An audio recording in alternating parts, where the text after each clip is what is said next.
next book. He ran out of the room and went to Leah's room. Quinn walked to her bookshelf and put the book back into its original place. He turned away and walked away from the bookshelf, but just before closing the door, he looked at the bookshelf and the book.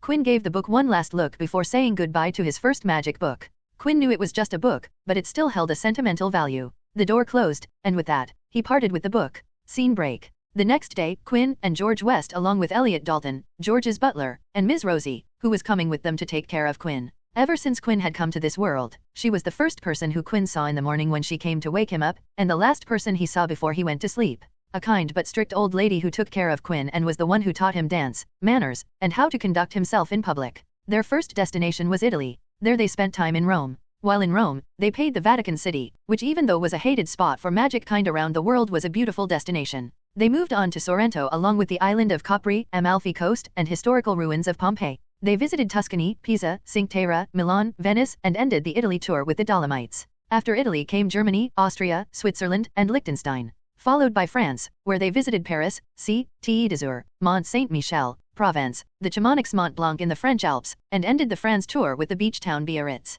Quinn didn't get to meet any villa in France, which disappointed him a bit because he wanted to experience the allure before puberty hit him. This ended their Europe tour as they moved to South Africa, where they started out in Johannesburg in South Africa, Francistown in Botswana, Victoria Falls, followed by Zimbabwe and Zambia. They continued to Drakensberg and its magical community and ended the tour with Cape Town. On the way to the Indian subcontinent, they rewound and relaxed in Abu Dhabi and enjoyed the luxury of Dubai. The Asian continent tour started in Nepal, where they explored Nepal, Everest Base Camp, Patan, and Pokhara. From Nepal, they moved on to Bhutan and extensively toured India for a while, and experienced one of the world's most diverse magical communities found. Quinn also confirmed that parcel tongue wasn't a sign of dark magic, as parcel magic was prominent in India and many of the tribes performed parcel magic only. Indian mages used Sanskrit, the oldest magical language, as their language of choice. Also, it was fun to ride on the magic carpet. And, Quinn had to say Holi was a dope festival. After they exited India, they visited Myanmar on their way to Thailand. Thailand was the launching point for exploring Southeast Asia. Quinn's favorite moment in Thailand was when they diving with a gillyweed potion. The next leg of the tour comprised Laos, Cambodia, and Vietnam. It was the part of the tour where they detached themselves from the hustle and bustle and enjoyed the serene experience of these countries. The first half of Asian tour ended with China and Taiwan as they experienced one of the oldest magical communities in the world. China was the world's leader in ritual magic. It was also interesting to see how much China and Taiwan had changed since the separation. At Novel bin at. The next part of the tour was to leave Asia for a while and visit New Zealand. Quinn found New Zealand had two islands whose magical communities differed completely from each other. Next they went to Australia, whose magical community was like Britain's, which was surprising as the magical Britain hadn't colonized half of the world like their non-magical counterparts, so it was surprising to see two similar communities when they were so far from each other. They once again entered Asia, and traveled to Japan, and Quinn saw what runes could accomplish, and the flexibility of Japanese language system in rune magic. The Japanese magical community wasn't as modern as he had imagined, but it was still a unique community and had its own unique flavor, plus ramen was amazing. The Asian tour ended with a week in Fiji where they just relaxed on the beach and swam the full time. The night sky looked amazing in Fiji. He had to admit, lazing around and doing nothing in Fiji was amazing. The next and the last part of the world tour was touring USA. They had spent a lot of time touring other countries till now and had to cut out any other countries in North America and all of South America. American magical community was extremely isolated from their non-magical counterpart. The witch hunt in Salem and across America had caused an enormous crack between the magical and non-magical communities. The American magical community and the governing body MACUSA employed extreme measures to safeguard magical species.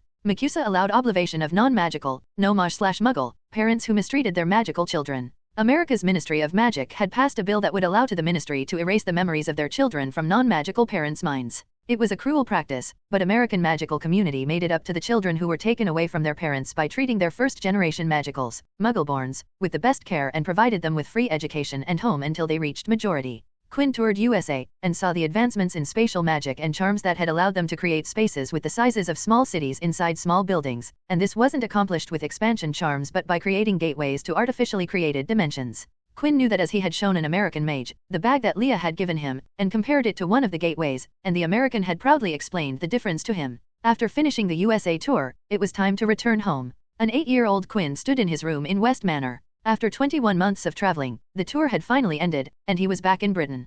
Quinn had returned home yesterday, and after resting for one night, he began unpacking. Well, he was going to unpack what he had bought throughout the tour. Polly, the house elf, had already taken his clothes the moment they had entered the manor. Quinn had the satchel upgraded during his travel, and all of his other things were inside the weightless satchel. He set down the satchel in front of him, and with a look, the satchel's flap opened, and one by one, hundreds of books flew out of the small satchel and began setting themselves in a bookshelf that Quinn had commissioned and set up his room. Quinn smiled as the last book went into the bookshelf. These books were the ones he had bought throughout the journey. They weren't rare books, but common books that could easily be found in their country of origin. These books comprised the books used in curriculums of dozens of countries. He knew the various magical communities were different, and every country had different ways to teach magic to their young magicals. In his previous life, he had heard a saying that had made a major impact on him. The saying went as following: there is a lot of information in this world, and everyone misses something, so you have to hang out with everyone. Quinn couldn't hang out with people from other countries, but he could get their written knowledge, so with every country, Quinn bought the whole magical curriculum of every country.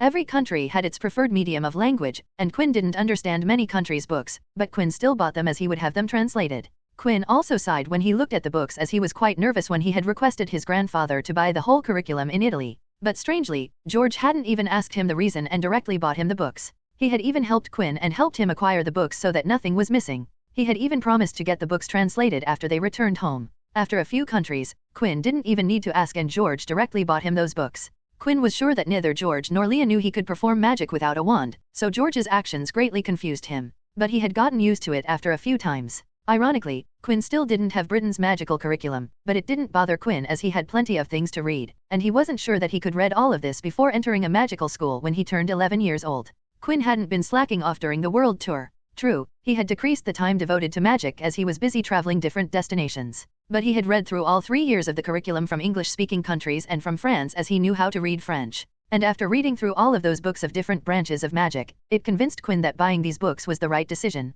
As he predicted, there was a lot of overlap between books from different countries. But in each book, many things were unique or from a different perspective.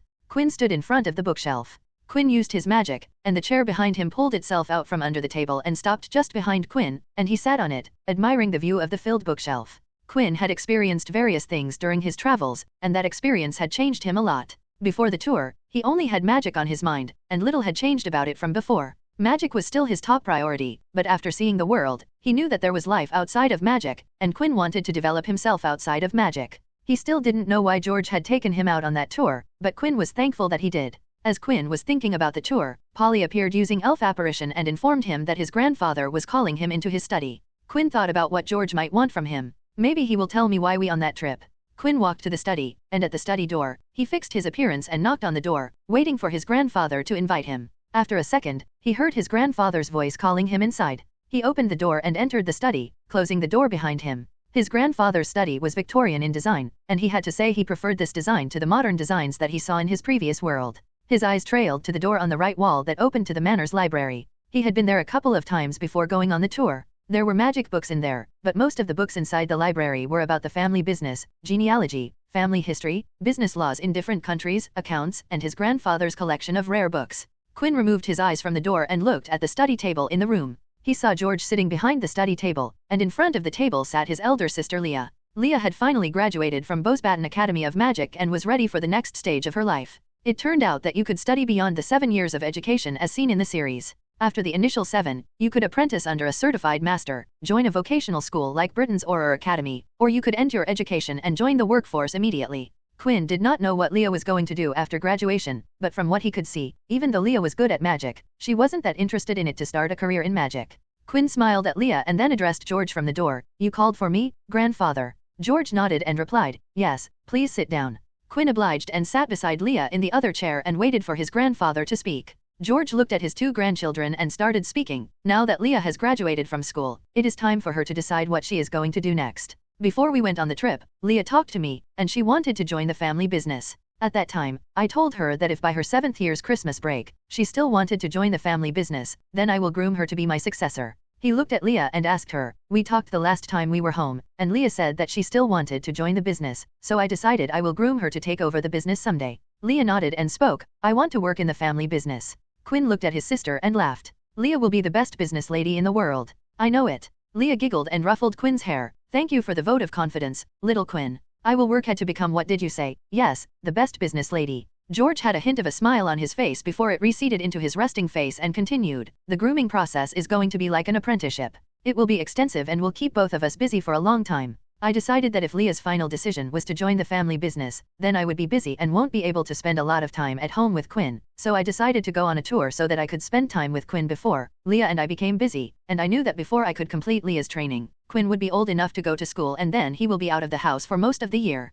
The reason for the trip surprised Quinn, and now that he knew the reason, it made sense. George was trying to make memories with him before he got busy, and Quinn grew old enough to go to school. At novel bin at. George now turned to Quinn and told him what was in store for him. "Quinn, I have hired a teacher for you, and he will teach you a type of magic that a lot of children from magical families learn. So, be ready. He will come to our house twice a week to teach you." Quinn's eyes began sparkling, and he for a moment forgot all the manners they had taught him, leaned forward, and asked in a bit too loud of a voice, "Really? Who is he? What will he teach me? I can do it without a wand, or will I get a wand to practice it?" Quinn got a little excited but calmed down when he saw the expression on his grandfather's face. He sat up straight and muttered an apology while Leah chuckled into her hand. George sighed before answering Quinn's question. "No, you won't be needing a wand for the magic, and the master I have hired has specifically said not to tell you about the contents of what he will be teaching. He doesn't want you to set some preconception about the branch of magic he teaches." Quinn once again felt confused by his grandfather's words and asked, "Did Leah learn this magic?" Leah nodded, and with a smirk, she teased, "Yes, actually no, I think about it. I started learning this magic when I was 7, a year younger than you are." Quinn knew Leah was just trying to tease him as she knew about his love for magic and how the fact that he could have learned it a year sooner would make him feel. "Calm down, Quinn. Peaceful thoughts, don't let her get to you. Damn it." Quinn couldn't help but feel jealous and puffed up his cheeks to show how he was feeling. Quinn calmed down and replied to his grandfather, "I understand, grandfather." That night, Quinn sat on his bed reading a second-year charms book from New Zealand. Even though Quinn learned the third-year curriculum, he still wasn't able to do any magic that was above the second-year standard. The lack of a wand hindered Quinn's ability to do magic, and he had just enough control to perform spells that were considered to be on the second-year standard. Quinn thought back to his travels, and the various magical focuses he had seen been utilized by magicals, wizards, of different countries. It turned out that wands were primarily famous in Europe, and there were other magical focuses used in other parts of the world. What is a focus, you ask? Well, a focus is a quasi-sentient magical instrument through which a magical, witch or wizard, channels her or his magical powers to centralize the effects of spells or any feat of magic. Focuses were a norm in this world, and he had seen no magical human that didn't use a focus for performing magic.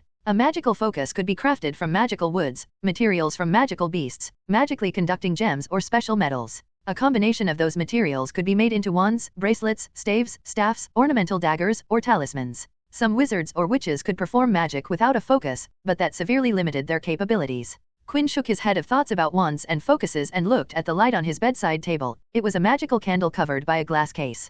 Quinn focused his magic and willed the magic to increase the size of the flame. In a split second, the flame grew to double its original size. Quinn slowly funneled his magic, and carefully increased the flame to grow to triple and quadruple of its size, and then applied the part which made it sustain on its own. And, lo and behold, when Quinn stopped using magic, the flame remained on the increased size. This was Quinn's replication of engorgement charm that caused the target to swell immensely. He could freely control the target's size and even decide how long the charm holds on the target. Quinn called it a replication and not a wandless, focusless, implementation because there was no spell light when Quinn performed the spell. Like how the killing curse, Avada Kedavra, shot out of the wand with green color, the engorgement charm shot out with an icy blue color. But Quinn was able to eliminate the spell light from his execution, which made it Quinn's replication and not a spell. Quinn might not be able to proceed past the second-year standard, but it didn't mean he couldn't improve upon what he already knew. When Quinn found that his control restricted his ability to proceed, he didn't feel down and begun experimenting with how spells work and replicate them in his own way. This not only solidified his knowledge, but his replications were easier for him to perform than the wandless versions. Quinn felt that the magical core in his body had enough juice to perform one more spell. He once again looked at the bedside candle and pondered which spell should be used to revert the engorgement placed on the candle flame. I could either use the counter to engorgement charm, the shrinking charm, or I could just use the general counter spell, finite incantatum. Let's go with the shrinking charm. I learned them together after all. Once again, Quinn focused his magic and applied his replication of shrinking charm. The candle flame went back to its original size and then dispelled any of his magic on the flame. It freed the magical candle from any external magic source or influence. Quinn closed his book, sent it to the bookshelf, extinguished the candle by covering the lamp, and went to sleep for the day. Scene break. At the end of that week, Quinn found himself sitting in an empty room of the West Manor that had been furnished with 2 chairs and a table between 2 chairs. In front of him sat a man who looked older than his grandfather, which made Quinn think about his age. Mr. West, if it satisfies your curiosity, I am twice as old as your grandfather. The man spoke for the first time since Quinn had entered the room. Quinn was confused for a second and thought, did I spoke it out loud? Once again, the old man spoke, no, Mr. West, you didn't speak that out loud. Seeing the old man's smile, Quinn finally understood what was happening. He immediately broke eye contact with the old man. This caused the old man to chuckle. Oh my, your grandfather wasn't exaggerating about you being a smart child. It seems you already know what I was doing. Quinn ground his teeth as he spat out, you used legilimency to read my mind. The old man had the audacity to laugh, you are correct, I used legilimency to read your mind, but to be more specific, I read your surface thoughts. So, don't worry, I don't know any of your secrets, and you can look at me. I won't be reading your mind. Quinn ignored the old man and continued to stare at his feet. Seeing that, the old man spoke once again, Mr. West, you should remember that your grandfather hired me, so it shows that he trusts me. Quinn thought about it for a while and was seriously contemplating about barging into his grandfather's study and confirm if the old man was trustworthy, but decided against it. He knew his grandfather wouldn't let anyone untrustworthy into the house, much less someone who would snoop around in his mind. Quinn finally looked towards the old man's smiling face and the old man spoke once again. Let me introduce myself. My name is Alan D. Baddeley and moving forward, I will be teaching you the magic of mind arts. 2 people, one young, the other old, sat in a room. The old man sat in his chair with a smile on his face. From any angle, the older man was just a joyous old man, while the young child sitting on a stool was emitting the air of nervousness and tension. The merry old man was Alan D. Baddeley, while the young child was Quinn West. Both were sitting in a room of the West Manor. Today was their first meeting and Quinn's first lesson on mind magic. The reason for Quinn's apparent discomfort was that Alan had snooped around in his mind using legilimency and that on their first meeting, with no warning or permission. It wasn't a surprise that Quinn had a terrible impression of Alan after his blatant offense at reading his mind. Alan, who was looking at Quinn, continued as nothing had happened. Mr. West, before we begin, I would like you to tell me what do you think about mind magic. Please be assured, I am not expecting you to give a correct answer. Just tell me your thoughts when you hear the word mind magic. Quinn, who had lost all his initial excitement about learning a new branch of magic, thought about the shitty old man's question and gave out his thoughts about mind magic. Mind magic, as the name suggests, is the magic related to the mind. Any magic that affects the mind or explores the inner working of the brain comes under the category of mind magic. Alan, with his ever-smiling face, spoke in response to Quinn's answer. Excellent, can you give me some examples of mind magic? Quinn immediately answered the question, occlumency and legilimency. Alan's smile widened, and he continued the Q&A, oh my, those are some heavy words that you threw out there. Can you give me some other examples of mind magic? Quinn frowned and thought about any other magic that could be categorized under mind magic, but he couldn't think of any other magic that came under mind magic. But just as he was about to shake his head, he remembered one more, oblivation is also a mind magic. Alan leaned back into his chair and said, okay, not bad, but let me throw out a question for you to think. Have you heard about the cheering charm? Quinn nodded, a charm that made the target feel elated. If overdone, it could cause the victim to overcome with fits of hysterical laughter. Excellent, excellent. Then wouldn't you say that the cheering charm affects the mind of the target? Wouldn't the cheering charm come under the category of mind magic? Quinn blinked twice, but, the cheering charm, how can something like a trivial cheering charm be a mind magic? Alan shook his head and countered, Mr. West, magic being trivial has nothing to do with its identity. As you said, any magic that affects the mind is mind magic. Cheering charm, bravery charm, jelly brain jinx, Confutus charm, sleeping charm, even potions like love potions and hate potions that affect the mind also come under mind magic. My motive to tell you about this is to clear the confusion that things like occlumency and legilimency aren't the only magic that comes under mind magic. Mind magic, like any branch, is a wide field of magic. Many mysteries that need to be explored, many secrets that need to be unveiled. Alan's revelation surprised Quinn. After listening to Alan's explanation, he agreed that even something like cheering charm was a form of mind magic. Before Alan's explanation, he never saw potions as a mind magic. He looked up at Alan and spoke, "You are correct. Any magic that affects the mind is a mind magic." Alan leaned forward towards the table. "Now, let's talk about the aim of these lessons. Your grandfather hired me to teach you the art of protecting your mind. You already know about it, don't you?" Quinn answered, "Yes, occlumency is the art of protecting your mind. It can prevent a legilimens, a person who knows how to perform legilimency, from accessing one's thoughts and feelings or influencing them. We know a person who practices this art as an occlumens." "Excellent," said Alan, looking impressed with Quinn's knowledge. "But, let me tell you what an accomplished legilimens could do against someone with no mental defenses."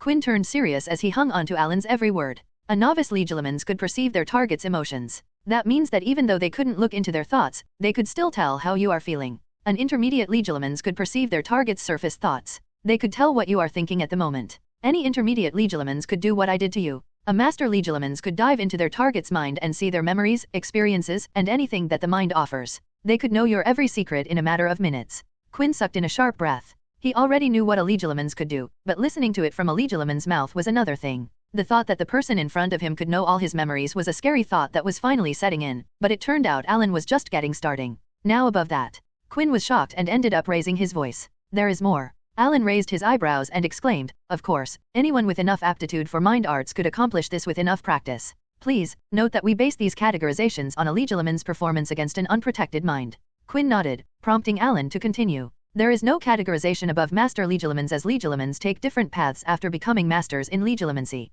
But, people like to call themselves grandmasters. Some would strengthen their prowess so that they could read memories from a practiced occlumens. Others would seek other branches of legilimens, like stimulating emotions inside the target or controlling people by influencing their minds. Then there are people who explore people's dreamscapes, or in simple words dive into people's dream."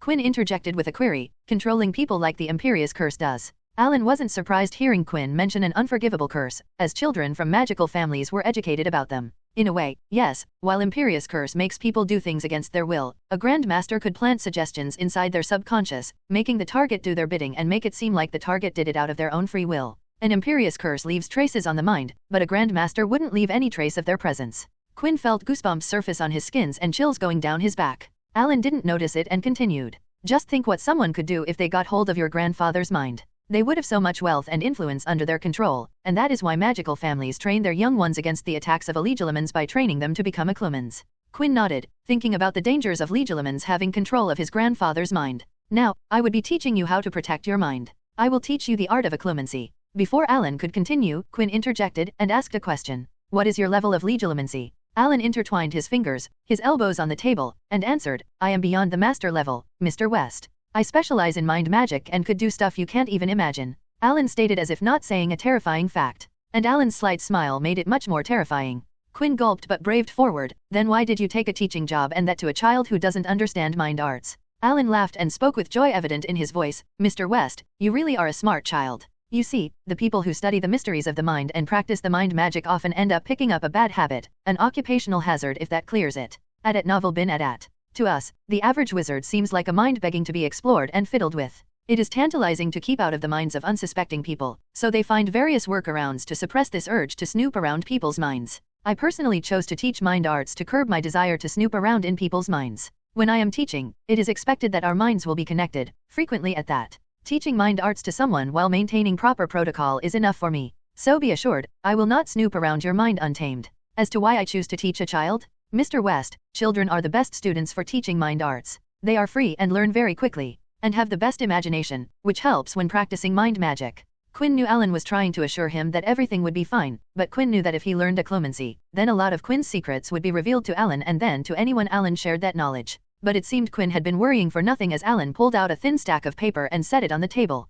Quinn looked at the stack of paper and then conveyed his confusion with his eyes to Alan. "Mr. West, do you know what is a magical contract?" Alan's eyes lit up, and he nodded. It turned out that magical oaths, so mote it be, weren't a real thing. Instead of oaths, there existed magical contracts that could bind someone to certain terms and conditions. Alas, wizards and witches rarely use magical contracts as they bound their magic to the contract, which was the most important to a magical. Otherwise, corruption wouldn't exist in the magical world, but it did as no one was willing to sign magical contracts. But there were rare cases where some will sign contracts that could, and it seemed this was one of those times. Excellent, I have signed this contract with your grandfather that will not allow me to divulge anything that happens during our lessons. I can't even talk about who I am teaching, which means it protects your identity. I cannot willingly let someone look through my memories as a workaround, and there aren't many people who could break into my mind, so any things I see in your mind are safe with me, and I will take it to my grave. I cannot even tell your grandfather what I end up witnessing. The only thing I can report to your grandfather is your progress. Quinn looked at the magical contract in front of him and finally felt relieved.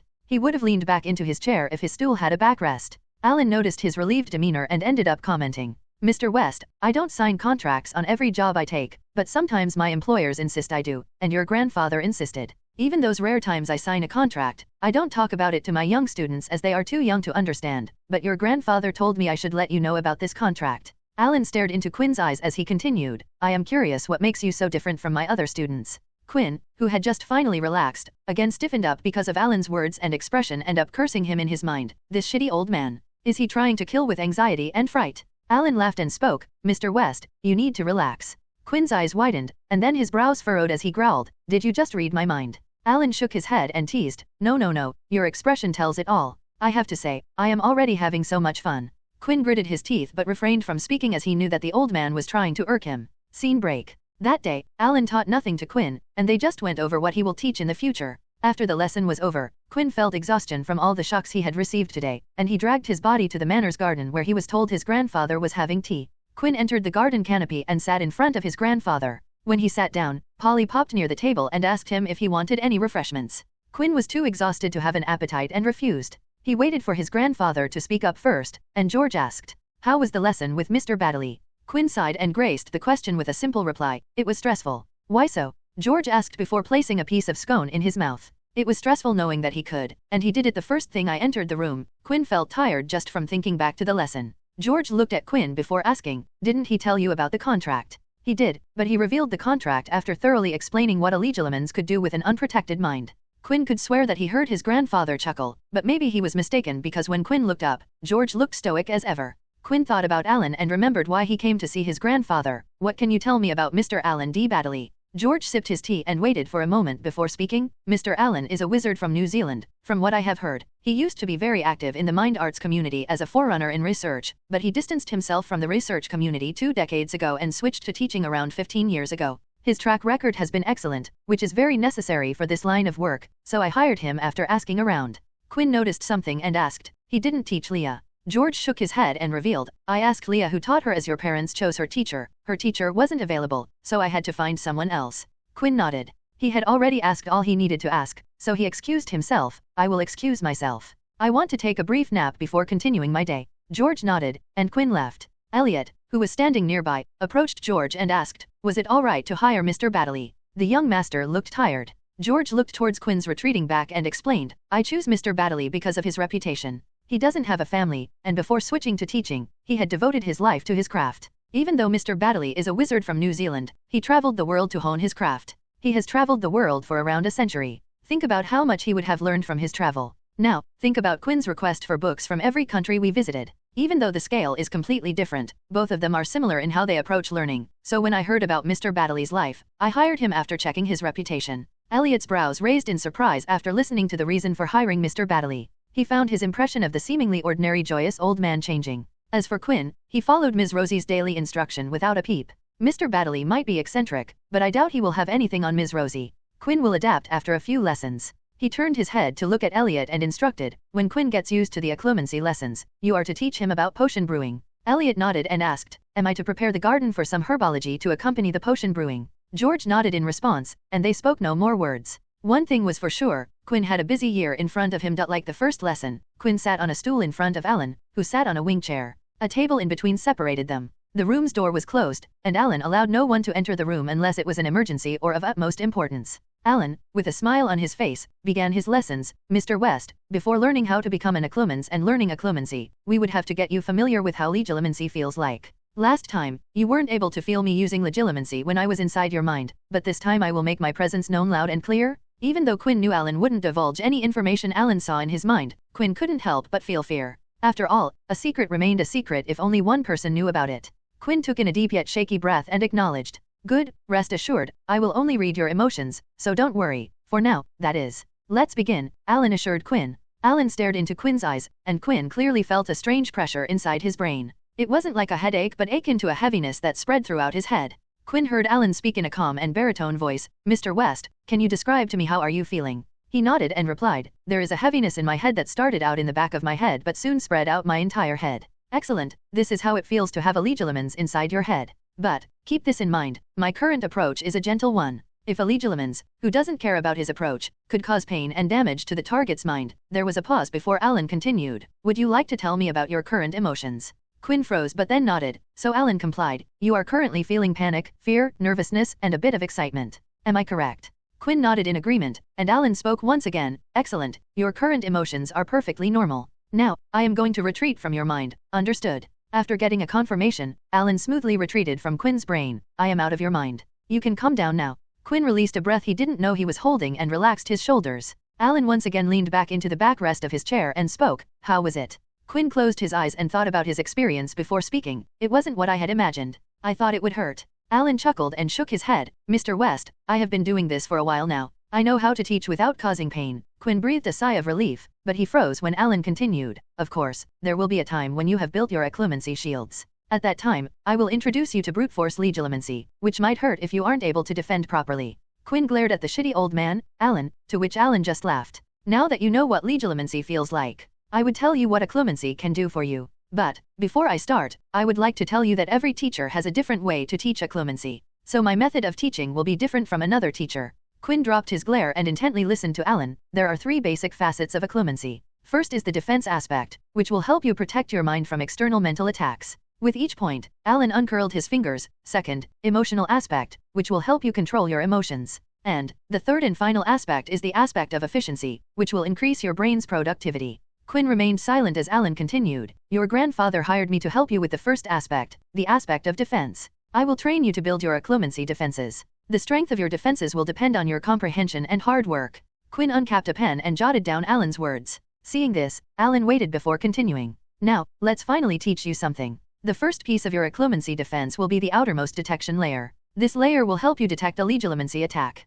Let me explain how this detection layer would work. In our first meeting, I used legilimency without you noticing, but in my previous demonstration, I made my presence know, right? Quinn affirmed. I wasn't able to feel anything during our first meeting. This detection layer would make a legilimens presence know to you. You would feel that familiar heaviness in your head. Eyes can provide a gateway to the mind, and many legilimens like to use eye contact to enter your mind. Of course, some are powerful enough to directly enter the mind without needing eye contact. If the attacker is using eye contact to enter your brain, immediately break eye contact and then pull up your defense shields. If they are proficient enough to not using eye contact and can use legilimency with it, then again pull up your defense shields and keep them out.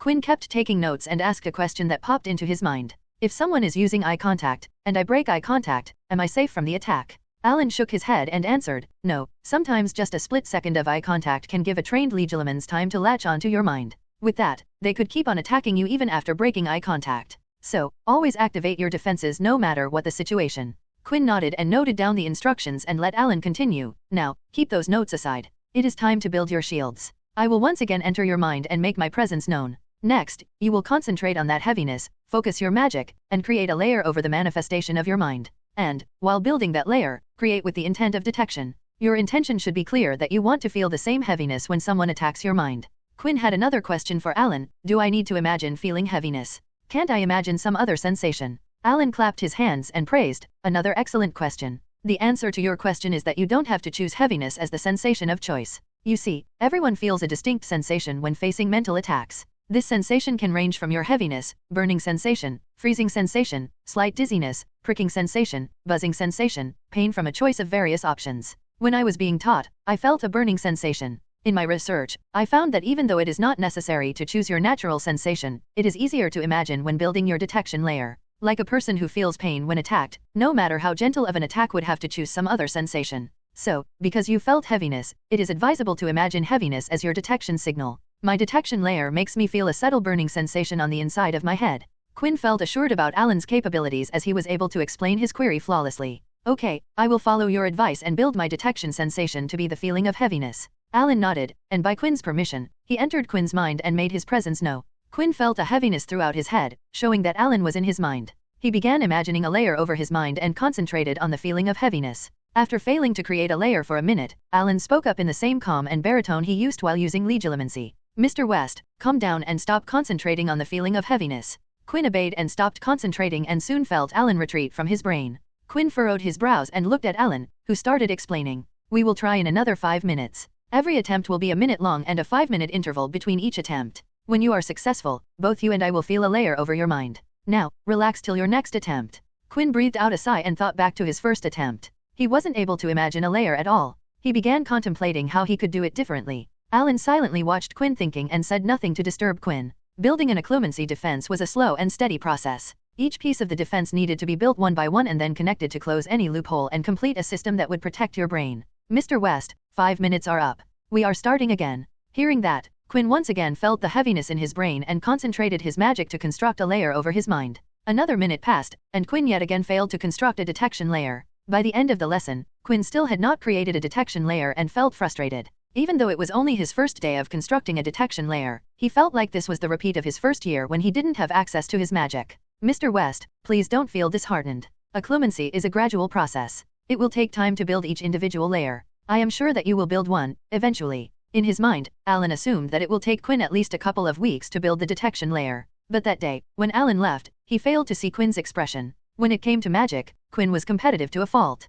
Scene break. Alan came to teach Quinn twice a week, once on Tuesday and next on Friday. Alan had returned on the next Tuesday for their third lesson. He sat in his chair in their designated room, waiting for Quinn to arrive. While he waited, Alan thought about Quinn's progress. If Mr. West perseveres with no complaints, it will take him at least another 4 lessons to construct that shield. If he loses motivation, it may take him an entire month to build the detection layer. He broke out from his thoughts when he heard the door open and saw Quinn enter the room. Alan immediately put on a smile, thinking about what kind of emotion Quinn would show when he would mess with him during the lessons. As usual, Quinn sat on his stool and spoke. Good morning, Mr. Baddeley. A good morning to you as well, Mr. West. Are you ready for another try at building your detection layer? Alan saw Quinn nod his head, so he continued. Excellent. Before we start, I will once again explain the process. I will use legilimency to enter your mind and make my presence known. When I enter your mind, you will feel a sensation of heaviness in your head, on which you will concentrate and try to build a layer over your mind with the intent of feeling the heaviness when faced with a mental attack. Quinn once again nodded. Please, start. I am ready. Alan made clear eye contact with Quinn and then used legilimency to enter his mind. The moment he entered Quinn's mind, he saw a thin layer over covering Quinn's mind. Alan's eyes widened when he saw the layer, and then he looked at Quinn's face, which had a smile plastered upon it. Detection layer, constructed and ready to detect any mental attacks, said Alan with a cheeky and smug smile on his face. Alan was only reading Quinn's emotion right now because if he was reading his surface thoughts, then he would have heard, take that, you shitty old man. Alan retreated from Quinn's brain and stared at him, surprised. How did you manage to build that layer? Last time, you weren't even close to constructing the layer. Quinn puffed his chest and explained. After you left, I wasn't happy with my performance, so I kept on practicing and failing, until yesterday when I was able to cover my entire mind with the detection layer. I have to say, it wasn't easy to imagine the sensation of heaviness while trying to cover my brain without you constantly in my mind. It took me maybe 100 tries to get that layer with the correct intent. Alan kept staring at Quinn and felt an intense urge to dive into Quinn's mind and see how he did it, but restrained himself. One didn't live for more than a century and fail to build up some form of self-control. Now that I have this layer, what are we going to do next? Inquired Quinn, excited to learn the next stage of occlumency defense. Alan snapped out of his thoughts and explained the next stage. The next stage is to strengthen your detection layer. We need to improve your detection capabilities so that you could detect mental attacks from master legilimens. Quinn felt his excitement deflate as he asked, let me guess, you will attack me while masking your attack and then wait for me to pick up on the attack. Alan had recovered from his surprise and was back to feeling joyous as he looked at Quinn's deflated figure. How very insightful of you, Mr. West. Let's start, shall we? Quinn groaned as he got ready for another day of rinse and repeat. He sighed and asked for the details. So, how does the process of strengthening my detection layer work? It is quite simple. You see, there are quite a few ways to attack the mind. What I will do is simply employ different ways to attack your mind. At novel bin at. For example, I can puncture a hole in your layer and then pass through it or treat your detection layer as a cloth or sieve and let my magic filter through your layer without damaging it at all. Every legilimens has their own unique way of attacking the mind. If I attack you with various methods, then with time and practice, your detection layer will become more and more robust, and in the future, your layer will know what kind of attack we are facing. Alan explained the process, to which Quinn asked a question. What about a type of attack which I have never faced before? Will my detection layer still detect that attack? Alan nodded and answered the question. Yes, it will. Mr. West, a major property of magic is that it works on intent. If you want your layer to detect an intruder, it will. All we are doing is helping it along the way. By having you face different methods, I am making you believe you can detect different attacking methods. And Mr. West, intent simply is the belief that you can do what you want to accomplish. Quinn wrote everything down and nodded to Alan. Then the new cycle of controlled mental attacks began. For the next 3 months, Alan would visit the West Manor twice a week and use various methods of attacking the mind.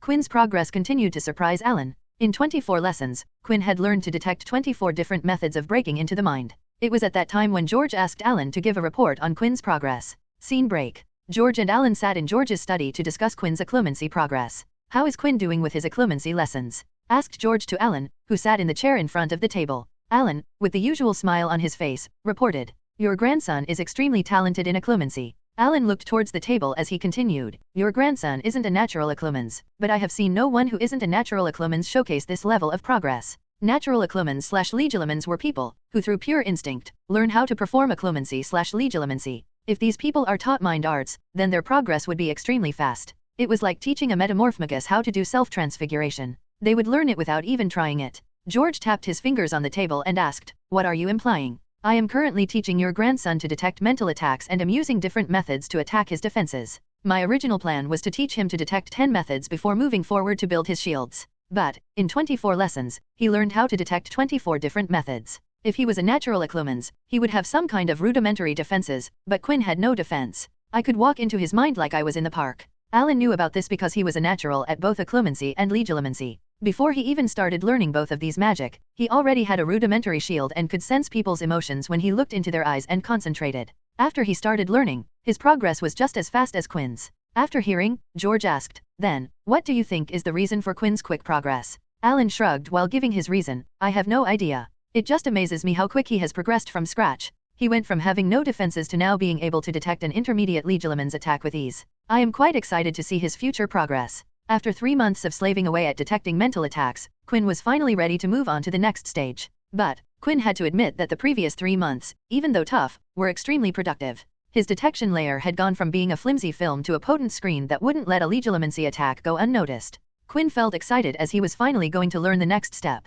Just like for the past 3 months, Quinn arrived at the designated room and found Alan sitting in his wing chair. Alan could tell from Quinn's smile that he was excited about moving on to the next step. Alan waited for Quinn to sit down on his stool before beginning. "Mr. West, you look excited. What is the occasion?" If it had been any other day, Quinn would have glared at Alan for messing around, but today he was just too happy and excited to quarrel with Alan and laughed. "We are going to learn the next step. You said so in the last lesson." Alan could understand Quinn's elation as he had been in contact with Quinn's emotion while improving Quinn's detection layer. While Quinn had been working diligently at improving his detection layer, he didn't find it enjoyable. He was fine the first month, he tolerated it in the second month, but in the third month, Alan could feel Quinn's boredom while working at new variations of mental attacks. "Ah yes, the next step. So, Mr. West, can you tell me what is the next step?"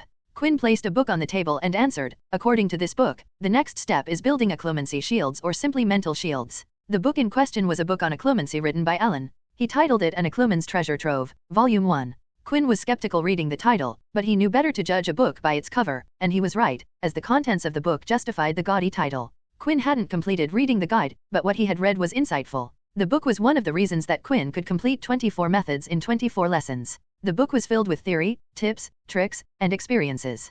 Quinn had read that and applied everything he understood to the practical lessons with Alan. And while the book was a pleasure to read, at the same time, it was torture as Alan had spelled the book so that he couldn't read ahead. The spell only allowed Quinn to read the content related to the upcoming lesson and not a word ahead of that. The only thing Quinn knew that volume 1 of this book had everything Alan would teach him and that there were 2 more volumes that Alan would give at the end of completion of the occlumency course. And Quinn couldn't buy this book in the market as it wasn't publicly available. "I am happy that you are reading ahead. And, you are correct. The next step is building a shield for your mind. You have a detection layer which is excellent as it will alert you to the presence of the legilimens attack. But nothing is keeping the attacker from entering your mind, as even if you know that there is an attack, you might not be able to stop the attacker in time. You need a shield that would block the legilimens out of your mind. Even if your shields are not strong enough to keep the legilimens out indefinitely, it is still useful as it would give you enough time to counterattack the attacker before they could break the shield and enter your mind." Alan finished with the benefits and uses of an occlumency shield, to which Quinn asked a question, "Is it possible to create a shield that would be impenetrable to legilimency attacks?"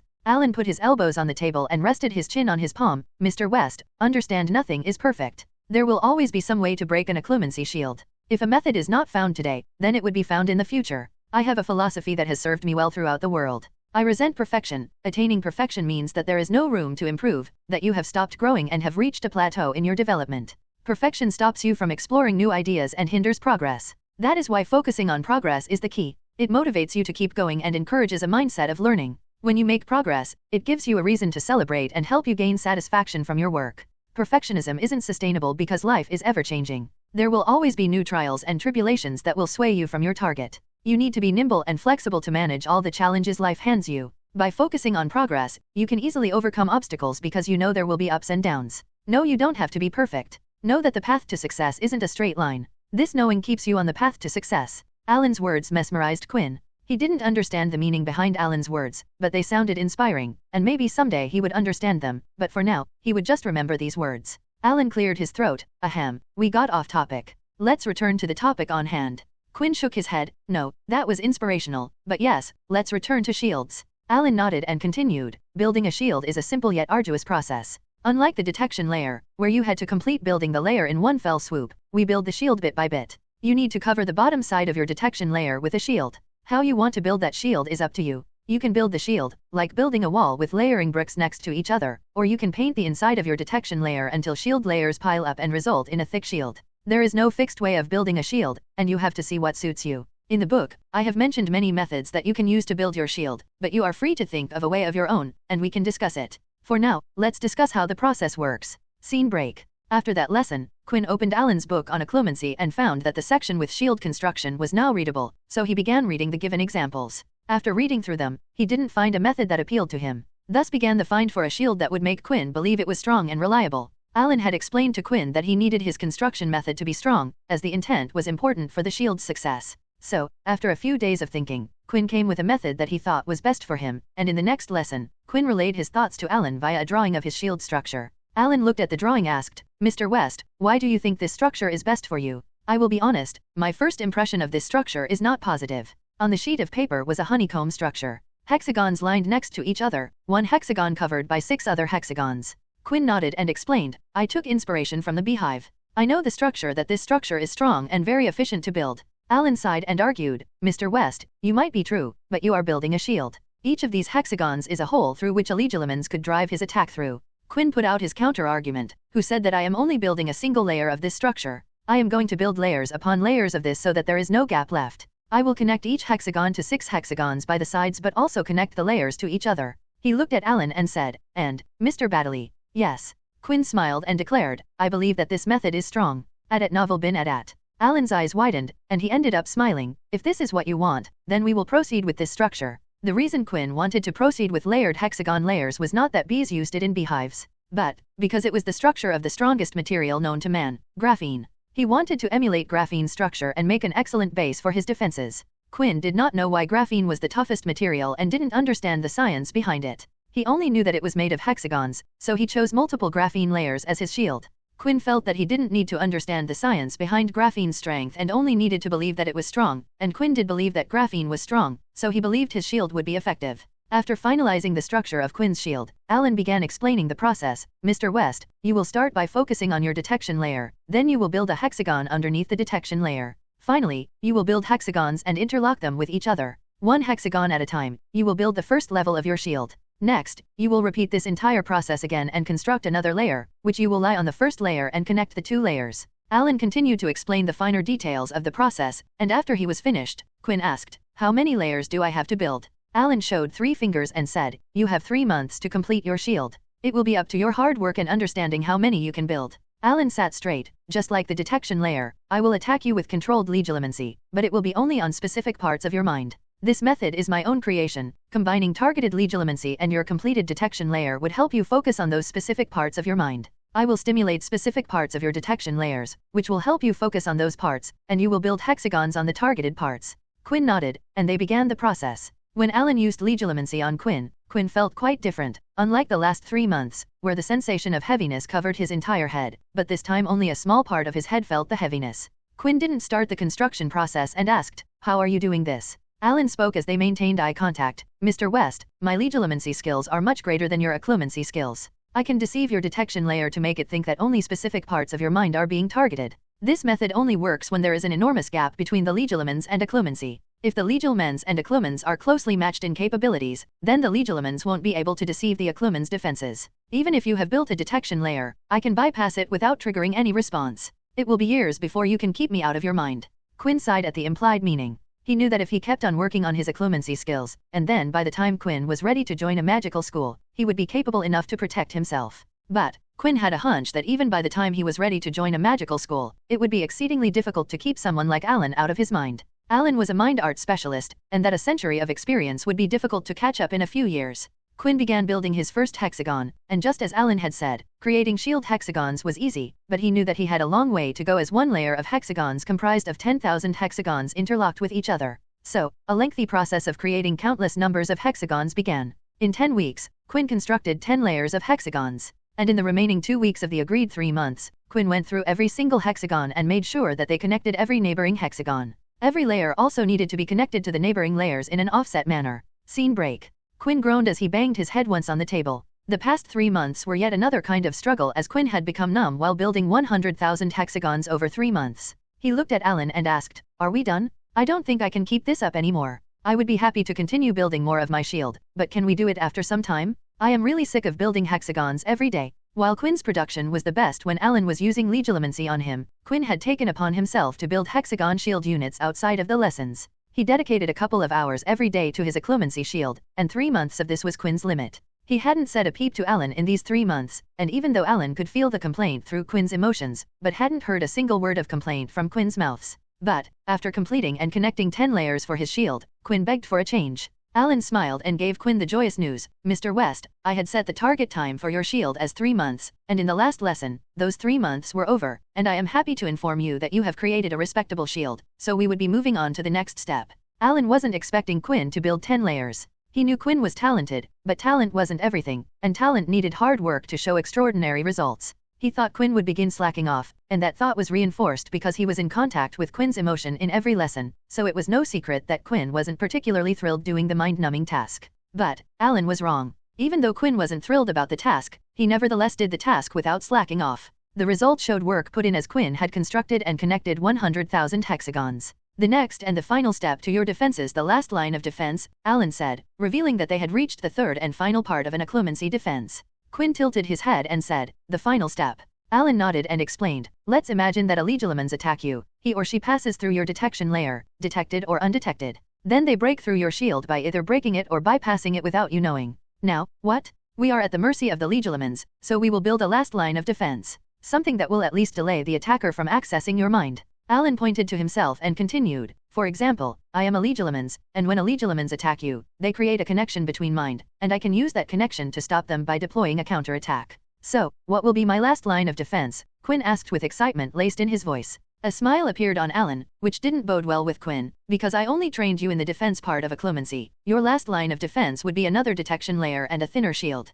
Quinn was sure that he heard his mind broke, as he, for the first time since the start of the occlumency lessons, refused. "No, just no. I don't want to repeat that. Please, give me some alternate. I want to learn something else. You said that you can use legilimency as the last line of defense, teach me that." Alan shrugged and replied, "Mr. West, I was hired to teach you how to defend your mind against legilimency. I am not contractually obligated to teach you anything else." Quinn bit his lower lip and began tapping the table with his finger, and a few moments later, he spoke, "What if I ask my grandfather to alter your contract? Would you teach me then?" Alan went silent and began thinking. This wasn't the first time a client had asked to extend or alter the service period. Usually, he would consider the pay and the student before extending his services, but never in his teaching career had he extended a service that came with a magical contract. Magicals didn't like magical contracts binding them, and Alan wasn't any different. He only signed magical teaching contracts if the requirements weren't too severe and the pay was worth it. Alan glanced at Quinn and thought about his latest student and the progress he had shown. People with natural talents were rare, he could count natural legilimens on his fingers. A magical like himself who was a natural at both legilimency and occlumency was once in a generation talent. But, never had he seen a child who could learn this fast despite not being natural. Alan contemplated his options, and after thinking for a few minutes, Alan came to a decision. He looked at Quinn and declared, "I would like to talk to your grandfather. Please, confirm if he is free to meet me right now." Quinn's eyes shined as he wasted no time. He jumped off his stool and ran out of the room. It was 10 minutes before Quinn returned to the room with a slight smile on his face. "Grandfather would like to see you now." Alan nodded and stood up, ready to meet his client and see the future of his employment. Scene break.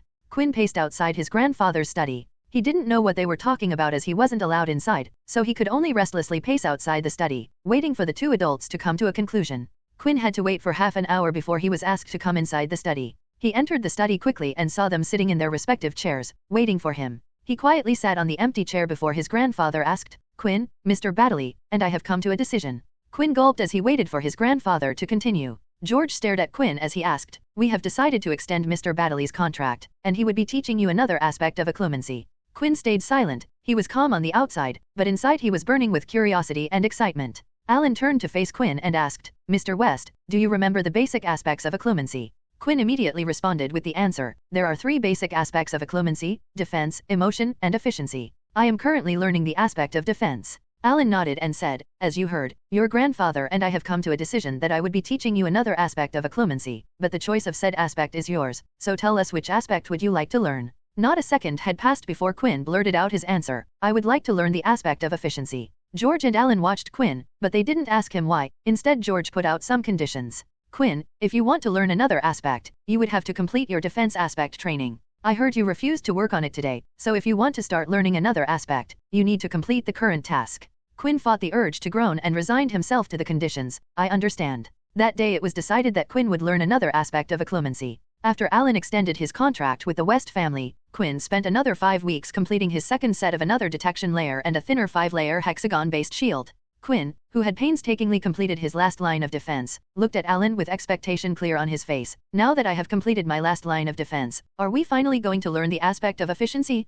Quinn couldn't conceal the excitement from his voice. Quinn clearly understood the importance of the defense of his mind against legilimency. He didn't want his emotions, thoughts, and memories to be leaked or spied upon by any outsider. But Quinn couldn't help but want to move onward to learning the aspect of efficiency, as he knew that this part of occlumency might support his other magic endeavors. He impatiently waited for Alan's response, yet the reply wasn't the one Quinn was expecting. Alan shook his head and explained, "We are not done with your defenses yet, Mr. West. There is still some work that needs to be accomplished before we proceed." "What? But that is not what you promised. You said that this was the last step to completing my defenses." Quinn spoke with heat lacing his words. Alan disagreed with Quinn and quipped, "Mr. West, I did say that this was the last step to building your defenses, but I never said that it would be the last task with regards to your defense. We still have to test your defense as a whole, to see if it works well as an integral system." Quinn immediately cooled down hearing that. It was true, while he had completed building his defense, he hadn't tested if said defense worked against a legilimency attack. After all, what was the use of having a defense system if it didn't perform its task? Quinn rubbed his temple, internally scolding himself for his impatience. His thirst for magic was making him impatient. Quinn stared at Alan and inquired, "So, how are we going to test if my mental defenses work?" Alan smirked and replied, "The simple way: I am going to attack your defenses with legilimency of varying strengths and employ various techniques that we used while training your detection layer. Step by step, I am going to increase the level of my legilimency attacks, and on the way, we are going to examine the problems and try to fix them." Quinn nodded in response as he saw no problem in this approach, as practically testing his defenses was the best possible method to test his progress. "One more thing, Mr. West," Alan spoke, gaining Quinn's attention as he declared, "During this period, I am going to be attacking your mind with the full intention of looking at your memories." Quinn stiffened at that statement, as he till now Alan had only gone as far as looking into his surface emotions and had never looked into his memories. Just the thought of Alan looking at his memories terrified Quinn. "Please remember that whatever I see or discuss is protected by the contract I have signed. I am not allowed to speak or reveal any memory that I end up witnessing in your mind." Alan tried to assure Quinn, who he saw stiffen up at the mention of memories. It took Quinn a while to calm down as he looked at Alan with determination in his eyes. "I am ready for it. Please do whatever is necessary." Alan nodded and addressed, "Before we start, please tell me if you remember the difference between passive and active defense." Quinn nodded and recited what he remembered about the asked topic. Passive defense is when the occlumency is not aware that his mind is being attacked, and the occlumency defense that has been built defends against the attack without the occlumency's knowledge. The shields are in a weaker state as the occlumency is not concentrating on fighting the attack and not focusing his magic on the shields. While the active defense is the scenario when the occlumency is aware of the fact that his mind is being attacked and is actively trying to defend against the attack by providing magic to his shields, making them perform at their full capabilities. Alan nodded, satisfied with the answer. "Yes, which is why the detection layer is essential, as it would alert you about the presence of the legilimency, and you would be able to switch from passive to an active state. I will be testing your active defense for now. For your passive defenses, I will test them randomly in the future when I am teaching you the aspect of efficiency, as you won't be aware of the timing of my attacks." Seeing Quinn reply with a yes, Alan stated, "All right, the moment your detection layer senses an attack, you must pull up your shields to their maximum capacity. At novel bin at. Quinn gulped and made eye contact with Alan, and the next moment he felt a hit on the detection layer, and the heaviness covered his mind. The attack was on. Quinn immediately focused on his shields, and they thrummed into action. Alan smiled as he spread his legilimency attack thinly and tried to sift through the shield, but Quinn immediately stiffened the paths Alan was using, trying to trap Alan and cutting off his attack. Alan chuckled. An interesting approach, Mr. West. Let's see how you deal with this. Alan stopped trying to sift through his shield and began drilling through the layers of the shield. Quinn gritted his teeth and abandoned the first 4 layers of his shield as they had already been breached and shifted his focus to the last 6, giving them extra power, but Alan drilled through them like a hot knife through butter. Quinn cursed as he felt the second detection trigger, which meant that Alan was already past the primary 10-layer shield, and the only thing between Alan and his mind was the secondary 5-layer shield. He immediately put his all into the secondary shield and waited for the attack. For a couple seconds, Quinn felt nothing. Then he felt a sharp pain in his head as Alan slammed his legilimency into Quinn's secondary shield like a wrecking ball, immediately cracking the shield. Alan easily slipped into the now unprotected mind. He found himself in Quinn's mind as he witnessed a few random pieces of memories. Alan saw some of Quinn's experiences during his time traveling. He saw few glimpses of Quinn's piano and dance lessons, a few memories of Alan's own occlumency lessons. He also a weirdly large number of memories of Quinn staring at a rubber toy ball. But, maybe because it was Quinn, who was desperate to hide his memories of him doing magic, or perhaps it was pure luck that in the short time Alan was inside Quinn's mind, Alan didn't see any memories of Quinn performing magic. When Alan came out of Quinn's mind, Quinn's shoulder slumped as he placed a hand on his temple, trying to nurse the dull pain caused by the brutal cracking of the secondary shield. It took a couple of minutes for Quinn's shields to return to maximum integrity. This feature of occlumency was the one Quinn liked as it relieved him the most, knowing that he won't have to consciously repair his shields by rebuilding those damned hexagons. Quinn looked at Alan and asked, "What did you see?" He felt his heart threatening to beat itself out of his chest as he asked the question. Alan described all the memories he had seen, and Quinn noted that there was no mention of him doing magic, and more importantly, there was no mention of my past life memories. Quinn felt his heartbeat calm down, but he didn't let just this one exchange be the proof of a theory that birthed in his mind. He needed another attack from Alan to cement his findings. After a short break, Quinn once again defended against an attack from Alan, and again, failed to keep him out. But this time, it relieved him as when he asked Alan about the memories, there was no mention of his past life memories. There were a few mentions of Quinn performing magic, which Alan took as accidental magic, but no mention of otherworldly memories. Memories of my past life are somehow safe from legilimency. Quinn thanked gods, Merlin, death, fate, r.o.bs, any higher divine being he could think of, as this was one enormous weight off his shoulders. Quinn stared at Alan and asked, "Was that a novice legilimen's level of attack?" While Quinn was rejoicing that his biggest secret was safe, he was worried if his defenses couldn't handle a novice legilimen's attack. Alan shook his head and revealed, "I wanted to see your current level, and I would say that my attack was at the level of a good intermediate legilimen's." Quinn exhaled hearing that, then he heard Alan speak up, "I must ask Mr. West, there have been an unusual amount of memories of you staring at objects. May I ask what is that all about?"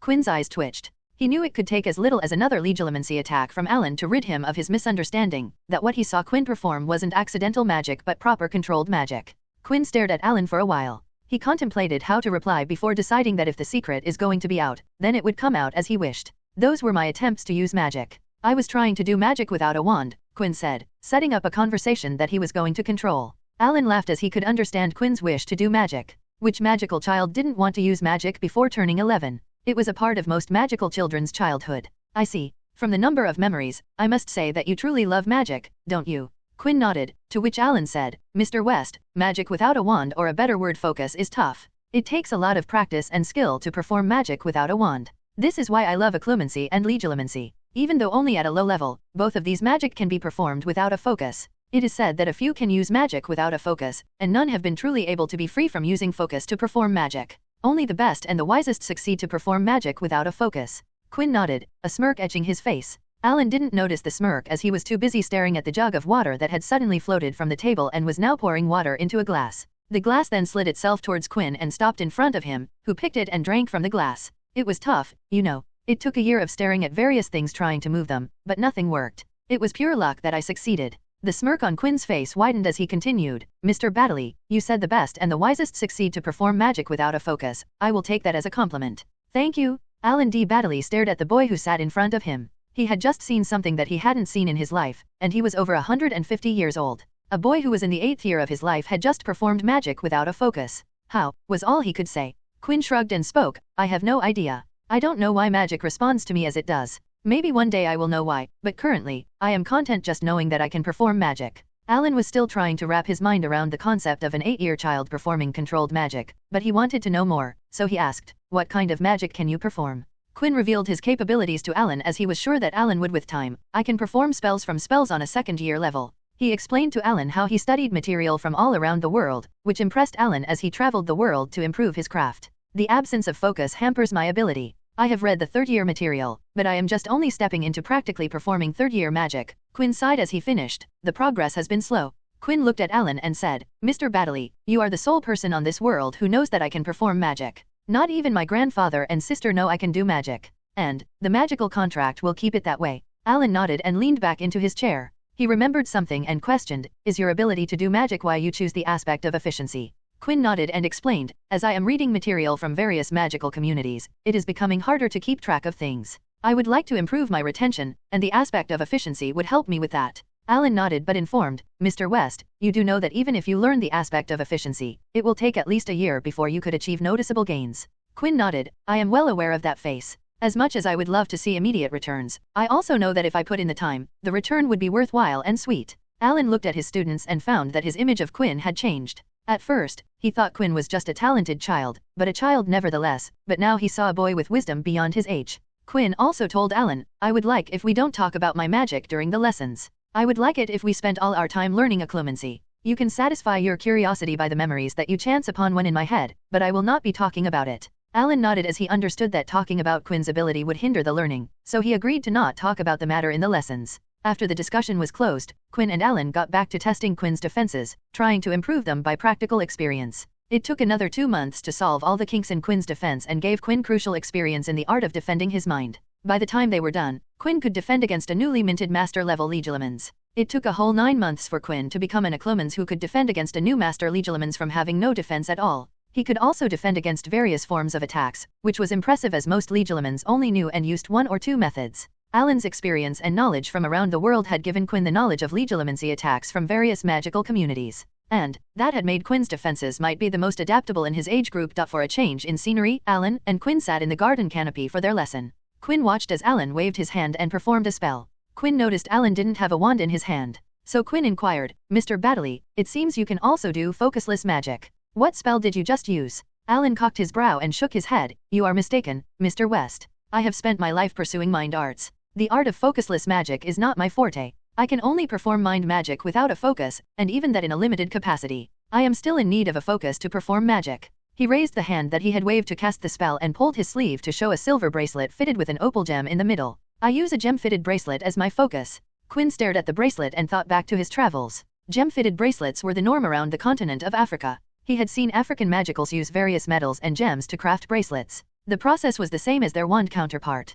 Quinn removed his eyes from the bracelet and asked the older in the pair a question that plagued his thoughts. Mr. Baddeley, how do you disarm a bracelet user? A disarming charm can strip wands off from their user, but what about a bracelet focus? How does one disarm a magical such as you who uses a bracelet? Alan traced his finger over his bracelet while replying. Bracelet users also have their own version of disarming charm, but as you might think, the bracelet might not come out off from their owner's wrist. So, the disarming charm for bracelets is a spell that would disrupt the connection between the owner and the focus, resulting in them not being able to cast magic. The spell's effectiveness not only depends on the caster's power and proficiency, but also on the target's abilities. A good bracelet user could counteract the spell's effect by reducing the time of disruption, if not totally dismissing the spell's influence. And, let me be clear, we do not call this spell the disarming charm. The spell is just a counterpart to disarming charm for wand-type focuses. Alan finished his explanation and finished by saying, as for the spell, it was just a privacy ward for our lesson.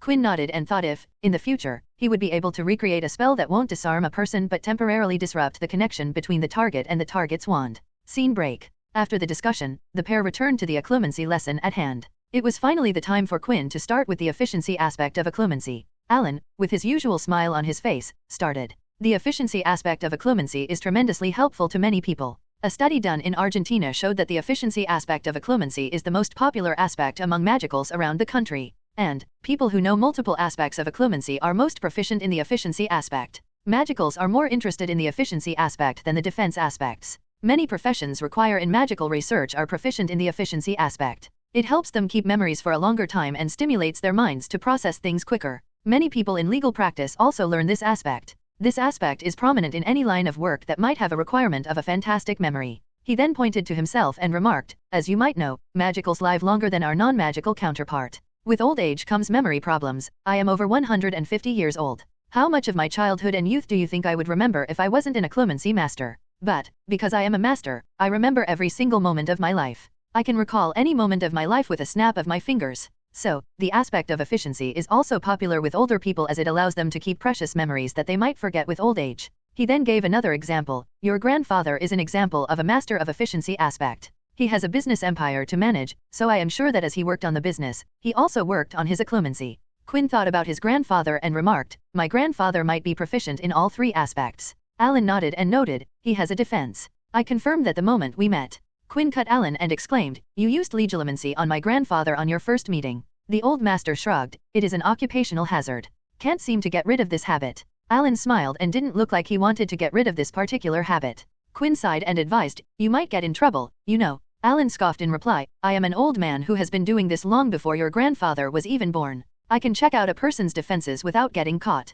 Quinn could feel the confidence and pride Alan held in his capabilities. Young Quinn had no problem with it as Alan was in the right to feel that way. In Quinn's eyes, Alan D. Baddeley was a beast who was at the top of his field. Alan finally began explaining how to get started with the aspect of efficiency. One of the sub-aspects of the efficiency is memory. Let's first understand what is memory. Alan paused before continuing, memory is the ability to both preserve and recover information we have learned or experienced throughout our lives. As we all know, however, this is not a flawless process. Sometimes we forget or misremember things. Sometimes things are not perfectly stored in memory. Memory problems can range from minor annoyances like forgetting where you left your glasses to diseases, like dementia, that affects the quality of life and the ability to function. Alan waited for Quinn to note down everything before moving on. To improve your memory, we have to find ways to retrieve our memories from our mind. Usually, stored memory lies outside of our awareness most of the time, except when we actually need to use it. The retrieval process allows us to bring stored memories into conscious awareness. He finished as he pointed at his temple. Now, to use the information that has been stored into memory, it first has to be retrieved.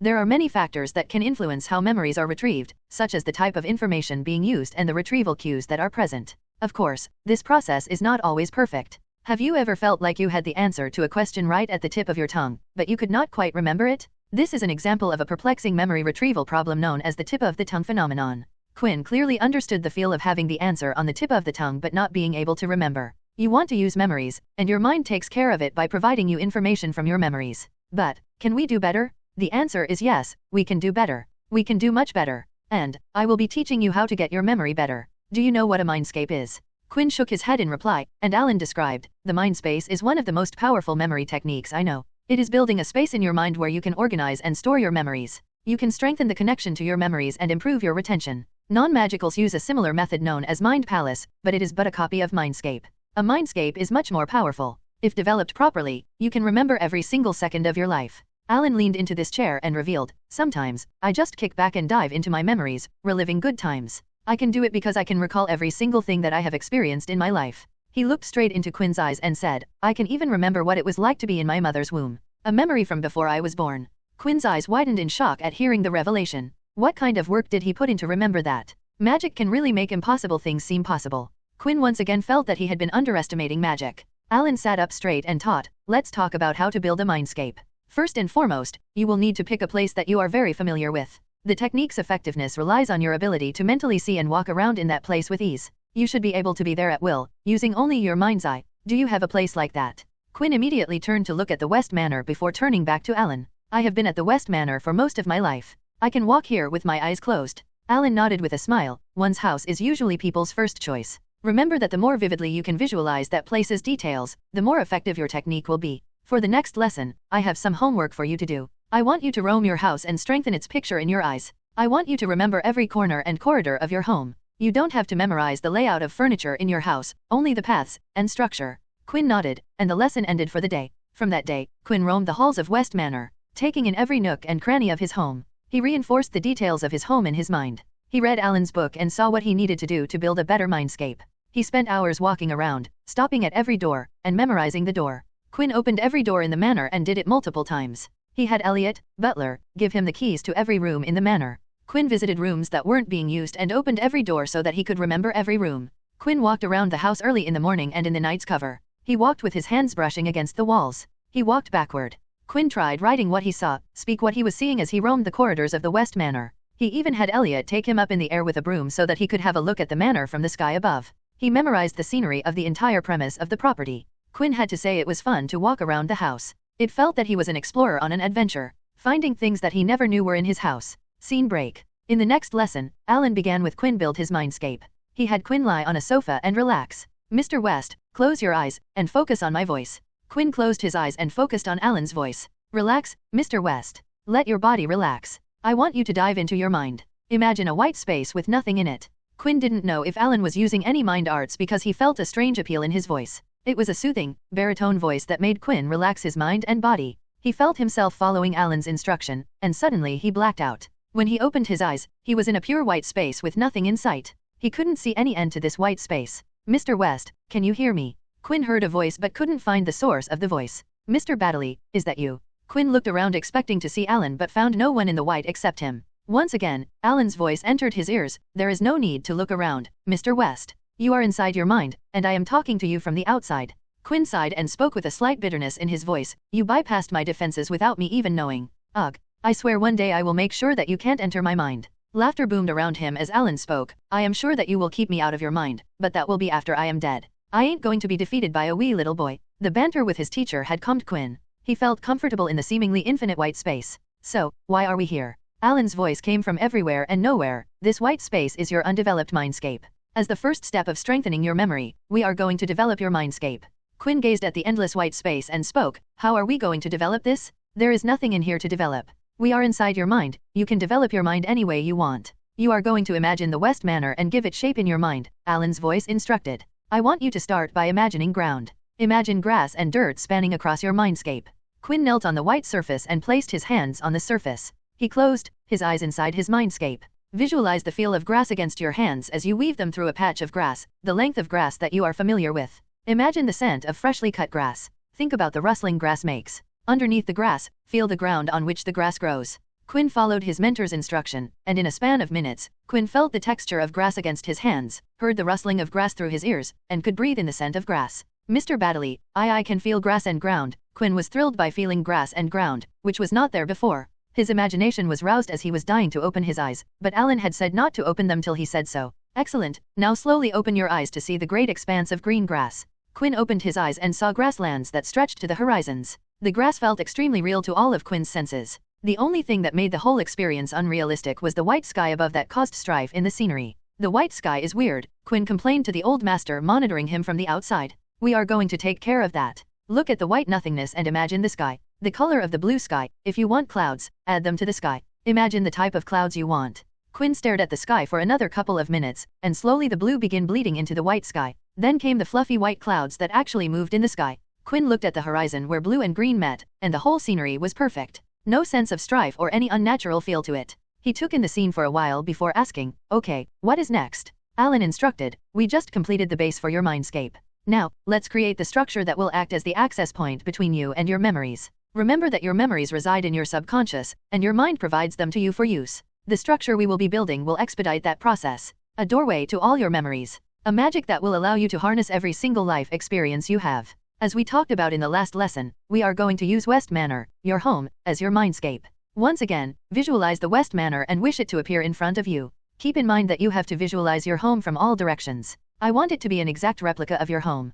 Quinn did what he was instructed. He visualized the West Manor, and it took him an hour to get a shoddy replica of the West Manor. Quinn's replica blurry and was missing components that lead to pitch-black blanks on the outside of the building. He wasn't even sure what was inside the manor in front of him. Quinn wasn't sure if he had followed Alan's instruction correctly. At novel bin at. Alan felt his student's emotion about the resulted replica and assured, Mr. West, you don't need to worry. Your replica is extremely good for the first time. Quinn frowned and snorted in disbelief. You mean this blurry building with black blanks is an excellent result? Alan's voice replied, yes, if building a mindscape was easy, then everyone would be walking with a perfect memory. Quinn wanted to improve his mindscape, but Alan called out, Mr. West, it is time to come out of your mind. We have accomplished our goals for today. Quinn closed his eyes, and the next time he opened them, he was in the usual room, on the sofa with Alan sitting near him. Quinn sat up with a groan and suddenly felt tired as he leaned back into the coach. Alan handed him a glass of water that he accepted. Thank you. Alan answered the reason behind Quinn's sudden fatigue. It was your first time accessing your mindscape.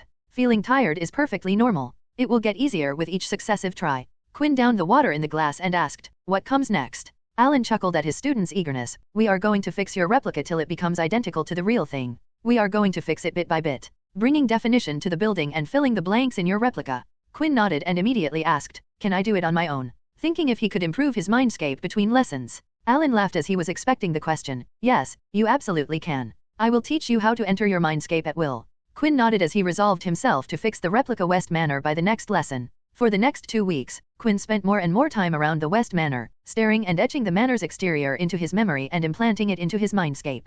He spent 3 to 4 hours every day repairing the replica in his mindscape, fixing the overall blurred appearance and filling in the blank spots in the building. After a fortnight of working on the West Manor replica, it was ready, and Quinn could say with total confidence that his creation was identical to the original West Manor. Quinn walked around his mindscape admiring the work he had done. Structure looks stable, size is identical to the original, color is exquisite, heck it even looks brand new. He crossed his arms and nodded in content. "I am good. Yes, you are good, Mr. West. Now, let's move on before your ego gets too big." Alan's voice reached Quinn's mind as he admired his mindscape. Alan had gotten used to Quinn putting an obscene amount of work outside and between lessons, so it did not surprise him when his student showed him the stable mind replica of the West Manor. "Mr. West, it is time to enter the next step to developing your mindscape. I want you to go to the front door of the building and open it." Quinn followed the instruction and walked to the door and opened it to encounter a jet black nothingness. The interior of his replica was hollow, with no sign of any interior. He ended up shutting the door close because of the sheer creepiness of the sight. "Merlin, there is nothing in there." Alan's voice said, "Of course, there is nothing in there. We haven't worked on the interior. The exterior of the structure represents the stability of your connection to your memories. We could have started developing the interior after the first day of erecting the replica. But, I wanted you to have a solid doorway to your memories, so I made you work on the exterior to completion. Your mindscape will always be ready to be used at a moment's notice." Quinn breathed out a sigh, readying himself for another long stretch of visualization and intent to breathe life into the hollow nothingness. "How are we going to build the inside? I assume it would be exponentially difficult than the outside." "Your assumption is correct. Crafting the interior will be more difficult as all the corridors and paths lead to different rooms, and you need to build them such that you know every inch of the place. No nook or cranny must be missed or forgotten," Alan instructed in total seriousness.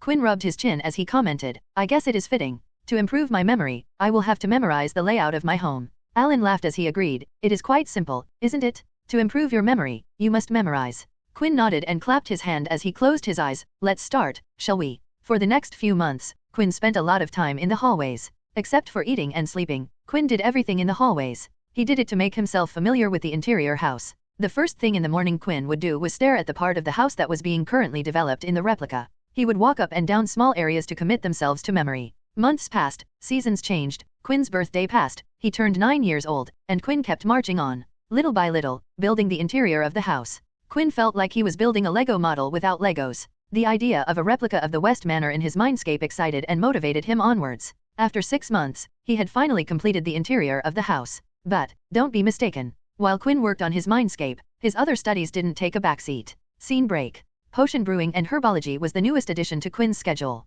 Elliot Dalton, the West family butler, was teaching Quinn about potion brewing and herbology. Elliot had set up a shed near the garden area of the West property. Quinn still remembered the first lesson he had attended with Elliot. Inside the wooden shed, a workstation was set up with a blackboard hanging on the wall. Elliot stood near the blackboard and waved his wand, and a potion cauldron with the word potion appeared on the board. "Mr. West, potion brewing is an amazing art of potion making. Potions are mixtures that can be brewed to showcase a multitude of effects. Potions can be medicines, antidotes, solutions, poisons, enchantments, vaccinations, or cures.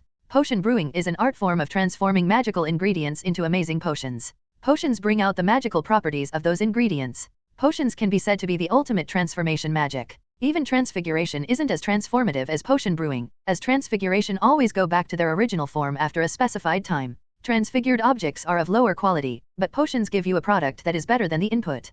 Potions have a distinct advantage over typical spell-type magic in that the non-magical could use them even, provided that they have the potion itself at their disposal. Certain magical effects can only be induced through the use of potions. Some potions duplicate the effects of spells and charms, but a few have effects impossible to achieve any other way. Imagine the polyjuice potion that can transform you into another person. If you want to recreate the effects of the polyjuice potion, you would either need a metamorphmagus or need a master of body transfiguration who could skillfully transfigure their body to look like someone else. And both options are incredibly rare. I think there is only one metamorphmagus in this country, and the body transfiguration master would need a detailed description of the person to crack the accuracy. Finally, the luck potion, Felix Felicis, can't be recreated by any other form of magic. Elliot explained with patience. He waved his wands, and the image on the board changed to a wand. Now, wands aren't used much in potion brewing. By that, I am not saying that wands are not required. Some magical ingredients are needed to be activated by the use of some spells. For example, salamander's blood needs a specific spell to get it usable in potion brewing. Once again, the image on the board changed. Now it showed a wand waving over a cauldron, knife, and vials. The reason potioners don't just enchant their equipment to brew on their own is that magical ingredients are volatile and very reactive. Magic from enchanted equipment can bleed into the ingredients and cause the potions to fail. Therefore, only limited enchanted equipment is used in potion brewing. Any pieces of equipment needed to prepare the ingredients need to be free from magic, so potioners are viewed in high regard because of the work that needs to be put in for brewing positions. Quinn nodded as he already knew about all of this from his previous reading of potion textbooks. Elliot tapped the blackboard, and the words, equipment, and safety appeared on the board. Before we start any potion brewing, we need to learn about the equipment. Elliot went along to explain the different types of cauldrons, knives, vials, various heat sources, and the thing that surprised Quinn was the addition of safety equipment. He had seen no mention or appearance of safety equipment in the novels or the movies. Young master, no matter what ingredient, you need to wear safety equipment. After all, prevention is better than cure. Safety goggles and gloves are of the utmost importance.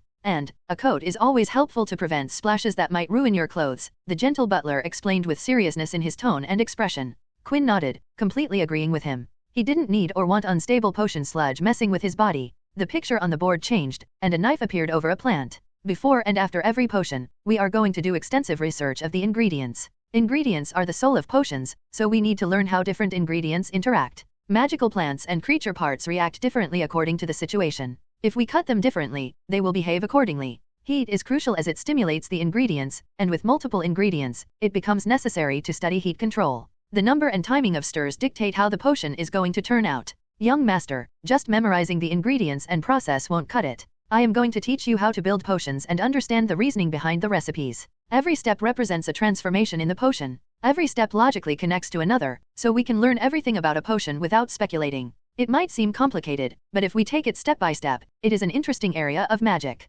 After that, Quinn and Elliot moved on to the garden. Elliot had created a space for growing a few potion ingredients. While some herbs and plants need special care and can't be grown here at the manor garden, but we can grow some in this garden. From that day on, Quinn would learn about magical plants and magical creature ingredients 2 lessons a week, and 1 lesson was dedicated to brewing potions. Also, every morning, Quinn would go to the garden to tend and monitor the growth of the herbs growing. They couldn't raise magical creatures, so Quinn studied creature ingredients that were already butchered and learned how to handle and prepare them. He couldn't use any magic in front of Elliot, so they left any use of the wand to Elliot, and he concentrated on other parts of brewing.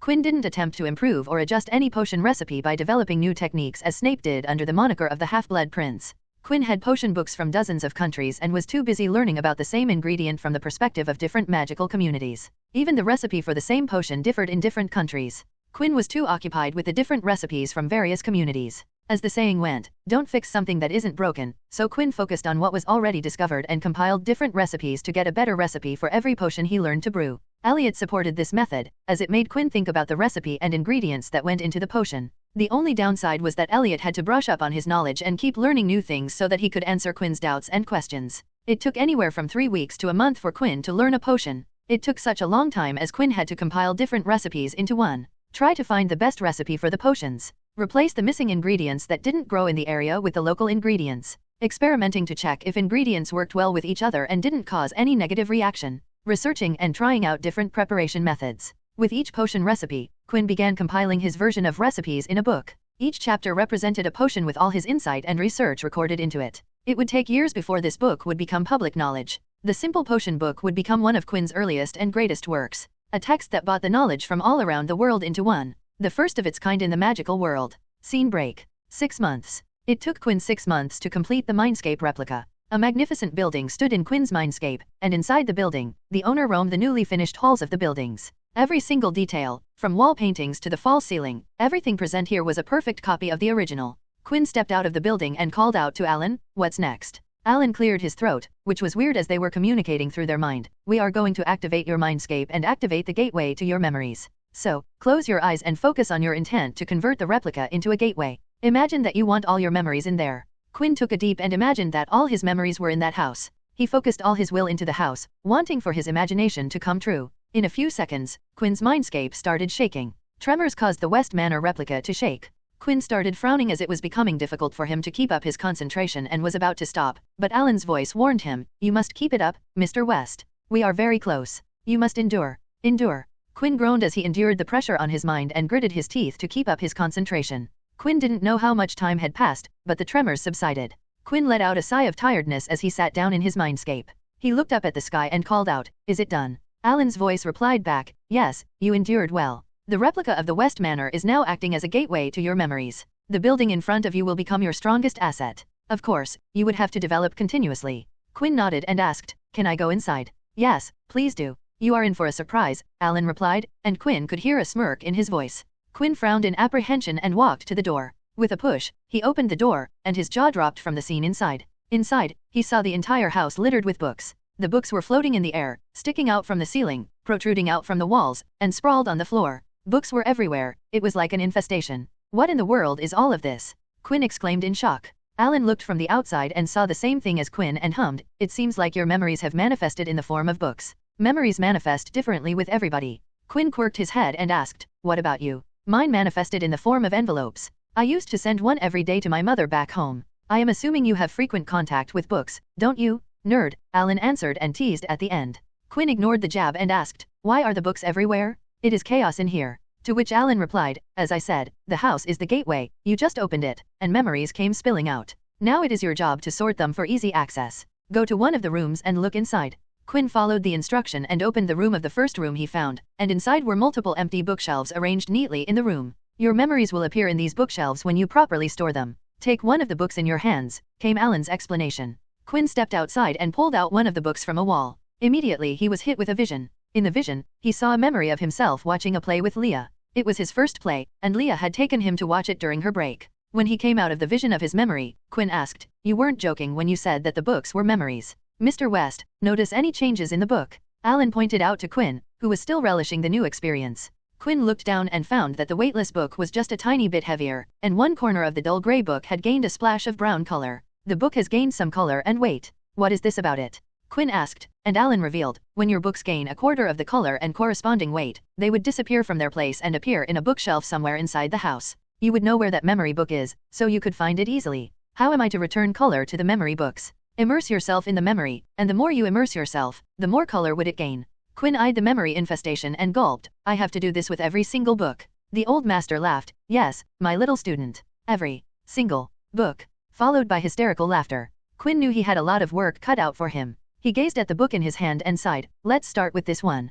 Quinn versus memory books was on. A long battle of attrition against himself. Books, memories, books, memories. For another 5 months, Quinn slaved away in his mindscape, sorting memories to bookshelves. It was an arduous project, as there were too many memory books. Even if Quinn managed to clean out an area, more would appear in the same area. Quinn had to sort through all the memories of his life, viewing every memory that was presented to him as memory books. It was all not bad as Quinn's speed of sorting increased with time. From the first time, his current speed was twice as fast, but it was nothing when compared to the speed Alan had described to him. "Mr. West, I have reached the level where my memories are sorted in real time. The ongoing memory of me talking to you is already sorted. I don't have to sort them as you do. I have trained my mind and mindscape to sort them the moment I see them." Plus, Quinn could only complete a quarter of the total immersion possible for a memory. Alan, on the other hand, was once again on another level. "I achieve complete immersion for all my memories. I can recall the input from all my senses, sight, sound, smell, taste, and touch. I can even recall what emotion and thoughts I had during the memory." Quinn had remembered the look Alan had given him as he had revealed, "Mr. West, I have sorted every memory of my life.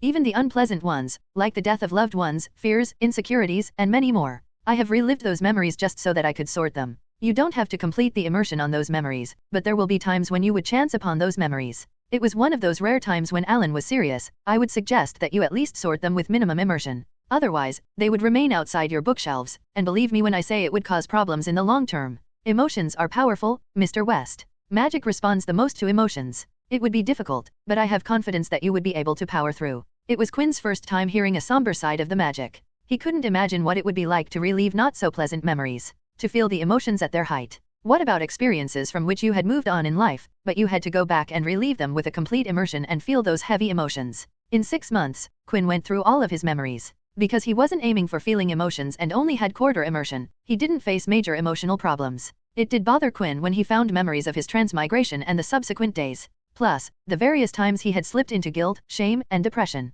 He was in one of the rooms, walking as he admired the full bookshelves. After he was satisfied, he closed his eyes and exited his mindscape. When he opened his eyes, he was lying on the familiar sofa in Alan and Quinn's room. He sat up and looked at Alan, who was reading a book.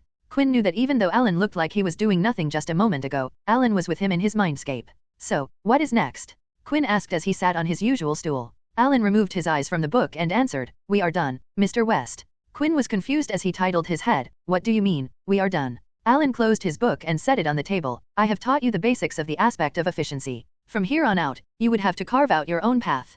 Quinn frowned and questioned, "But, all I have done is sort my memories. There must be more to the aspect of efficiency." Alan nodded and returned, "Do you feel any difference in your memory recall?" To that, Quinn nodded without hesitation, "Yes, absolutely. It has become easier to recall things. My memorization speed might not have increased, but I am positive that I can retain things longer." Quinn knew that after sorting his memory, he could easily access them by entering his mindscape.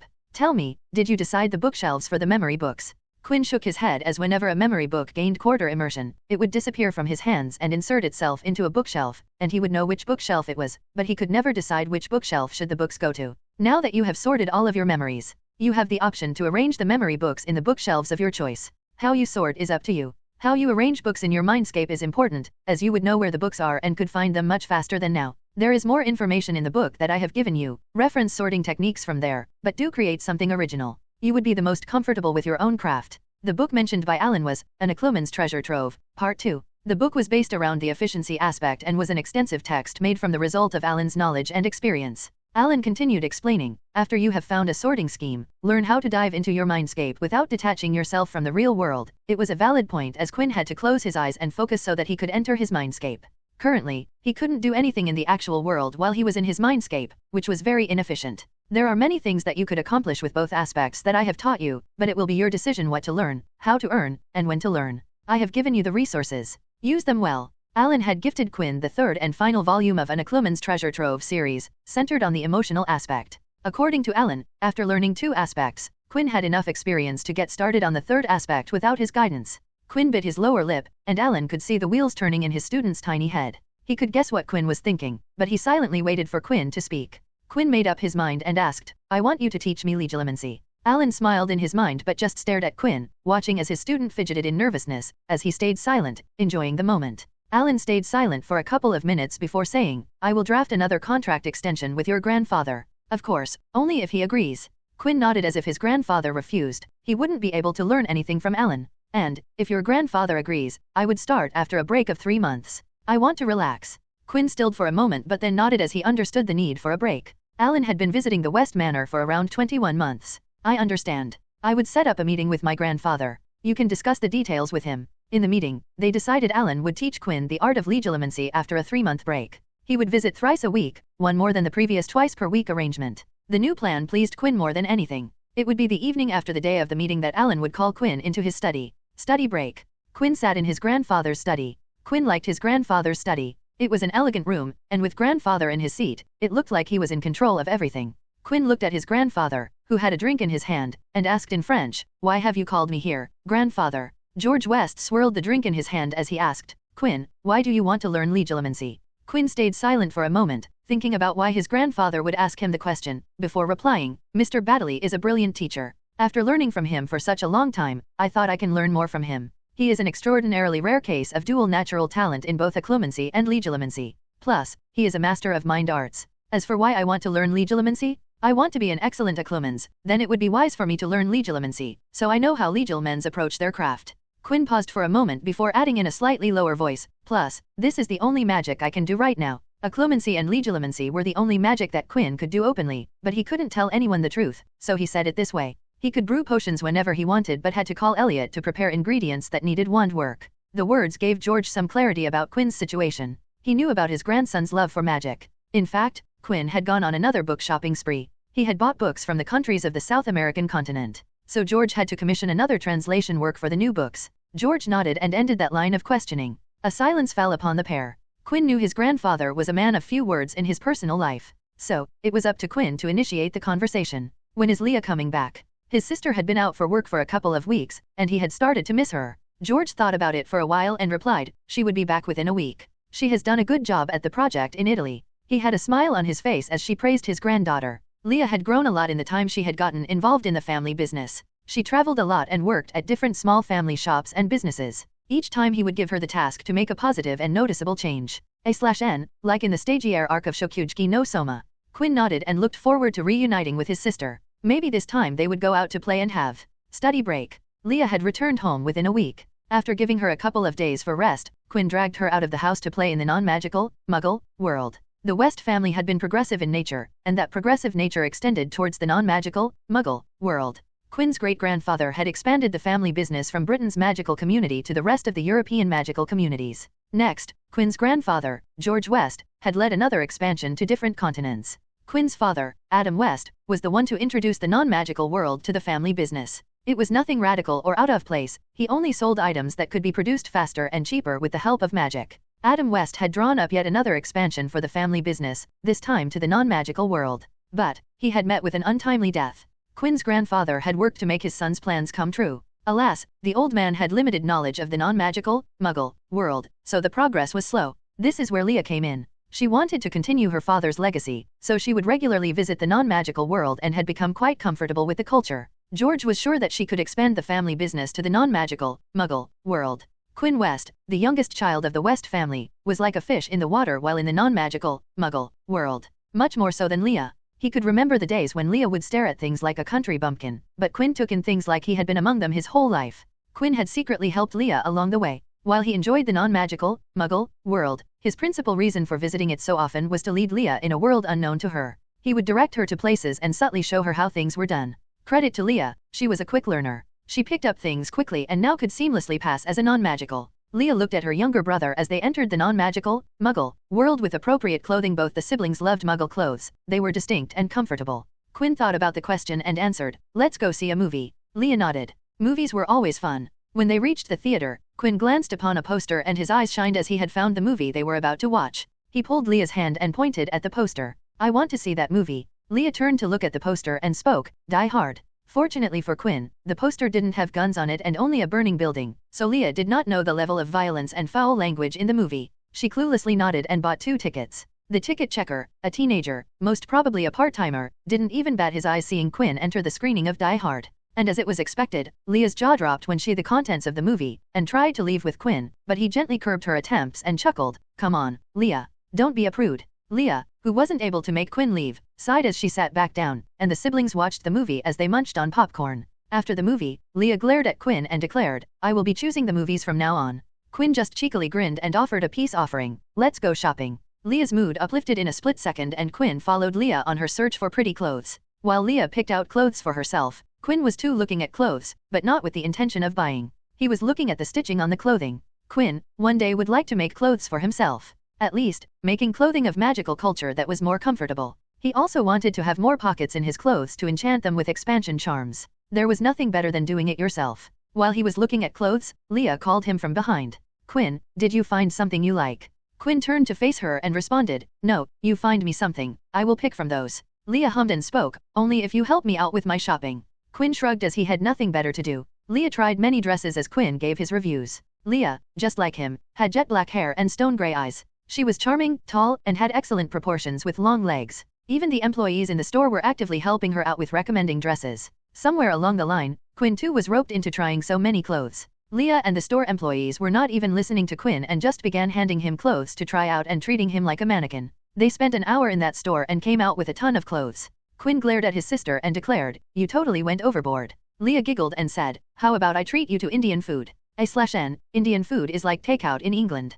Quinn grumbled and nodded. "I also want sticky toffee pudding with ice cream." Leah ruffled his hair and agreed, "All right, whatever you want." As they ate dinner, Quinn asked Leah about work. Leah indulged her little brother and talked. "I have been having problems with hiring people who have experiences with both worlds. I tried to get in contact with my school, but the number of people is still lacking. I need to find a lot more people to expand our plans." She sighed and continued, "Plus, I need to find them quickly. The people I hire need to be trained before they could actually work productively." Quinn looked at Leah and felt weird as he knew Britain had plenty of first-generation magicals, Muggleborns, who went back to the non-magical world to find work as they couldn't find employment in the magical world. Muggleborns couldn't find work in the Diagon Alley, Carpet Market, Horizon Alley, and a few could barely find jobs in Nocturne Alley, and that too didn't pay well. The status of first-generation magicals, Muggleborns, had been slowly deteriorating since Grindelwald's era, and Voldemort and his pure-blood Death Eaters had made things much worse. Oppression against first-generation magicals, Muggleborns, was at an all-time high. But then it hit him that Leah hadn't spent time in England and had spent most of her time in France at Beauxbaton.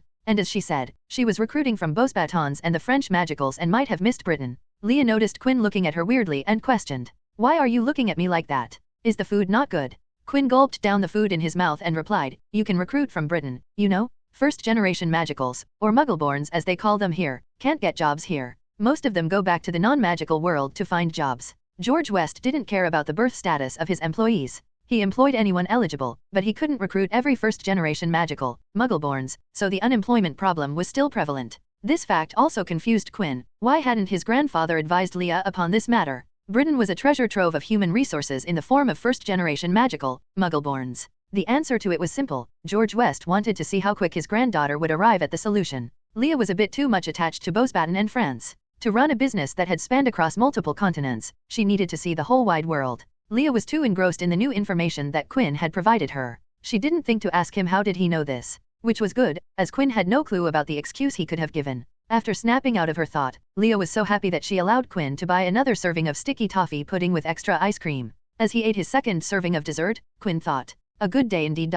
Quinn looked at Alan, who was sitting in front of him. They were sitting in their usual room. It was their first lesson after Alan's break. The old mind arts teacher had his usual relaxed grin on his face, but there was something different about him. You got 10. That was it. Alan had gotten a 10. At novel bin at. Alan's smile widened as he told what he had done on his vacation. I spent an entire month near a beach. Fantastic weather, relaxing atmosphere, and amazing people. I had the time of my life. Sun is good for a person my age. They chatted about the things they did during the break. Quinn told Alan about his progress with his legilimency. I have increased my primary shield from 10 layers to 50 layers. My secondary layer has also gone from 5 layers to 25 layers. I have also worked on my detection layer. Alan gave him some tips, before deciding that they had done enough catching up and it was time to start learning. That was enough catching up. Let's start with our lessons. From now onwards, we will learn legilimency, Alan said before continuing. Legilimency is the act of magically navigating through the many layers of a person's mind and correctly interpreting one's findings. We know a person who practices this art as a legilimens.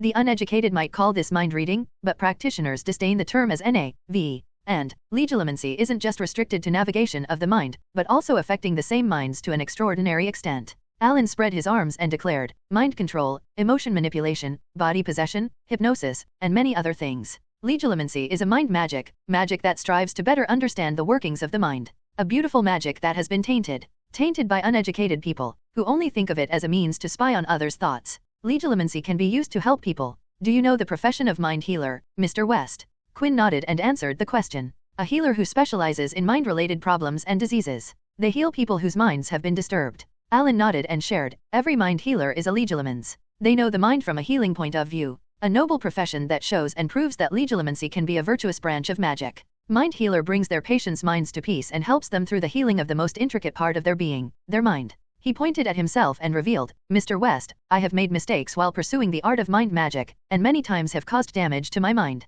I have taken steps that weren't correct and not a few times that has jeopardized my mental health. But every time, a mind healer had been there to monitor my recovery and make sure that my mind didn't suffer permanent damage. I, who value my mind above all else, see mind healers in high regard. Quinn could practically feel Alan's respect for mind healers and the art of legilimency, which was cemented by what he said next. Mr. West, I charge a lot for my services. I was brought up in a poor household, so I didn't have any luxuries, so I value money a lot and consider money to be one of the things a person needs to live a happy life. But, whenever I am asked to appear as a guest lecturer to share my knowledge of mind arts at mind healer conventions, I don't charge a single piece of copper because I know that sharing my experience with them is the betterment of the magical art I love. It is my way of returning to the community that helped me become what I am today. He looked straight into Alan's eyes and spoke, so, before we start learning, I would like you to understand that legilimency is not just a magic of harm but also an art of healing. It could do as much good as it can harm. I hope you would understand what legilimency represents and that people don't understand the true essence of this magic. Quinn's eyes were wide by the time Alan finished his passionate rant. Mr. Baddeley, I understand what you are trying to convey. Don't worry, I won't dishonor the art of legilimency. I understand that there are two sides to a coin. Now, would you like some water? Alan silently nodded as Quinn poured him a glass of water with magic. The old teacher received the glass and gulped it down in one shot. He once again looked at Quinn and expressed, I apologize, Mr. West. I let my feelings overcome me there for a second. I am a bit too sensitive when it comes to mind magic. Quinn nodded with a smile, I noticed. It just shows that you love what you do. The tanned old man cleared his throat and decides to go back to his lecture. Now, unlike occlumency, which requires you to work inside your own mind, legilimency requires you to work in the mind of others. Accessing your own mind is simple, as it is yours to command, but others' mind is foreign territory. So, the question that presents itself is how to reach out to someone else's mind? How does one open a path to someone else's mind knowing that the two people have no connection? Alan stared straight into Quinn's eyes, and Quinn felt the familiar heaviness from his detection layer. Quinn instinctively pulled up his shield to an active state. How does a legilimency accomplish this? How am I able to stretch my magic to your mind? Alan said as he retrieved his legilimency probe. Quinn thought about the question for a while before answering. You once said that eyes are the gateway to the mind. Alan nodded his head in agreement. Correct, eyes are the easiest point of entry to the mind,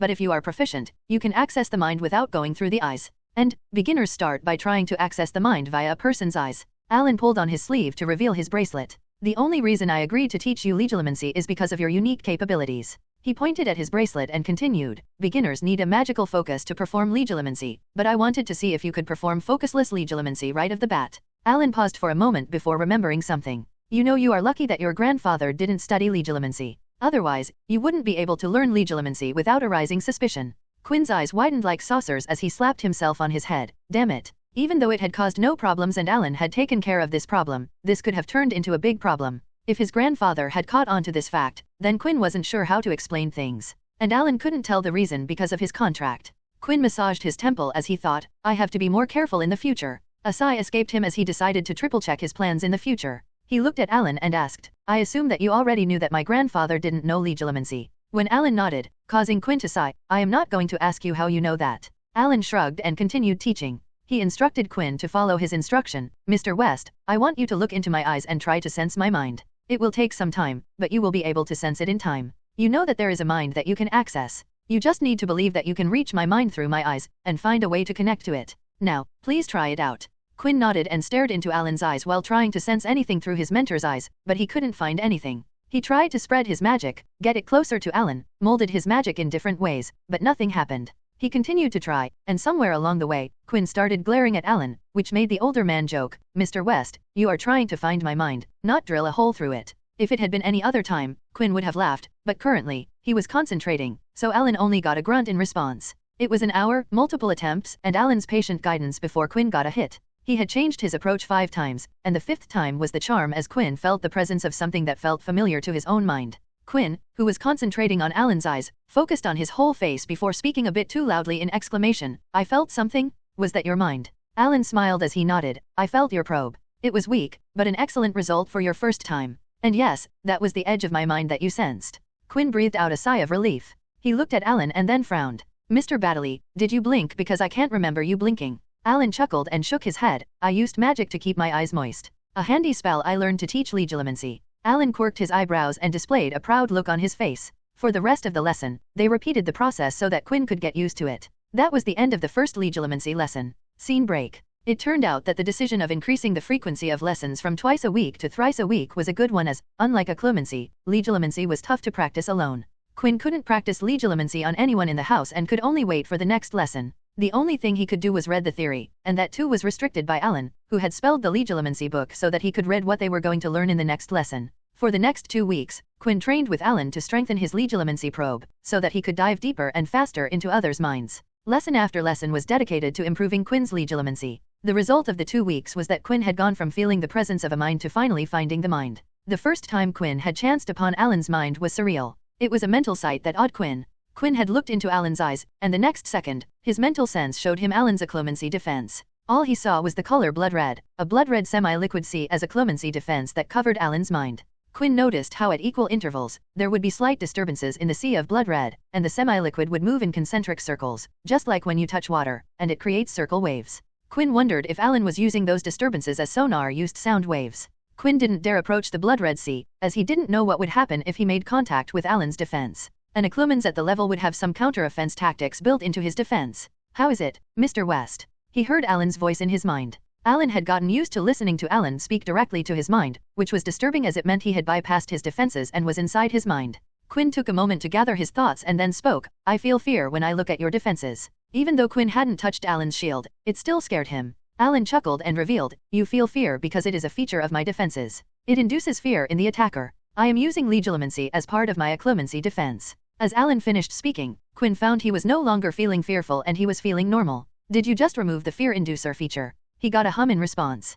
Quinn continued to observe the blood-red sea and asked, "Is this blood-red semi-liquid your detection layer?" Quinn's own detection layer was translucent in color. "I don't have a separate detection layer and shields. A separate detection layer and shields is a basic level technique. My defenses are from a much advanced system. Someday, you too would move on from your current system. And, the blood-red sea isn't even my first line of defense," was Alan's response. Quinn frowned as he asked, "But, I encountered nothing else." The blood-red sea was the first thing he saw. Quinn was sure he would have noticed something else. "You didn't notice anything else because I removed my first layer of defense. If my first layer had been active, you would be lost in my defense." Suddenly, Quinn saw a fog appear around him, but it kept at a distance from him. "This is my first line of defense. If you had encountered this fog, you would have been lost in it. I designed this fog to confuse the attacker's probe. You wouldn't find the blood-red sea if you encountered the fog. It would have caused you to wander inside itself until you gave up. Mr. West, my defenses incorporates all three occlumency aspects and many of the legilimency aspects. It is an intricate system of multiple parts that work in harmony," said Alan with pride in his voice.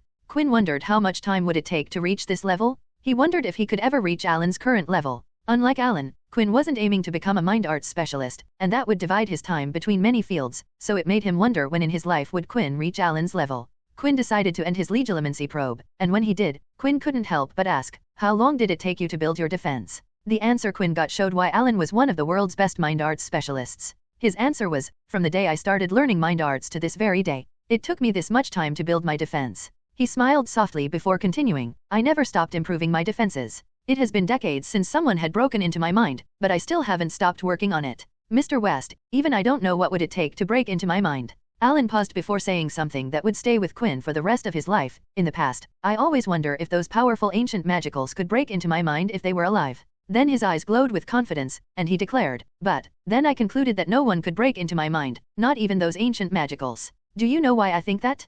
People always believe that the golden age of magic has passed, that we could never reach the level of ancient magicals like Merlin and Solomon." Alan scoffed with pure pride as he continued, "I don't believe that the golden age of magic has passed. I am confident that even if the mages who became so powerful that they become gods to non-magicals, they won't be able to break into my mind." Then he declared, "I am the golden age of mind arts." Quinn felt goosebumps on his skin at the last sentence. Quinn could see that Alan considered himself the best mind art master that ever lived. Listening to him changed something in Quinn's mindset. Somewhere in his heart, Quinn thought he could never match the likes of Merlin, mages turned gods, Hogwarts founders, or any ancient magical people who reached such a level of magic that we turned them into legends. Just before he was wondering if he could ever surpass Alan in the field of mind arts. But, listening to Alan made him wondered, why can't he surpass those ancient magicals? Why can't he reach a level where people would turn him into a legend? What is stopping him? Both them and he had the same magic, so he should be able to reach their level. In his excited state, Quinn looked at Alan and made a declaration of his own. "I will become the greatest magical that ever lived. I will surpass everyone that came before me and will set myself so high and above that no one after me will ever catch up to me." Alan, hearing that, let out the loudest laughter. Quinn had listened from his old teacher. "Yes, that is the spirit. Aim high and achieve the greatest goal possible." Both teacher and student laughed loudly. If Alan hadn't warded the room to be soundproof, the other people would definitely wonder what was going inside. Quinn looked at Alan and challenged, "I will become the greatest, so I will also surpass you in mind arts. One day, I will break into that mind of yours, and build a defense so strong that you won't be able to break into my mind. So, be ready for that day." Alan grinned a smile that split his face. "Ha, I will wait for the day you challenge me, brat. You are still wet behind your ears. I guarantee that no one much less than you would be able to break into my mind." After that day, Quinn continued to learn legilimency with Alan, potions with Elliot, and his own secret magic studies with a renewed and increased vigor caused by a higher goal and belief that he could achieve his aim. Almost a year later, came July of 1990, and arrived the time for Quinn to enter the next phase of his life. In the first week of July of 1990, 2 letters arrived at the West Manor. It was another usual morning in the West Manor, and Quinn came down from his room to the dining hall to have breakfast. He hummed as he walked into the hall but was surprised when he saw quite a few people in the room. His grandfather, George West, Quinn's sister, Leah West, butler, Elliot Dalton, and his caretaker, Ms. Rosie, were all in the dining hall. It was an unusual sight, as Quinn's grandfather and Leah had their breakfast before Quinn even woke up in the morning, and Quinn ate the first meal of the day alone, with either of Elliot, Ms. Rosie, or Polly, the house elf, giving him company. So, this sight that was out of the norm in the West Manor surprised Quinn. His first course of action was to check the time. Quinn looked at the clock in the dining hall while saying, "Did I wake up early or something?" But that was not the case, as Quinn was following his daily timings, and neither Leah nor George should be at the house and should be out for work. He walked to the table with a curious gaze, wondering the reason behind this anomaly, but his curious gaze turned into one of suspicion as he noticed that all the people in the hall were staring at him.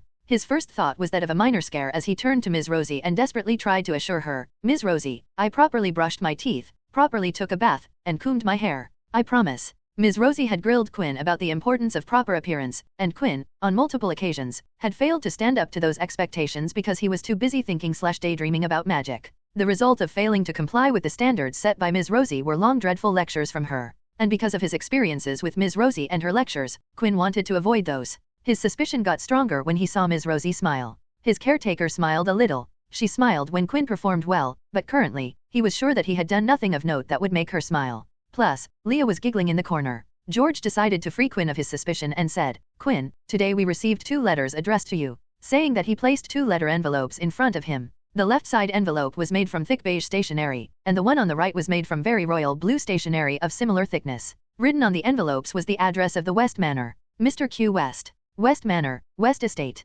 Herefordshire, West Midlands. The beige letter had the address written in English, while the blue letter was in French. Quinn noticed there was no sender's name on the envelopes, but when Quinn turned the beige envelope, he was the Hogwarts logo on the lip of the envelope and a Hogwarts logo-shaped wax seal sealing the envelope. His eyes widened as he turned to the royal blue envelope, and similarly, it too had a printed logo and wax seal. But this time, they were of the Bosebaton design that Quinn had seen on Leah's stuff. This. A stunned Quinn said as he looked up at his grandfather, "Are these?" George West nodded with a smile gracing his face, acceptance letters from each Hogwarts School of Witchcraft and Wizardry and Bosebaton's Academy of Magic. George pointed at the Hogwarts letter and said, "Since you have been living in Britain, Hogwarts sent you an acceptance letter." He pointed at Bosebaton's ladder and stated, "Bosebaton sent you the letter because of pedigree. Your grandmother, father, and Leah all went to Bosebatons. Family members get invitations even if they don't reside in the area where Bosebatons recruit from. It is up to you where do you want to attend." Quinn didn't open the letters but looked at George and Leah. George had attended Hogwarts while Leah had attended Bosebaton, so he had people from both schools, and he knew that both of them would want him to go to their school.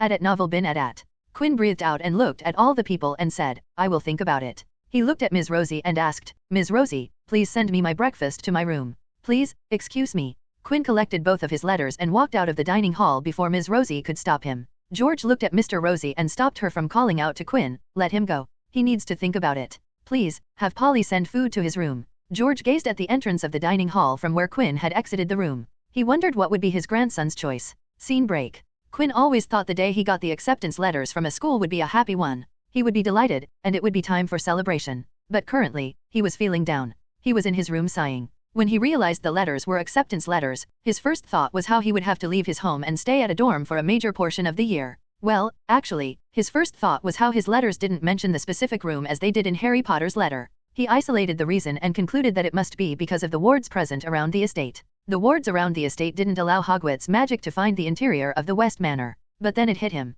He would have to leave the comfort of his home. The home he had lived in since he had come to this world. He thought how his lessons with Mr. Baddeley would come to an end. How he would no longer be able to maintain the herb garden with Uncle Elliot and their potion lessons would also stop. Even the thought of freedom from Ms. Rosie's tough lessons saddened him. He had a lot of things that he liked in this house, and all of them would end when he left for school. Even his usual secret magic studies would come to an end, and even though he would be able to do magic in public, it would still take time to get used to a new place. He would need to find a secure place to practice his magic. His worries and vigilance wouldn't ease up because now there would be so many people nearby him at a school full of magical children. One mistake, and the entire school could potentially know things he didn't want them to know about. Except for the time he had spent traveling, Quinn had spent every day of his new life in this place. The thought of leaving this place, which had become important enough for him to base his mindscape, was an unpleasant one. He wouldn't be able to meet his family for most of the year. While feeling down, and thinking about the future, Quinn absent-mindedly opened his letters. He used magic to safely undo the wax seal without damaging the envelope. The wax seal detached itself from the envelope but stayed on the lip of the envelope. He gently removed the letter from the envelope and unfolded the 2 yellowish-beige parchment papers. Just as it in the series, Quinn's letter read, Hogwarts School of Witchcraft and Wizardry. Headmaster, Albus Dumbledore. Order of Merlin, First Class, Grand Sork, CHF Warlock. Supreme Mugwump, International Confeed of Wizards. Dear Mr. West, we are pleased to inform you that you have been accepted at the Hogwarts School of Witchcraft and Wizardry. Please find enclosed a list of all necessary books and equipment. The term begins on September 1st. We await your owl by no later than July 31st. Yours sincerely, Minerva McGonagall, Deputy Headmistress. He put aside the first page of the acceptance letter, and on the second page was the list of books and equipment. A smile appeared on his face as he read the list of books. Hogwarts School of Witchcraft and Wizardry. Uniform. First-year students will require 1 3 sets of plain work robes, black. 2 1 plain pointed hat, black. for day wear. 3 1 pair of protective gloves, dragon hide or similar. 4 1 winter cloak, black, with silver fastenings. Please note that all pupils' clothes should carry name tags. Course books. All students should have a copy of each of the following. The Standard Book of Spells, Grade 1, by Miranda Gosshawk. A History of Magic, by Bathilda Bagshot. Magical Theory, by Adalbert Waffling. A Beginner's Guide to Transfiguration, by Emmerich Switch. 1000 Magical Herbs and Fungi, by Phil Lidaspor. Magical Drafts and Potions, by Arsenius Jigger. Fantastic Beasts and Where to Find Them, by Newt Scamander. The Dark Forces, A Guide to Self-Protection, by Quentin Trimble. Other equipment. 1 wand. 1 cauldron, pewter, standard size 2. 1 set glass or crystal vials. 1 telescope. 1 set brass scales. Students may also bring, if they desire, an owl or a cat or a toad. Parents are reminded that first years are not allowed their own broomstick. Yours sincerely, Lucinda Thomsonical Pocus, Chief Attendant of Witchcraft Provisions. Quinn had already read all the books from the list. The amount he had learned with the first year focus and power was much more than what a single school and curriculum taught. Even though many magical communities had joined together to form the International Confederation of Wizards, they were still pretty xenophobic in nature and isolated from each other. He could do more things with limited focus and power that any student could imagine doing with the same amount of magical capabilities. Quinn could say that buying books from different cultures and communities was his best decision in both of his lives. He carefully cast a stasis charm on both pages and the envelope before packing the letter back into the envelope. It didn't matter what school he committed to, Quinn was going to frame the acceptance letter of that school. Quinn opened Beauxbaton's acceptance letter, and inside were 2 pale blue parchment papers. He unfolded the letter, and Beauxbaton's content more pronounced than Hogwarts. À l'Académie de Magie de Beauxbatons. Directrice Madame Olympe Maxime. Education Magique, Ministère de la Magique, Coopération Internationale, Ordre du Flamel, La Victoire. July 1, 1990. Cher Monsieur West. We are pleased to inform you that you have a seat at Beauxbaton's Academy of Magic, where magic meets magnificence. At Beauxbaton's Academy, people of an unimaginable nature attend to learn more about their gifts. As well as improving our magic, we learn etiquette, poise, and more. Look to the back to find enclosed a list of supplies and equipment needed. The term begins on September 1st.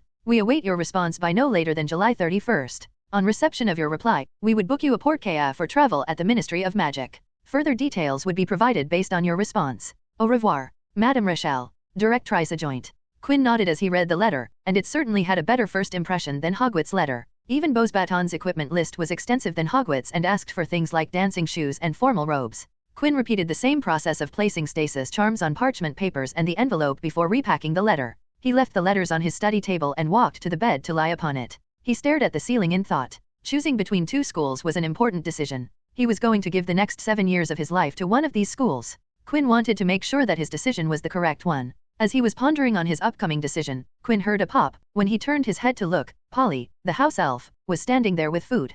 Quinn smiled and spoke to the longtime resident of the West Manor. "Thank you, Polly. Please leave the food on the bedside table. I will eat it shortly." Polly complied, and before leaving, insisted that he ate his food soon before it cools down, but he knew Polly had already charmed the food to stay warm. It was not before lunchtime when Quinn came out of his room. He straight went to his grandfather's study to talk. When he entered the study, George West was working on something, but when he saw Quinn enter, he put aside his work and gave all of his attention to his grandson.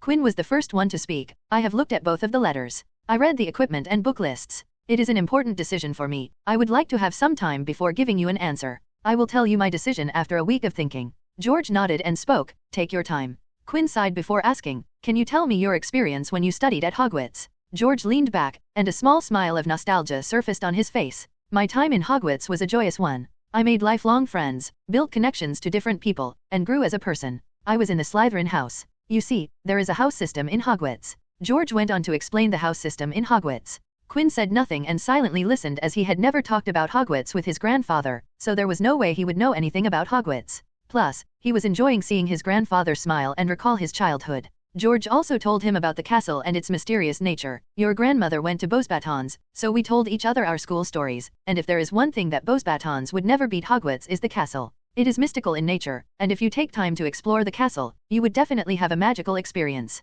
George told him stories about the castle and his experiences of being a prefect and the head boy. They continued to talk till lunchtime. That week Quinn also sought out Leah to know about her experience at Beauxbatons. Beauxbatons sounded like an amazing and unique place to study. She told him about Flamel's annual lecture Beauxbatons hosted. She also explained how Beauxbatons had a diverse and large alumni base, and the academy made significant efforts to keep in contact with their alumni. It sounded like a traditional alumni base present in non-magical colleges. Scene break. The promised week passes, and Quinn had made his decision. At supper, Quinn told his family which school he was going to commit to. Like a certain basketball player, he announced. In this fall, it was a very tough decision. In this fall, I am going to take my talents to Scotland and join the Hogwarts School of Witchcraft and Wizardry. Leah looked at her younger brother and asked, Hogwarts, are you sure? Quinn nodded, yes, Hogwarts. Why? Quinn grinned and spoke, I talked to both you and grandfather. I felt attracted to Hogwarts more than Beauxbatons. He quirked his eyebrow and teased, grandfather sold me on Hogwarts, certainly better than you trying to sell me on Beauxbatons. You still have a long way to go, sister. You little. Leah reached over and pinched his cheeks, which he avoided, and stuck out his tongue. Quinn, are you sure? Asked George, halting the interaction between the siblings. Quinn turned to look at his grandfather and retrieved an envelope, and handed it to his grandfather. Yes, I have made my decision, and it is Hogwarts. The letter in George's hand was Quinn's response to Hogwarts' acceptance letter informing them he will be attending their school. Quinn's future knowledge heavily influenced his decision. The sole existence of the Room of Requirements was a crucial factor in his decision. He didn't know if Beauxbatons had a similar room, and even if there was no guarantee he could find it. And his grandfather had said that Hogwarts Castle was a mystical place, and maybe he could find things not shown in the series. Even though he hadn't extensively thought about the future of Voldemort, Death Eaters, and the upcoming war, it did factor in when he thought about the school he wanted to go to. It was the dilemma if you went back into the past and could stop 9/11, or if you could kill Hitler when he was a baby, or stop any major terrorist incidents where lives were lost. Quinn decided that even though he didn't want to interact with the Golden Boy as it would attract a lot of unnecessary problems and attention, he would still do his part in secret to prevent lives from being lost. The next morning, George sent out the letter written by Quinn to Hogwarts via an owl and another letter to Beauxbatons informing that he wasn't going to attend there, and that solidified his decision. Quinn West was going to Hogwarts School of Witchcraft and Wizardry. Quinn and Alan walked in the gardens of the West Manor. It was their last lesson, and both decided that a casual stroll would be the best way to end their correspondence. Alan had his hands behind his back as he walked with his student of almost 3 years. Sometimes I forget you still a little brat. I had completely forgotten that you two would need to attend a school. Quinn scoffed and retorted, I will take that as a compliment. So young, yet so talented. Live with it, old man. The younger generation would always surpass the older one. Alan chuckled but chose not to reply. He knew that if they started, both of them could go back and forth for hours, and even then, none of the two would concede defeat. Instead, he decided to inquire Quinn's future plans regarding mind arts. Do you plan to improve your mind arts in the future? What are your plans for the future? Quinn looked up at his teacher while replying, the mind, body, and soul. The 3 most important things for a magic is connected to all 3 facets of a being. So it would be without saying that I would continue to develop my mind. There is no harm in developing my mind. It would help me improve my magic and life in general. Alan nodded and probed, and how are you going to improve them? Well, I would be in a place full of people, so training legilimency wouldn't be a problem. Even though most of them won't have any defenses, I can still train other aspects of legilimency, answered Quinn, explaining his plans to exploit his fellow schoolmates. Alan didn't comment on the blatant admission of the intended invasion of privacy of dozens of people. You can train your legilimency with the method I taught you. Alan had suggested to Quinn a method using which he would be able to train his legilimency alone without requiring a person as a target. Yes. Using occlumency to train legilimency. I need to build a small shield system inside my Mindscape and then remove the memory of anything related to the new shield and lock those memories underneath the shield system. This way, I won't know how to penetrate that shield and would be able to practice breaking occlumency defenses using legilimency. Quinn recited the method suggested by Alan. He also snapped his fingers and added, I just need to find new ideas for occlumency defenses so that I could create new scenarios for me to go against. This way, not only my legilimency improve, but even my occlumency skill would also improve. A perpetual cycle of improvement. Alan nodded in agreement but also asked, and what are the warnings that I gave you? This method did have a drawback that could harm the mind if used carelessly. Never isolate a memory for a long period. Willful repressing of memory would always cause problems. Alan patted Quinn on his back. Correct, all you need to do is free the memory from its repression for a small period before you could once again suppress it. So, don't be lazy and follow proper procedure. I saluted Quinn. He kicked a small pebble in his path and asked, what about you? What are you going to do next? What is in the future for Mr. Alan D. Baddeley? Alan shrugged in response to the question, I have no idea. There are some jobs lined up that I could take, or I could take another vacation and relax, or maybe I would write a few research papers for publication. Well, I would follow where life takes me. Both student and teacher fell into a comfortable silence as they continued to walk around the garden before Quinn spoke his thoughts. You know, I wanted to learn more from you. Your lessons are so fun, and now they are going to end. Without looking at Quinn, Alan offered, you can come apprentice under me when you pass out of school. Quinn turned up to look at Alan with surprise etched on his face, his eye wide, brows pulled up. I didn't know you offered apprenticeships. Indeed, I don't offer apprenticeships. I stopped offering them when I turned 100 years old, but you are interesting enough for me to offer one. Plus, I am interested in how much you could improve. It would be fun to compare the progress from now to, let's say, when you turn into an adult. Alan's time with Quinn had shown him Quinn's potential, and it would be worthwhile of Alan's time to teach Quinn at a higher level. Quinn, without even thinking about the offer, accepted. I would be honored to apprentice under someone of your caliber. I would come to find you when I think the time is right, so don't die before I do that, old man. Alan chuckled and retorted, you better keep on improving, because if I find that you have slacked off, I will definitely kick you out before we even start. I will keep that in mind, laughed Quinn, even though he knew Alan wasn't joking. Alan fished out a pocket watch from his clothes and spoke after checking the time. It looks like it is the time for me to leave. Both of them walked to the flue-connected fireplace, and before leaving, they said goodbye. Quinn raised his hand for a handshake. It was fun learning from you, Mr. Allen, said Quinn, and used Alan's first name for the very first time. Alan showed a similar smile and shook his students' hands. It was nice teaching you, Mr. Quinn. With that, Alan left the West Manor in a flash of green fire from the flue. Scene break. On the 1st of August, Quinn and George went out to Diagon Alley to get all the stuff needed for the upcoming school year. It was going to be Quinn's first time coming to Diagon Alley. It surprised that Quinn had never gone to Diagon Alley. He never needed to go shopping, as he just needed to tell Elliot, and he would get stuff for him. When Quinn thought of that, his first reaction was, holy crap, I am a sheltered child, maybe even a little spoiled. But Quinn managed to convince himself that he wasn't a sheltered child, as he frequently visited the non-magical world with Leah. Diagon Alley was just as it had been described in the books. Quinn saw a potion ingredient shop and saw a bright stack of cauldrons outside the shop.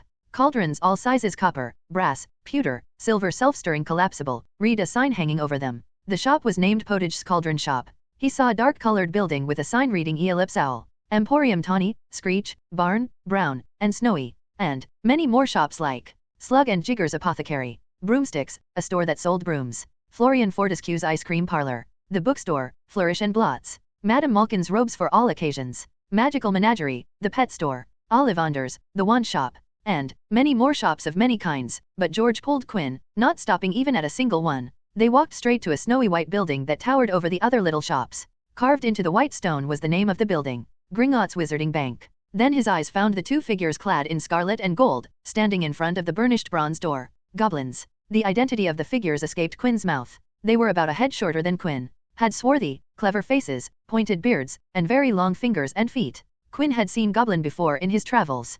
Quinn and George stopped a distance from Gringotts, and George looked at Quinn before speaking. Gringotts Wizarding Bank is the only wizarding bank in magical Britain. This means that goblins have a monopoly over the banking business. In the treaty signed by the Goblin Nation and Ministry of Magic, it is stated that Gringotts would be the only bank in magical Britain, and no other bank would be allowed to open and operate in magical Britain. Failure to comply would, without fail, would lead to a war between the two parties. Plus, in the centuries they have been active, they have cemented their place in the lives of British people. They are too big to fail. George looked at the building with displeasure in his eyes and spoke with contempt in his tone. The Ministry of Magic was foolish enough to sign that treaty and made it binding with no chance for renegotiation. Do you know why this is bad? Quinn nodded and stated the obvious. This kind of monopoly allows them to charge any amount of money for their services. Because of the treaty you mentioned, they have free reign and have no competitor, much less than an alternative. Even though Quinn spent most of his time studying magic, he still was a child of a business owner. George rubbed Quinn's head and praised him. Excellent, you are completely right. He looked at the goblins at the door and continued. Britain's Ministry of Magic taxes its people a low tax amount, and it is praised all over the world for that. But what they don't know is the reason for such low tax prices.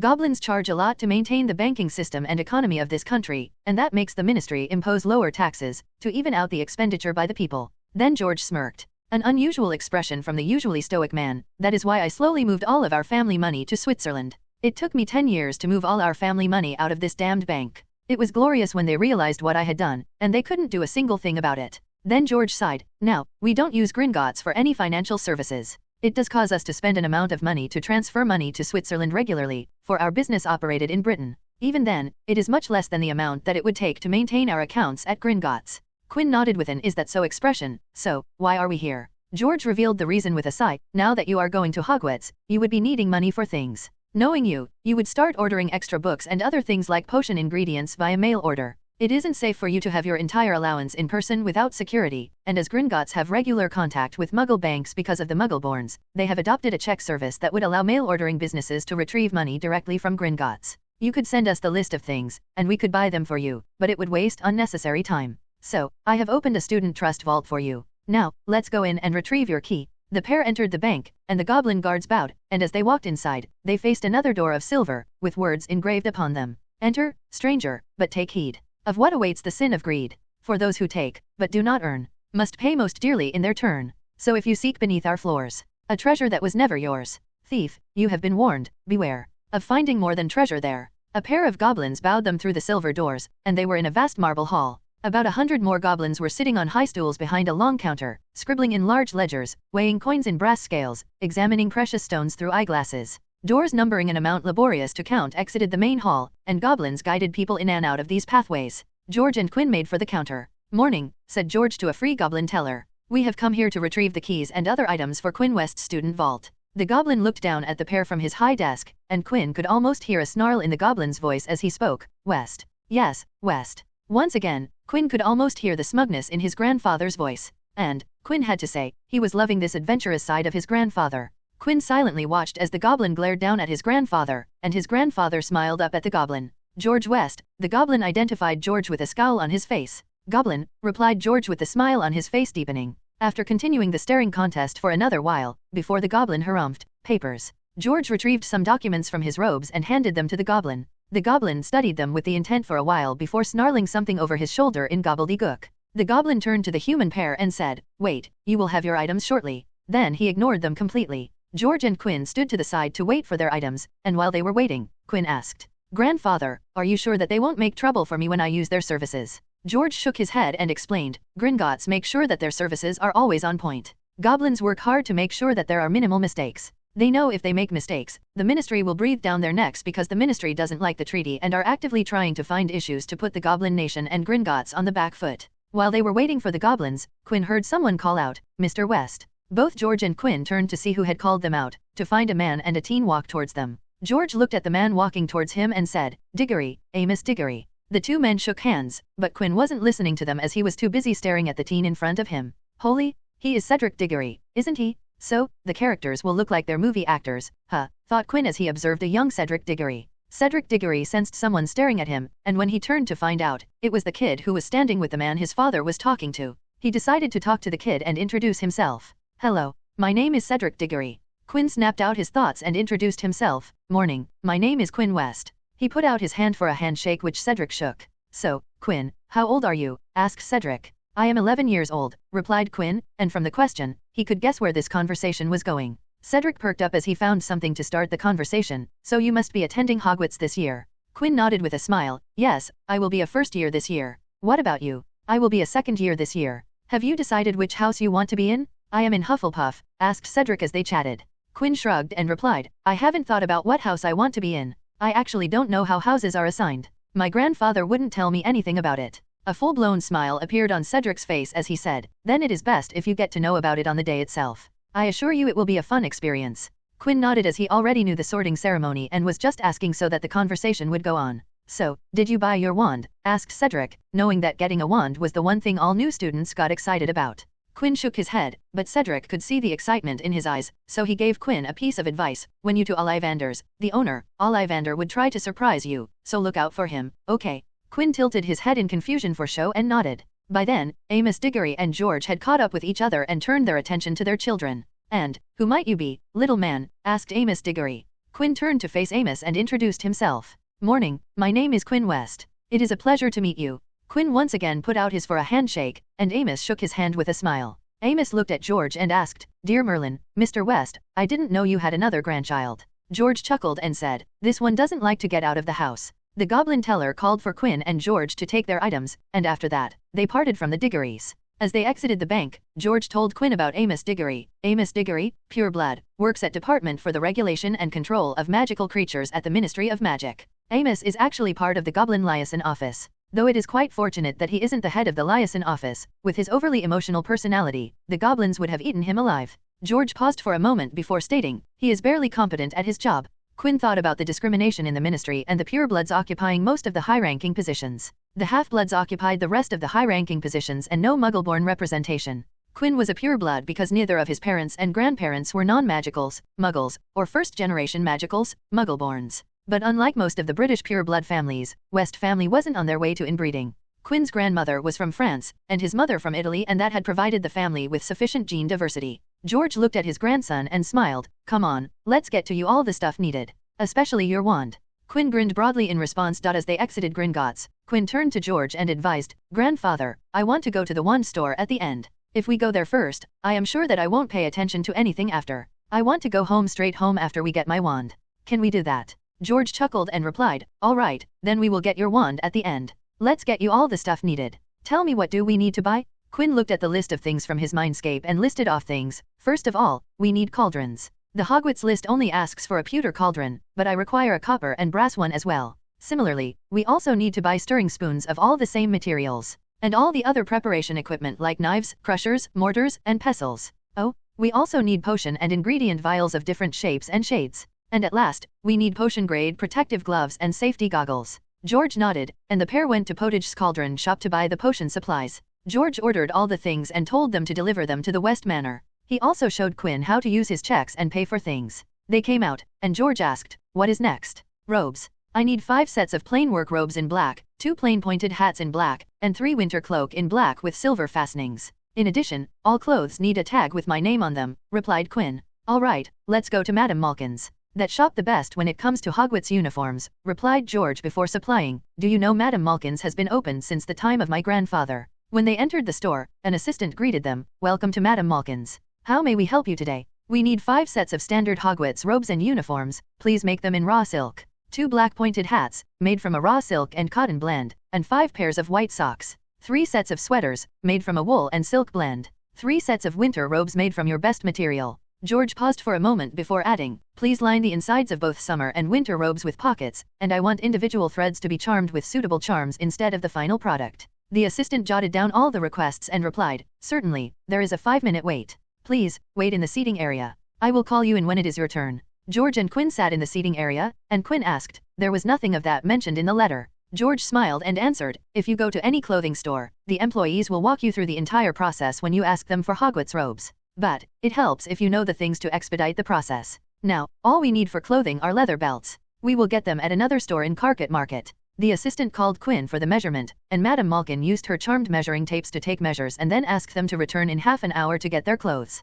They exited the store and talked about the next course of action. So, where to next? Asked George. Quinn thought about it and said, I already have a telescope, so we don't need to buy that. So let's get the leather belt and then pass some time at Flourish and Blots till the clothes are done, and then go buy me a wand. Finished Quinn with a smile on his face. You and your obsession with books, said George while looking at his grandson. All right, let's do that. The pair went to a leather accessory store to have their belts made and then went to Flourish and Blots, where Quinn got the biggest shock of his second life. Scene break. Quinn entered Flourish and Blots and left behind George to browse the collection of books in the store. Till now, he had been buying supplementary books with the help of catalogs of various bookstores around the world, so he never needed to visit a bookstore, so he decided to take his browsing through the books. While he was browsing through the books, he reached the fiction section and found some books that made him laugh as they were fictional books on Harry Potter and his supposed adventures. It was a completed series sold in a set of 7 books. With a smile on his face, he turned around and saw a stand of newspaper and magazine. He picked up Daily Prophet, which his grandfather termed as a joke of a newspaper.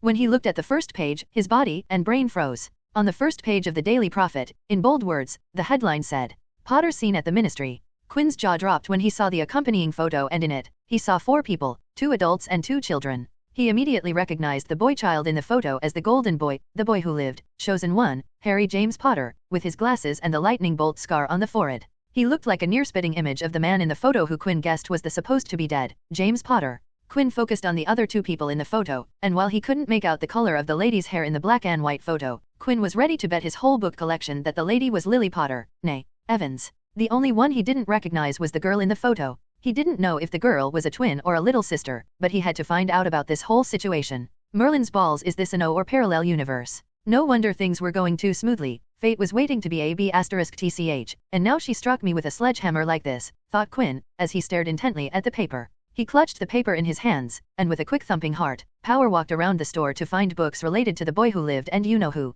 I knew these hyphenated bastards were going to make problems for me, but this is ridiculous. Quinn came to a sudden stop as he found the book he was looking for. Modern Magical History and the Rise and Fall of the Dark Arts and Great Wizarding Events of the 20th Century. He nearly ripped the book out of the shelf, opened it to find the index, and found the heading, First Wizarding War. Quinn sat down in front of the bookshelf and flipped to the chapter about the First Wizarding War. As he read it, the book helped clear his doubts. The events were the same canon, but things changed when the war reached the date October 31, 1981. On Halloween, in Godric's Hollows, it wasn't James and Lily Potter that died, but Fleamont and Euphemia Potter, the grandparents of Harry Potter, who had died. James and Lily Potter were out of the house when Voldemort struck, and in Potter's house were the grandparents with their grandchildren, the twins, Harry and Ivy Potter. Albus Dumbledore declared Harry Potter as the boy who lived. The reason wasn't stated, but Quinn knew it was because of the prophecy and the scar that marked Harry and Voldemort's equal. Fleamont and Euphemia Potter didn't die earlier, so they lived till the war. They died, so the remaining Potters are alive. Harry Potter will no longer be the abused boy in the books. By the looks of the photograph, this isn't a wrong boy who lived scenario or a neglect plot. Now, Harry Potter has a twin sister, thought Quinn as he stared at the words in the book. He clutched his head and groaned in a whiny tone, I should have gone to Beauxbatons. Alas, the time had passed. Yesterday was the last day for booking a seat at either of the institutes, and Quinn couldn't do shit now. Quinn decided to think about this whole situation later as he heard his grandfather call out to him. He put the book back on the shelf and was about to put the newspaper back, but decided to take it with him to the counter. He had questions, and his grandfather was going to answer them. Quinn walked to George with the issue of Daily Prophet and showed it to him. Grandfather, who are these people? He faced the front page towards George. George looked at the paper but showed no particular interest in seeing the Potters in the paper. He stared at the headline and the photo for a moment before saying, they are the Potters. Don't worry about them. I was going to tell you about the political landscape of magical Britain this week. We will discuss them during our lessons. Quinn nodded as he could wait till tomorrow to get the complete picture. But, there was a discomfort in the back of his thoughts. He decided to move on from the current topic and spoke, okay, let's go collect my clothes and then go buy a wand.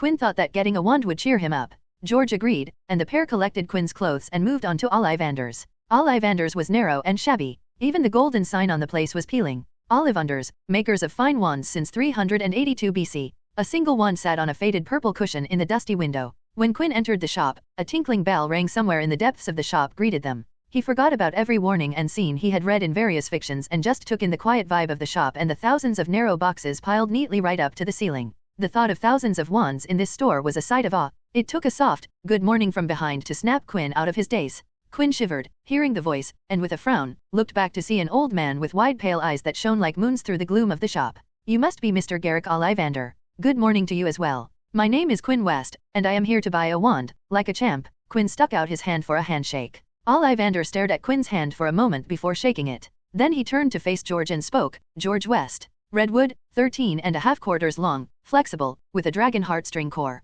Ollivander smiled, thinking about the wand he crafted. Redwood, a rare wood which is always in demand because of its reputation for bringing good fortune to its owner, and if we look at Mr. West's success in business, that reputation might be true, spoke Garrick Ollivander. George took out his wand and said, it has served me well all these years. Ollivander turned back to Quinn and said, now, let's get you a wand, Mr. Quinn West. In response to that, Quinn only said, your occlumency skills must be fantastic. It really was the top thought that came to mind. Garrick Ollivander stilled for a second before replying, indeed they are, Mr. West. I need to remember every wand so that I know how they were crafted. It helps me in maintaining wands crafted by me and is also mighty helpful when I help people find their wands. It helps me when I remember all the thousands of presets to which I can refer to. Ollivander stepped closer to Quinn and asked, you wand arm? Quinn held out his right hand, and Ollivander measured Quinn from shoulder to finger, then wrist to elbow, shoulder to floor, knee to armpit, and round his head. As he measured, Ollivander said, every Ollivander wand has a core of a powerful magical substance, Mr. West. We use unicorn hairs, phoenix tail feathers, and dragon heartstrings. No two Ollivander wands are the same, just as no two unicorns, dragons, or phoenixes are quite the same. And of course, you will never get such excellent results with another wizard's wand. Ollivander stepped away from Quinn to retrieve some wands as his measuring tape continued to do its thing. That will do, said Ollivander as the tape measure crumpled into a heap on the floor. Right then, Mr. West. Try this one. Almond hair from a unicorn's mane. 11 inches. Nice and rigid. Just take it and give it a wave. Quinn took the wand in hand and swung, but nothing happened, and Ollivander snatched it out of his hand almost at once. Ebony and unicorn, flexible. Please, do try. Once again, there was no feeling from Quinn. And, Ollivander snatched it back and put it back into its box. He offered another wand before snatching it away. Unicorn hair doesn't work for you, Mr. West. Quinn shrugged in response, and Ollivander moved around Quinn to find something before handing him another wand, but it also failed, and after a lot of giving and snatching from Ollivander, he finally offered Quinn a wand that worked. Please try this one. Acacia wood with phoenix tail feather. 14 inches long, rigid flexibility, offered Ollivander, and the second Quinn held the wand. The wand glowed. Ollivander smiled and started with his patented line, the wand chooses the wizard, Mr. West. And, this wand has chosen you. Acacia is a very unusual wand wood, which I have found creates tricky wands that often refuse to produce magic for any but their owner and also withhold their best effects from all but those most gifted. Whereas phoenix feathers are capable of the greatest range of magic, though they may take longer than either unicorn or dragon cores to reveal this. They show the most initiative, sometimes acting of their own accord, a quality that many witches and wizards dislike. Phoenix feather wands are always the pickiest when it comes to potential owners, for the creature from which they are taken, one of the most independent and detached in the world. These wands are the hardest to tame and to personalize, and their allegiance is usually hard-won.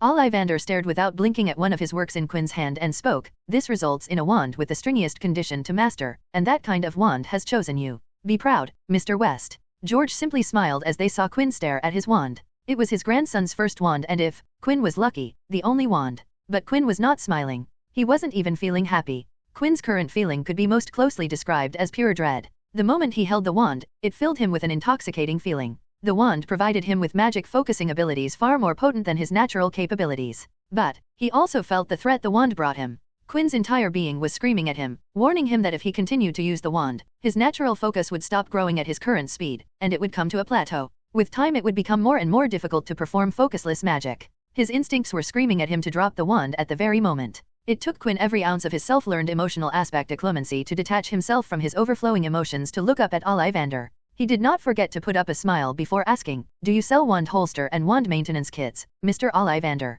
After Ollivander sold Quinn his wand, holster, and maintenance kit, he shooed them out of the shop. Quinn could still feel the wand in the holster on his side. All he wanted to do was to reach the West Manor and get away from the wand. Scene break.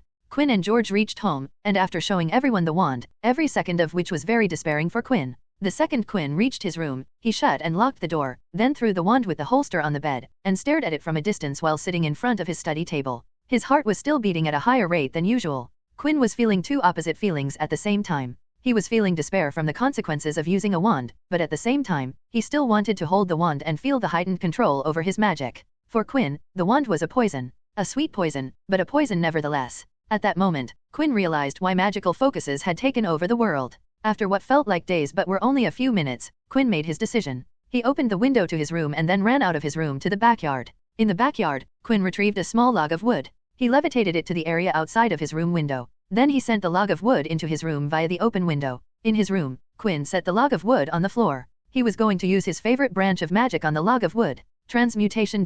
Transmutation was the magic of altering the state of a substance. By using transmutation, one could manipulate and alter matter by using magic. Transmutation was a two-step process, deconstruction and reconstruction. Unlike transfiguration, where you could change an object into another completely different object regardless of the material, transmutation only allowed to change the structure of a material. This meant that it could only turn a log of wood into a wooden object. But the advantage of transmutation over transfiguration was that transmutated objects didn't sacrifice structural integrity and quality and the magic was permanent. Transmutated objects remained in the new shape indefinitely, whereas transfigured objects always turned back into their original form when the magic wore off. At novel bin at. Quinn knelt in front of the log of wood and touched it to use the magic. He knew the inherent structure and properties of the wood. Quinn used deconstruction to break down the physical structure of wood into a more malleable state to be easily reshaped into a new form. Then he used reconstruction to reshape it into a wooden box with the same shape as the wand boxes at Ollivander's, with an indent in the exact shape of Quinn's new wand inside the box.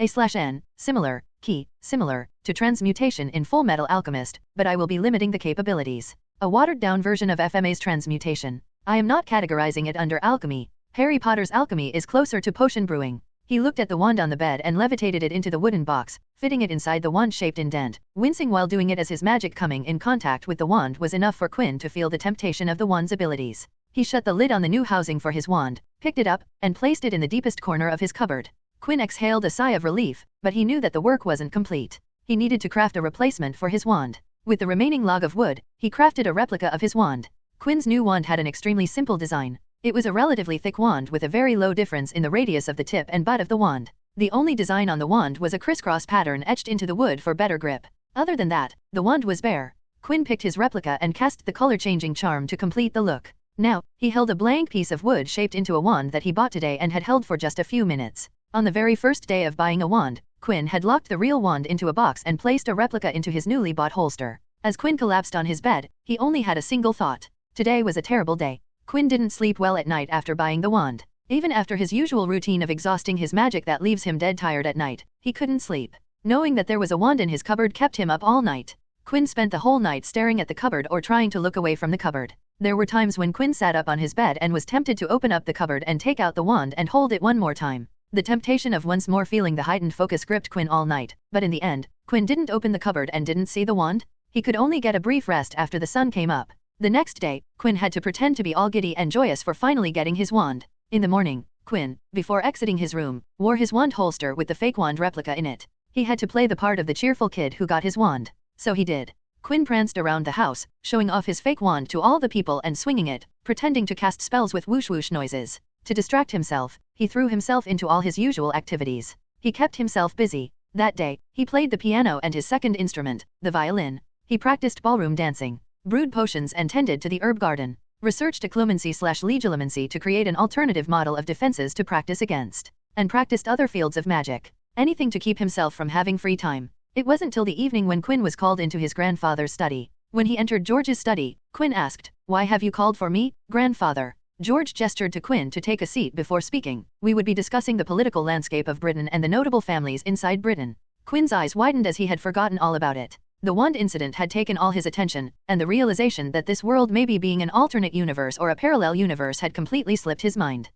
Yes. I had completely forgotten about that. What was the name I saw in the newspaper? Potters, was it? Said Quinn, slowly shifting his attention from the wand incident to this topic. George nodded and started, "Yes, the Potters, but we will come to them later. First, let's talk about the creation of magical Britain." When Quinn nodded, George continued, "The Ministry of Magic is the main governing body of the magical community of Great Britain and Ireland, with the intention of preservation of magical law. The ministry also connects the British non-magical government to the magical world." Quinn nodded as he already knew that. But, before Ministry of Magic, there was another governing body. The name was the Wizards' Council. Upon establishing the International Statute of Magical Secrecy in 1692, the British magical community needed a more highly structured, organized, and complex government structure to support and regulate the community in hiding. Thus, in 1707, the Wizards' Council disbanded to be replaced by the Ministry of Magic. George then explained something about the Wizards' Council. You see, the same group of people ran Wizards' Council for centuries, and the positions on the Wizards' Council were hereditary. So, they dubbed those families as the noble and most ancient houses.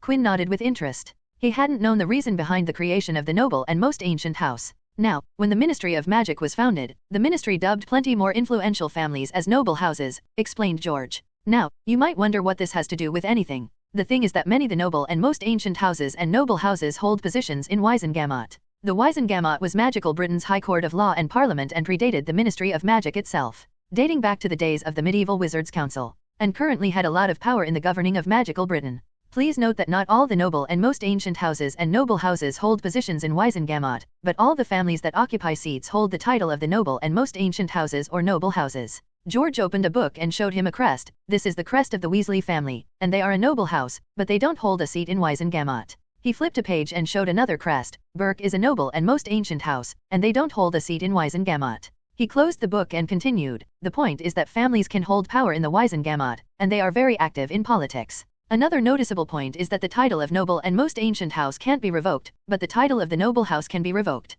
George leaned back into his chair and stated, "Our family could have gained a title of noble family if desired." Then he snorted, "But we don't really need it. It is frighteningly easy to get things done in the British Ministry of Magic if you have money, which we have in plenty." George once again flipped some pages and showed him another crest. "Look at Malfoy's, they have the minister in his pockets and spend plenty of money to remain in political power. In the past, they bought themselves the title of the noble family. Neither I, nor my predecessors saw the merit in getting a seat in the Wisengamot. So we never tried to gain the title of a noble family. If you or Leah want to gain the title, then we can just shed some money, and we would have the title, but I would advise against it." He then opened another page of the book in front of him and showed him a tally. "Every decision in the Wisengamot is decided by voting. You need a clear majority to pass a bill. Heads of titled families have one vote each in the Wisengamot. The minister holds the highest of five votes. Every head of a department in the ministry has two votes. Chief Warlock of Wisengamot has three votes. Finally, the headmaster of Hogwarts holds one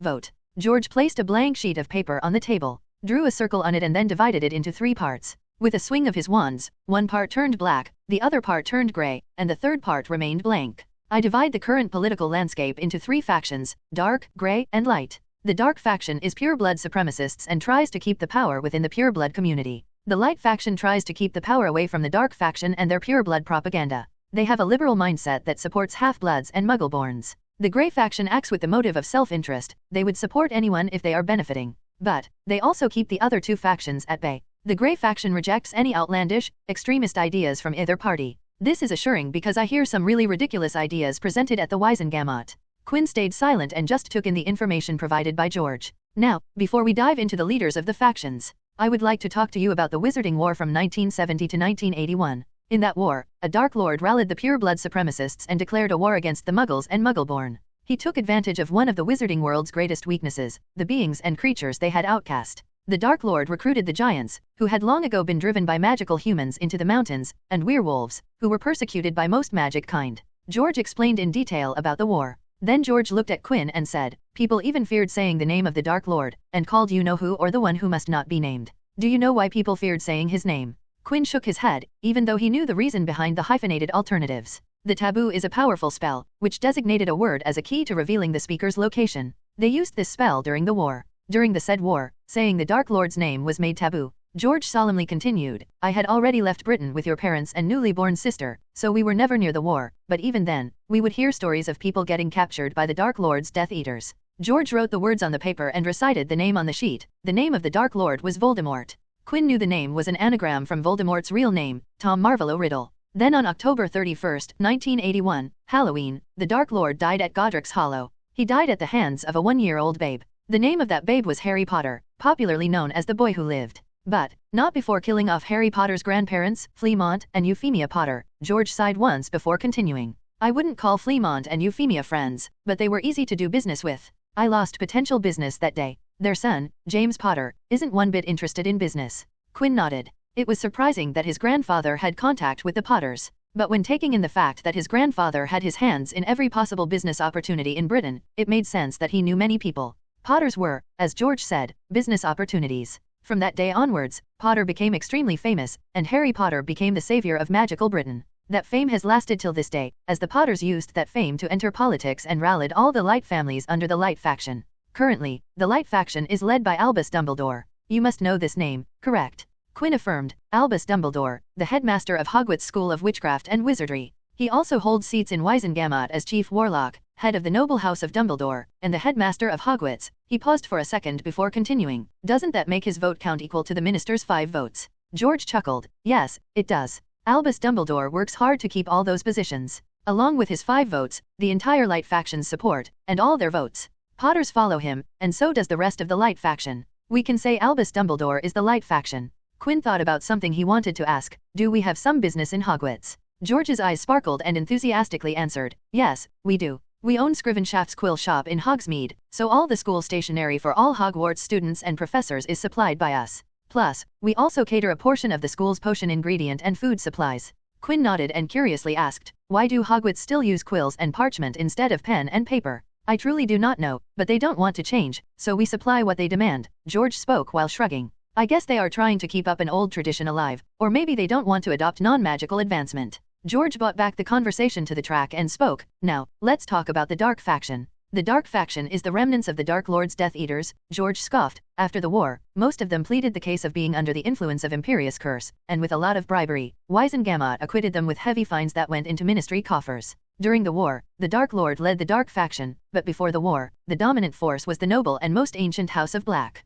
They were in power since Wizards' Council's time. But, in the war, most of the Black family either died or imprisoned. Only 2 people of Black family are still in Black House, Arcturus Black, A/N, below, and Sirius Black. Arcturus Black is extremely weak, and no one has seen him since the war. I saw him after we returned from our tour. We talked some business. Sirius Black spends his time at the Auror office or with the Potters among the Light faction. That lad is close friends with James Potter, plus Sirius Black is also disowned by the Black family. There are some more Blacks, but they are married or disowned.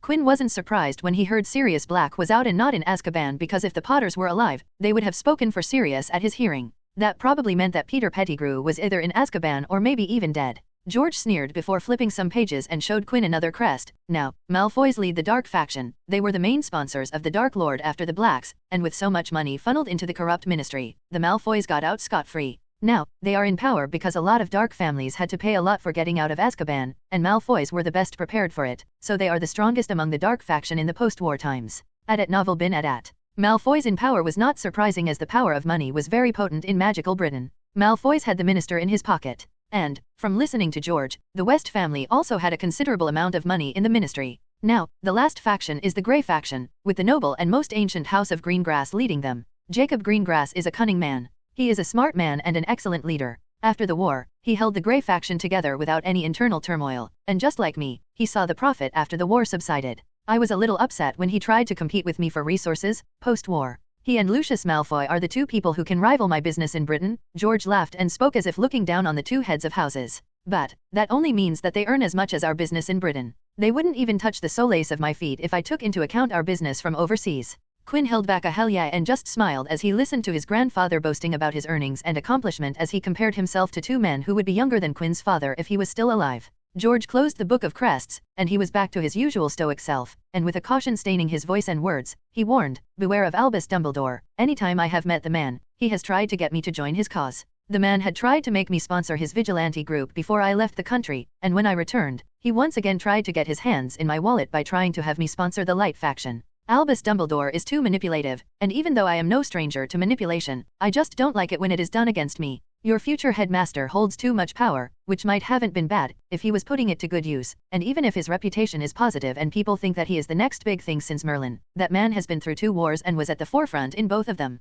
If I have learned anything from my father, then it is that war changes people. Think what 2 wars could do to a person." Quinn solemnly nodded as even without his warning, Quinn was going to avoid Albus Dumbledore. From what Quinn had read in the books, the man was treated like a person who could do no wrong and had the following of a cult leader. Quinn didn't want to approach the headmaster even if he offered to teach him alchemy, as Quinn was 100% sure that it would come with a catch. After all, Albus Dumbledore once was romantically involved with Gellert Grindelwald. Quinn was sure some manipulative tendencies were rubbed onto Dumbledore from Grindelwald. Or was it the other way around? For the rest of the month, Quinn learned from George about the ins and outs of the political landscape of magical Britain. Except for Albus Dumbledore, George didn't warn Quinn to stay away from anyone. As long as Quinn understood that blood supremacy was false and stupid, it was okay to build connections with children from Death Eater/Dark faction families. George said that Quinn could make friends with anyone who wasn't after money. Quinn spent his remaining time before Hogwarts with his family and practicing magic. He wasn't comfortable with free time as he ended up thinking of the wand in his cupboard, and Quinn made sure to only spend time in his room for sleeping and when Quinn wanted to browse books from his bookshelves, but other than that, he spent time away from his wand. On September 1, 1990, it was time for Quinn to leave home to start his journey of learning magic at Hogwarts. Quinn smiled as he looked around the room he was standing in. Quinn was experiencing pure joy. It was for the first time since buying the wand that he had felt this level of delight. He was currently standing in a room that was filled with bookshelves. They were empty bookshelves. Not a single book could be found in the bookshelves around Quinn. Quinn walked to a staircase and climbed up to another floor with more empty bookshelves. Quinn had a smile on his face, and his hands behind his back strolled among the rows of bookshelves. He reached a part on the second level where there was an opening in the floor. The opening had wooden railings surrounding it. From that opening, Quinn could see down to the first floor. Just below the opening was a huge, heavy wood table for studying in the library. Quinn leaned against the railing as he exhaled out a sigh of happiness. He was currently standing in a 2-floor library, a library which was inside a suitcase. A suitcase that was magically expanded. Where did Quinn get it? It was a gift from Leah. She had commissioned a magically expanded suitcase from a famous suitcase maker in America. It reminded Quinn of Newt Scamander's suitcase. After exploring the whole suitcase, he found that it housed a huge 2-story library, a potion room with multiple workbenches and ingredient cabinets. It had a large walk-in closet for all his clothes. He also saw a fully furnished bedroom, if he wanted to sleep in the suitcase. And so many large empty rooms for Quinn to customize later. The suitcase didn't have the option to support growing vegetation like Newt Scamander's, but Quinn was content with that as he wasn't planning to store different beasts inside it or grow potion ingredients inside. He had been quite happy to know that he could carry all his books from around the world with him. The ministry highly regulated this kind of expansion charm, but George had managed to get approval for the suitcase. And even if someone wanted to check his suitcase, it had a feature that it would hide all the rooms except the few designated rooms. Quinn was grateful for this feature as he knew in the future there would be quite a few books the ministry would classify as dark in his collection after he copied the books from the restricted section of Hogwarts and the books he could find in the Room of Requirements. He didn't want his precious source of knowledge to be confiscated. He was also grateful Leah hadn't provided him more than the bare minimum. Quinn was going to develop this suitcase on his own and turn it into his own place. He was sure it would give a substantial amount of satisfaction when he would fill every room in this suitcase for a specific purpose. Quinn saw the development of the suitcase as a long-term project. Quinn then transferred all his books to the library, stored all of his new Hogwarts clothes and other clothes in the closet, and put all the other things he would need in Hogwarts into the suitcases. One example was reams upon reams of paper for his own note-taking. Quinn found parchment paper to be a little thick for his taste, and if not charmed, would shrink and expand with heat and humidity. And finally, Quinn placed a cuboidal block of wood in the center of an empty room in the suitcase. The block of wood held Quinn's wand. Quinn had encased his wand in the block of wood. It wasn't a box or container, it was just a block of wood with Quinn's wand in the middle of it. He had transmuted the wood to surround his wand and shaped it into a cuboid, and just for safety measure, he had etched the words, "Do not touch," on the block of wood. He wasn't ever going to let someone close to the wand container, but in the unlikely event someone got close to it, he etched the words so that they wouldn't touch it. Plus, he would ward and enchant both the block of wood and room when he got enough skills to pull it off. Before exiting the suitcase, Quinn locked the door and never looked back. Scene break. On September 1, 1990, Quinn, Leah, and George reached platform 9 3/4. It was fun when Quinn ran into the wall barrier and passed right through it to enter platform 9 3/4. There was an apparition point inside the platform, but Quinn wanted to go through the wall, so they entered the platform from the non-magical, muggle, side. Quinn didn't attract any attention as he only had a suitcase with him, and that too was shrunken down by Leah to look like a briefcase. Unlike many other students, he didn't have to carry pet cages, cauldrons, and other big things outside of the suitcase.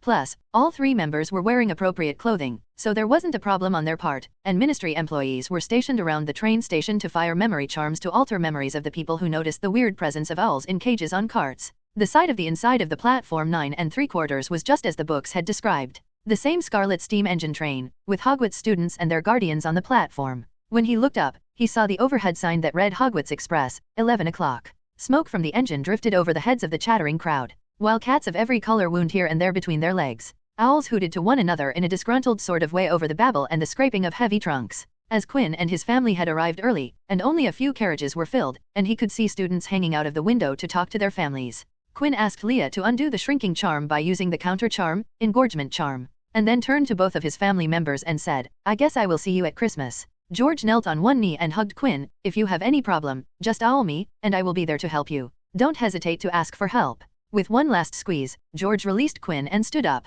Quinn faced Leah, and she too hugged Quinn and spoke, "Don't follow strangers, ask for help if you have any problem, don't feel pressured to do anything you don't want to, and don't do dangerous stuff. Study hard, but don't forget to have fun. Finally, write me a letter every day." Quinn laughed while hugging her back. "I can do one letter a week." Leah also chuckled and murmured, "You better." Quinn also hugged them once from his side and spoke, "Now, don't keep standing here. I don't want to keep waving goodbye to you till the train leaves, so leave immediately." Leah chuckled and ruffled Quinn's hair a little too roughly, which elicited a swat on her hand from Quinn, who immediately fixed his hair. Quinn lifted up his suitcase and then boarded the train. The moment he was inside the train and out of Leah and George's sight, he cast a featherlight charm on the suitcase and wove through the crowd until he found an empty compartment in the middle of the train. Quinn entered the compartment and levitated the suitcase onto the overhead luggage rack. Quinn thought of locking the compartment but decided against it. Quinn sat down next to the window and gazed outside, watching multitudes of students and parents. He saw a huge redhead family stumbling onto the platform, hurrying to the platform as the Hogwarts Express was about to depart.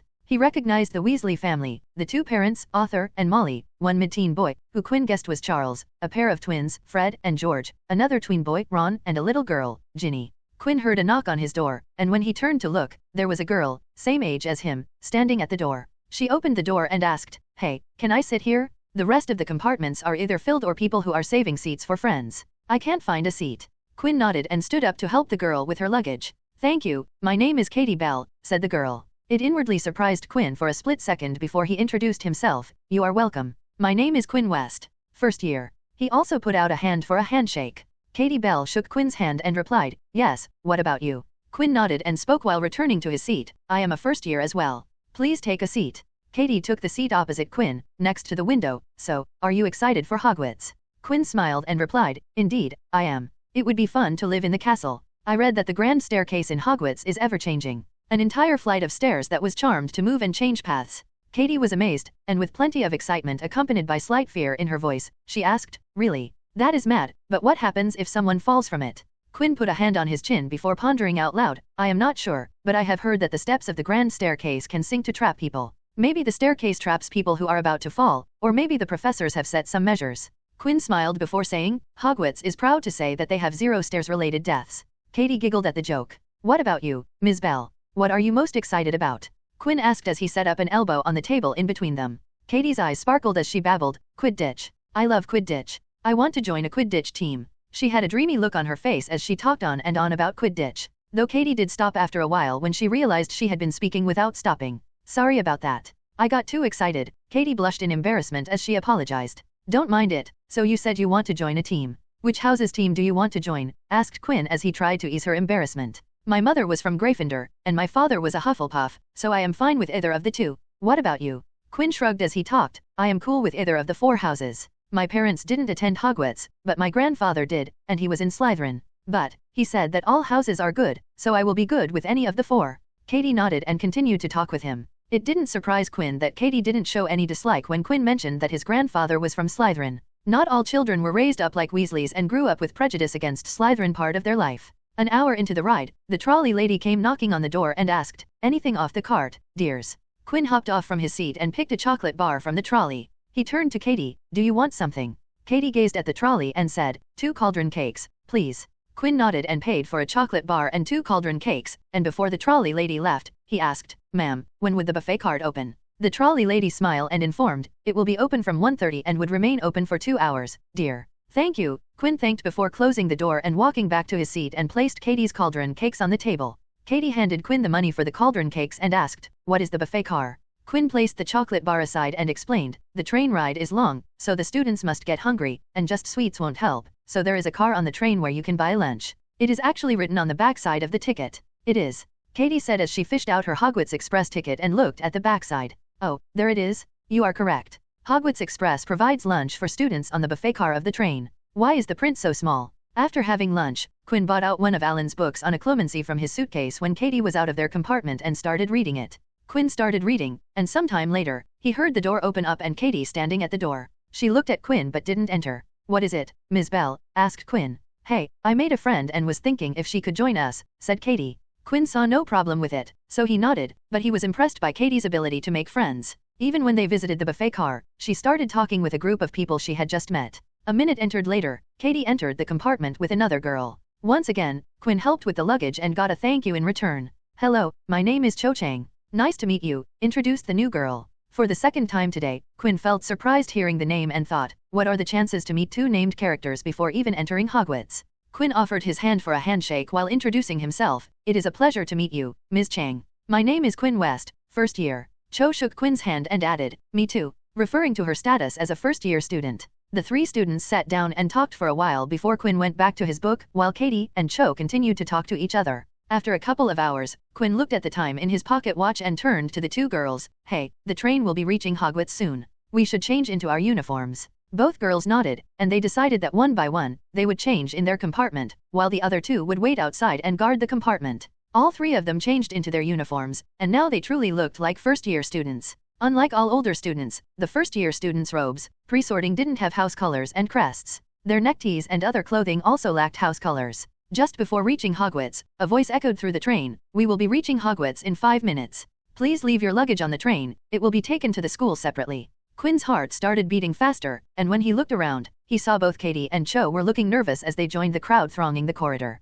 The train slowed right down and finally stopped. People pushed their way toward the door and out onto a tiny, dark platform. Quinn shivered in the chilly night air but slowly felt himself warm up because of the charm spelled into each thread of his clothes. Then a lamp came bobbing over the students' heads, and Quinn heard a booming voice. First years over here. Quinn saw a towering person, who he could only identify as the half-giant, Rubius Hagrid, Hogwarts keeper of keys and grounds. Come on, follow me. Any more first years? Mind your step, now, first years follow me, ordered Hagrid in his booming voice. After a couple of minutes of following Hagrid, they finally saw the infamous Hogwarts castle. The sight of the castle took Quinn's breath away. He had seen many sights during his travel, and he could confidently say that the illuminated Hogwarts castle was one of the most mesmerizing sights he had seen. Even nature seemed to be helping the castle as a few moments later, the moon emerged from the clouds and bathed the castle with moonlight. No more than 4 to a boat, Hagrid called, pointing to a fleet of little boats sitting in the water by the shore. Quinn got on a boat and helped both Katie and Cho get on the boat. A 4th person didn't enter their boat. At novel bin at. Everyone in, shouted Hagrid, who had a boat to himself. Right then forward. And the fleet of little boats moved off all at once, gliding across the lake which was as smooth as glass. Everyone was silent, staring up at the great castle overhead. It towered over them as they sailed nearer and nearer to the cliff on which it stood. Heads down, yelled Hagrid as the first boats reached the cliff. They all bent their heads, and the little boats carried them through a curtain of ivy that hid a wide opening in the cliff face. They were carried along a dark tunnel, which seemed to be taking them right underneath the castle until they reached a kind of underground harbor, where they clambered out onto rocks and pebbles. Then they clambered up a passageway in the rock after Hagrid's lamp, coming out at last onto smooth, damp grass right in the shadow of the castle. They walked up a flight of stone steps and crowded around the huge oak front door. Everyone here. Hagrid raised a gigantic fist and knocked 3 times on the castle door. Quinn's heart slammed against his chest as he waited for the door to open. The door swung open at once. A tall, black-haired lady in dark maroon robes stood there. She had a very stern face which reminded Quinn of his grandfather when he was serious. And Quinn knew who this lady was. "The first years are here, Professor McGonagall," said Hagrid. The stern lady, now identified as Professor Minerva McGonagall, Hogwarts Transfiguration teacher, nodded and spoke. "Thank you, Hagrid.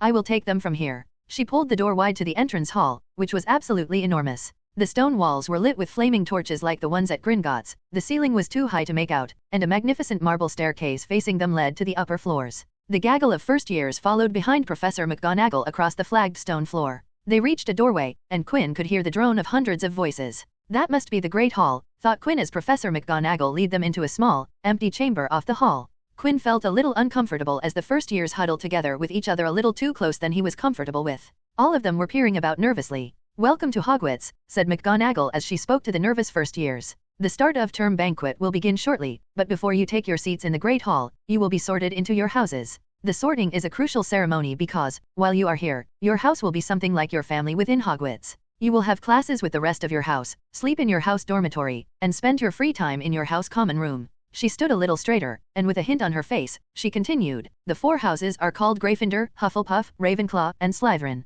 Each house has its own noble history, and each has produced outstanding witches and wizards. While you are at Hogwarts, your triumphs will earn your house points, while any rule-breaking will lose house points. At the end of the year, the house with the most points is awarded the House Cup, a great honor. I hope each of you will be a credit to whichever house becomes yours." Quinn resisted the urge to snort in McGonagall's face. The house point system was a ruse implemented by the school administration to keep the students in check through peer pressure. No student who cared about their social life wouldn't want to lose points and face the wrath of their fellow students, and even those who didn't care about what others thought trod lightly in fear of being bullied. All in all, it was a fantastic system that kept in check most people other than a few exceptions like the Weasley twins. Even Quinn wasn't an exception, as he didn't want to stand in the limelight among his peers. The life of popularity wasn't Quinn's cup of tea. He just wanted to learn magic in peace. And the popularity would hinder his ability to move around the castle, though the twins had no difficulty moving around, so maybe there was a workaround. Well, they do have the Marauder's map, thought Quinn as he paid attention to what McGonagall was saying. The sorting ceremony will take place in a few minutes in front of the rest of the school.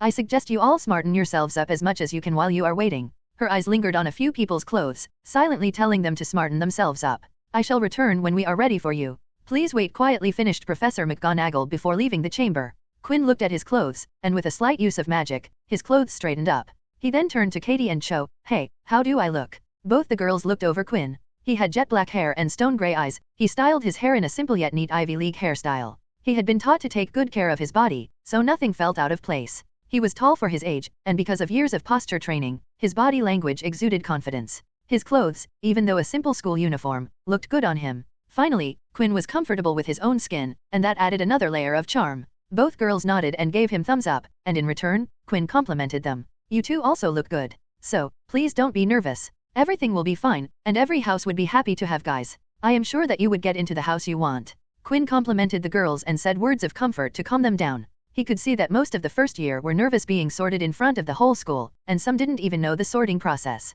Quinn's words did work to some extent as he saw both of them calm down a little, but there was still a little nervousness left, which was natural knowing that they would be walking inside the hall while the entire school would be looking at them. Then came the parade of ghosts, followed by screams from several students who had never seen a ghost. Quinn found ghosts interesting as they were conclusive evidence of the existence of the soul. A ghost was the imprint of the soul of a once living wizard or witch, and as such, they were a type of spirit who are either afraid of death or have some powerful connection to the locations they haunt. McGonagall returned to the chamber and shooed away the ghosts. "Move along now. The sorting ceremony's about to start." She turned to the students and commanded, "Now, form a line and follow me." With McGonagall in the lead, the new students exited the chamber, went back across the hall, and through a pair of double doors into the Great Hall. Quinn had read the books and had imagined what the Great Hall would look like, and he had seen the movies, but nothing matched the sight in front of him. The hall was lit by thousands and thousands of candles that floated in midair over 4 long tables. On the tables sat the entire school's student body. These tables were laid with glittering golden plates and goblets. At the top of the hall was another long table where the teachers were sitting. McGonagall led the first years up here and came to a halt in a line facing the other students, with the teachers behind them. The hundreds of faces staring at them looked like pale lanterns in the flickering candlelight. Among the students, ghosts could be seen in their ghostly silver glow. Quinn looked up at the ceiling and saw a glossy black ceiling dotted with stars. He could imagine Hermione Granger reciting the lines from the books, "The ceiling is bewitched to look like the sky outside. I read about it in Hogwarts, a history." Removing his eyes from the mesmerizing ceiling, and looked ahead. He saw McGonagall silently placing a 4-legged stool in front of the first years. On top of the stool, she put a ragged-pointed wizard's hat. Quinn waited, and then it happened. A mouth-like crack opened up in the hat, and it began singing. I may be old and frayed, but don't let that betray you. Stitched and bewitched. Over 1,000 years ago, the 4 greatest witches and wizards of the time, united by one single desire, the wish to inspire and help young minds. So, a place of education was the creation. The founders 4. Helga Hufflepuff of Valley Broad, Rowena Ravenclaw from the Glen, Godric Gryffindor of Wildmoor, Salazar Slytherin from the Fen. From these noble names, 4 houses were born. Gryffindor, which houses the bold and brave. Ravenclaw selected those filled with cleverness. Hufflepuff welcomed the loyal who love to toil. Slytherin chooses only those who are pure. Their differences are what define them. Together they stood, never to be divided. But what brought them together soon sought to tear them apart. Battles were fought over Hogwarts. Soon the time had come for one to depart. So 4 became 3. Which house will it be? Put me on, and I will see. Credits, rolling_games, link in the paragraph comment. The entire hall burst into applause as the hat finished its song.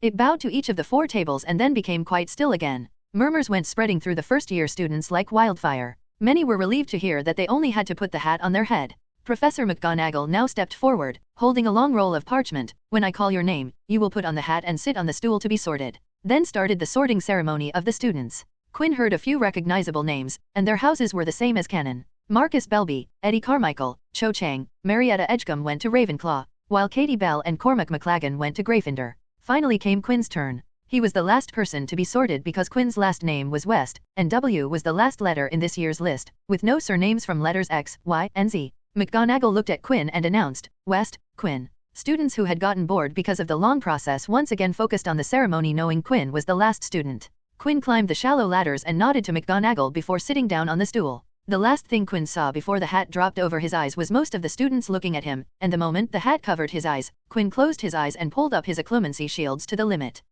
Said a little voice in his ear, it has been quite a while since I had countered this level of resistance from occlumency shields, and that was when one of the previous headmasters had put me on his head. But, never I have seen this level of occlumency shields from a child of your age. Quinn fought the urge to smile. He felt he had beat the infamous hat from entering his mind. But the next moment, the hat shattered his misunderstanding as now he heard the hat's voice inside his head. But, you see, when the founders created me, they truly went overboard. So Mr. West, your level of occlumency shields aren't enough. Quinn gritted his teeth as someone had once again entered his mind, and he couldn't do anything about it. He could remove the hat and rip it to threads with magic, but that would be the last thing Quinn wanted to do, so he just sat tight. Oh my, aren't you a little devil, Mr. West? So much talent for magic. I haven't seen anything like this, and I have been around for 1,000 years. You don't use a wand and yet have this level of magical abilities. There was one who I can think of, but even he wasn't as ridiculous as you. Seeing the wand in your luggage shows that you are taking a different approach from him and everyone else. Quinn helplessly controlled his emotions as the hat went through his memories. Now, let's see where to put you.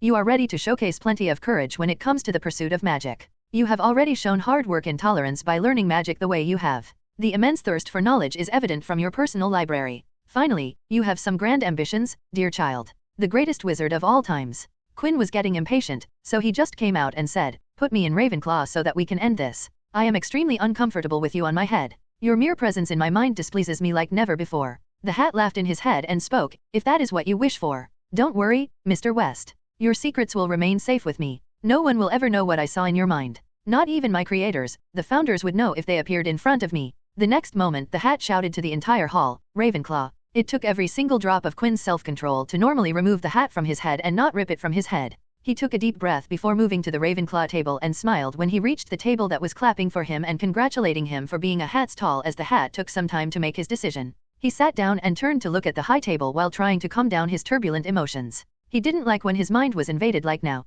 It reminded him of the time when he started his lessons with Alan and how helpless he felt when Alan would just walk into this mind without batting an eye. He could still do it, but Quinn had learned to trust Alan and had gotten used to his teacher breaking into his mind, but the hat brought out emotions of the time when he didn't trust Alan. On the plus side, Quinn's secrets were safe with the hat. If he didn't tattle on Voldemort's messed up memories, he won't divulge my secrets, thought Quinn as he calmed himself down and slowly lifted the emotional aspect of occlumency to once again feel fully connected to his now calmed down emotions. Quinn looked around the Ravenclaw and thought about his decision to join Ravenclaw. Even if Quinn said that he was okay with going to any of the 4 houses, Quinn preferred if he didn't get sorted to Gryffindor or Hufflepuff. In Gryffindor, he would be in the eye of trouble in the future. With Hufflepuff, Quinn didn't think he would have much privacy because of the house's teamwork attribute. The remaining 2 options were Slytherin and Ravenclaw. Quinn had thought hard about where he wanted to end up, and Ravenclaw was his final decision. Slytherin would have been alright, but Quinn was afraid that he would instantly gain a negative reputation among the other 3 houses. And, if someone got suspicious of what he was doing, they would immediately categorize it as dark, and it took little to blow things out of proportion.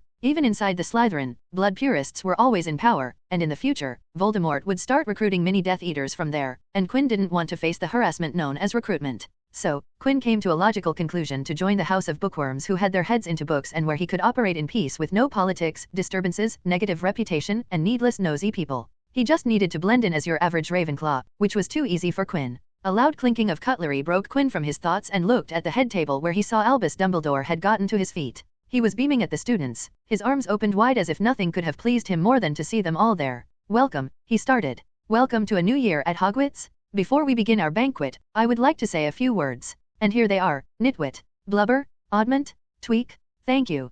Quinn wondered if the strange words in Dumbledore's speech were Hogwarts house elves' names, as the moment he said those words, food appeared across the tables. Various dishes like roast beef, roast chicken, pork chops, and lamb chops, sausages, bacon and steak, boiled potatoes, roast potatoes, fries, Yorkshire pudding, peas, carrots, gravy, ketchup, and peppermint humbugs were cooked for all to indulge. Quinn's grooming triggered, and he began eating with impeccable table manners. Gone were the days when Quinn used to feel stiffed while eating with strict table manners. Now, he felt right at home when eating like this. Quinn a little of everything and then took part in idle banter with his new housemates. A well-fed Quinn looked around, and his eyes fell upon the high table. Hagrid was drinking deeply from his goblet. McGonagall was talking to Dumbledore. He immediately recognized Snape dressed in all black, and Quinn felt Snape was lucky to look like his movie actor rather than his book description. He moved his eyes to another teacher and saw Quirinus Quirrell without a turban and was currently wearing a wizard's hat. At novel bin at. If I remember correctly, he is currently a Muggle studies professor. Poor guy would give in to Voldemort and agree to house Voldemort's soul in his body,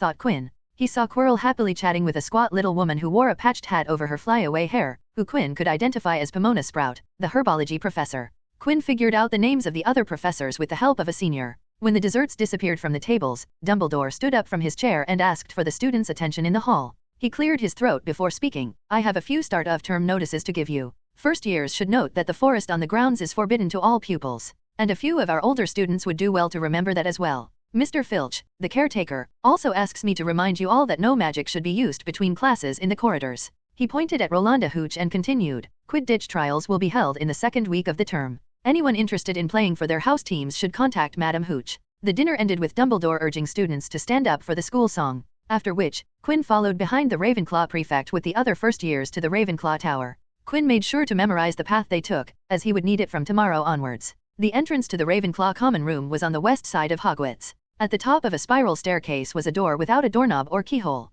but there was a bronze knocker in the shape of an eagle that asked a riddle for gaining entry to the common room. If they answer incorrectly, they must wait for someone else who gets it right. The prefect explained the system to the first years and then led them inside. The common was a circular room with arched windows hung with blue and bronze silks and a midnight blue carpet covered in stars, which reflected onto the domed ceiling. The room was furnished with tables, chairs, and bookcases, and by the door leading up to the dormitories stood a tall statue of Rowena Ravenclaw made of white marble. Before the prefect sent them off to their dorms, he told them the roles to be followed while in the common room and the dormitories. He closed with, you will find your luggage in your rooms, and please make sure to store the clothes that you want to be cleaned in the cupboards provided to you because any clothes in your trunk or luggage won't be taken for cleaning. 3 people rather than the 5-person arrangement in the Gryffindor shared a room in the Ravenclaw dormitories. Quinn found his luggage on his assigned bed. He looked at his 2 roommates, who looked quite nervous, so he broke the ice. Hey, my name is Quinn West. What about you guys? He asked with a smile on his face. The other 2 looked at each other before one of them spoke. Hi, I am Eddie Carmichael. Then both of them looked at the third boy in the room, who stuttered through his introduction. My name is Marcus Belby. Quinn nodded and spoke. Excellent, Carmichael and Belby. We would be sharing this dorm for the rest of the year, so if you guys have any problems, don't hesitate to ask. Now, I am sure all of us are quite tired, and I would very much like to sleep, so let's continue in the morning. All right. Quinn directed the conversation, and the other 2 could only nod along. Quinn made himself on his new bed and closed his eye, and his last thought before falling asleep was about tomorrow. September 2, 1990 was a Sunday, which meant that there were no classes, and the first years were free to roam the castle. Quinn got up the next day, and in the morning, and after completing his morning routine, he took off to explore the castle but not before visiting the Great Hall for breakfast. Hogwarts Castle was a large, 7-story lofty building supported by magic. It had 142 staircases throughout its many towers and turrets and deep dungeons. The castle was built in the late early Middle Ages, c. 993, by a wizard architect and the four most celebrated wizards of the age, Godric Gryffindor, Helga Hufflepuff, Rowena Ravenclaw, and Salazar Slytherin. Quinn started from the Great Hall and then explored the castle for the entire day but could only cover the ground and the first floor. The castle was so large that Quinn wasn't able to move past the first floor, and Quinn was planning to memorize the entire castle. Quinn would live here for the next 7 years, and because of that, he wanted to use the castle and the accompanying property as his new Mindscape. He knew the transition from the West Manor to the Hogwarts castle would be gradual and a lengthy process. But, Quinn was confident that he would be able to explore enough of the castle in a year or two to build a working model in his mind. And, who knew what level of detail could he accomplish in 7 years? Quinn returned to his dorm just before dinner time and freshened up by taking a shower. When he exited the shower, Quinn saw Eddie Carmichael in the room. "Hey, Carmichael, do you want to go to Great Hall together?" asked Quinn as he exited the bathroom. Eddie looked relieved at the offer and spoke, "Yeah, I forgot the way to the Great Hall. It would be great if we could go together." Quinn chuckled and offered, "Don't worry, I will go with you till you get comfortable. Hogwarts is a confusing place." As the two climbed down the dormitory stairs, Eddie asked, "Where have you been the entire day? I don't think I saw you in the dorms today." "Yeah, I didn't return to the dorm all day. I was exploring the castle. There were a lot of things to cover, and I lost track of time," replied Quinn as he guided Eddie from the Ravenclaw Tower to the Great Hall. "What about you? What did you do today?" Eddie shrugged and said, "Played a lot of gobstones, went to the Quidditch field to see some of the older students flying on brooms, and talked to some of the older students about Hogwarts." "Really? Tell me about it." When they reached the Great Hall, a lot of students were already seated. Quinn and Eddie found Marcus Belby sitting at the Ravenclaw table, already eating. Both the guys stopped just before reaching him. You see, when it came to food, Marcus Belby could be compared to Ron Weasley. They both saw Marcus shoving food down his gullet without care. Eddie looked at Quinn, his eyes asking what to do, almost begging him not to sit next to their roommate. Quinn was of a similar mind, so neither wanted to sit next to Marcus while he ate. "Let's just sit opposite to him. This way, he won't feel bad, and there would be plenty of distance between us," offered Quinn. Eddie nodded, and both of them turned back to go around the table and sat opposite Marcus. "Hey, Belby, how have you been today? You seem to be enjoying the food," greeted Quinn and opened up the conversation, and the last sentence caused Eddie to stifle a laugh. Marcus looked up and spoke with food still in his mouth. "Wis grave." Quinn didn't understand a word that came out of Marcus' mouth, but he still spoke as he put food on his plate. "Oh yeah, that is great." It surprised Quinn that the sight of Marcus didn't erase his appetite, but Quinn was too hungry. Eddie continued the conversation at the table. "Professor Flitwick would be coming to the common room today. He will be giving us the timetable and talk with us before we start school tomorrow." "That is great. I heard Professor Flitwick is Britain's most knowledgeable charms master. Plus, before he started teaching, he was dueling champion with the title of Master Duelist. He has been at Hogwarts for around 20 years or so," supplied Quinn as they talked about the upcoming event. After some more idle chatting, Quinn became silent and concentrated on eating. With today's exploration and Quinn's usual habit of emptying his magical core every day, he needed a significant amount of calories to meet his dietary needs, so he was quite hungry and needed food in his body. Scene break. After dinner, all the first-year Ravenclaws gathered around the common room to meet Flitwick. On the decided time, Phileas Flitwick entered the Ravenclaw common room and greeted the gathered people in his squeaky voice. "Good evening, children. I hope I didn't keep you waiting." Phileas Flitwick, half goblin and half human, had a short stature because of goblin lineage. He tottered to an empty chair and sat on it before asking the students to gather around him. Quinn sat on a chair that was a little distance away from the diminutive professor but at a distance where Quinn could clearly listen to him. Many students opted to sit on the floor to be closer to the head of the house. They were already acting like little Ravenclaws, not willing to miss out on anything that a teacher said. "I hope all of you have settled down in your dorms and have no problems with your living arrangements, because if you do, please do come to me. It is my duty to fix any problems you have, so don't hesitate to share any of your problems," said Flitwick to the new students, trying to get them comfortable. "Now first, let me introduce myself. My name is Phileas Flitwick. I teach the subject charms. This means I will be teaching you the wonders of all kinds of charms." Flitwick showed a toothy grin seeing the bright-eyed children when he mentioned charms. "But to you children, I am also your head of the house. You will be under my wings during the time you are at Hogwarts, so once again I say that please don't hesitate and come to me with any problem." He took a pause before speaking. "My doors are always opened to a Ravenclaw in need." Then he took out his wand and gave it a swing for the Ravenclaw house symbol to appear in the air. The students awed in awe at the sight of the magic. Even Quinn was mildly surprised. A light-based magic to project an image in the air, reflected Quinn as he looked at the glowing house symbol. Quinn wasn't surprised because he hadn't seen anything like this before. The concept behind the magic was simple enough and was a magic from the same line as the Lumos spell, but a lot more complex than the wand lighting charm. The reason behind Quinn's surprise was the detail in the projection image. "I can see the individual feathers in the raven, and the image is three-dimensional with color grading and shadows," thought Quinn as he admired the show of magic. Quinn could also project an image in the air, but it would lack the detail present in Flitwick's work. Flitwick giggled as he took in the joy of his new charges and said, "You all were sorted in Ravenclaw, so I think it is appropriate for you to know about the origins of the house." With a swish of his wand, the Ravenclaw symbol changed into a woman wearing medieval clothing. Quinn looked past everyone and saw that the white marble statue of Rowena Ravenclaw. He could see the resemblance between the two. Flitwick presented a question to the students, "Does any one of you recognize this lady?" And every single one of the students, including Quinn, raised their hands. Flitwick pointed at Quinn and asked him to answer. "Please tell us all your name before answering the question." Quinn stood up from his chair and answered, "Quinn West. The lady is one of the 4 founders, Rowena Ravenclaw. She, along with the other 3 founders, established Hogwarts." Flitwick enthusiastically clapped while bouncing on his chair and said, 3 points to Ravenclaw." As Mr. West said, Rowena Ravenclaw was one of the 4 founders, and she created the Hogwarts House of Ravenclaw. Ravenclaws such as yourselves are characterized by their wit, learning, wisdom, acceptance, intelligence, and creativity. Lady Rowena sought all these qualities in her students, so Ravenclaw students display a number of these traits. I myself was a Ravenclaw during my time at Hogwarts as a student. Rowena Ravenclaw prized learning above all else, and so do we. Unlike the other houses, which all have concealed entrances to their common rooms, we don't have that.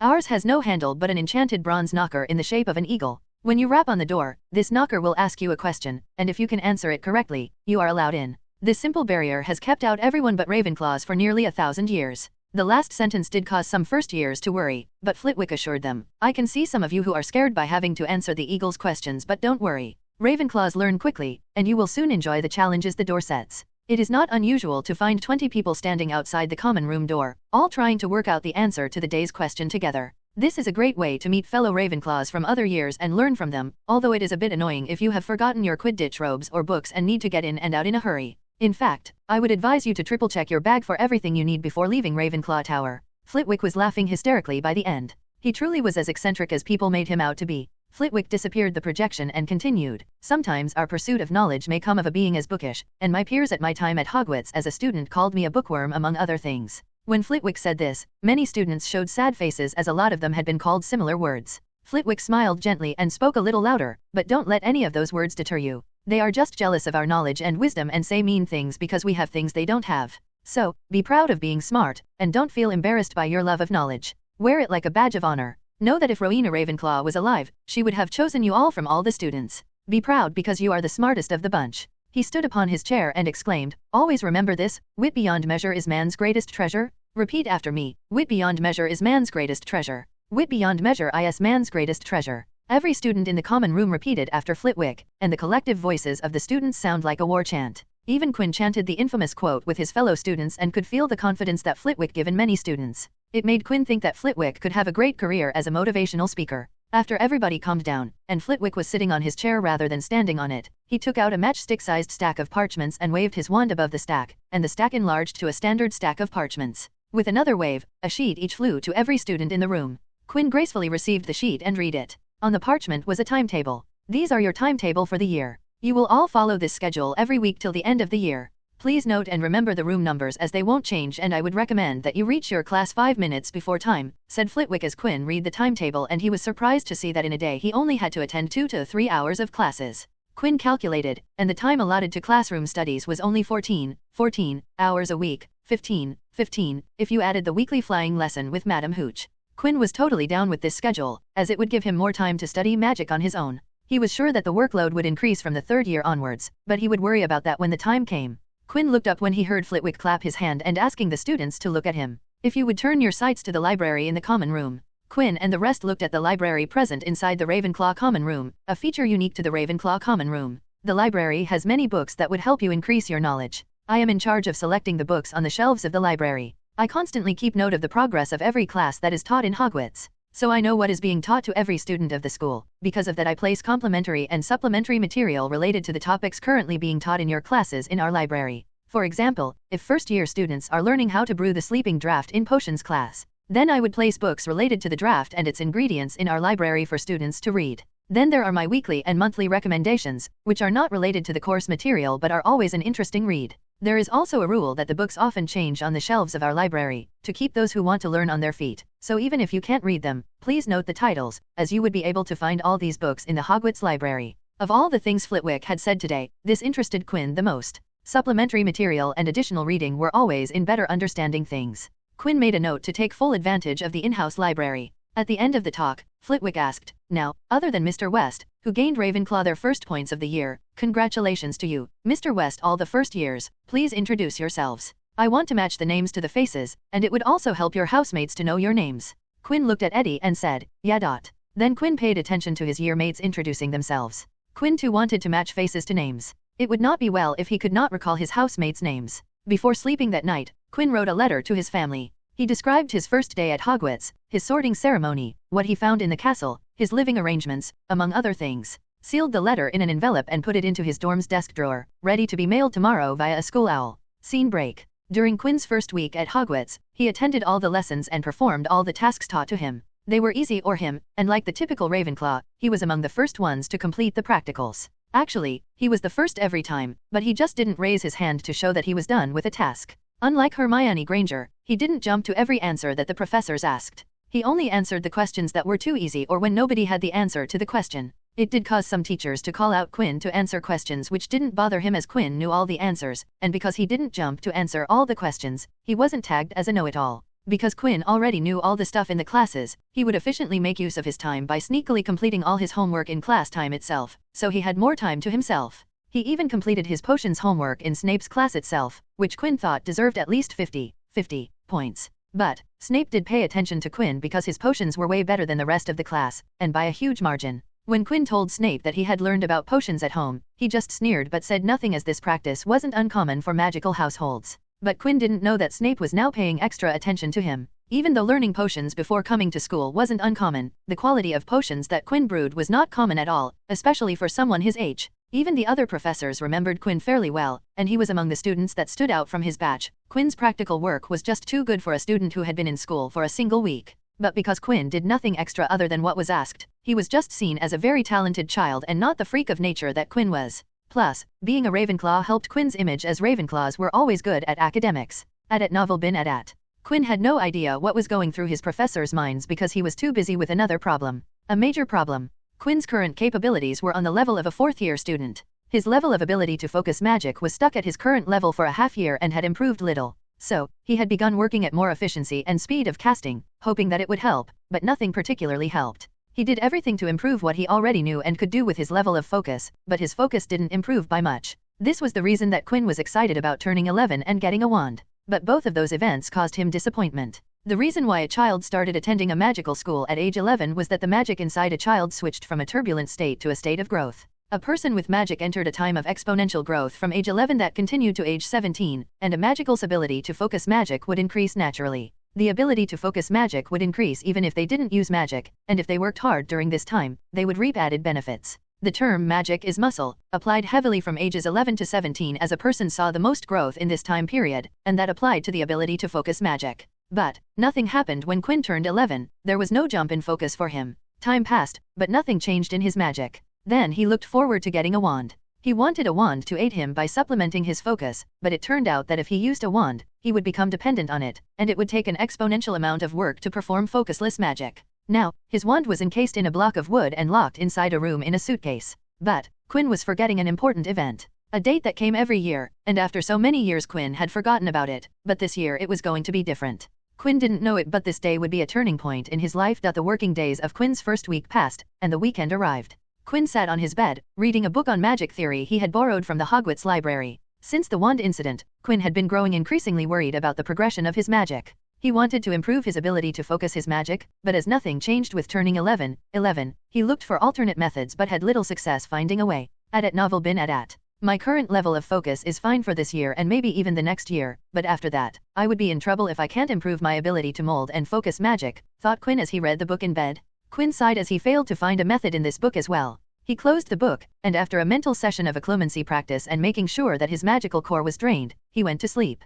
When the clock turned 11, Quinn was already gone to sleep. Then the clock turned to 12, and the date changed to 8th of September. Around that time, a change started in Quinn's body. Over the night, the magic in Quinn's went through a qualitative change. The unstable nature of magic in Quinn's body gradually changed to a state seen in the usual 11-year-old child. On the morning of 8th of September, Quinn woke up at his usual time. As he sat up and stretched his arms, the duvet slid off him and folded itself. The pillows behind him fluffed themselves, and when he got up from his bed, the bedsheet fixed itself. Of course, this was all Quinn's doing. He liked to start off his day by using magic. Standing in front of a sink, Quinn brushed his teeth, and after using his hands to hold the brush, Quinn used magic to maneuver the toothbrush to reach hard places with ease. A fun fact about toothpaste from the magical world, it was mixed with a teeth-cleaning potion. There were a few teeth-cleaning charms, but none were as effective as using a toothbrush and toothpaste. As Quinn exited the attached washroom, he just happened to see Marcus' open trunk tipping over from the top of his cupboard. At this rate, Marcus' things were going to fall out of his trunk, with the trunk itself falling down on the floor. Quinn's eyes widened as he instinctively raised a hand. Oh shit dash. A split second later, Quinn's magic kicked in, and Quinn rushed to at least save the trunk from falling, but the next second, Quinn was shocked to see the sight in front of him. Instead of just the trunk floating in the air, all of Marcus' things were floating in the air. Quinn, in stunned silence, looked at floating things from his spot. Among the things floating, Quinn saw Marcus' winter clothing, 30 individual pieces of gobstone that had escaped from their pouch, and many of Marcus' personal belongings. Quinn was stunned because he hadn't been able to exert influence over these many objects before, but currently, he was using magic to keep the things in midair. This isn't accidental magic, thought Quinn as he slowly stepped closer to the floating things. Quinn had his fair share of accidental magic, so he knew what it felt like. It was instinctive use of magic with no conscious control over magic's actions. But, Quinn had complete control over all these objects. He could move them any way he liked. Then Quinn remembered something, and with a look, the curtains around the poster beds of his roommates fell down to block their view. Quinn returned his attention to the floating stuff, and the next second, all of Marcus' stuff repacked itself into his trunk. Quinn levitated the trunk back to its position above the cupboard.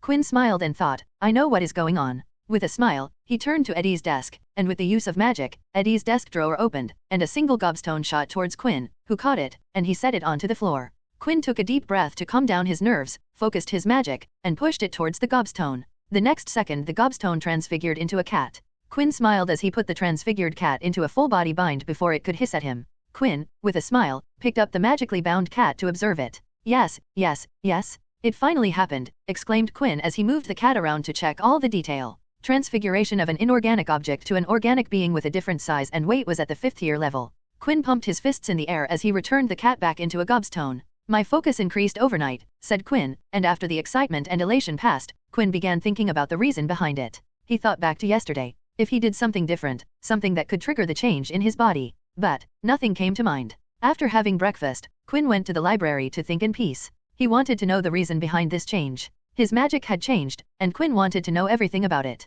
After spending hours in the library surrounded by books about magic theory, magical biology, and any other books that could provide him answers, Quinn couldn't find anything other than that his magic had entered the period of growth. But, why did my magic enter this period now, after 2 months of me turning 11?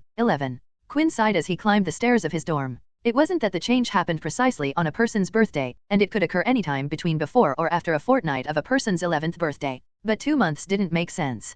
Quinn took a shower to relax, and when he came out, he saw Eddie and Marcus were playing in the room. They were pretending to be swordsmen and were using rolls of newspapers as swords. Quinn chuckled as he looked at his 2 roommates. What are you guys doing? Marcus spoke as he battled Eddie with his newspaper roll. We were waiting for you. Do you want to play gobstones? Quinn thought about the offer. Well, it would take my mind away from the change. Quinn nodded and replied, sure, give me a minute. I will be down there. Both of them nodded, and Eddie dropped his newspaper roll on the floor before bolting down to the common room. Quinn sighed as he looked at the newspaper on the floor and picked it up. Then his eyes caught the date of the newspaper, and then things clicked in his mind. Ah, that's why it happened today, Quinn said as everything made sense to him. Of course, it would happen today, on September 8th. Quinn sighed as he threw the newspaper in the trash. 8th of September was the day he found himself in this body. It was also on 8th of September that he had triggered his magic for the first time. He had kept track of the day for a couple of years, but with time he had forgotten about it. Now, on the very same day, his magic had gone through a qualitative change. My coming to this world must have pushed the change to this date, Quinn thought as he tried to place his thoughts on this matter. Quinn also entertained the theory that even though it had been only 7 since he had come to this world, his body was still 11 years old. Body, mind, and soul, 3 parts of a being, quoted Quinn as he felt the path ahead clear up. Quinn felt a weight has been lifted off his chest and looked around the room with a smile. Who knows, it might happen again when I turn 15, Quinn said in optimism as he thought what would happen at the 11th anniversary of his coming to this world. Quinn felt the need to use his magic this very moment, so he looked around the room and closed his eyes, took a deep breath. With a wave of magic from Quinn, things around the room began moving, and multiple different magic began showing their effects. When the things stopped moving and the magic stopped working, the dorm room looked like it had been freshly cleaned, and all the furniture from the beds to the cupboards looked brand new. If anyone asks, I will just give credit to the elves, shrugged Quinn, but then he laughed as he climbed down the dorm stairs, though the elves might not be happy about me cleaning the room. Quinn stepped into the common room, and with a broad grin, he said, "Time to destroy people in gobstones." Scene break. The very next day, Quinn began drafting a medium-term plan spanning 2 years. He climbed down into his suitcase and stepped into the library. On the paper in front of him, Quinn wrote what he wanted to do before entering his 3rd year. Completing Hogwarts education with practical usage, wrote Quinn as the basic goal of his 2-year plan. Quinn wanted to cover Hogwarts cover subjects and the electives he was interested in: potions, herbology, transfiguration, charms, defense against dark arts, arithmancy, study of ancient runes, and astronomy. He wasn't interested in divination and muggle studies and wasn't sure if he wanted to pursue care of magical creatures. He wasn't thrilled at the idea of being close to magical beasts. Next was supplementing all the Hogwarts subjects with knowledge from around the world.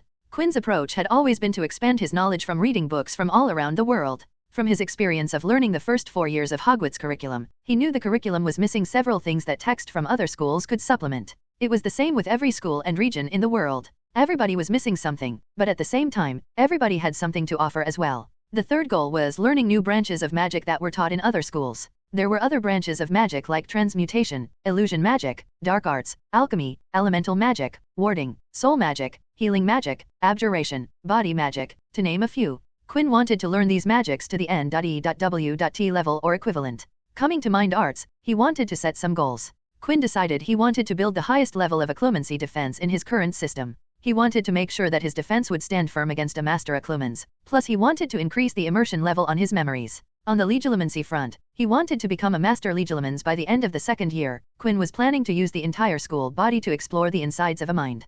Quinn knew he needed to be ready for the year when the basilisk roamed the castle. Quirrellmort didn't scare Quinn, he just needed to ignore the professor and not poke his nose in the matter. Quinn would decide if he wanted to make a play for the Philosopher's Stone when the time came.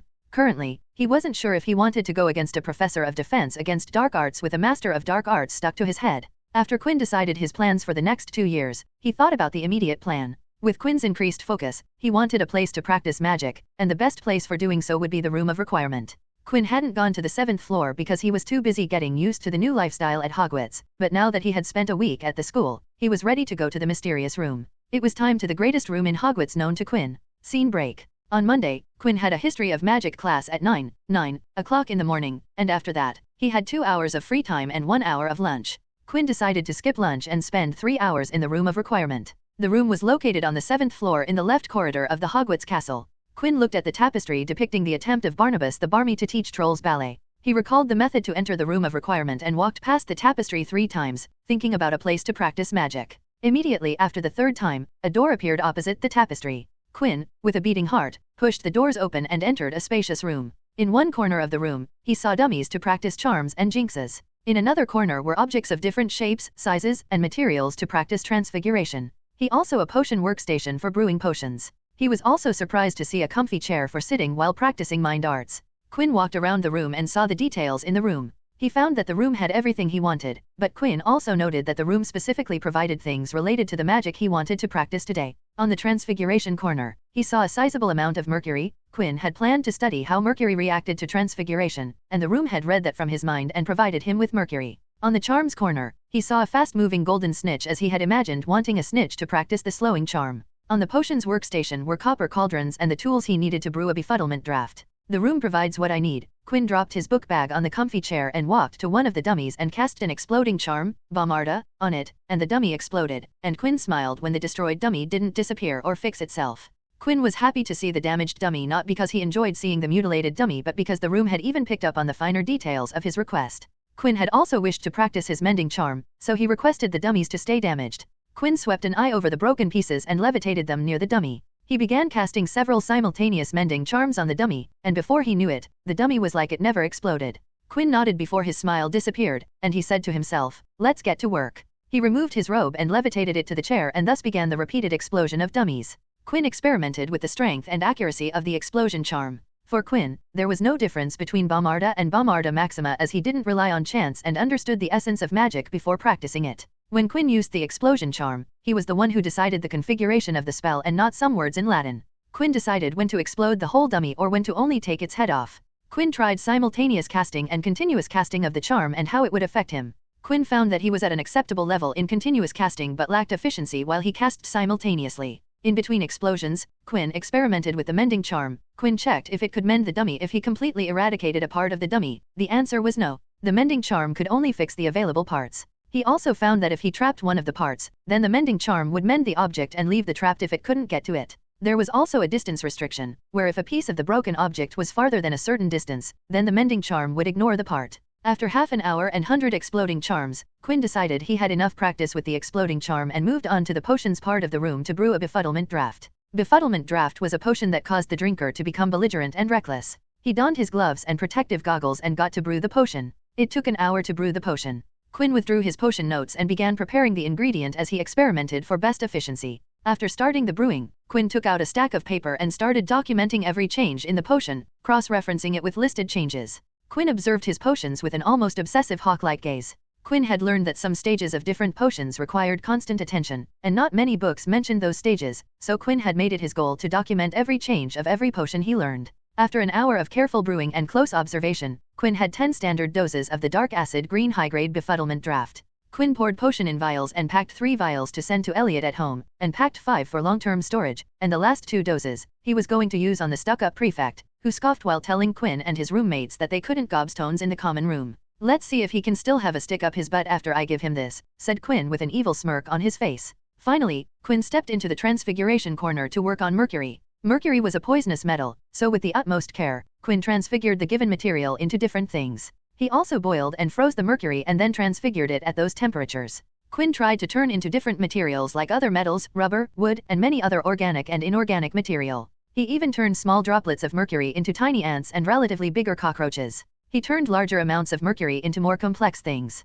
Experimented with turning a drop of mercury into a much larger block of stone and tried to shrink down a glass of mercury into a small earthworm. After working for a quarter of an hour on transfiguration, Quinn rested for 15 before diving into his mind. At a distance from the West Manor, Quinn began building the Hogwarts replica. Unlike the West Manor, where Quinn had built the exterior before turning to the interiors, his current approach was going to be much different. Quinn was going to construct Hogwarts, one room at a time. For example, Quinn was going to start at the ground floor and then move up. His first room was going to be the Great Hall, and then he would expand to the rest of the ground floor. Quinn sat on the comfy chair, and for the rest of the time, he worked on his Mindscape. 15 minutes before 1 o'clock in the afternoon, Quinn exited the room of requirement and headed to the defensive dark arts class while humming in a good mood. On an ordinary day, Quinn was studying in peace at the library. He was reading a book that expanded upon the resonance between prime numbers in the field of layered rune cluster structuring. It was a 6th-tier book that intersected the subjects of arithmancy and runes. It was a fascinating book that Quinn found in Flitwick's weekly recommendation. "Hey, Quinn." Quinn heard a voice calling out to him. He looked up and found his year-mate Katie Bell standing in front of him. Quinn put on a smile and greeted her. "Ah, Ms. Bell. How are you? I haven't seen you since before the Christmas break." They were already in January, so it had been nearly a month since Quinn had talked to Katie. "I am fine, thank you. May I sit?" "I have a favor to ask of you," said Katie, and Quinn motioned her to sit. "If I can help, I would be glad to help," smiled Quinn. "So, what is the favor you want to ask?" Quinn had slowly built a friendly reputation among his housemates and the few people he knew outside of his house. Katie looked nervous as she played with her fingers. She waited for a moment before asking, "Do you remember the transfiguration homework that Professor McGonagall gave us 2 weeks ago?" Quinn nodded, urging her to continue. "I kind of got busy and haven't made much progress on it. So, I was wondering if you could help me with it." "Oh, my, what happened to the outgoing Katie Bell?" chuckled Quinn as he looked at the embarrassed Katie. He paused for a moment before saying, "You don't have to be nervous, Ms. Bell. I am your friend and a Ravenclaw at that. You don't have to be nervous when asking me about homework or studies. I would be happy to help you." Katie looked visibly relieved at Quinn's words and sighed in relief. "Oh my god, I was so nervous. I ended up spending all my time at the Quidditch field watching the Gryffindor team and hanging out with them." Quinn chuckled before warning, "Okay, now I did say that I would help, but I would only supply you with a list of things that you have to cover in that assignment and where you can find those things. You still would have to read all it and write it down in your own words." Katie shook her head. "It is all right. I would appreciate any help."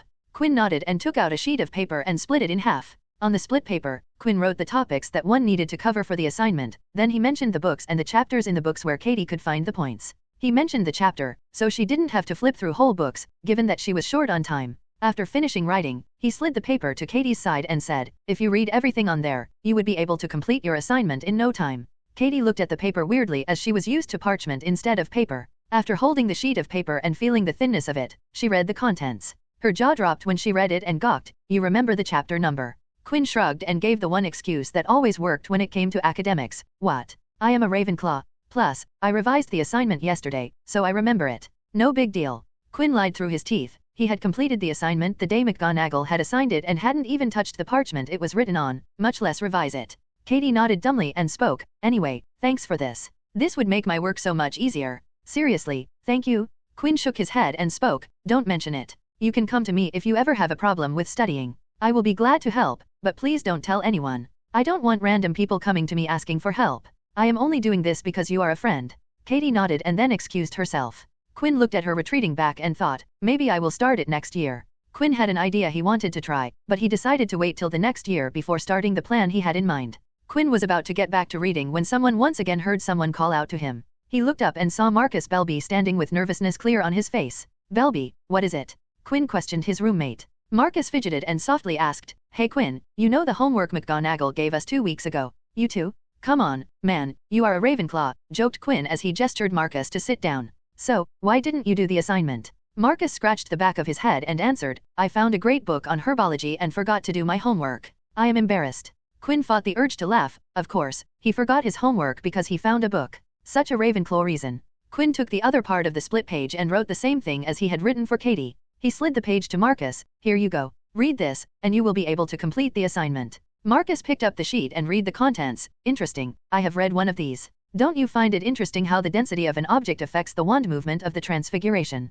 Quinn nodded. Of course, the amount of magic changed with volume and density. Conversion of material also dictates the complexity and method to mold magic to transfigure the objects. Marcus nodded, and without saying a word, left while staring at the sheet. Quinn followed Marcus with his eyes and saw he was heading to the transfiguration section of the library. Quinn shook his head with a smile before going back to his book when he heard another voice, "Hey, man." Quinn looked up to find a Hufflepuff standing there with a smile on his face. "Can I too have one of those sheets? I, too, forgot to do my homework." Quinn smiled. "Buzz of dude. I don't know you. I couldn't care less if you get a troll in the assignment." The tone of his voice was warm, but the message was anything but warm and fuzzy. Quinn then proceeded to ignore the unknown Hufflepuff and finally was able to return to his book. Scene break. On a usual Saturday, after spending some time at the library, Quinn was walking towards the staircase to go to the room of requirement, but he froze when he heard Flitwick call out to him, "Mr. West, fancy meeting you here. I hope you wouldn't mind walking with me." Quinn unfroze and turned back to face Flitwick with a smile. "Good afternoon, Professor Flitwick. Of course, I wouldn't mind walking with you." Flitwick caught up with Quinn, and they walked together. "So, where are you heading to, Mr. West?" Quinn politely answered, "I was at the library and am heading to the common room. What about you, Professor?"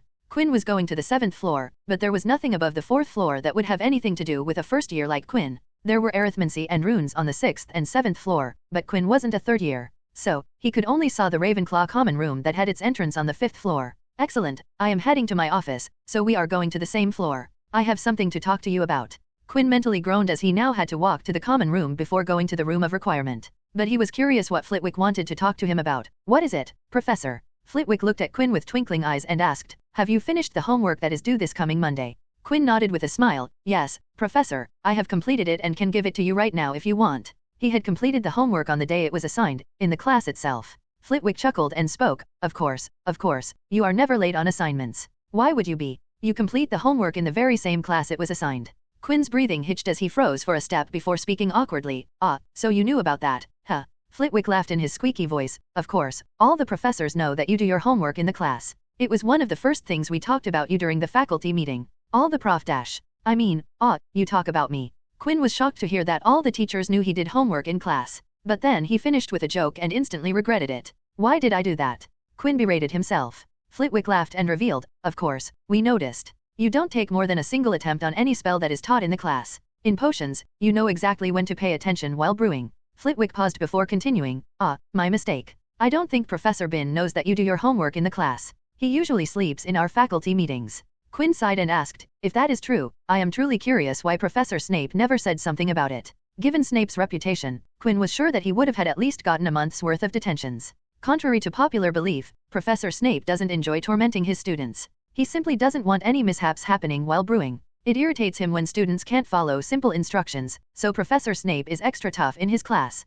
Other than that, he couldn't care less what students do in his class. And you don't cause him trouble, so he doesn't say anything. But, do understand that he would punish you the second you make a mistake, and because of your skill, he pays special attention to you, explained Flitwick as they reached the 5th floor that housed both the entrance to the Ravenclaw common room and the head of Ravenclaw's office. After parting their ways, Quinn walked while feeling embarrassed about getting found out. Quinn truly felt flustered when Flitwick told him the truth. When Quinn reached the 7th floor, he spoke to himself, teachers really do see everything. Though he wasn't going to stop, as long as it saved time, he was okay with some attention from the professors. I am sure they would get used to it and, with time, ignore me. Scene break. One day, Quinn was approached by some of the first-year Ravenclaws. With Eddie in the lead, he asked, "Hey, Quinn, you are a pureblood, right?"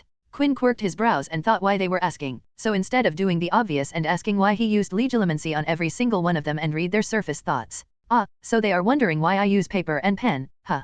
Quinn closed his book and decided to entertain them. "Yes, I come from a pureblood family. Why do you ask?" Eddie looked at the group of first years before speaking. We were wondering why do you always use muggle quill and parchment?" Quinn chuckled and pointed at the pen and paper in front of him. "The muggle quill is called a pen, and the muggle parchment is called a paper. The reason why I use these is that they are more convenient than quill and parchment. I don't have to dip my quill into ink repeatedly, and the parchments are tough to write on." In response to that, one from the group asked, "What about self-inking quills and treated parchments? They cover the problems of the standard quills and parchments." Quinn nodded before asking, "True, but do you know the downside of using charmed quills and parchments?" A different first year raised his hand like he was in a class that amused Quinn, so Quinn pointed at him to speak. "Charmed quills and parchments break down with time. Feathers of a bird needed to be thoroughly treated to make them last longer, but the cost of producing them is much too high, and the same thing applies to parchments." Quinn clapped for the guy and said, "See, you guys already knew the answer. You just needed to put your minds together. For the fantastic job you guys did, go treat yourselves with candy. You deserve it." He then gestured to them to go away. "Now, scamper off." While saying that, he cast a mild confuse charm on the group to make them much more susceptible to his words. He smiled when Quinn saw the group walk away like a group of gazelles. He was about to return to compiling notes on undead creatures like vampires, banshees, vampires, and dullahans when he heard a giggle. When Quinn turned back, he saw Penelope Clearwater standing there with a hand on her mouth.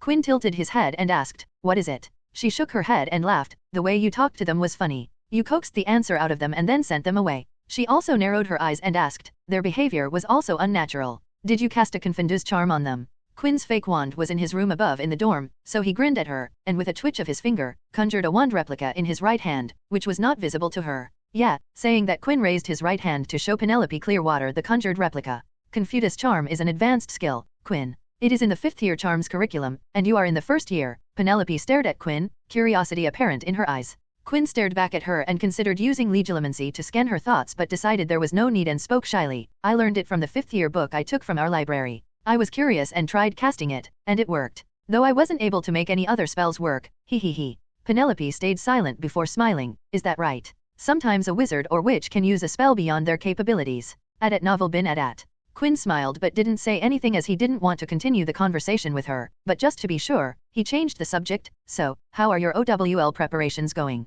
Penelope was currently in her 4th year, so next year was her O.W.L year. "Oh, it is going well. I am thoroughly following Professor Flitwick's schedule, so I pretty much all covered. What about you? Are you ready for the end-of-year examinations?" Quinn showed an okay hand gesture and replied, "I am all set for the exams. It will be a breeze. Quinn sighed when Penelope went away. He was glad that the conversation didn't cause him problems as he still wasn't able to use the memory charm. "I need to be more careful when using magic in public. It would be a pain in the butt if people know I can cast spell way above my grade." Quinn breathed a sigh of relief. Scene break. At the end of the year, exams came, and Quinn aced the tests without breaking a sweat. Quinn completed the theory part with ease but only mentioned the parts he learned from the Hogwarts course books and library. Quinn didn't want to answer where he learned all the extra information. But, Quinn was sure that he would still get all OS in the exams. During the practicals, Quinn had to resist rolling his eyes when he mimicked wand movements and chant incantations. When the results came, Quinn was pleased to see that he had all OS and Flitwick personally congratulated him for being at the top of his year. And, the 1st year ended without any incidents and accidents. Quinn deboarded the Hogwarts Express and peered around the platform, searching for his family. After strolling a couple of steps, he saw a young woman waving her hand overhead with a smile on her face. Seeing her made Quinn quicken his steps and dart towards her. With a similar smile on his face, Quinn set down his suitcase and hugged her.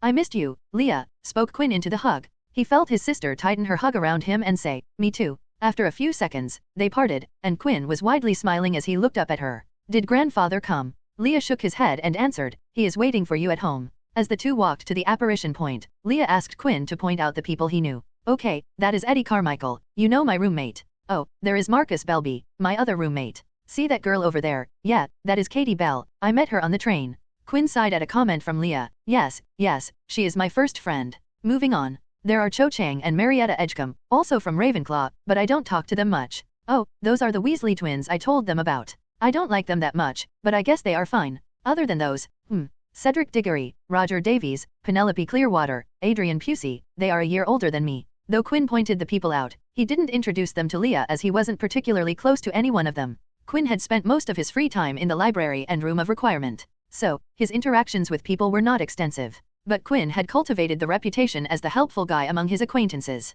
When they reached the apparition point, Leah took Quinn's suitcase and placed a hand on his shoulder before operating away from the platform. After returning home, catching up with everyone, and resting for a couple of days, Quinn returned to learning magic full-time. Now that he had possessed a wand and had his grandfather's permission to use it, Quinn made the hall where Leah practiced her magic during her school years his second home. He spent all day long in that hall, and by mid-July, Quinn had finally cultivated the level of magic focus required to cast 7th-year level spells. Scene break. Quinn stood in the hall and took a deep breath. His magic core thrummed with magic. He looked at the empty space in front of him and concentrated, and the next second, things started appearing in front of him. Near the ground, a wooden base started forming, and 7 feet above the ground, small gears, levers, and other delicate parts made from copper, aluminum, and steel popped into existence. With snappy speed, the wood structure built itself up from the ground, and metal parts appeared increasingly faster, assembling themselves to form an intricate mechanism. Quinn smiled as he saw a long case clock, grandfather clock, with a pendulum system stood in front of him with all its mechanical glory.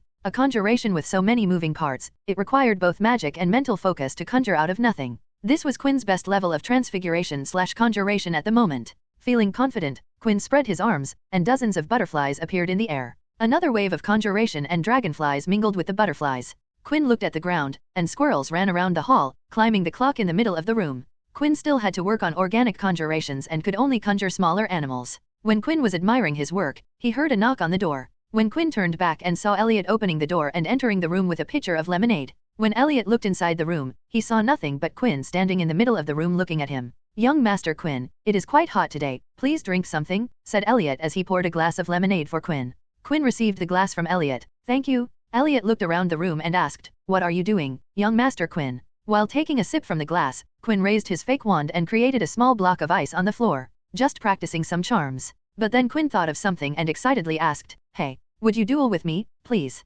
Elliot put on a thoughtful expression before saying, "All right, but I have a few conditions." "Do tell," said Quinn, feeling good about convincing Elliot about having a duel with him. "No lethal spells," said Elliot. Quinn nodded and replied, "All right, let's specify a list of spells." "Disarming spell," offered Elliot. Quinn nodded and added, "Shield charm, full body bind, knockback jinx, fire making spell." "No, not happening. Then how about ice jinx?" "Agreed. Smokescreen spell, only if we add windy charm to counter it." "How about transfiguring ground into small objects to shoot at each other?" "Sounds fair, but no pointed objects." "The same goes with ice jinx, no pointed pieces of ice." Quinn and Elliot agreed upon a list of spells and then moved to the backyard for some room to move. They were alone in the house. George and Leah were out for work, Ms. Rosie had no interest in watching them fight, and Polly, the house elf, was happy doing work around the manor. Elliot and Quinn stood 15 meters apart, and both had wands in their hands. Well, Quinn had his fake wand. "Are you ready, young Master Quinn?" asked Elliot as he pulled up his sleeves. Quinn nodded and jumped on his toes. "Yes, I am ready.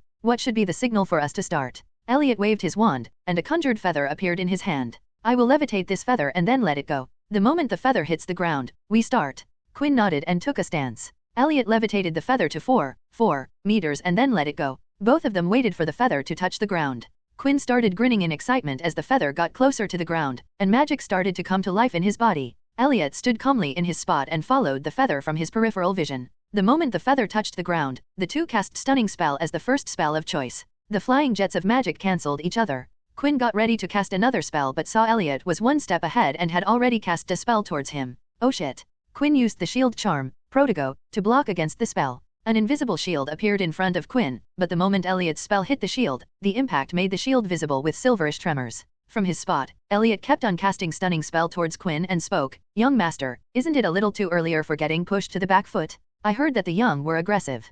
Quinn gritted his teeth, and after a few seconds, cancelled his shield, sidestepped the incoming spell, and cast a strong knockback hex. That prompted Elliot to cast a shield charm of his own, but the moment the hex touched the shield, Elliot was skidded back a step. "Oh ho, that was quite some power behind that, young master," Elliot spoke as he cancelled his shields and deflected the upcoming spells with ease. The next opening Elliot saw, he cast a bodybind towards Quinn's feet, which Quinn dodged by jumping, and cast a smokescreen spell to shroud the space between him and Elliot with dark mist. Quinn moved to the right while casting multiple smokescreens to thicken the shroud. He was waiting for Elliot to cast a windy spell. The movement of the displaced mist would give Quinn an idea about Elliot's position. But, as Quinn slowly moved, a jet of yellow and red shot out of the dark shroud and latched itself onto Quinn's hand like a rope, and it almost made Quinn's eyes pop in shock. It was the Season pull charm, carpe retractum. What the dash, was all Quinn could say when the yellowish-red cord of light pulled Quinn into the dark mist. On the other side of the mist, Elliot was waiting for Quinn to appear on his side so he could disarm him, but what came out of the mist was a huge chunk of ice that headed right towards him.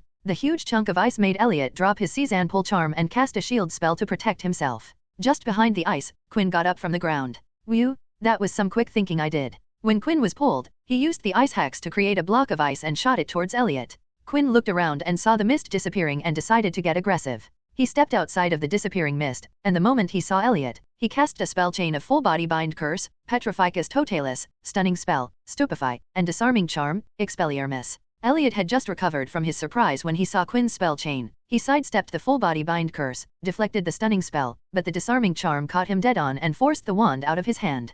Quinn was so happy to see the wand out of Elliot's hand that he cheered while jumping madly. Woohoo! Quinn had won his first duel, and it brought him a whole lot of joy. After jumping in joy, Quinn collapsed onto the ground, spread eagle. He felt the adrenaline slowly leaving his body as his chest heaved up and down. Elliot walked to Quinn after collecting his wand and said, "Congratulations, young master. That block of ice was masterfully placed." Quinn looked up at Elliot from his position on the ground. The ice hex was just an impulsive action. I have to say, the Season pull spell caught me by surprise. Can we do this every day? Because this was thrilling. Elliot sat beside Quinn and looked thoughtful. Well, I see no harm if we take proper security measures, but just to be safe, let's ask your grandfather. Quinn sat up and replied, I will ask him when he gets home. That evening, George gave Quinn and Elliot the permission to duel, though not after some stoic and silent consideration. He also talked with Elliot to make sure Quinn wasn't overdoing things, and he was to make sure Quinn wasn't injured. Scene break. From that day on, Quinn would duel with Elliot every day for some time, getting used to casting spells on the move while looking out for Elliot's movements.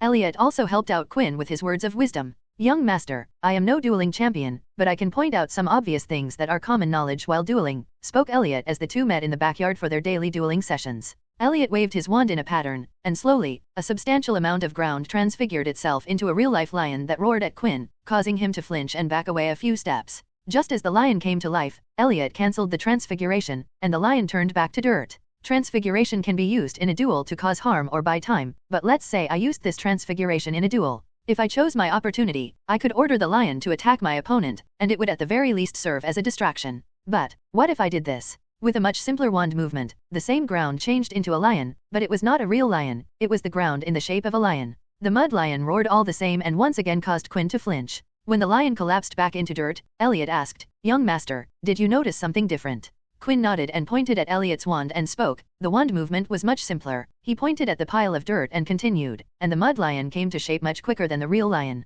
Elliot smiled at the answer. Yes. While dueling someone, there isn't a place for flashy moves. If you can accomplish what you want to do with less, then learn to do it. Saving energy and quickly finishing the fight should be the aim. Get in ready and get out quickly. Quinn nodded as it made sense when magic was involved. A single killing curse, Avada Kedavra, could end someone's life instantly. There was no merit to draw out fights when a single spell could seriously injure you, or worse, lead to death. Sometimes, Quinn also dueled against Leah, and he had to say, dueling against Leah was much challenging than Elliot. But that was just because she enjoyed toying with him while Elliot made sure that Quinn was learning something. But she did teach Quinn something of importance. Quinn and Leah were dueling, and Leah was rapidly firing spells in his directions. Most of the spells were not even hitting Quinn and passed by his sides. But, it was the barrage of spells that restricted Quinn's movement. He was too busy evading and blocked the incoming spells to attack. A solid attack from Leah didn't come in the form of a head-on spell but as a trap.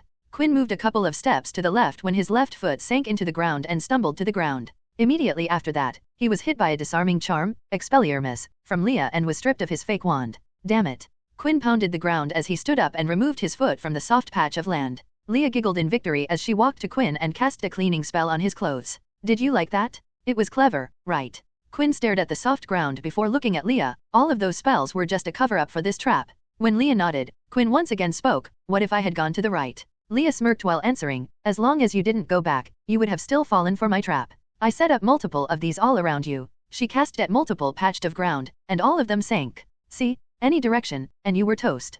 Quinn groaned but also thought that disrupting the balance of the opponent was an excellent strategy. But, I could do it better, thought Quinn while he walked towards his fake wand to retrieve it. Scene break. In the first week of August, Quinn wrote a letter to Flitwick regarding a request. He wanted sole access to one of the empty rooms in the castle. He wanted a base of operations in Hogwarts. The common room was too much of commonplace, his dorm room was too small and had the same problem of being a shared place. The room of requirement was the perfect private place, and it catered to his every need, but he needed a place that could be accessible to anyone. The room of requirements was his secret, and he would like it to remain as a secret as long as possible. He needed a personal place for himself, but he could invite people there without causing a problem. Quinn was going to a service where he would help the students of Hogwarts for a price. He would take in requests and ask for something of equal value in exchange. Quinn had the plan for starting out small by helping out people with housework, then move up and take more important requests that would put people in his debt, and slowly he would cultivate a network of people who owed him. The main objective of this service was to build connections with people in all 4 houses. The Potters were different in this world, and he needed to adapt to that change.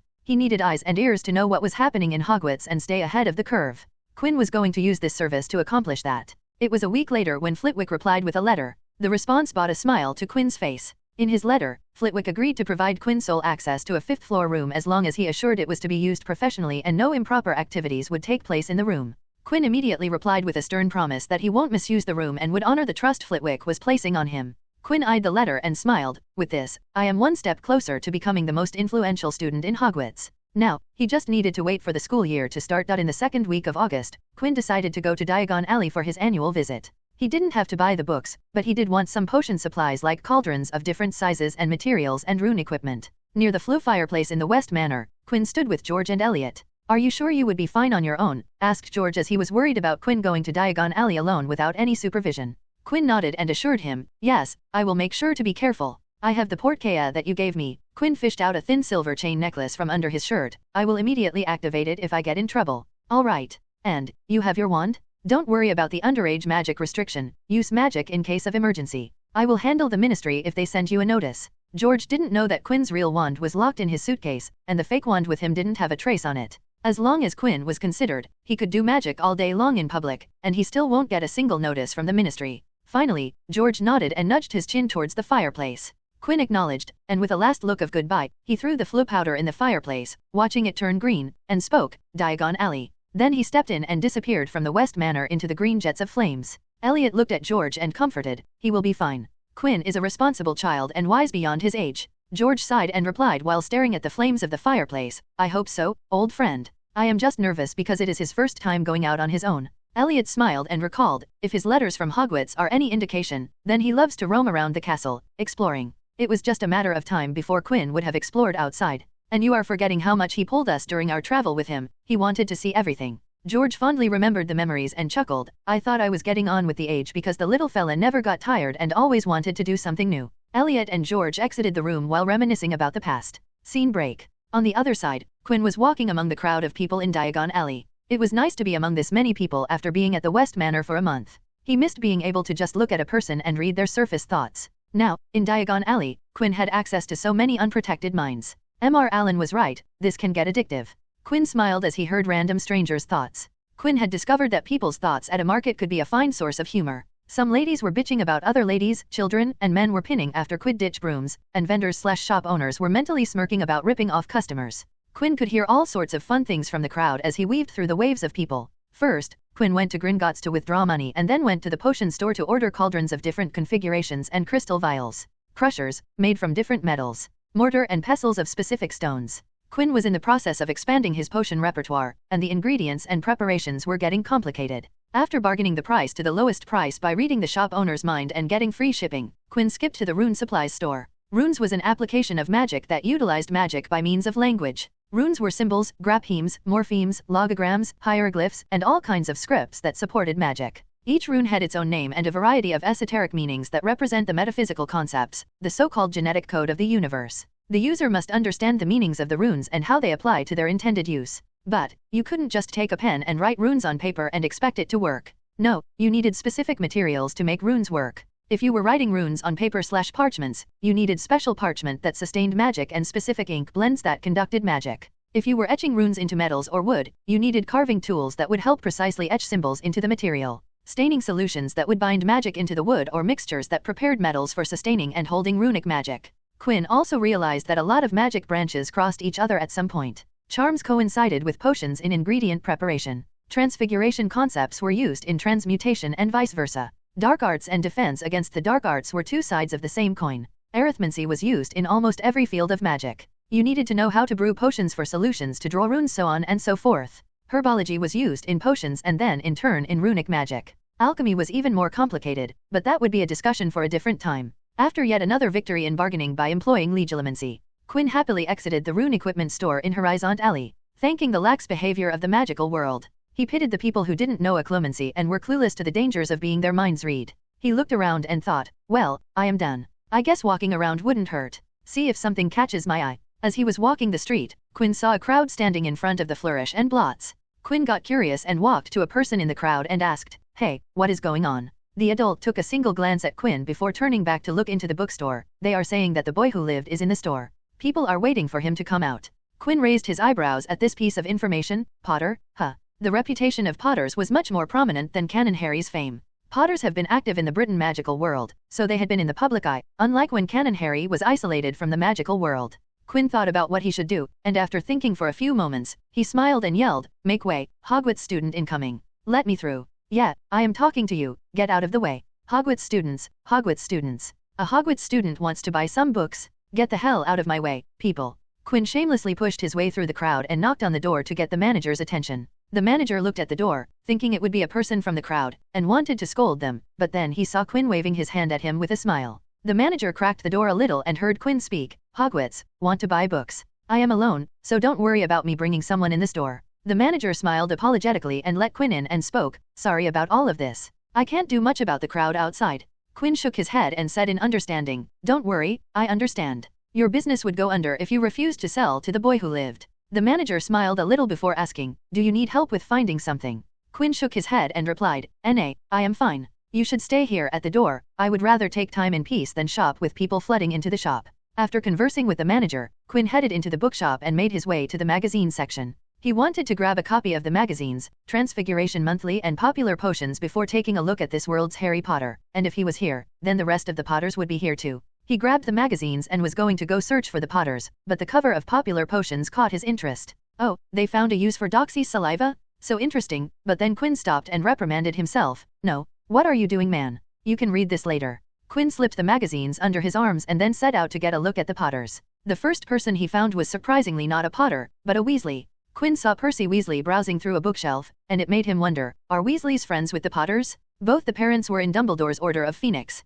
Quinn slipped past Percy and shifted the shelves to find a Potter and found a Potter. He found the smartest witch of her generation, Lily Potter. She was just as the books had described her, a beautiful woman with dark red shoulder-length hair and almond-shaped green eyes. Quinn has once wondered if the green eyes were such a big deal, but looking at Lily Potter's green eyes made him realize that Harry Potter's green eyes might just be his greatest feature because Lily's green eyes were really mesmerizing. She was reading a book, so she didn't notice Quinn staring at her. And he also decided that he had stared enough and moved on to find his next target and once again found the Weasleys, and this time he found 3 of them, Arthur Weasley, Molly Weasley, and their youngest son, Ronald Weasley. Quinn stopped and heard what they were talking about, and the conversation was about Ron whining about wanting new books while Molly was having nothing of it and saying that he would use the twins' books, while Arthur was standing there silently, not saying a word.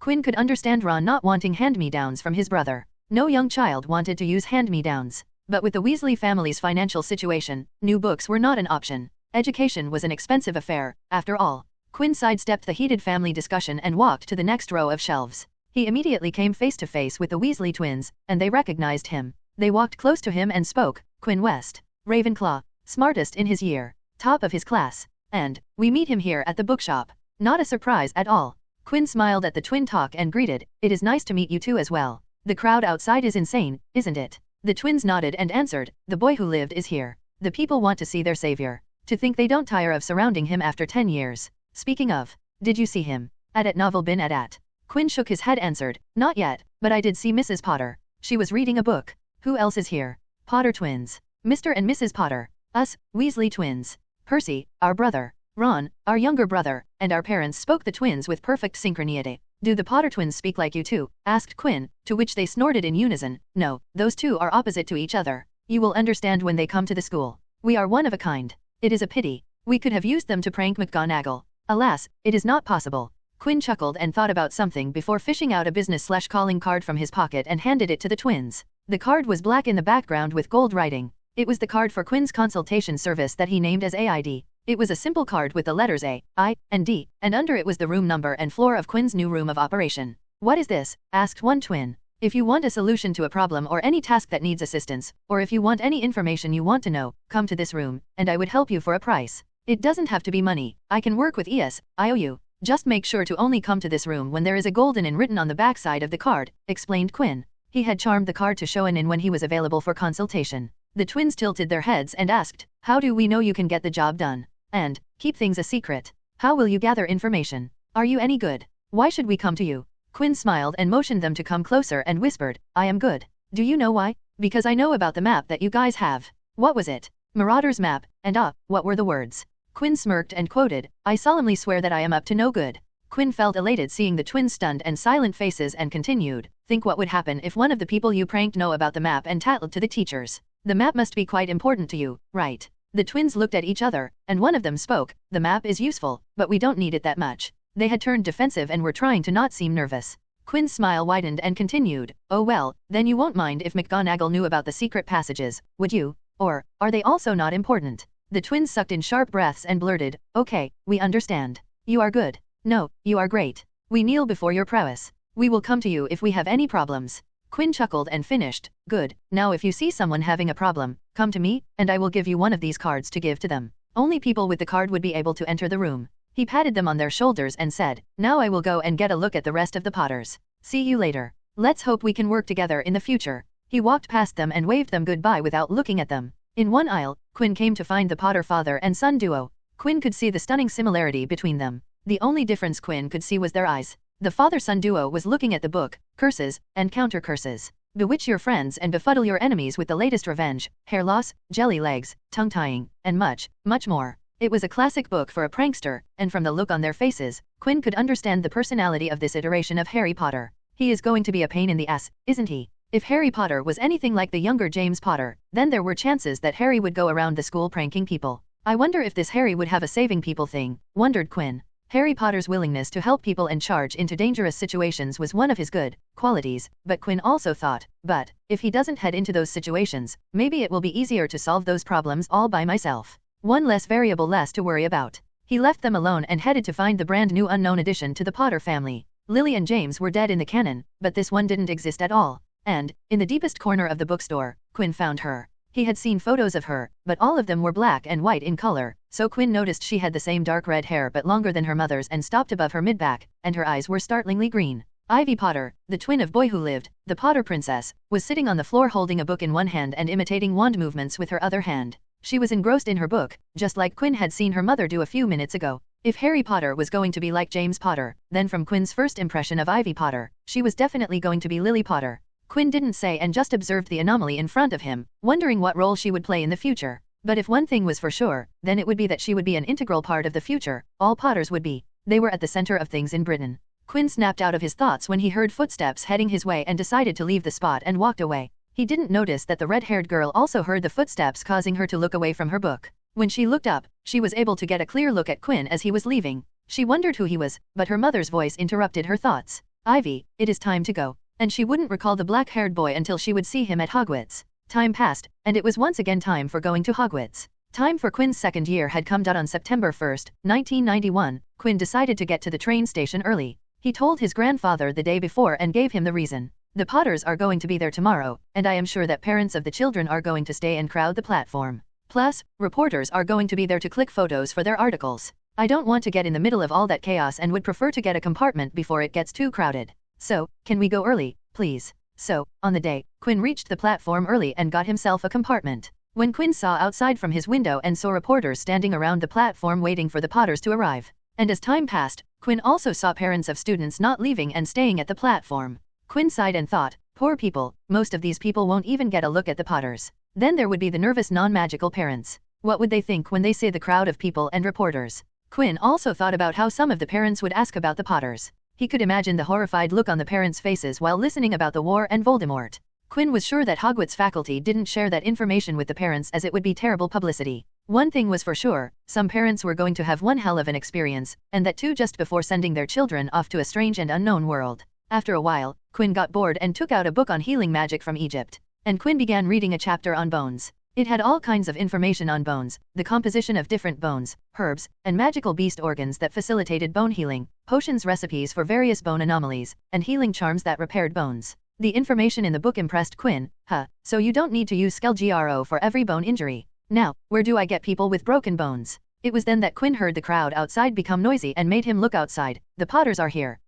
He shook his head and dove back into his book. 10 minutes later, Quinn heard a knock on his door that made him give a distracted glance to the door. There he saw 2 girls, one blonde and one brunette. Quinn sighed before gesturing them to enter. The brunette opened the door and asked, "Are you saving the seats for someone? Or, can we join you in here?" Quinn shook his head and gestured to the seats. "Please, enter. The seats are free. You are welcome to join me." Saying that, Quinn stood up from his place to help them with their luggage. He pulled his fake wand and clearly showed it to them. Following proper protocol, he asked, "I will be using my wand to get your luggage to the racks above if that is acceptable to you." It was the polite social norm to ask before using magic on other people or their belongings. The brunette smiled and nodded while the straight-faced blonde stared at him for a while before giving a single slight nod to show that she permitted Quinn's help.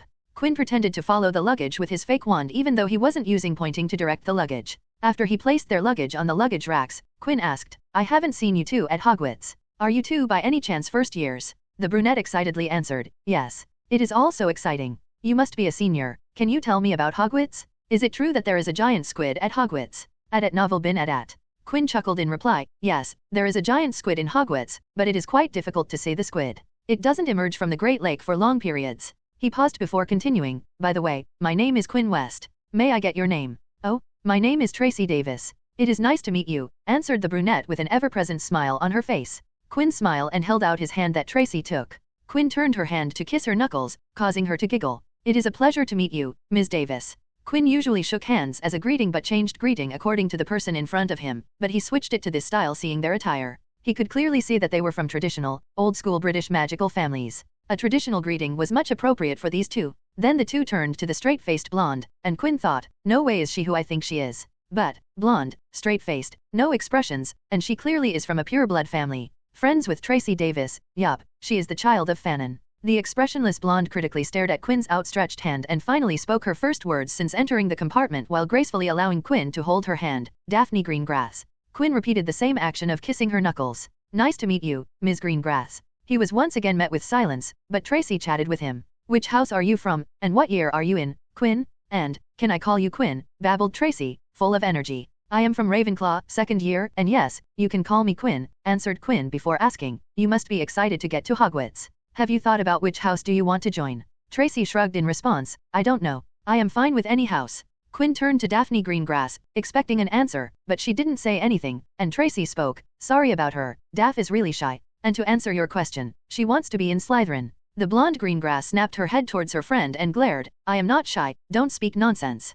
Tracy giggled at getting a response out of her friend. Suddenly, all 3 felt a jerk as the Hogwarts Express began moving. Quinn took out his pocket watch and looked at the time, only 10 minutes late. "I was expecting more delay. I was clearly expecting a 30-minute delay. The Potters really attracted a crowd, I wonder which house would the boy who lived go to," spoke Tracy as she watched the crowd outside. To Quinn's massive surprise, it was Daphne Greengrass who answered the question. She scoffed, "The golden boy would definitely go to Gryffindor. To him, any other house is a lesser option." Quinn could hear the dripping condescending tone in her words and voice. "Oh my, from your words, I assume that you know Harry Potter," Quinn asked, wishing to learn more about this connection. Daphne frowned at him. "Why are you a fan of him? Do you want me to introduce you to him?" She looked like she was going to say more, but Tracy interjected and answered, "She is friends with his sister, Ivy Potter." "I am not dash," she said heatedly but then closed her eyes to calm down.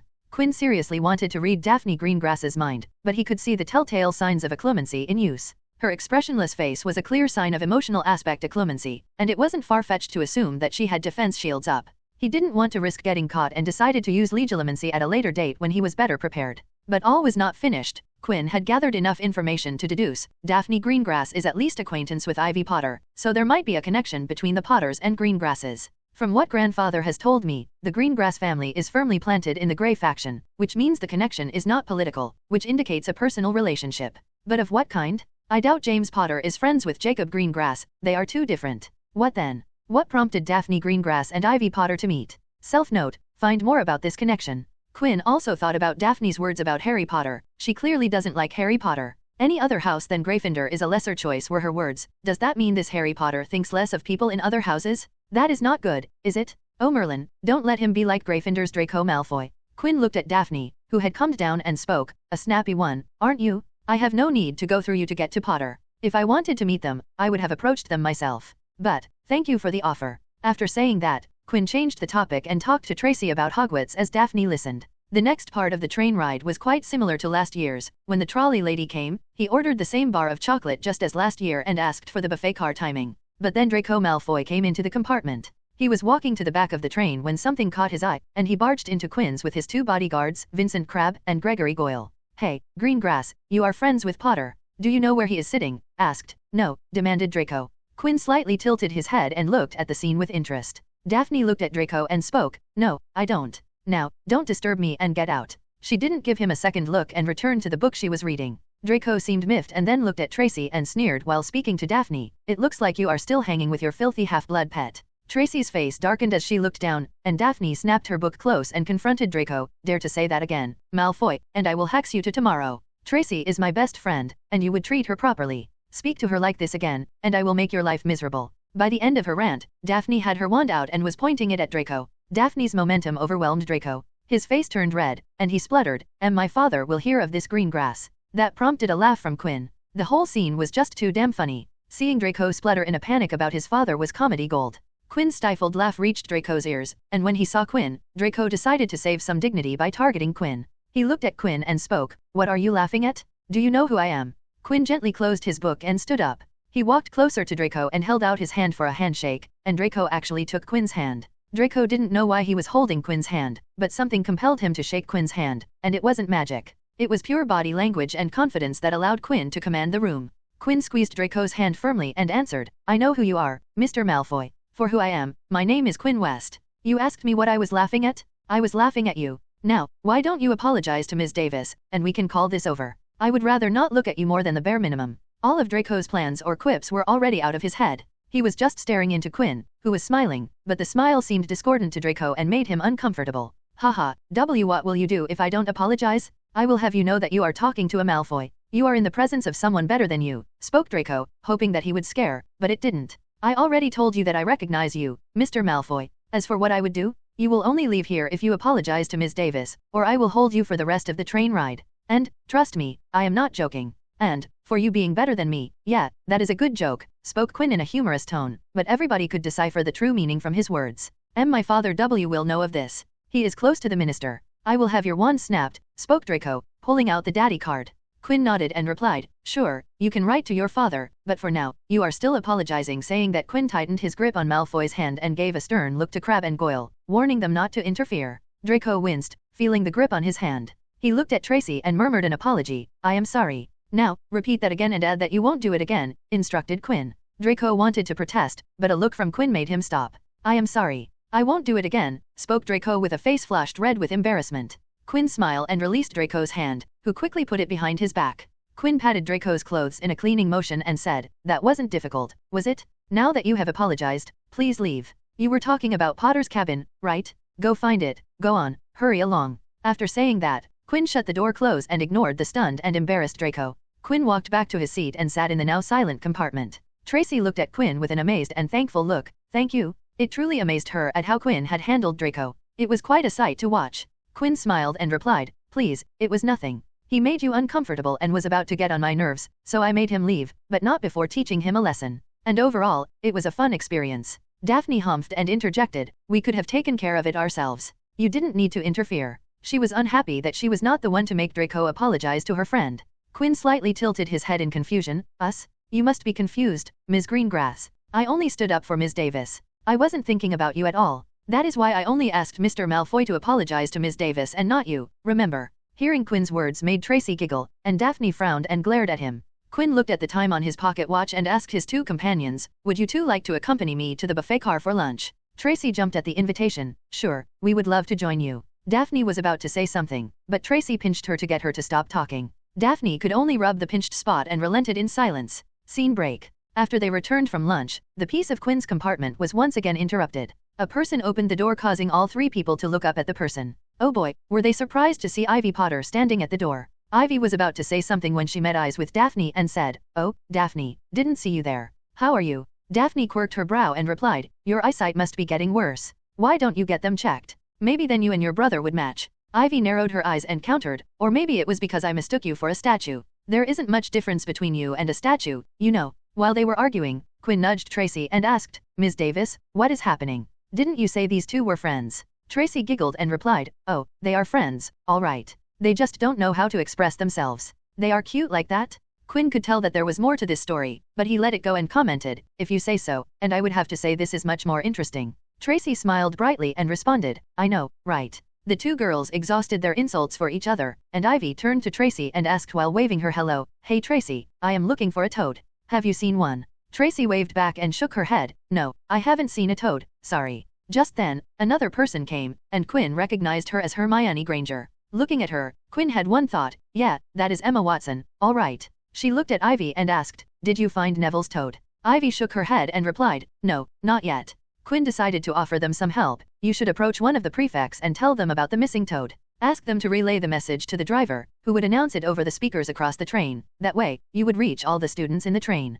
It would be much more efficient for them to ask the driver rather than going to every compartment. Plus, he didn't give the idiotic advice of using a summoning charm, Oxio, as it didn't summon living beings. Ivy looked at the third person in the room for the first time and saw Quinn. She immediately recognized him from the bookstore, But, Hermione spoke before her, thank you, we would do that. And, before Ivy could start again, she was once again cut by Daphne, who stood up and spoke before Ivy, good, now that you got some help, leave. She didn't wait for Ivy to respond and shut the door. Outside of the room, Hermione dragged Ivy along. Daphne sat back and glanced at Tracy and Quinn, who were smiling at her. She asked, what? Both of them shook her head and replied in unison, Unearthing. When the Hogwarts Express was about to reach the Hogsmeade station and Daphne, Tracy, and Quinn had changed, Quinn decided to give them his consultation calling cards. He handed them the black calling cards and explained, if you need help with anything, please come to this room, and I will help you at a suitable price. I also accept ES of equal value. I would be in for a consultation when the back of the card shows you an in symbol. So, don't be shy to come to me for help. The two girls looked at the black and gold card and saw the front side switch between aid and solution to any of your problems. Then he kissed Tracy's knuckles and did a mock bow to Daphne before separating from them to join the other students. Tracy waved his goodbye and said to Daphne, Quinn is so dreamy.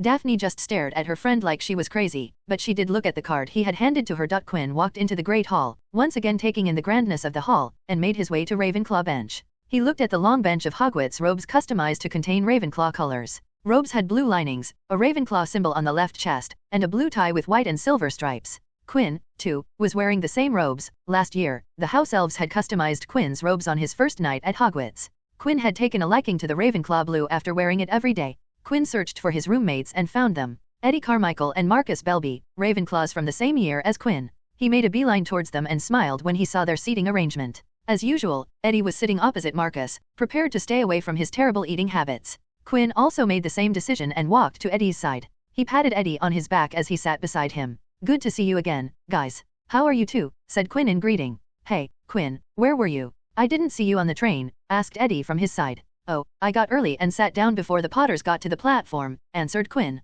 You could have come to see me, complained Eddie. Quinn shrugged and responded, I forgot, I had some interesting company. And, you could have done the same, I didn't see you coming to me. Both the boys looked at each other before smiling and dapping in greeting. Oh, I got a little late at the platform. Believe me when I say that for a second, I wasn't sure if I would be able to make it aboard the train. The crowd to see the Potters was crazy. Marcus shared his experience of the morning at the platform. Eddie leaned towards Marcus and asked, so, did you see the Potters? I wasn't able to see them. I did go to their compartment, but they had drawn the curtains. Marcus shook his head, and Quinn spoke, hey, I saw Ivy Potter, boy who lived's twin sister. She came to my compartment looking for a toad. Eddie, Marcus, and other Ravenclaw near them leaned towards Quinn for more details. A toad? Asked Marcus. Quinn nodded and told them about her, that she had red hair and green eyes and that the train announcement was his idea, but nothing of the interaction that she and Daphne had. That stuff was personal. As time passed, Quinn also greeted other Ravenclaw as they arrived in the Great Hall. Cheng and Edgecombe, how are you two girls doing? Did anything fun in the break?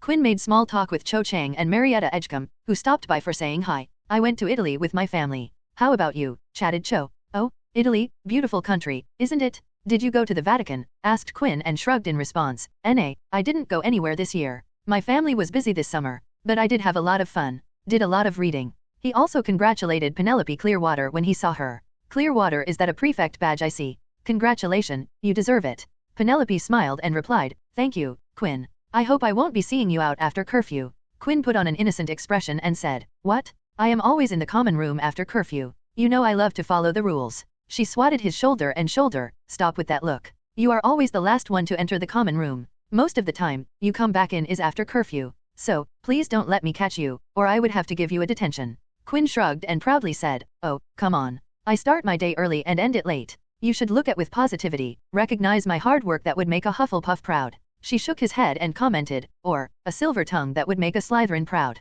Quinn winked and smiled, "Prefect Clearwater, you are giving me a poor reputation. I call it smooth talking and not a silver tongue. It is one of my good points." She sighed and relented, "Only you, West. Only you." She left but not before saying, "But, I will still give you a detention if I see you." After a little while, Quinn was looking around when he saw someone enter the hall, and Quinn wasn't sure what to make of it. He truly wasn't expecting this person to be here. Quinn watched as Lily Potter entered the Great Hall and walked to the staff's high table. The student body murmured, seeing Lily Potter, and whispered among themselves. After wrapping his head around seeing Lily Potter at Hogwarts, most definitely as a new teacher, Quinn laughed hard. Eddie looked at Quinn and asked, "Why are you laughing?" Quinn shook his head and chuckled to himself, "It's nothing. This is all so amusing to me." "Right, amusing. We were already getting too Potter. One more isn't nothing to worry about." Quinn looked at Dumbledore chatting with Lily and thought, "Oh, Dumbledore, you clever old goat." In Quinn's mind, Lily Potter being here was an obvious attempt from Dumbledore to keep the Potters close. He wanted to have maximum influence over the Potters, and what better way than to allow Lily Potter to stay close to her children.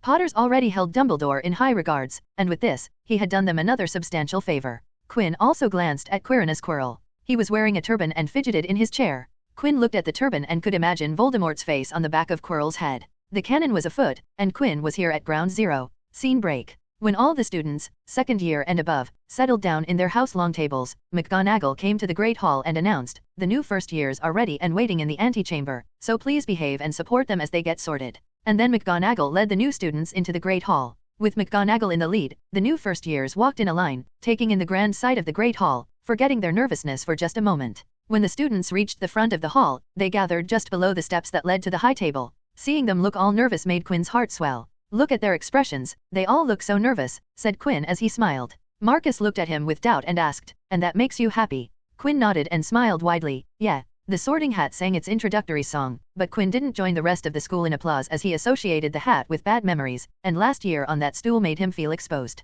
The sorting finally started, and Eddie looked at Marcus and Quinn, "Remember your bets. The first student of this year will go to which house?" "I choose Ravenclaw, Marcus chose Gryffindor, and Quinn chose Hufflepuff. The winner gets 5 sickles from the other 2. Put the money on the table." Quinn had proposed a bet among his roommates, and they had enthusiastically agreed to it. The surrounding people also heard them and began betting with each other. Soon the entire student body was betting. McGonagall unrolled a roll of parchment and spoke the first name, Abbott, Hannah. A pink-faced girl with blonde pigtails stumbled out of line. McGonagall put the hat on her, which fell right down over her eyes, and sat down. After a pause, the hat shouted, "Hufflepuff." Quinn smiled and collected the money on the table, payday.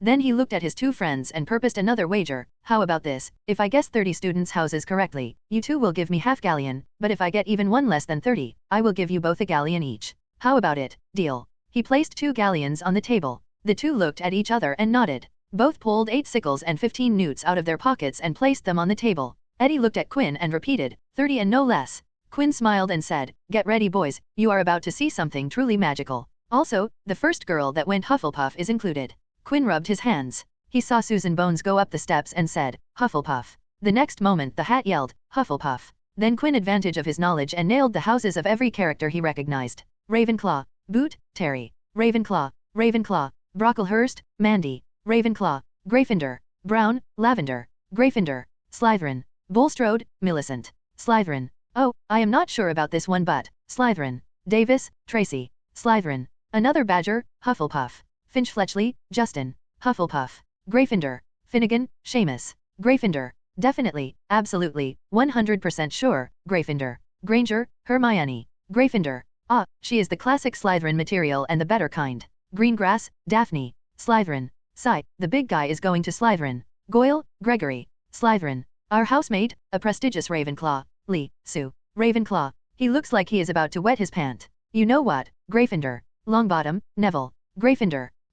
Hufflepuff. McDougal, Morag. Hufflepuff. Slytherin, no other choice. A pity for the Slytherin house. Well, at least they would have money. Malfoy, Draco. Slytherin. Looks like a typical Slytherin. Not, Theodore. Slytherin. Slytherin all the way.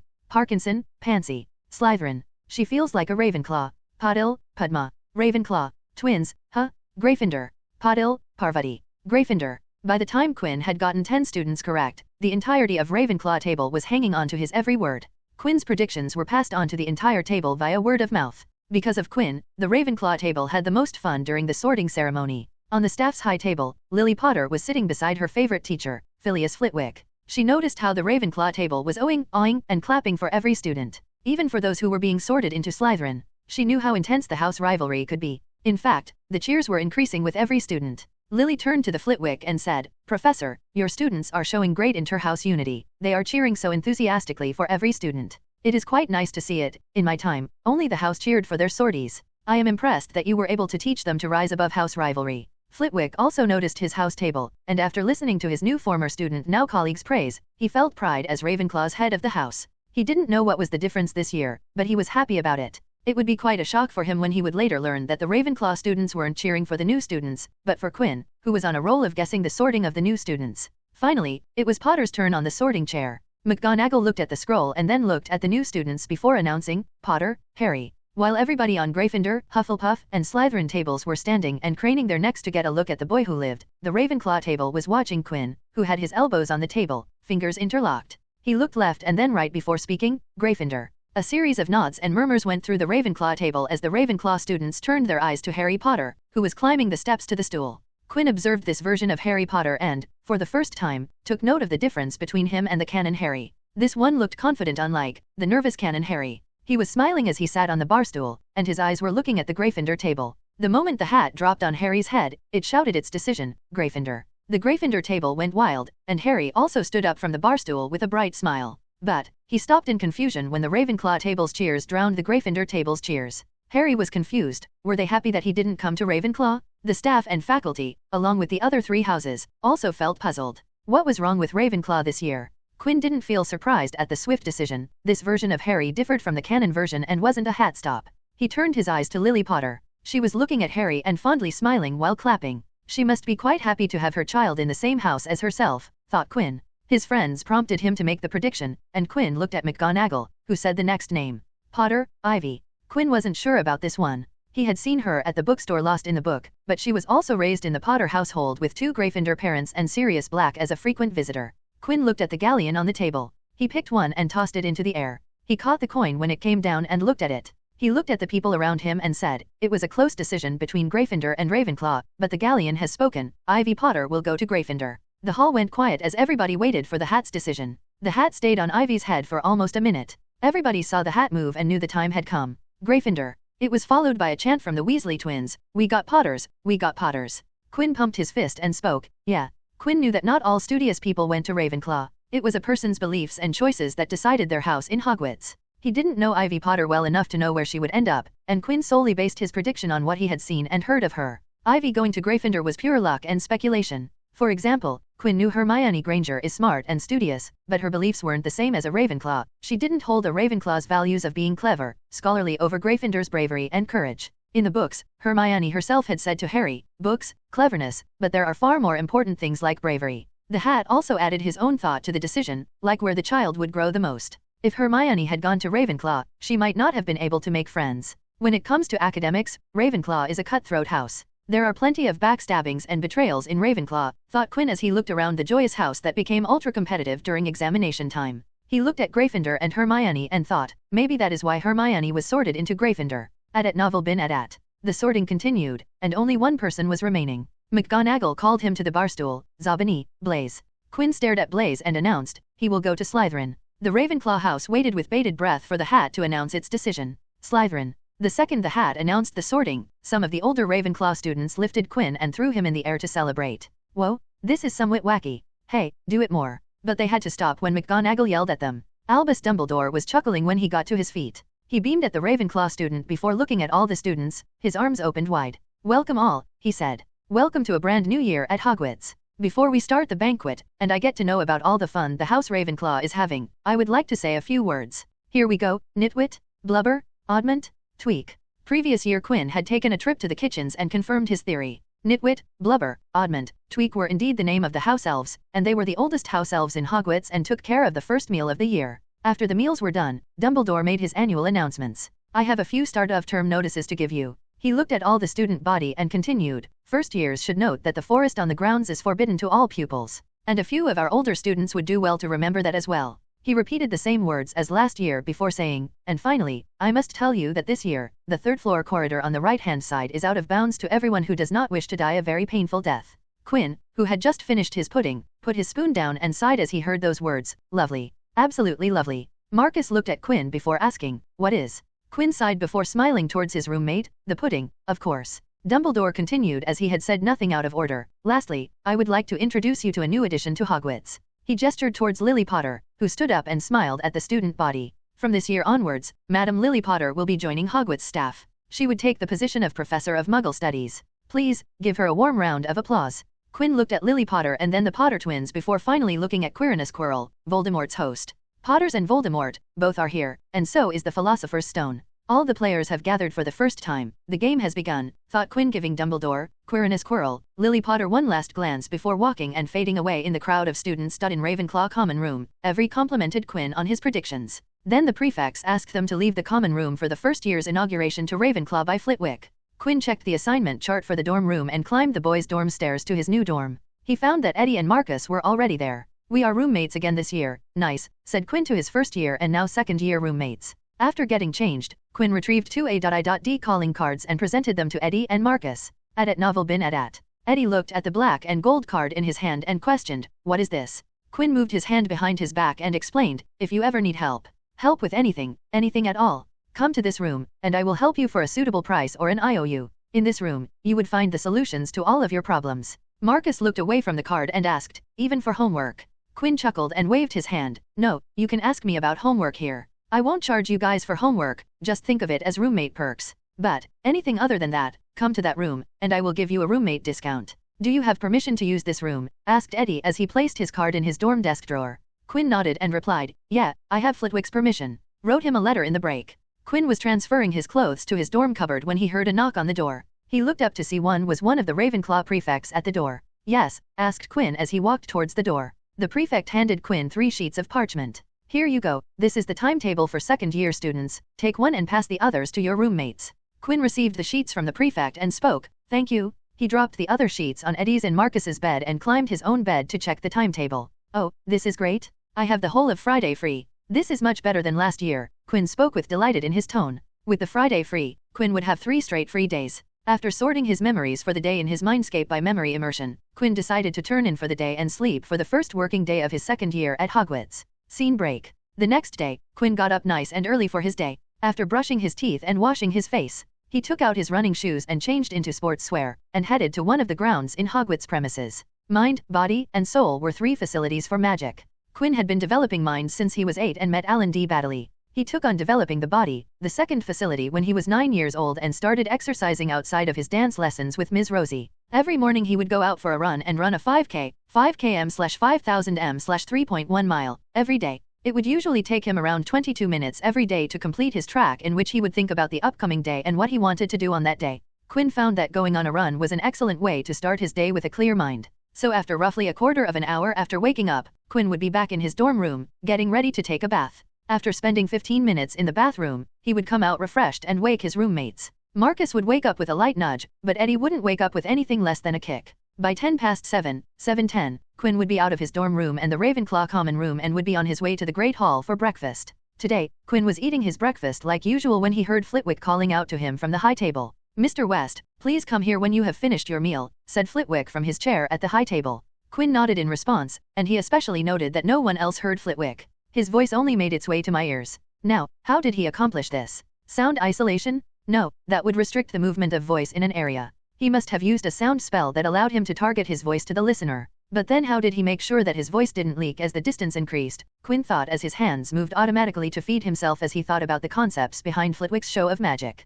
Quinn didn't notice that Flitwick was looking at him and laughing in his squeaky voice. Flitwick could have charmed a parchment to fly to Quinn to convey his message, but he decided to use his current method to see Quinn's reaction. It did not disappoint him when he saw Quinn deep in thought, obviously thinking about how he could talk to him with no one knowing. After Quinn finished eating his breakfast, he made his way to the high table and greeted the professors who were looking at him. Good morning, professors. I hope you all had a pleasant sleep last night. Flitwick smiled at his charge and immediately spoke. Good morning to you as well, Mr. West. Did you figure out how I called you? Hearing that, Quinn realized Flitwick did it on purpose, knowing that he would think about it. It made him chuckle in reply. Not yet, Professor. But, do give me a day or two, and I will get back to you with an answer. Flitwick grinned and asked, or, I could give you an answer right now. Quinn shook his head and refused. No, thank you, Professor. But, I would like to find an answer on my own. This way, I would learn a lot more than if you spoon-fed me the answer right now. Flitwick clapped his hands and praised. I wouldn't expect anything less than you, Mr. West. Quinn felt a gaze on him and turned to the source and found Lily Potter staring at him with interest.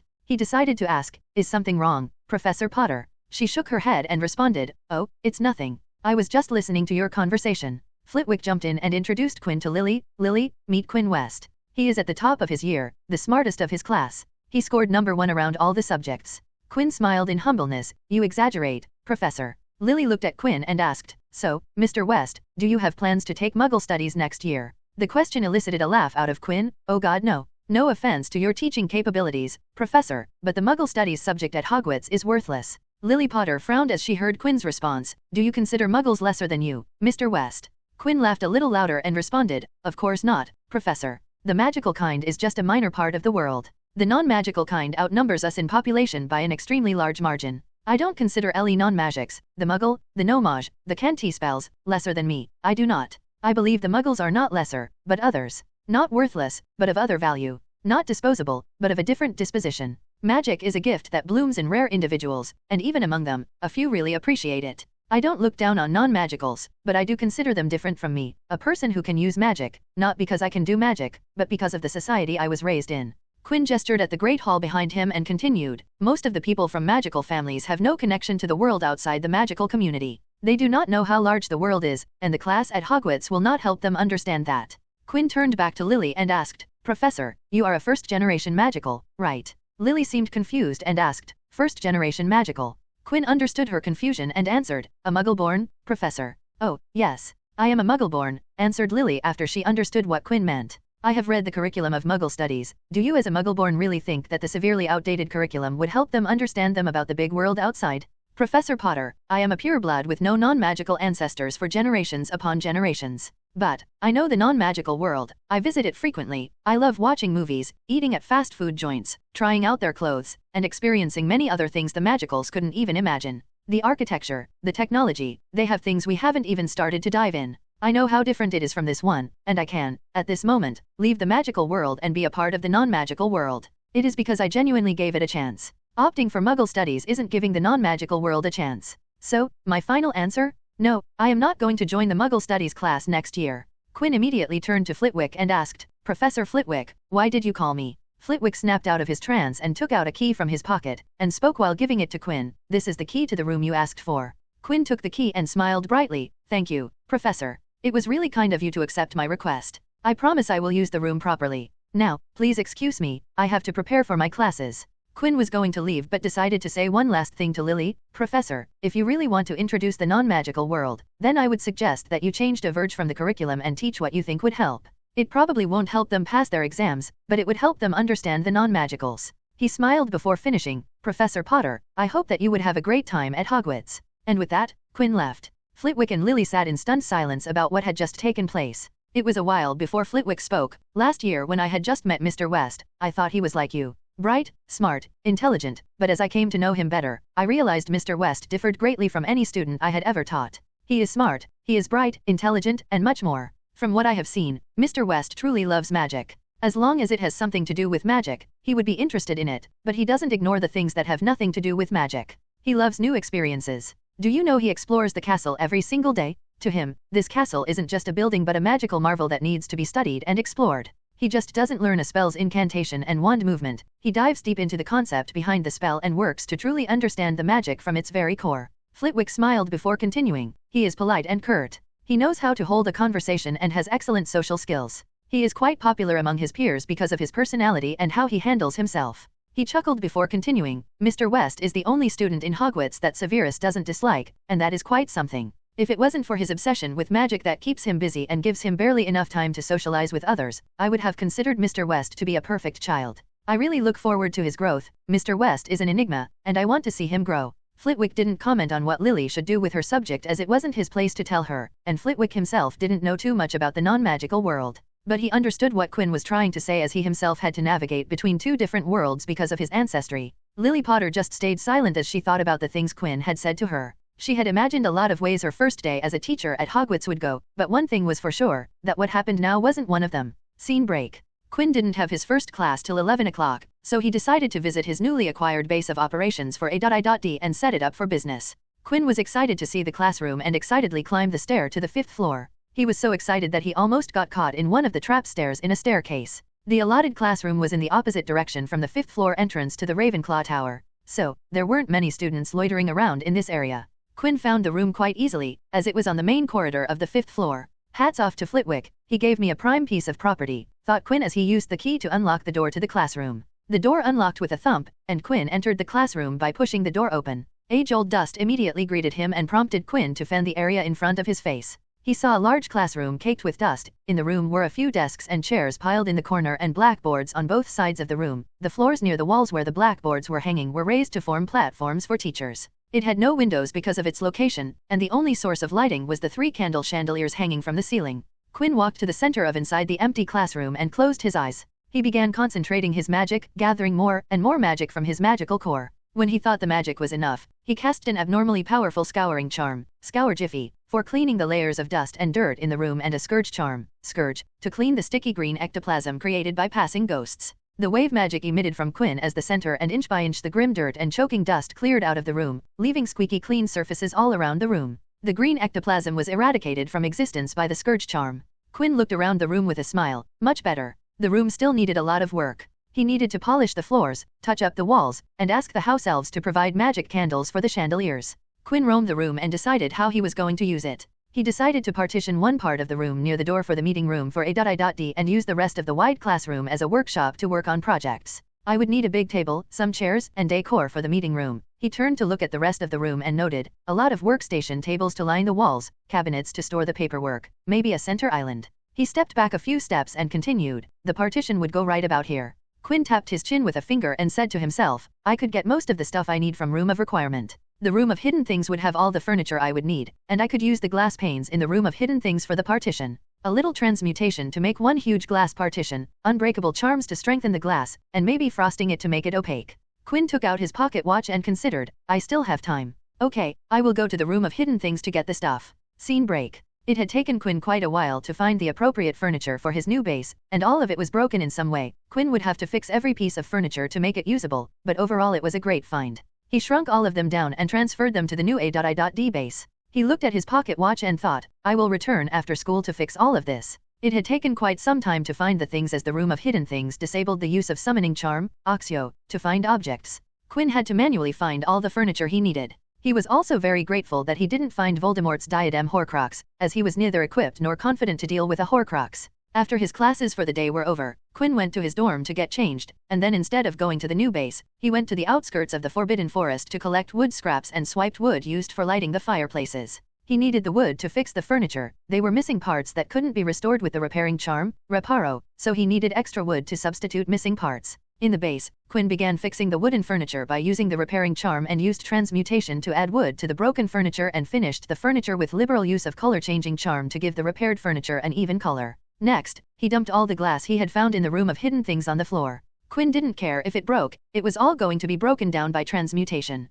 One by one, Quinn transmuted the glass into one enormous glass wall that went from floor to ceiling that divided the room into 2 parts. He finished the work by layering unbreakable charms on the partition to strengthen it. He moved the table and chair to the meeting/office area and stepped back to admire his work. The office was bland and empty. The glass wall looked beyond ugly because of the numerous different glass used to create it. The walls were faded and looked old, plus the floor beneath his feet was dull, and overall the room needed a lot of work to make it presentable. But it is a start, spoke Quinn as he thought about the future of this operation. I hope it will be fun. It took Quinn a week to complete the makeover of the office and the workshop. He had touched up everything that he could find. Waxed the floors, paint the walls, put paintings and knickknacks in the office, some plants to make everything look presentable. After completion of the decoration, Quinn began his first major project. Quinn was going to recreate the Marauder's map for his own purposes. The Marauder's map was a document that revealed all the Hogwarts School of Witchcraft and Wizardry. Not only did it show every classroom, hallway, and corner of the castle, but it also showed every inch of the grounds, as well as all the secret passages that were hidden within its walls. The most noteworthy feature of the Marauder's map was its ability to track people's positions within its range. The map could also accurately identify each person and was not fooled by animagi, polyjuice potions, or invisibility cloaks. Even the Hogwarts ghosts were not exempt. In the workshop part of his classroom, Quinn stood in front of the center island with his hand folded. The Marauder's map is created from the use of homunculus charm, enabling the possessor of the map to track the movements of every person in the castle. Quinn unfolded his hands and picked up a fountain pen, and scribbled notes on a sheet of paper. Quinn wasn't going to use the homunculus charm to create the map. Quinn decided he would use runes and runic magic to build his version. Let's begin from the start, Quinn said while walking to one of the drawers in the workshop and removed a 60 cm x 40 cm, 23 inches x 15 inches, piece of off-white fabric from the drawer. Note, base, I am going to use cloth in place of parchment for the base of the map, Quinn said as he placed the fabric on the table and wrote the observation in his notes. Parchment or paper would be much more fragile than cloth fabric. Parchment is more susceptible to wear and tear than cloth, therefore, it is the better choice for the base of my map. Next step is to prepare the fabric for runic magic. I need to create a solution to soak the cloth in it to enable the fabric to house the runes and sustain the flow of magic, Quinn noted and took out a book from his book bag. The book that Quinn took out was a text on preparing various materials to enable runic magic. He flipped the pages to reach the chapter on cloth fabric and noted the potion/solution recipe in his project notes. The base recipe for the solution has been established. The subsequent step would be to research the ingredients and steps in the recipe and try to improve and optimize the recipe for my project. Runic magic required the surface on which the runes were drawn to be prepared, and this where potion brewing came into place. Quinn was also going to take this chance to improve the potion/solution recipe for future uses. The next stage of the project was to draw a plan for designing the rune cluster and rune layers for the map's working. Unlike Marauder's map, Quinn was going to use runes, and he needed to draw schematics for the runes that would go into the map. I am going to use two systems of runes, Elder Futhark and Japanese systems kanji, noted Quinn as he thought about the system of runes he was going to follow. Traditionally, using a minimum number of languages/systems while using runic magic was the best practice. Too many languages caused heterogeneity in the rune cluster, which didn't sit well in runic magic. Quinn's idea behind using Elder Futhark and kanji was rather simple. Not all languages had the same connection with magic, different languages had different connections with magic. Some had a powerful connection with magic and channeled magic with ease. Others held the advantage of flexibility in use, and using them would provide a variety of options. Over that, not all languages were connected with magic. For example, Tamil was the oldest language in the world, but it had no connection to magic. You couldn't use Tamil in runic magic. The same went for English, even though English had its roots in magical language, but it had no magical capabilities. Out of all runic languages Quinn was comfortable using, Elder Futhark had the deepest connection with magic, so Quinn chose to build his map based on Elder Futhark as it would provide the map a deep connection with magic. Kanji, on the other hand, was a language with the flexibility of options. Quinn required an amount of flexibility for something like the map. The problem faced was how to integrate these two runic languages together so they could work in harmony. Note, work out the arithmancy needed for Elder Futhark and kanji to work together. By the end of the week, create a feasible model for integrating these two languages. Quinn set a realistic goal for this stage. The next part of this project was the most important one. How would a cloth with runes know about the names and locations of the people in the castle? In the Marauder's map, the homunculus charm took care of this part, but Quinn wasn't going to take this approach. Quinn looked at the ceiling and walls, and he was looking at the answer. The answer was Hogwarts itself. He was going to use the castle to obtain the names of the people present on the premises. Hogwarts was a magical building that held some sort of sentience and would provide Quinn with all the information he needed. Quinn was sure of this method because Hogwarts was connected to powerful artifacts like Quill of Acceptance and Book of Admittance. All Quinn needed was to connect his version of the map to Hogwarts, and the map would have the names and locations of all the people present in Hogwarts. Information straight from a source that couldn't be fooled and was the most trustworthy of them all. Quinn had thought for hard and long how to establish this connection and finally had figured out a method to accomplish it. He was going to use the wards around Hogwarts. The very wards that were connected to Hogwarts and protected the people inside it, and if Quinn's map formed a connection to these wards, that would give him indirect access to Hogwarts information. After finishing planning for every stage of the project, he drafted a project document and schedule and finally stored everything in the manila folder. And on the cover of the manila folder, Quinn wrote the project name. Project Watch. Scene break. 4 weeks after Quinn drafted the plan for Project Watch, he stood in his workshop in front of the center island. On the center island were the various equipment and materials needed to assemble the map. Quinn put on his protective gloves and safety goggles. Let's start. He moved to the empty side of the island table. Quinn reached for a sheet tray and placed it in front of him. Next, he picked a transparent glass container with a transparent liquid in it. The liquid was a potion/solution that would enable the cloth fabric for runic magic. Quinn had worked on the base recipe for this enabling potion and improved the formula by employing his potion brewing knowledge. The resultant potion was much more potent and could sustain a substantial amount of the magic. Quinn uncorked the container and carefully poured the liquid into the sheet tray. Then he carefully picked the off-white fabric and laid it in the sheet tray to soak in the solution. Quinn removed his gloves and picked up his pocket watch to keep track of time. Just before the soak time hit 9 minutes, Quinn once again wore his gloves, and the second the time reached 9 minutes, he removed the base of the map from the liquid and placed it on another large thick sheet of cloth to absorb the rest of the liquid. It took just above 1 minute before the map's cloth absorbed all the liquid and returned to a dry state. Quinn cleared the table and cleaned the table's surface, then placed a smooth wooden writing board on the table, and then laid the map's cloth base on it. He walked to the project's manila folder, opened it, and took out multiple sheets with rune schematics drawn on them.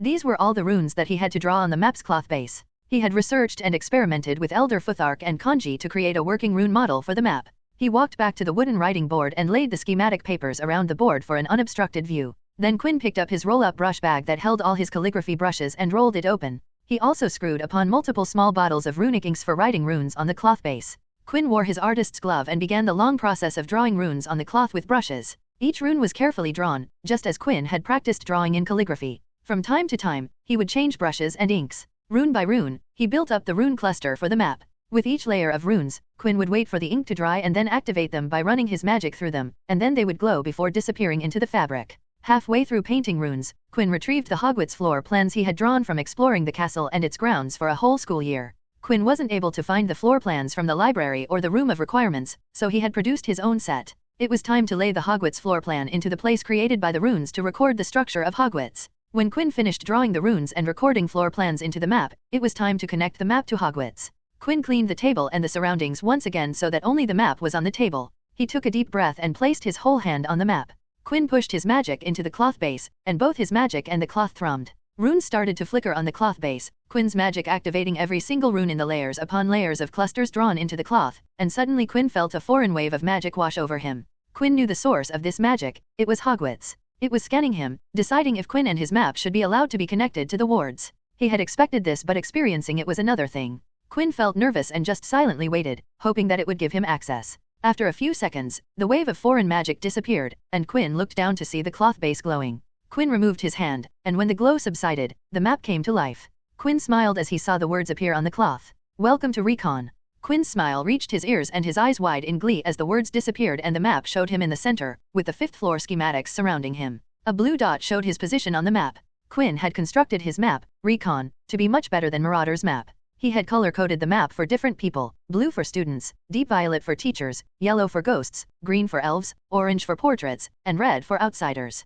Quinn stared at himself on the map. The map would always start on his position when activated. Quinn stared at the map and tested the next feature. He opened his mouth and said a name, Eddie Carmichael. The map immediately changed and shifted to Eddie's position on the map. He was also on the 5th floor but on the other side in the Ravenclaw common room. The map now showed the structure of the common room around Eddie and the people around him. With Recon, Quinn could immediately find a person just by saying their name. It was quite a handy feature that Quinn wanted in his map. So, he decided to enchant it into the map. I mean, it would be a pain to find the person you are looking for throughout the castle. Imagine the time it would take to find someone on the map. Quinn could also zoom in and out of the map, and he could manually switch to any floor or person in Hogwarts, including ghosts, portraits, and elves. Another handy feature of the map was it showed passwords to every door and pathway in the school. Recon showed him common room passwords, staff's offices and residence passwords, headmaster's office's password, or any locked room or pathway. With Recon in his hands, there was no place in Hogwarts that was out of Quinn's reach. With a wave of his hand, the cloth stiffened. Quinn had used his magic to stabilize the cloth so that it wouldn't crumble as a normal cloth does. Another wave and the cloth levitated in front of him. Harry Potter, Quinn ordered, and the map immediately changed to Harry Potter's location. The boy who lived was currently in the Viaduct courtyard, and beside him were Ron Weasley and some other Gryffindor. Maybe playing gobstones with them, thought Quinn. Albus Dumbledore. Quinn spoke another name, and the map complied and showed Albus Dumbledore's spot in deep violet. He was in his headmaster's tower, in the headmaster's office. Quinn could see the password to Dumbledore's office. Quinn smiled and ordered, "Nights out." The map turned off and crumbled down to the table. Quinn used his magic, and the cloth folded itself and shrunk down to the size of a standard handkerchief. He picked it up and pocketed it. The map's security was such that it would only work for Quinn. Recon, unlike the Marauder's map, couldn't be used by anyone but him. Recon needed a code word in his voice, his touch, and Quinn's own magic molded in a specific manner to activate. If even one of them was missing, Recon wouldn't work and would essentially be a piece of cloth. Quinn walked to one of the wall-side tables and pulled out some sheets of paper from the ream of papers, and wrote down all the things that happened today during the construction of Recon. He made detailed notes, and at the end, made his remark. Project Watch was a success. The creation of the tracking map, Recon, happened without a hitch. Hogwarts provided me access to view the wards. But as expected, I didn't gain access to change them. I believe Hogwarts gave me access because I am a student and no reason else. Tests of the map also went well, and all the features of the map are functional. I am proud to note that Recon has surpassed Marauder's map in functionality. Signing off. Quinn West. Quinn picked up the papers and walked to the manila folder assigned to the project, and charmed every page in the folder to be unreadable. No one except Quinn could read the contents of the pages. After charming the pages, Quinn packed the pages in the manila folder and sealed the folder so that only he could open it. Quinn picked up the folder and opened an empty drawer in a filing cabinet, and placed the manila folder of Project Watch in it. And, we are done. I always loved a good session of documentation and paperwork. Quinn exhaled a sigh of content. Scene break, at Novel Bin at. Just a few days after Quinn created Recon, he got his first customer. As usual, Quinn was working in his workshop when he heard a bell. It was one of those bells above the door that would jingle when the door was opened. Quinn's eyes shined as he conjured a mirror in midair and fixed his appearance. He took in a deep breath and said to his reflection, "Let's do this. It is your first customer. Be sure to create a great first impression. It might be the make it or break it moment for me." When he entered the office, he found a Hufflepuff girl standing near the door, looking nervous. Quinn had memorized the names and faces of every student in Hogwarts, so he knew she was a first-year student. Quinn put on a comforting smile and said, "Welcome to AID. How may I help you?" He gestured to the girl to sit down as he sat down behind his office desk. The girl, still nervous, took a seat in the chair in front of the table. "Before we start, may I ask where did you get my card?" asked Quinn. The girl looked up towards Quinn and answered, I found it in the holders under one of the desks in the Transfiguration classroom." "Ah, thank you for answering," smiled Quinn. He had left many of his cards in classrooms to increase his customer base, and now looking at this girl, Quinn knew it was the right move. "What is your name?" asked Quinn as gently as he could. "Megan Jones," said the girl, and Quinn nodded. Of course, he already knew that. "I see. Now, Ms. Jones, what help do you need from me?" Megan took out a glass globe on a stand from her book bag and set it on the table. Inside the globe were figures of a man and a woman, and they looked like they were dancing, but the figures were not moving. "I was wondering if you could fix this for me. The figures in the globe dance, but they haven't been dancing since yesterday," said Megan as she pushed the globe towards Quinn. Quinn nodded and took the globe in his hands. "Well, either a part is broken causing the figures to stop dancing, or maybe the animation spell on it has worn down." He looked at Megan and asked, "May I use some magic on the globe?" When Megan nodded, Quinn took out his fake wand and cast a repairing charm, Reparo. The globe glowed, and the figures started dancing realistically. It turned out it was the first one, thought Quinn as he smiled and pushed the now working globe back to Megan, who was smiling in joy and relief. Thank you. My mother gave it to me on my 11th birthday. I was worried that I had broken it so quickly," Megan said as she hugged the globe, but then she once again became nervous. UMM. How much does the repair cost?" Quinn smiled and answered, "You don't need to pay me, Ms. Jones. Instead, you can owe me a favor in return. Rest assured, it will not be something difficult." Megan seemed confused but then nodded. "All right, if it is all right for you, I will take my leave." Quinn nodded but called for her, "Ms. Jones." "Yes," she asked as she got up. "Do you have my card with you?" She nodded and took out the A.I.D card from her pocket. "This one, right?" Quinn nodded and handed her another identical card. "If you see someone in need of help, please give them this card, and send them here." "All right, I will. Thank you, again," said Megan before leaving the room. Quinn closed his eyes and dived into his mindscape. He found himself in a room where he kept records of all Hogwarts students. Quinn recorded everything he knew about the students here. He recorded people's likes, dislikes, friends, enemies, preferences, grades, their thoughts he chanced upon when using legilimency, and anything Quinn knew about a student, it would be here. Quinn walked to the book he had allotted to Megan Jones, and with a wave of his hand, he had the memory book of his current interaction with her. He pulled out Megan's record memory book from the shelf, and with books in both hands, he brought them close, and the moment they touched, the books combined to become one. This was one of the techniques Quinn had learned to sort his memories. He could merge memory books for better access. Finally, Quinn immersed himself in Megan's newly updated book to increase his immersion and retention of his memory of her. When Quinn came out of his mindscape, he smiled and spoke to himself, one little step closer. Quinn was peacefully eating his breakfast in the Great Hall when Eddie came barging in and sat beside Quinn. "Hey, did you hear what happened last night?" Quinn waited till there was no food in his mouth before asking, "You are early today." "Of course, I am early. You woke me up by kicking me off my bed. I was wide awake the second I felt the ground."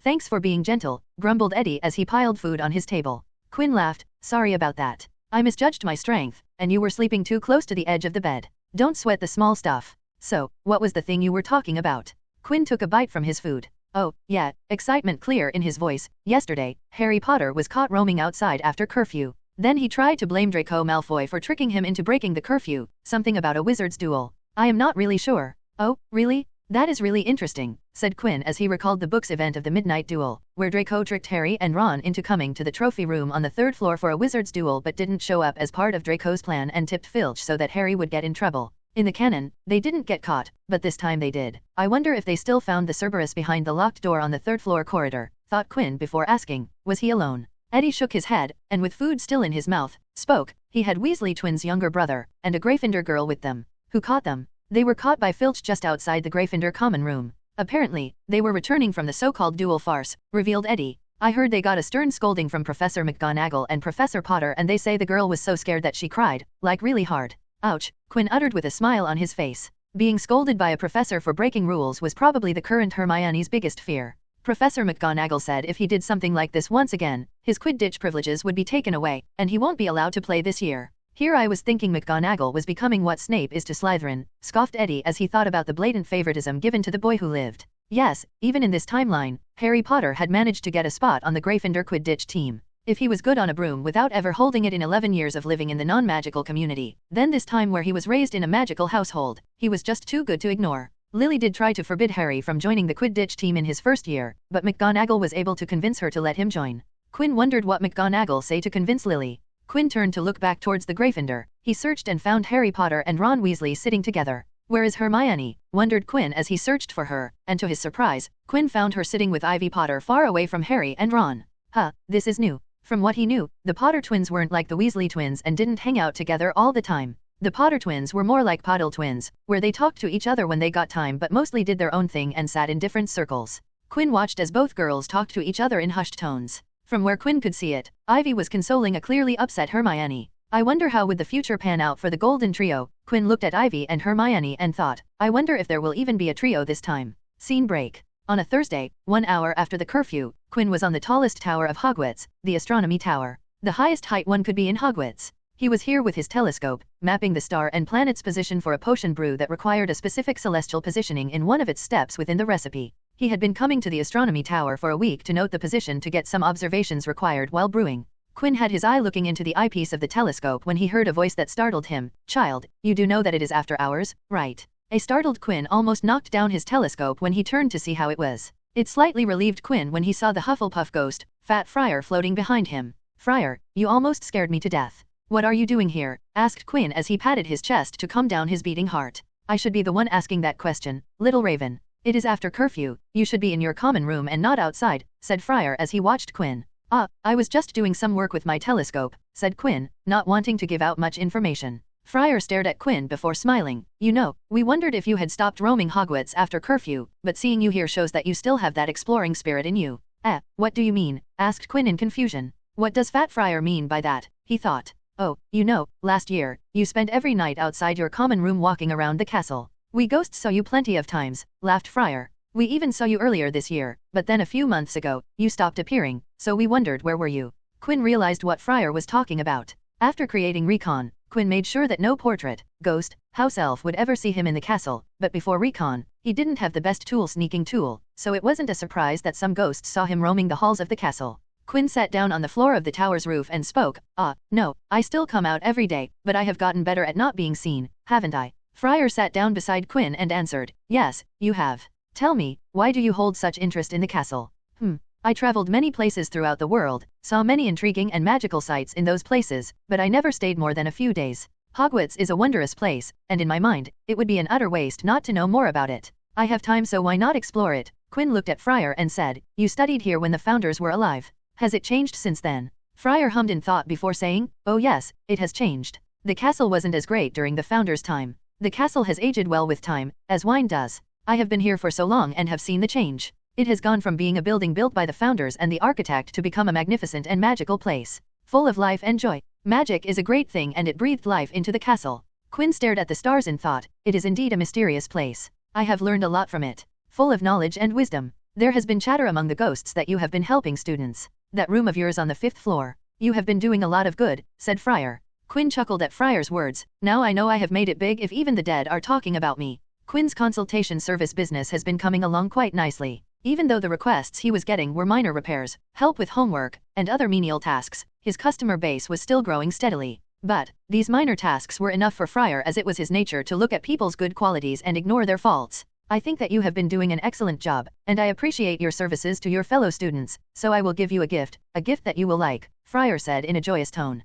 Quinn was skeptical about the so-called gift, but he still listened. After all, Helen Ravenclaw led Voldemort to her mother's diadem. As you love exploring the castle so much, I will start you on an adventure, little Raven. In Hogwarts, there are these cursed vaults, legendary rooms hidden around the castle. They are hiding secrets, not known to anyone but the creators. Friar stared into Quinn's eyes as he revealed, each room is guarded by curses and wards that stop the seekers from entering them, keeping the secrets inside safe. Not even us house ghosts know who built them or when they were built. The origin of the vaults has been forgotten by everyone. Among the many theories circulating, some say that the founders created them, or that a headmaster who suffered from paranoia created them to hide his treasure, or that the architect who helped the founders build Hogwarts built these vaults to hide something of great importance. Friar's words fully captured Quinn's attention, a part of Hogwarts that he didn't know or mentioned in the books. He wanted to learn more about these vaults. If you asked my friend, Nicholas, he would say that the vaults hold back dangerous things from being unleashed into the world, or house dangerous secrets that would bring doom if fallen into the wrong hands, but he is always overthinking stuff. Other ghosts alleged that these vaults house priceless treasures such as gold, prophecies, and other powerful magical artifacts dating back to before the school was founded, while others believe they contained dark magic. But, ultimately, no one knows what is inside, said Friar. Noting your interest in exploration and learning, I will give you some hints for location of the vaults, and it is up to you if you can find the vaults and enter them to find what is inside. Do note that the vaults might be dangerous and might cause you harm, so I will advise that you proceed cautiously. Friar floated up and asked seriously, so, I ask you, little Raven, do you want to embark on this adventure, knowing well that it might not end well? Do you want to uncover the secrets of Hogwarts, not knowing what you will see inside? Say the word, and you shall receive my answer. Refuse and we will part ways. Quinn stood up and faced Friar. He had immediately made his decision. In front of him was an opportunity that not many received, a chance to explore an unknown part of Hogwarts. Friar, I will take on this adventure from you. I will see what Hogwarts hides, what it offers, knowing that it might not end well, knowing that I might not get anything from these vaults. Despite all of this, I want to know the hint to the vaults. Friar nodded and sang. Beyond sight exist 5 vaults, not known to many. Their source unknown, lost in time. Bearing the knowledge that death might come. I give you the hint of the first one. A vault so cold that even death might die. You will find it on the level 5 stories high. Quinn nodded and immediately memorized the hint, and just to be safe, he noted the words on a sheet of paper. I have given this riddle to many students and even some teachers throughout the years, but only a handful of them were able to find the first vault. And none of those were ever able to enter the first vault and were stopped at the vault entrance, said Friar as he gazed down on Quinn. Quinn read the riddle over and over again before looking up at the floating Friar and grinned. Then get ready. I will be the first one to enter the vault and move on to the second one and the next. Someday, I will enter all 5. Friar gently smiled and floated away without saying a word while Quinn stared at the clue and then at the stars, wondering about this new adventure that had fallen into his lap. Scene break. Time slowly passed, and Halloween rolled around. When Quinn exited the common room for his morning run, the smell of baking pumpkin greeted him, wafting through the corridors. The elves are hard at work, as always, Quinn spoke to himself as he jogged down the corridors to the grounds for his run. Quinn was in a good mood, as today he would get to meet a troll. He was not going to miss this opportunity. At novel bin at. Oh troll, I am coming for you. Going to do some ass-kicking, and no one is going to know. Nobody. Dancing with the trolls, Halloween has come. Oh, magic, you are amazing, sang Quinn as he ran his usual route. Quinn was excited that he colored the grass on his entire route orange and purple in the spirit of Halloween. When Quinn dressed up for the day, he put on his wizard's hat that no one wore for the day and pinned a conjured small lapel pin in the shape of a carved pumpkin to his robes for fun. When he got down to the Great Hall for breakfast, his eyes caught Flitwick reading the Daily Prophet, so he decided to wish him a happy Halloween, but in a special way. Quinn stood just beside the entrance of the Great Hall and took out his fake wand for show. He then used the same magic Flitwick had used to call him to give his keys on the first day of school. Professor Flitwick, good morning, and I wish you a spooky Halloween. Quinn's words went straight to Flitwick without leaking midway. Flitwick smiled and raised his head from the table to greet the student who spoke and found no one in front of his spot on the high table. Huh, who was that? Flitwick looked around the confusion. Over here, Professor, spoke Quinn while still standing near the Great Hall entrance. Flitwick frantically stood on his chair and looked around to see who was calling for him but still couldn't find anyone. Quinn smiled and decided to end this and said, near the entrance, Professor, and raised his hand to wave so that Flitwick could see him. Flitwick, from his table, looked towards the entrance and saw Quinn waving his hand with his wand tip on his throat. This is how you did it, Professor. I must say it is a fun piece of magic, said Quinn. A wide smile bloomed on Flitwick's face as he jumped on his chair while clapping. He also took out his wand and placed it on his throat, and spoke, "Excellent execution, Mr. West. 5 points for an impressive showcase and 5 more because it is Halloween." His words charmed to reach Quinn's ears only. "Thank you, Professor," Quinn replied and then skipped to the Ravenclaw table for a hearty breakfast. When Quinn was eating, he felt a pat on his shoulder. He looked back to see Tracy Davis and Daphne Greengrass. "Happy Halloween, Quinn," Tracy spoke, being her usual bubbly self. Quinn smiled wide and said, "Ah, my favorite Slytherin." He turned to Daphne and spoke to her, "Just to be clear, I am talking about Davis and not you, Greengrass." Quinn had promoted Tracy and Daphne from Ms. Davis and Ms. Greengrass to just their surname. Daphne narrowed her eyes but didn't say anything, while Tracy giggled in response. "Davis, if more Slytherin were like you, the world would be a better place." Quinn spoke to Tracy but looked at Daphne with a smile. Tracy laughed again while Daphne continued to ignore him. "So, what is happening with you guys? Anything new with you?" asked Quinn. Tracy's eyes sparkled as she talked. "We finally learned how to make things fly. The first-year students were finally learning the levitation charm." Quinn clapped once before picking 2 apples from a platter and placing them on the table. He gestured to the 2 girls and said, "Do try." Tracy looked at Daphne and telling her to take her wand and cast some magic. Daphne sighed and took out her wand, knowing that her best friend won't stop if she refused. Tracy grinned and took out her wand as well. "Wingardium Leviosa," chanted both the Slytherin girls. The 2 apples rose from the table, albeit a little slowly. Quinn smiled as he looked from the apples to the girls with a smile and spoke, "Good work, a little slow, but a good start. Remember, practice makes perfect." Both of them stopped casting at the same time, and the apples stopped floating. Luckily Quinn was ready. He immediately caught them and placed them back on the table. Daphne pocketed her wand and humphed, "Why don't you show if you are so good?" The smile on Quinn's face turned into one of amusement, and he said, "All right." He turned back to the Ravenclaw and called out, "Hilliard, a scouring charm on my hands, please." Hilliards, a 5th-year prefect, looked up from his book and took out his wand with a sigh before casting a scouring charm on Quinn's hand, cleaning them instantly. "Thanks," said Quinn before turning to Tracy and Daphne. "Had to get my hands clean. Now, where were we?" "Ah, yes, the levitation charm." Quinn took out his fake wand and performed the wand movement just for show and whispered the incantation, "Wingardium Leviosa." The apples that Quinn had set on the table began floating and started rapidly moving, levitating multiple objects. Neat, right? With some practice, you could do it too. Remember, the wand movement and incantation are not the main part of a spell. You have to understand the underlying concept behind the spell. Understand that, and you will master spells at a quick pace. Quinn pointed at the high table and continued, "Not my words, this piece of wisdom comes directly from Professor Flitwick." Quinn waved his fake wand straight down, and the apples set themselves down gently on the table. "As I said, practice makes perfect." Quinn pocketed his fake wand and folded his hands in his lap. Daphne looked at the 2 apples and then at Quinn before seriously nodding. Quinn smiled. From his interaction with Daphne, he had come to understand her personality. She didn't trust people quickly and preferred a few close and genuine friends rather than many friendly acquaintances. She was a private person. Plus, she had seen the difference between how Quinn interacted with Tracy and other students. Quinn was much friendlier to Tracy than others, so she had doubts about him. Quinn waved the Slytherin girls goodbye and proceeded on with his day. Waiting for the evening to arrive. The time was 10 minutes before the Halloween feast, and Quinn was on the first floor hiding in the History of Magic classroom, waiting for the feast to start, and in turn, the beginning of the first of many Halloween mishaps in the life of Harry Potter. Recon, the tracking map, laid on the table in front of him. He was looking at the map and tracking people of interest on Recon. He saw Hermione Granger in the first floor's girls' lavatory. Probably crying in there because of Ron Weasley, thought Quinn as he absent-mindedly tapped on the map. There was still no sign of trolls, and Quirrell wasn't in Hogwarts as when Quinn spoke his name, the map didn't react. Just a minute before the feast, the map reacted when Quinn searched for Quirrell, and the map switched to show the first floor, near Gregory the Smarmy's statue, a deep violet spot showing Quirrell and a red spot with troll written on it. "He is here."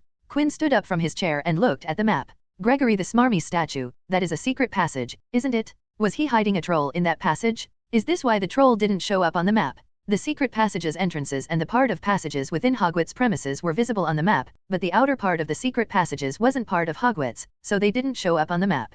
Quinn watched the map as the troll and Quirrell parted ways as the troll slowly wandered around the first floor, and Quirrell headed towards the staircase, but what happened next betrayed Quinn's expectation as Quirrell didn't climb down the stairs but climbed up to the second floor. Quinn frowned as the map switched to the staircase and then the second floor. Where is he going? Quinn began tapping his feet as he felt the events change from his canon knowledge. No, don't rush.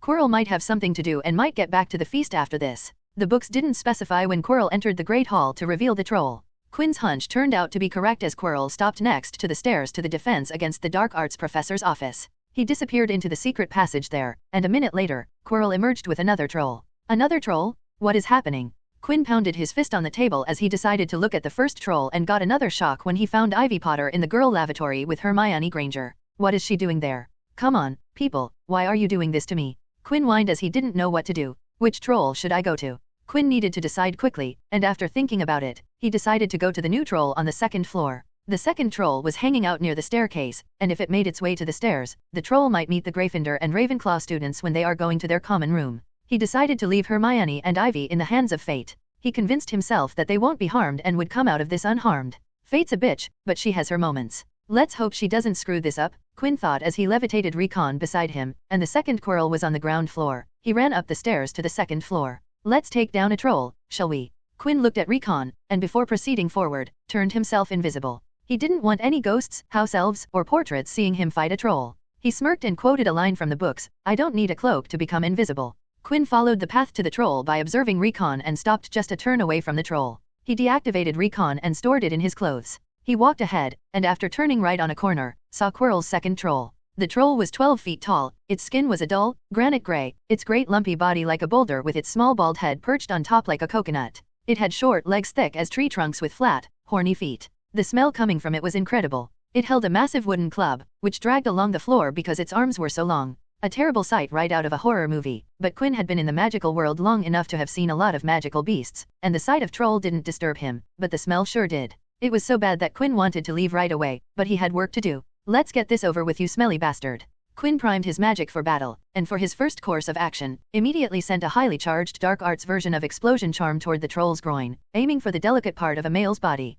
The result was as Quinn expected as the troll moved his hands towards the region of the explosion while roaring in pain and shook. During his studies, Quinn had found some interesting facts about some non-dark that could be used to cause damage to a person. It turned out that spells like explosion charm that exploded objects, severing charm that could be used to cut objects, reductor charm that turned objects to dust were inherently created for non-living targets. They could be used on humans and could definitely cause bodily harm but weren't efficient magic-wise. The amount of magic used to cause substantial damage to the human body didn't sit well with Quinn, and the creators did not design the formation of these spells for living beings, so he leaned into dark arts spells for bodily harm. At novel bin at. Dark arts spells were specially crafted for causing harm to the living and caused much greater damage with less magic and more efficiency. Arg, roared the troll in pain. Quinn might have overdone it with the dark explosion charm's strength. Ouchie? Well, at least I know the troll is a male, thought Quinn, but didn't stop. He had to continue as trolls were dangerous beings. I have to get rid of that club in his hand, planned Quinn, and to accomplish disarming the troll of his huge club, immediately shot a dark reductor curse on the troll's club-bearing hand, causing the troll to drop the club.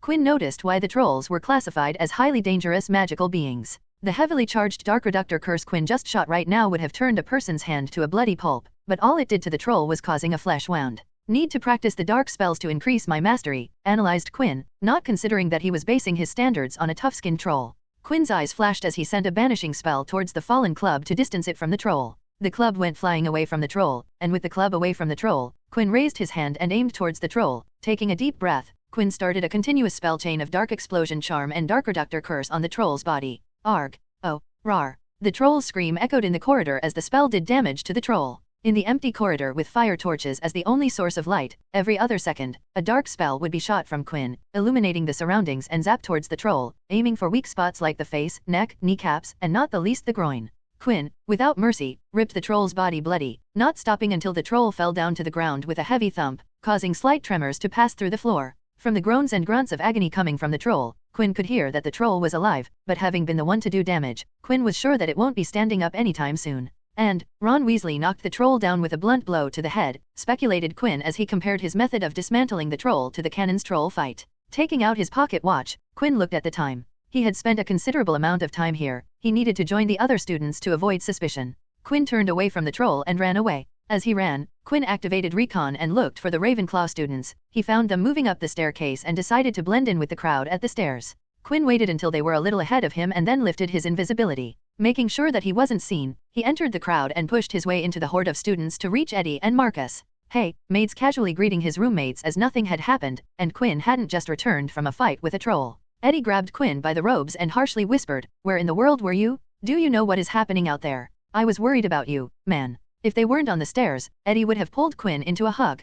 Quinn put on a nervous expression and spun a story. "Well, I was in the library and was running a little late. I was walking to the Great Hall, but then nature called, and I had to visit the loo. When I was done and was finally on my way to the Great Hall for the feast, one portrait warned me that there was a troll loose in the castle and told me that the students were returning to their common rooms, and then I found you guys here. Eddie and Marcus breathed a sigh of relief that Quinn didn't meet or saw the troll. But Quinn was a little occupied as with other thoughts. To make sure that professors did not suspect him when they found the second troll, he had rushed to join the students, so he hadn't the time to check what happened with the first troll. He wasn't sure if Ivy and Hermione had escaped unharmed. Currently, he wanted to get to the common room and check recon for their status. After a long and thorough roll call in the common room, Quinn hurriedly climbed up the stairs to the boys' dorm, went to his bed, and drew the curtain for the excuse of privacy for changing clothes. He took out recon and sharply whispered, "Hermione Granger." The layout of recon switched to a corridor near the Gryffindor Tower. Quinn saw Hermione, Ivy, Harry, Ron, and Lily Potter walking towards the Gryffindor common room. "They are safe," sighed Quinn as he leaned on the backboard of his bed. Quinn continued to watch as the group reached the common room entrance, and it made Quinn smile as recon showed the Gryffindor common room password, "Pig Snout." He turned recon off. Quinn was hungry, and the food was ready in the common room. If he had stayed and checked on the trolls, he would have found the professors moving towards the troll he took down. Scene break. All the professors, excluding Dumbledore, Snape, and Binns, walked on the second floor. A ghost had told them about a second troll on the second floor. The ghost seemed troubled by something. What was wrong with that ghost? Pomona Sprout asked her colleagues as she recalled how the ghost had run away just after telling them about the second troll. Flitwick looked at the herbology master and shrugged. "I don't know, but the ghost did seem awfully frantic." When they reached a corner, all the professors smelled a rancid and offending stench. McGonagall stopped and warned, "Wands out, the troll is just around the corner." The professors didn't need a second warning as everybody drew their wands. Though they did hear Quirrell make a sound, "eep," as the defense against dark arts professor fumbled to take out his wand. "Don't lose focus," warned McGonagall as all of them turned the corridor to see a shocking sight. They saw a troll, but not in the condition they were expecting. "Why is it laying D down?" stuttered Quirrell as he looked at the second troll that he had released in Hogwarts. Today wasn't panning out as Quirrell and Voldemort had planned. The first troll was taken down the damned Potters, and now this second troll was laying down in the middle of a corridor. "Is it sleeping?" Aurora Sinistra, the astronomy professor, took a guess. Sylvanus Kettleben, the professor of care of magical creatures, grunted in response, "No, you stupid girl, look closely, the troll is bleeding." With his prosthetic legs, he moved towards the troll. "Kettleben." McGonagall tried to stop Sylvanus, but the old professor kept walking towards the troll. "Oh, Morgana," they heard Sylvanus gasp. "Come here, right now," Sylvanus called out to them. When they reached the troll's body, they saw the gruesome sight that made all of them gasp. "Merlin, what is this? Who dash? How horrific." They saw the terrible injuries and trauma on the troll's body. Horrifying wounds that were bleeding profusely, leaking blood everywhere. "These wounds," muttered Lily as she took in the horrendous sight in front of her. Sylvanus looked at Flitwick and grunted, "Flitwick, check them." The half-goblin immediately understood the meaning behind Sylvanus' words and cast some spell all over the troll's body, and the spell light all turned grey the second they hit the troll. "Dark spells," announced Flitwick as he looked at Sylvanus. "What?" McGonagall was shocked to hear that. She cast her own spells on the troll, and they too turned grey on contact. Who could do this? Septima Vector, the arithmancy professor, wondered aloud. All the professors were wondering the same. Someone had fought a troll in Hogwarts with dark spells, and no one knew who it was. Some of them even noticed how the damage was isolated to the jaw, neck, kneecaps, and groin. Plus, they also saw the club far away from where the troll had collapsed. The person who fought the troll knew what they were doing. "How did someone even know that there was a second troll?" asked Lily. She then turned to Quirrell and asked, "Professor Quirrell, is this the troll from the third floor?" Quirrell shook his head while fidgeting and stuttered, "And no, the cloths are different. This one is a different one." McGonagall looked at all her colleagues and said, "Let's get the troll out of here. This place needs to be cleaned before a student sees it, and I need to take to Albus about this." Scene break. The next day, Quinn had his ears up to listen if there was any news about the trolls, but there was no news. No one was talking about there being a second troll on the loose. The staff suppressed the news among themselves, speculated Quinn. He also noticed that even though people talked about the first troll, no one chattered about the Potters, which meant that no one knew what happened yesterday. Unfortunately, that also meant Quinn didn't have a clue of what took place yesterday. But he had a way of knowing about it, and he was currently on his way to find out. It was lunchtime, and Quinn was using recon to tracking the position of Ron Weasley. He was waiting for Ron to be alone, so he could get some information from the redhead, and the chance came when Ron separated from his friends and headed to the lavatory. Quinn deactivated recon and followed Ron to the lavatory. Just before he entered the lavatory, Quinn put on gloves and made himself invisible. Quinn entered the lavatory and waited for Ron to finish business, and when Ron was washing his hand, Quinn stepped behind him and took out a small vial of potion. The potion in the vial was a sedative agent that would make the consumer calm and put them in a hazy state susceptible to suggestions. Quinn was going to use legilimency on Ron, but his level of legilimency wasn't at the level where he could find the memories quickly. If Quinn wanted to target specific memories, it would take him time to find and reach said memories, and in this case, he didn't have the time. So, Quinn was planning to use this potion to render Ron into a semi-conscious state and work with that. He opened the vial and used the magic to manipulate the liquid to turn into mist, then he directed the mist to enter Ron through his nose, and the effect was almost immediate. Ron felt the potion's effects and felt the world turn cloudy, and an unnatural sense of emptiness and haziness fell on him. Why is happenin'? Ron's words slurred, and the next second he felt his eyes get covered. Quinn, who was behind Ron, gently used his hand to make Ron close his eyes. He raised his other hand and put his index finger on Ron's temple, and spoke, "How are you feeling, Ron?" There was a pause before Ron slurred, "Weird. It's okay, mate, everything is going to be fine. Follow my lead, and you feel normal. Do you want to feel normal?" Quinn guided Ron and made him feel comfortable. "Yes. Good, now all you have to do is think about yesterday when you met the troll. Can you do that for me, mate?" Quinn couldn't search through someone's memories quickly, but if someone was thinking about them, then it would become mighty easy as the memory would be on the surface of the person's psyche. Quinn was using his words and the potion to bring yesterday's memories to the surface. Troll, as Ron said that Quinn used legilimency and dived into Ron's mind, and as he expected, found the memory. In the memory, Harry noticed his sister Ivy wasn't in the Great Hall. Then Ron and Harry recalled Parvati Patil telling them about Hermione crying in the lavatory and how Ivy had torn into them just after the charms class when Ron had said rude things to Hermione. In the memory, Harry spoke, "I am sure that Ivy went to see Hermione. They might not know about the troll. We have to find them." Ron replied, "Oh, all right," he snapped. "But, Percy better not see us." On their way, they saw Snape, but Harry was too worried about Ivy to care about Snape, so he pulled Ron with him, and when they reached the lavatory, they saw the troll. The troll had his club raised, but it was tilting sideways. In the memory, Quinn noticed that the troll was trying to hit Ivy and Hermione with its club, but the girls had their wands out, pointed towards the troll's club. A flash of realization struck Quinn, they are using the levitation charm to keep the troll's club away from them. The troll, being the epitome of stupidity, wasn't letting the club go and held onto it. It was trying to use its club to hit the girls. Ivy looked at Harry and yelled, "Use the levitation charm on the club. The troll is too strong, we can't get it out its hand." Harry was confused but followed nevertheless. He took out his wand, and Ron followed. Harry succeeded in using the spell with moderate success, but Ron was having trouble using the spell. The memory switched to Hermione trying to teach Ron how to use the levitation charm. The memory shifted back to the lavatory, and Ron properly yelled, "Wingardium Leviosa." The club that was now subjected to 4 levitation charm pulled itself free out of the troll's hands as the troll tried to reach out for it, and then just like the cannon, fell onto the troll's head accompanied by a loud, sickening crack. The troll swayed on the spot and then fell flat on its face, with a thud that made the entire room tremble. Quinn had seen enough, so he stopped and bought himself out of the memory. "Good job, mate. You have done well. Now, everything will be all right, and when everything returns to normal, we will talk about Quidditch," calmly said Quinn. "Quidditch," slurred an excited Ron. Quinn removed his index finger from Ron's temple and took out another vial from his pockets, and vaporized the contents for Ron to inhale. It was the counter-agent for the earlier potion. The second Quinn was done, he removed his hand from Ron's eyes and walked away without looking away. It took a few seconds for Ron to regain his mental facilities, and when he was back to normal, he had a pleasant urge to talk about Quidditch. Quinn sat in his workshop with a sheet of paper sitting on the table in front of Quinn. The sheet of paper contained the riddle given to him by Friar that held the clue to the first unknown vault. Beyond sight exist 5 vaults, not known to many. Their source unknown, lost in time, bearing the knowledge that death might come. I give you the hint of the first one. A vault so cold that even death might die. You will find it on the level 5 stories high. Quinn tapped his finger on the table as he read the riddle, and it was fairly easy to understand. There are 5 cursed vaults in Hogwarts, and as Friar said, not many people know about the vaults. No one knows how they were created or who created them. And because they have never been opened, no one knows about the contents. Quinn deciphered the meaning of the first paragraph of the riddle. Now, the second paragraph contains some information that Friar hadn't given him.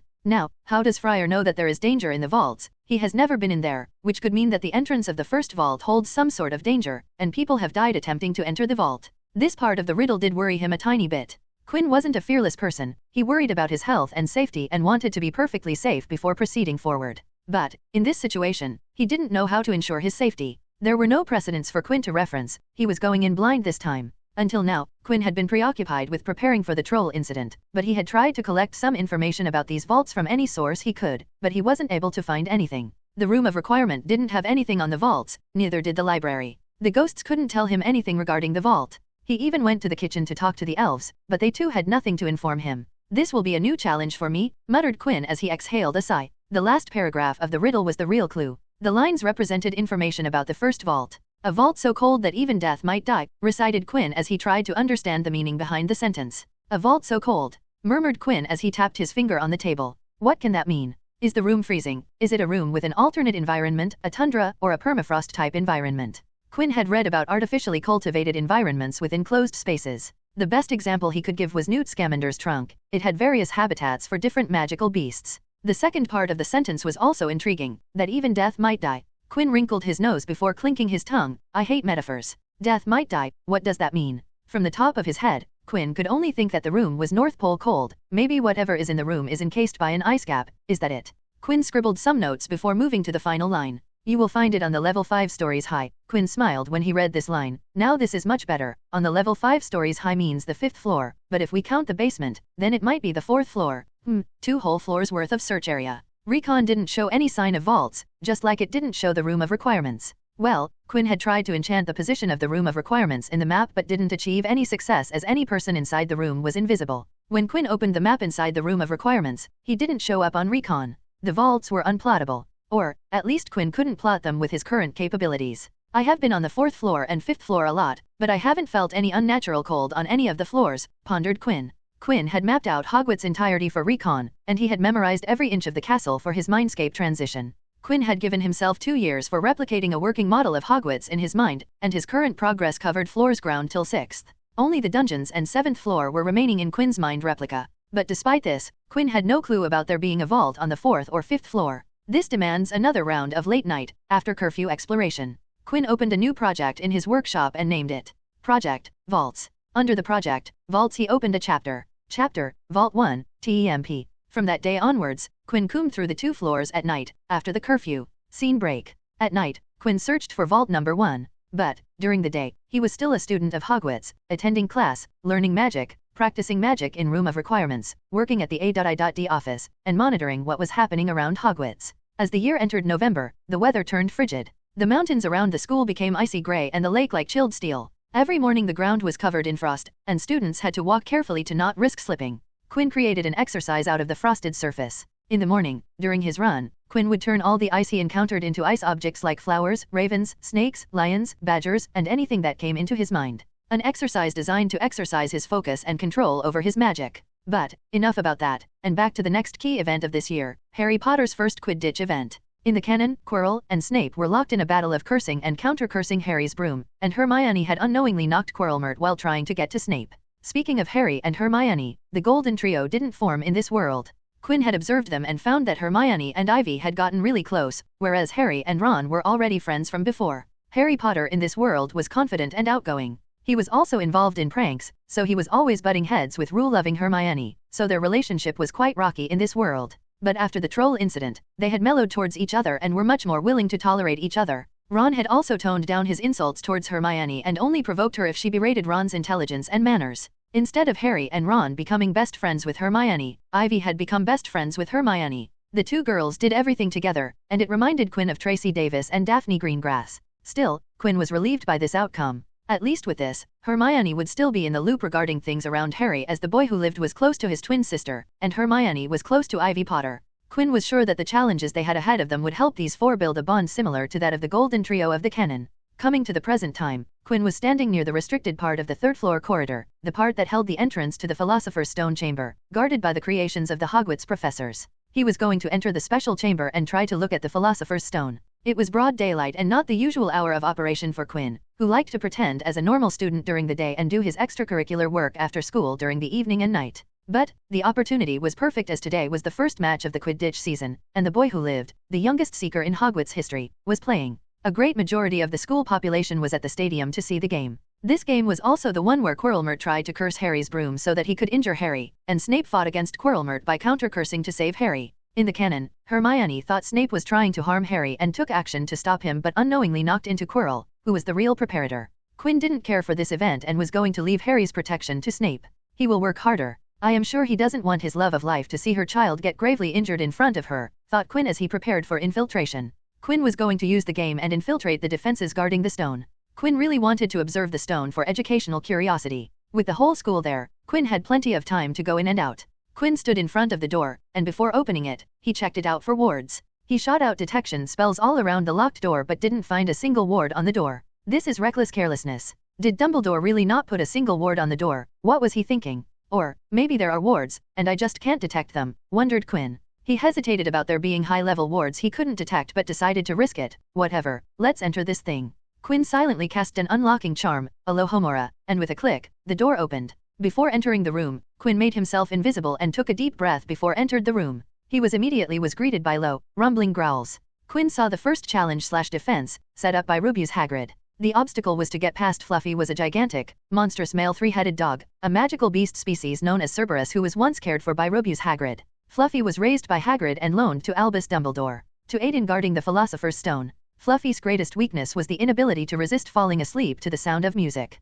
Quinn saw the Cerberus get up and sniffed around to the person who it couldn't see. Quinn stood perfectly still before slowly conjuring a violin. It was an exact replica of Quinn's violin. Quinn didn't want to bring his beloved violin in fear that it would get damaged. Quinn scowled at the conjured violin. It felt different in Quinn's hand. It felt like an inferior product. Quinn sighed before starting playing a tune on the violin. Vaughan Williams's The Lark Ascending began flowing through the room as the Cerberus stopped looking around and looked towards the floating violin with all its 3 heads and 6 eyes. Slowly, but surely, the Cerberus' eyes drooped, and his frequent growls ceased, and it tottered on its paws and fell to its knees, then it slumped to the ground, fast asleep.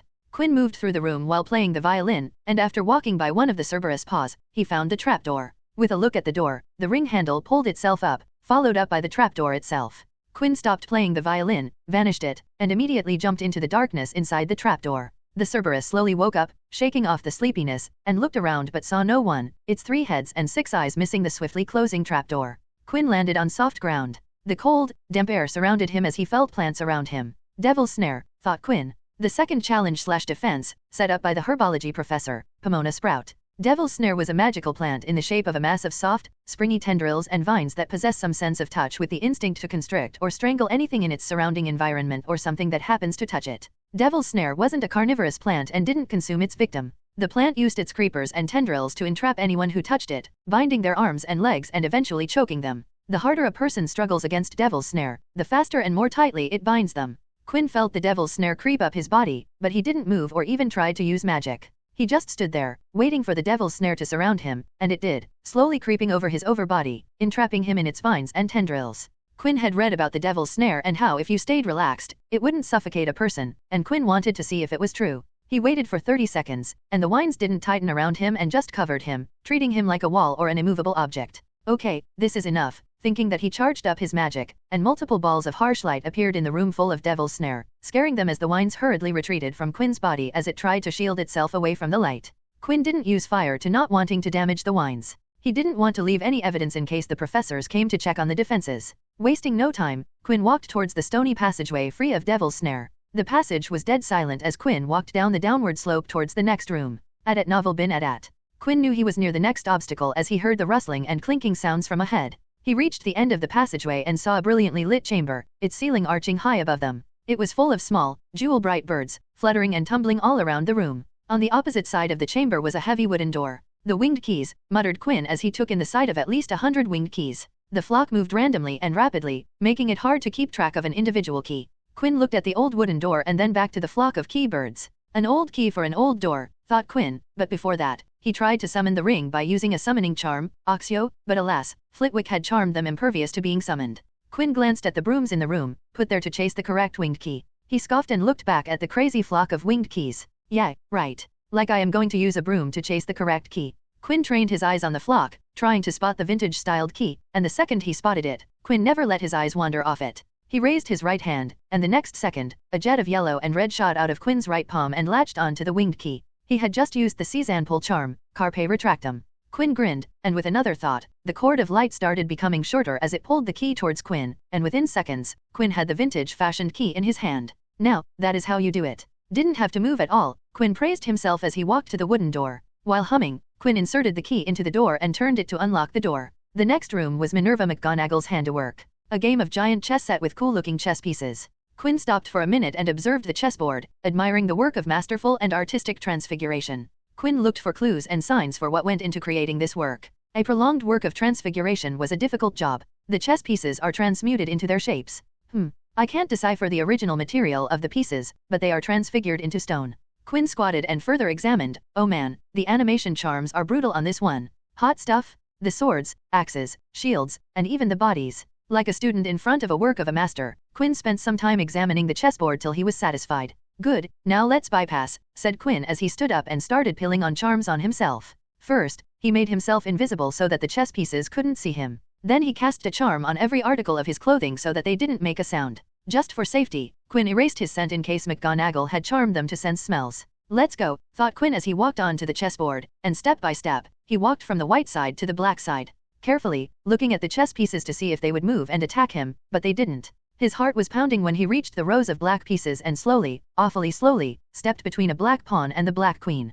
Quinn finally exhaled a breath he didn't know he was holding and ran to the next room and shut the door behind him. Oh well, that was stressful. Quinn leaned against the door. He was sure that if the pieces moved a single centimeter, he would have blasted them smithereens. At that moment, Quinn noticed the horrendous smell in the new room, and he was immediately reminded of the troll he fought a few weeks before. A massive mountain troll stood in front of him. This one was at least 2 to 3 feet larger than the one Quinn had fought. The troll hadn't noticed Quinn, and Quinn was glad that he hadn't. In the books, Harry and Hermione didn't have to fight this troll because Quirrellmurt had already taken off it by knocking it out before the duo got to this room. Quinn, on the other hand, wasn't that lucky and had to deal with this troll. And, I have to deal with it without injuring this one, Quinn sighed. Luckily, I prepared for this. He took a large round vial out of his robes. The vial contained a pale lilac-colored potion. The potion was the draught of living death, one of the stronger sleeping potions, and sent the drinker into a death-like slumber, but the potion in Quinn's vial was a unique blend. The draught of living death was a clear-colored potion, but the one in Quinn's vial was a pale lilac. The reason behind this was because it was highly concentrated. It needed to be concentrated because of the troll's size and physique. The troll was sitting on the floor, so Quinn gently rolled the vial towards it. The troll noticed the vial, picked it up with his index finger and thumb, and brought it close to his face. This was the sign Quinn was waiting for as he launched a transmutation spell towards the glass of vial, instantly disintegrating it, and the moment the potion came into contact with air, it turned to mist and became aerosol. Another handy change Quinn made to the recipe, modifying the recipe so the potion would turn to mist when coming into contact with air. The troll breathed in the vapor, and within a dozen seconds, the effects showed. The troll became drowsy and fell to its side, sleeping. Quinn immediately began moving towards the troll, continuously casting air-freshening charms around him to keep the troll stink away. He pulled open the next door, and there was nothing very frightening in here, just a table with 7 differently shaped bottles standing on it in a line. Snape's puzzles, spoke Quinn as his voice echoed in the empty room. The moment Quinn crossed the threshold, a fire sprang up behind him in the doorway. It wasn't ordinary fire either, it was purple. At the same instant, black flames shot up in the doorway, leading onward. Quinn was trapped in Snape's obstacle room. Quinn stood in front of the potion table that held 7 potion vials.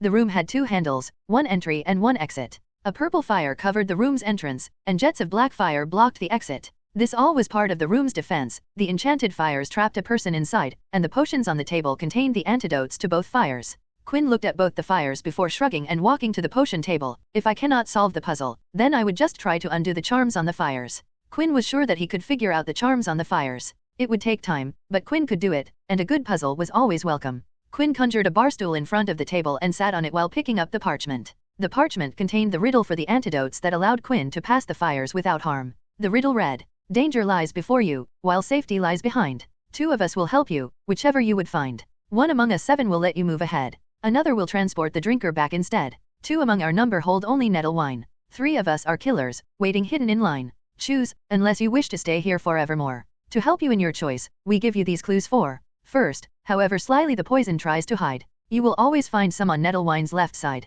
Second, different are those who stand at either end. But if you would move onward, neither is your friend. Third, as you see clearly, all are different size. Neither dwarf nor giant holds death in their insides. Fourth, the second left and the second on the right are twins once you taste them, though different at first sight. Image in the paragraph comment. From the first half of the riddle, Quinn deciphered that 1 bottle will move him ahead, line 3, 1 will send him back, line 4, 2 hold nettle wine, line 5, 3 hold poison, line 6. There are 7 bottles, 3 are poison, 2 are wine, 1 will get me safely through the black fire, and 1 will get me back through the purple fire, said Quinn as he continued to decipher the riddle. From lines 9 and 10, 9 to 10, Quinn deciphered. There is always poison to the left of nettle wine. From lines 11 and 12, 11 to 12, Quinn cracked. The bottles on either end of the line contain different contents, but neither will move you forward. The next 2 lines, 13 and 14, 13 to 14, revealed. The smallest, dwarf, and largest, giant, bottles do not contain poison. The last 2 lines, 15 to 16, spoke to Quinn.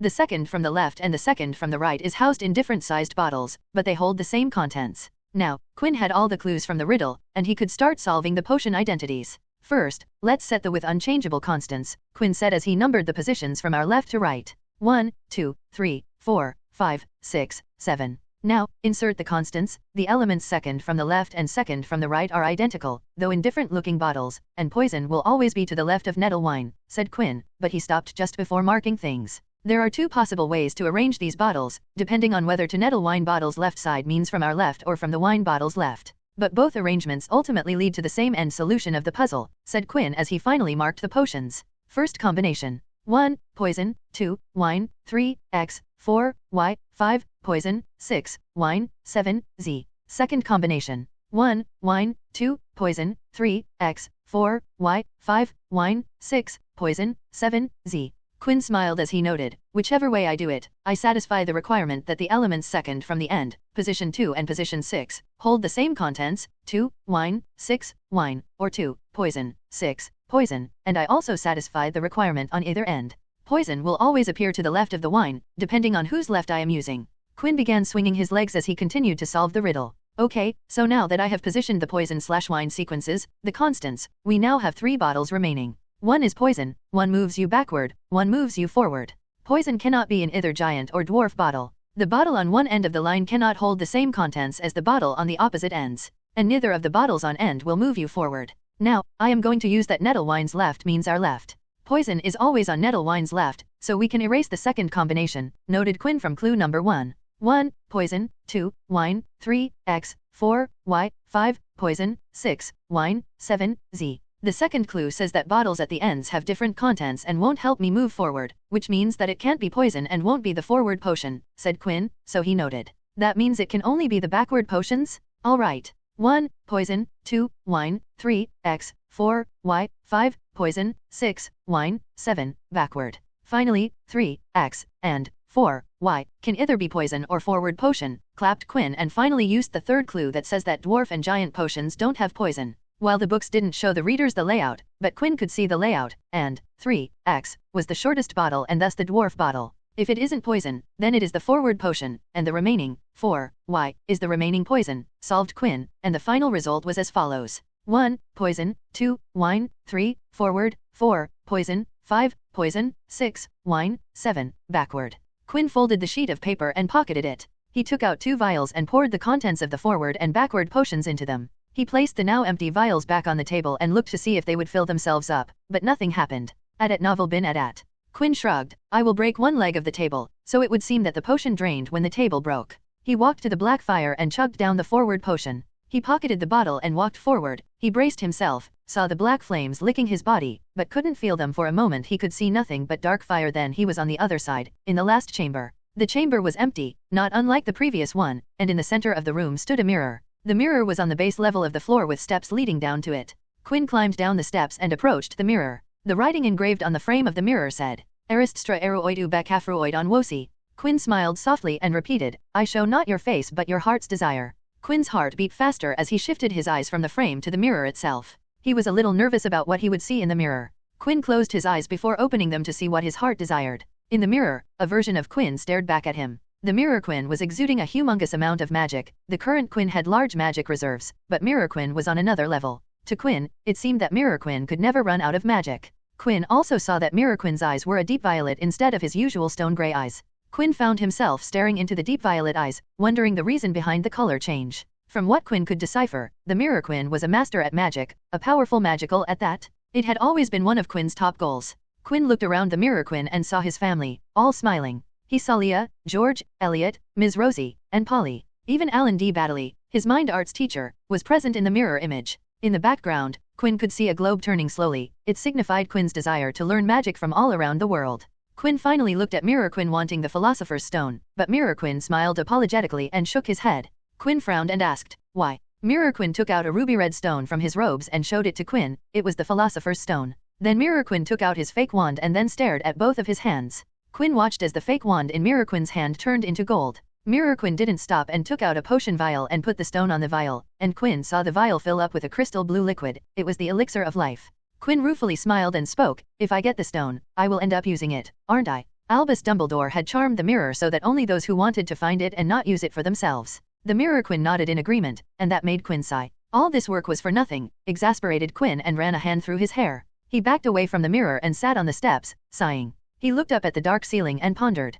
Quinn had already thought about this outcome, but he still tried this, convincing himself that he only wanted to see the stone. I guess I can't fool my own heart, Quinn said to himself and kept sitting there before deciding he had brooded enough and it was time to exit the stone's chambers. Quinn climbed the steps but not before giving the mirror of Arist one last time. Quinn ran through the black fire and entered Snape's room, and noticed that the vials were against full. He walked to the table and muttered, maybe, it takes time to recharge. He shrugged and took the backward potion to pass the purple fire. He groaned as the troll's stench hit him and kicked the unconscious troll to release some frustration. Then once again walked as he stepping on eggshells as he passed through McGonagall's chessboard, hurriedly walked through Flitwick's winged key room, and reached Sprout's devil's snare. Once again, multiple orbs of harsh light scared the vines away and used the Seize pull spell, Carpus Retractum, to latch one end of the cord to just near the trapdoor and pulled himself up. Just before he opened the trapdoor, Quinn conjured a violin, animated it to play a piece, and sent it out of the trapdoor so that when Quinn exited, Fluffy, the Cerberus would be fast asleep. Quinn waited for half a minute before exiting the trapdoor to see a sleeping Fluffy and walked out the underground chambers, but not before turning invisible and checking the surroundings in recon. When the Ravenclaw students returned, Quinn was waiting for Eddie and Marcus for them in the common room.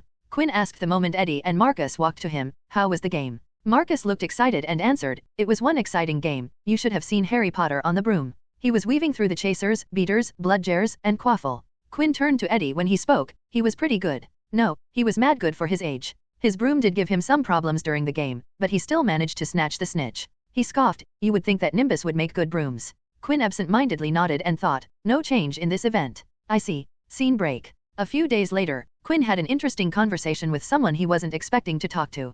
Quinn was walking from the room of requirement to the Great Hall when he met Lily Potter. Quinn didn't want to talk to her after his passionate rant, but the Muggle Studies professor called out to him. Mr. West, Lily called when she saw him. Quinn groaned internally before turning to face her. Evening, Professor Potter. A good evening to you as well, Mr. West. I assume you are going to the Great Hall, she asked, and when Quinn nodded, she asked, wonderful, walk with me. Quinn fell in step with Lily and was wondering if he should make small talk, but Lily took care of that. I thought about the things you said to me when we first met, she said, and Quinn really didn't want to talk about that, but then she asked, tell me, Mr. West, when did you start visiting the Muggle world?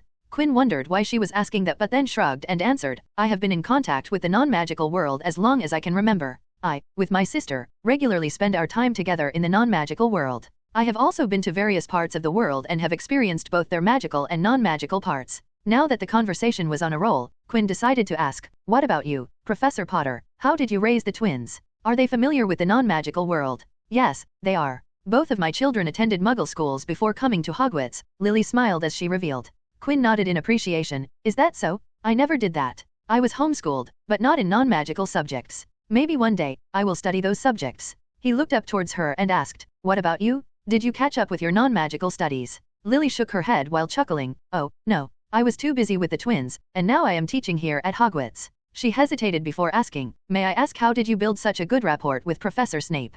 Quinn quirked his brows and spoke in confusion, Professor Potter, maybe you are misinformed, I barely talk to Professor Snape, much less have a good rapport with him. But, the other professor said that you are his favorite student, so I wondered. She sounded that she really wanted an answer. Professor, from what I have heard and observed, Professor Snape. He stopped before staring her dead in the eyes and asked, I am going to tell you something in confidence, and anything I say wouldn't make its way to anyone else, can you keep this a secret? I don't want Professor Snape to hear this. Can you promise me that? Lily was confused but nodded, so Quinn continued, honestly speaking, Professor Snape doesn't enjoy teaching. Heck, Professor Snape doesn't know how to teach. Compared to Professor Flitwick and Professor McGonagall, he seems like a poor novice. Snape was a master Potiwener, but that mastery didn't convert to skill in teaching, and if Snape heard this, then Quinn's potion lessons would go from pleasantly calm to outright miserable. From his point of view, all the students are dunderheads, which is not really how a teacher should view his students, and the reason I am treated differently is that I follow his instructions without any mistakes, am not annoying, and keep out of his way. Plus, I am not sure about this, but I think he tolerates me because I am genuinely interested in potions, but the jury is still out on the last one. Quinn looked proud as he continued, I am proud to say that Professor Snape hasn't yelled at me or cut points from me even once. I only communicate with Professor Snape when he asks me to answer a question or during the roll call, except that he and I don't talk that much. But, don't you have questions for him? You just said that he is a master Potiwener. Don't you want to learn from someone of that level? Asked Lily. She had been the smartest witch of her generation, and not communicating with her teachers seemed absolutely strange to her. Quinn hummed in thought before replying, Professor, there are many types of learners. Some require another person to stand on their head to motivate them to learn, some need step-by-step guidance, some learn by doing, and some prefer to learn by themselves. I am of the last type. I prefer to learn at my own pace and at my own convenience. Books and other texts are my best friends. They have everything I need. I haven't felt the need to consult with a professor if I can learn it by myself. Of course, by this, I am not saying that there is no need for teachers. As I said, there are all kinds of learners, and teachers help all types of learners. But, why the sudden interest in Professor Snape? Asked Quinn, who felt that the conversation was getting out of track and slowly becoming about him, so he brought it back to the original topic. Lily ruefully smiled, hearing that, asked, you see, Severus was my friend, but we had a falling out, and I am thinking how to make up with him, but I have no idea how to approach that. She didn't know why she was asking a 12 for advice. Quinn stayed silent for a moment, and Lily thought she had made him uncomfortable. She was about to say something when Quinn spoke. I am not an authority on relationships, and I do not know how Professor Snape is in his personal life. But if I were to give advice, then I would say to be prepared. A broken relationship can have a lot of hidden emotions, and the message you are trying to convey might not go across, so choose your words wisely. Quinn paused for just a second, and if the other party is not willing to start the conversation, you must be the one to approach them. Take charge and show that your friendship means something. Explain why you felt hurt or angry. Ask about your friend's perspective. Keep an open mind as you listen to your friend speak. And, at last, be ready to walk away if you two can't resolve the issue. Quinn knew why Lily and Snape had a falling out, and while it was entirely Snape's fault, it wasn't weird that Lily had forgiven him after so many years. Time heals wounds, and now she wanted to rebuild her friendship with her childhood friend, the one who introduced her to magic. By the time Quinn finished giving his opinion, they had reached the Great Hall, and Quinn said before parting, I hope you may be successful in your endeavor, Professor Potter. Now, please excuse me. Quinn left without giving Lily a chance to reply, leaving her to think about what she just heard and what she needed to do. The Christmas break was here, and like most of the students, Quinn was back at home. He only had a day to rest before his grandfather gave him some news. He was having dinner with George when the older of the two spoke. Tomorrow, there is a Yuletide ball at the ministry, and you will be attending the ball with me. Quinn didn't respond immediately and took a moment to think about this piece of information. He hadn't been to a formal public gathering like this, and if he attended this one, it would be his first one. Is my attendance necessary? Probed Quinn, as he would prefer not to go to these kinds of events. George glanced at his grandson and replied, yes, you are coming with me tomorrow. You are not allowed to skip this one. Quinn nodded and asked, is it because I have not been to these kinds of events? Yes, you have shown no interest in these types of gathering, so I have not forced you to come with me, but now is high time for people to know that I have another grandchild. Few know that I have another grandchild. It will be beneficial for you to familiarize yourself with people at that ball and at the same time for others to know that there is another person in the West family. Quinn silently nodded and thought, oh boy, here comes my public debut. Quinn thought that he would be busy at the ball, but he was mistaken. Ms. Rosie had him occupied from the moment he woke up. She took him to have a haircut in the morning, and then Quinn spent hours in a clothing store getting fitted for formal robes, and because they were needed later during the evening, and was forced to try on different colors, styles, and fits. Ms. Rosie even had him dance practice before the ball just to check if he remembered everything. He wanted to argue who he was going to dance with but didn't after seeing the look on Ms. Rosie's face. And, just when Quinn was about to sit down for a relaxing read, George pulled in him to quiz him about the significant people coming at the ball. By the time Quinn was free, it was time to get ready for the ball. He put on his newly stitched bespoke robes and waited for his grandfather in the living hall. When George entered the hall, Quinn asked while sitting on a sofa, how are we going to the location? Flu, apparition, or portkaya? George replied with a smile on his face, we are taking a carriage. It is already ready at the front door. He gestured with his chin, come on.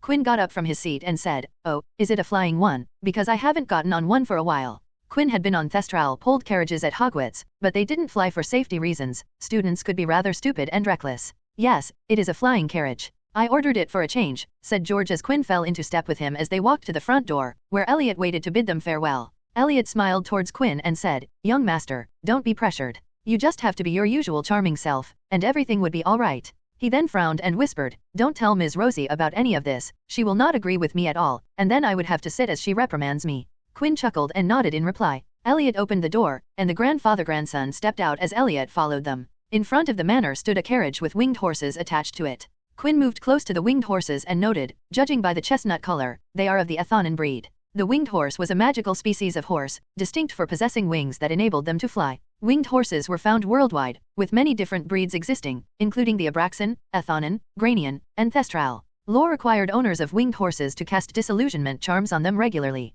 Athonan breed of winged horses was popular in Great Britain and Ireland as they were bred in the country and even had winged horse racing leagues similar to the equestrian sport of horse racing. Quinn looked at the driver who opened the door for them and thought, this guy must be pretty good at disillusionment charms, maybe I should ask for some tips. Inside of the carriage was much bigger and quite luxuriously furnished.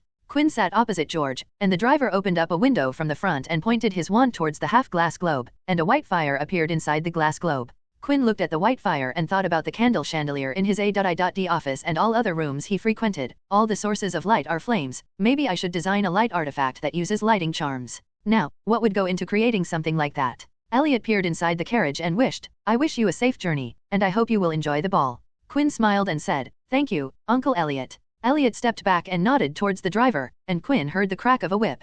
Quinn looked outside the window to see the carriage moving, and after a dozen seconds, the carriage took off the ground into the air. Little by little, the land became distant with other trees and fields around the West Manor. After taking in the view for a few minutes, Quinn asked, is the ball at the ministry? In response, George shook his head, no, they have booked another building for the ball. It is the same building as every year, and to think they would learn to switch things up once in a while. Usually, Leah would accompany George on these kinds of events, but this year, she was busy with another country's Yuletide ball, maintaining the business relationship in different countries. Scene break. The carriage landed in front of a common-looking building. The driver drove the horse-pulled carriage into an underground floor of the building, functioning as a parking station. When Quinn and George exited the carriage, a ministry employee was waiting there to receive them. The ministry employee was a young man who stepped forward and greeted George. Good evening, Mr. West. I am Malcolm MacDonald from the Department of International Magical Cooperation. I will be guiding you to the ball this evening. George nodded and silently followed Malcolm MacDonald, the ministry employee. Quinn walked with his grandfather. He also noticed that Malcolm MacDonald was sneaking peeks towards him.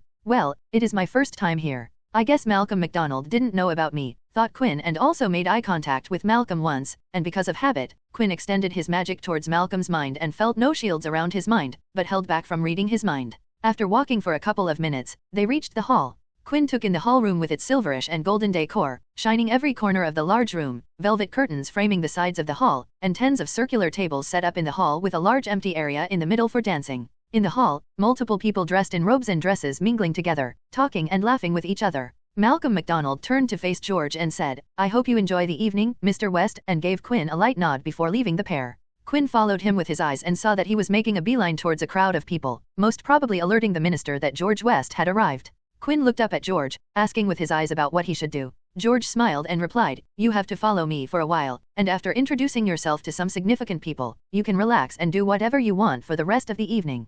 Quinn smiled and nodded, all right, let's go and meet some people. He chuckled and added, how should I play this? Maybe a shy kid or maybe a charmer? Should I go the spoiled route? George hugged him by the shoulder and warned with a small smile, don't cause mischief, and just be yourself. Quinn grinned and looked around, who should we talk to first? George shook his head and stated, we don't need to approach. Just wait, and people will come to us. Let's just grab a spot and let the others come to us. Quinn nodded, impressed by his grandfather's demeanor. George truly believed that people would flock around him. He does have the qualifications to back up his confidence, thought Quinn as he followed George and looked at the back of his grandfather with admiration. If it was social skills and values as a person, Quinn would be fine if he became half as good as George. George had just picked up a drink for himself, and his previous statement came true as the Minister of Magic, Cornelius Oswald Fudge, walked towards them with a big smile on his face. Behind a small group followed.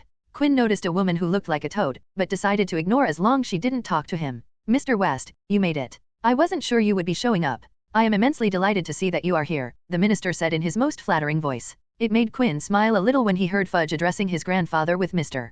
Quinn clearly recalled that Fudge didn't do that with Albus Dumbledore or even Lucius Malfoy. It just showed how much influence George West held in Britain. I had no plans this time of the year, so I decided to accept your invitation, Cornelius, said George with a stoic expression. He swept his eyes to the people behind Fudge, and that made them stand straighter. Even the toad woman didn't say a single word. George put a hand on Quinn's shoulder and introduced, let me introduce you to my grandson Quinn. All the people at once noticed that there was a kid beside George West. They didn't notice the kid before, and the common thought struck all, George West's grandson. Quinn smiled and put out his hand for a handshake. Happy Yuletide, Minister. Cornelius Fudge grabbed Quinn's hand while feeling stunned. George West had a grandson? Why didn't I know about this? He also had the urge to grill Malcolm MacDonald about why didn't he feel the need to tell about George West's grandson. Oh ho, Quinn West, is it? How old are you, Quinn? Smile Fudge. Quinn let go of Fudge's hand and replied, I am 12 years old. 12? Then, Fudge thought as he asked, where are you going to school, Quinn? He knew that Leah West had studied at Bosebaden, so he wanted to know where this grandchild studied.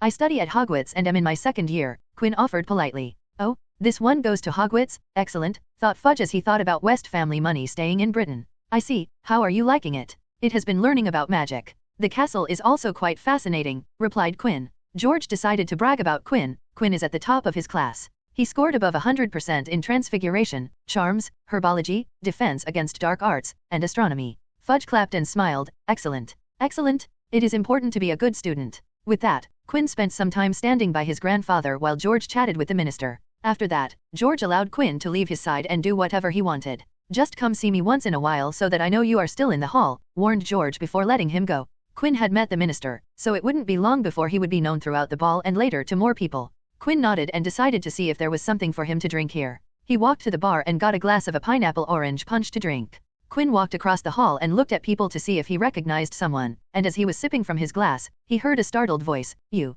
Quinn turned back with the glass still at his lips and saw a familiar blonde dressed in a lavender dress standing in front of him as she stared at him with a stunned look on her face. Quinn removed the glass as he smiled towards the girl and said, "Looking good, Greengrass." The stunned-looking blonde was his junior Daphne Greengrass. Quinn slowly walked towards her and took her gloved hand, bent over it and placed a kiss on her knuckles, and wished, "Happy Yuletide." Daphne was still stunned seeing Quinn here at the ministry as she knew little about Quinn, so it came as a surprise to her to see him here at the ball. Then she felt a heat rush through her cheeks when he complimented her and kissed her hand. It was when Quinn stepped back that she snapped out of her state and pulled her emotional occlumency skills to get control of her emotions and erase the blush off her cheeks. "You were invited to the ball?" Daphne immediately asked. Quinn nodded and answered, "Yes, well, my grandfather was invited, and I am here with him." Daphne hummed as she wondered who Quinn's grandfather was. "Would you like something to drink?" politely asked Quinn. When Daphne nodded, Quinn walked back to the bar to get her a drink and refill his own. "So, who did you come with?" Quinn asked as he handed Daphne a glass of strawberry punch. "With my parents." Daphne's parents were Jacob and Sophie Greengrass. Jacob Greengrass was the head of the Grey political faction, and his wife Sophie Greengrass was no slouch either. She was the one who organized all the Grey faction gathering at her home to keep the Grey faction close with the help of these gatherings. The Grey faction members and families frequented Sophie's events to exchange information and strengthen their connections to remain strong and a tight bunch within Wisengamot. Her contributions to the faction made her one of the core members of the Grey faction. "So, what does your grandfather do?" A nonchalant question came from Daphne as she sipped her punch. Quinn glanced at her, looked at her, discreetly trying to fish for information, so sneaky, it made Quinn smile inwardly. He gave the question thought for a split second and answered, "My grandfather owns the Scrivenshafts quill shop in Hogsmeade, proudly supplying quills and parchment to Hogwarts since I don't know when." It was technically a legitimate answer, and Quinn wasn't lying, he was just omitting most of the things his grandfather did for a living. "Scrivenshafts quill shop?" Daphne asked, not sure what to make of what Quinn had told her. Is a quill and parchment shop enough to be invited to a ministry ball? "Yes, Scrivenshafts quill shop. You must have ordered some stationery through mail order," said Quinn while enjoying the confusion that Daphne was feeling. "Why yes, I have," said the girl. She wanted to ask how warranted an invitation to the ministry ball but held back as it would come out as rude. "This is so much fun." Quinn was going to have some more, but their conversation was interrupted when a lady appeared and spoke. "Daphne, dear." A lady dressed in dark forest green walked to the pair and called for Daphne, and the girl turned to address the lady. "Yes, Mom." Sophie Greengrass had the same blonde hair as her daughter, but unlike her daughter, who had blue eyes, she had hazel irises. She had her blonde locks styled in a single braid falling over her shoulder and had simple yet elegant jewelry adorning her neck and ears, and looked overall a graceful and stunning woman. Quinn's mischievous thoughts all vanished as he single-mindedly stared at the lady in front of him. Quinn couldn't take his eyes off of her and simply looked at her without blinking. Beautiful was the only word he could think of to describe her. He could do better, but right now, Quinn wasn't thinking normally. "Daphne, would you introduce your friend to me?" Sophie Greengrass asked her daughter. She knew how her daughter was when it came to friends, so it came as a surprise when she saw her daughter talk to a person Sophie didn't recognize, much less a boy. Daphne nodded and introduced, "This is Quinn West. He studies at Hogwarts, second year, Ravenclaw." Sophie's pupils widened a fraction as he heard the surname West. She carefully looked at the now introduced Quinn West and saw the black hair and stone gray eyes. "He is from the West family, all right, the features match. I didn't know that he had another child in his family," thought Sophie as she watched Quinn. Quinn, who was stunned because of Sophie Greengrass, came back to his senses and stepped closer to her and took her hand to kiss her knuckles. Quinn looked up and asked, "Ma'am, are you by chance Avila?" Words of flattery flowed out Quinn's mouth as he held Sophie's hand. Sophie was surprised for a second before a chuckle escaped her lips as he smiled at the little guy in front of her while the other Greengrass looked scandalized at her schoolmate's words. "No, little child, I am not Avila," said a smiling Sophie Greengrass. Quinn shook his head and said, "Please, call me Quinn." Daphne cleared her throat and frowned towards Quinn. "Would you let go of my mother's hand, already?" Quinn looked at his own hands and saw that he was still holding Sophie's hands and let go of her hand. "My apologies." He felt a heat of embarrassment rush to his cheeks but shook it off without any delay and asked, "May I know your name, my lady?" "My name is Sophie Greengrass from the House of Greengrass," she replied with a beautiful smile on her face and offered a question of her own. "By any chance, are you related to George West?" Quinn straightened up at that question and nodded with a modest smile on his face. Yes, Mrs. Greengrass, I am Quinn West, grandson of George West. It is a pleasure to meet you. Quinn, I must ask, I have never seen you before. Usually, it is your grandfather, or sometimes your sister, but it is the first time I have seen you. Indeed, it is my first time at one of these events. I must say just meeting you have made coming to this ball worth it. Quinn didn't know why, but he was laying it on thick. At novel bin at. Sophie once again chuckled at the flattering words before turning to Daphne. I have interrupted enough, I will leave you two alone. She needed to tell her husband about George West's other grandchild and how apparently he was friends with their daughter. She nodded towards Quinn, who waved her goodbye and sighed with a smile on his face. He turned to Daphne and said, Now, where were we? Daphne just glared at Quinn and walked away, and Quinn followed after her while saying, Hey, what did I do? Greengrass? Greengrass. It took a while before Quinn could make Daphne talk to him again. Quinn felt embarrassed because of his reaction towards Daphne's mother, Sophie Greengrass, and apologized to Daphne for them. But, she is absolutely gorgeous, he thought but didn't say it out loud in the fear that the only person he could talk to at the ball would not speak to him again. So, Daphne, tell me about Slytherin common room. I want to know the difference between all four houses' common room. If you tell me, I will tell you about the Ravenclaw common room, asked Quinn, hoping to break the ice and keep the conversation going. Daphne took a moment to compose her words before saying, Our common room is a dungeon-like room with greenish lamps and chairs. The dungeon extends partway under the lake, giving the light in the room a green tinge. Quinn stopped her and asked with wide eyes, You are saying that the Slytherin common room had windows that show an underwater scene? It fascinated for him to hear about such architectural design in Slytherin's common room. Daphne lightly nodded and added, The water near the windows is never murky, allowing a lot of light to pass through, and because of the lake, the color of the light is a really bewitching green. The common room has lots of low-backed black and dark green button-tufted, leather sofas, and dark wood cupboards. It is decorated with tapestries featuring the adventures of famous medieval Slytherins. It has quite a grand atmosphere, albeit quite a cold one. Have you seen the giant squid from the common room windows? He asked, genuinely excited about the scenery. Daphne looked at him, her eyes shining. Yes, I have seen the tentacles of the giant squid. Often they would pass by the windows, and the sound of swishing water created is quite relaxing, especially at night. She looked at Quinn and asked, Your turn. Quinn smiled and revealed, Ravenclaw common room has an exclusive library that is furnished by Professor Flitwick. He makes sure that they are relevant to the current topics in the class and quite a few interesting reads outside of the classroom material.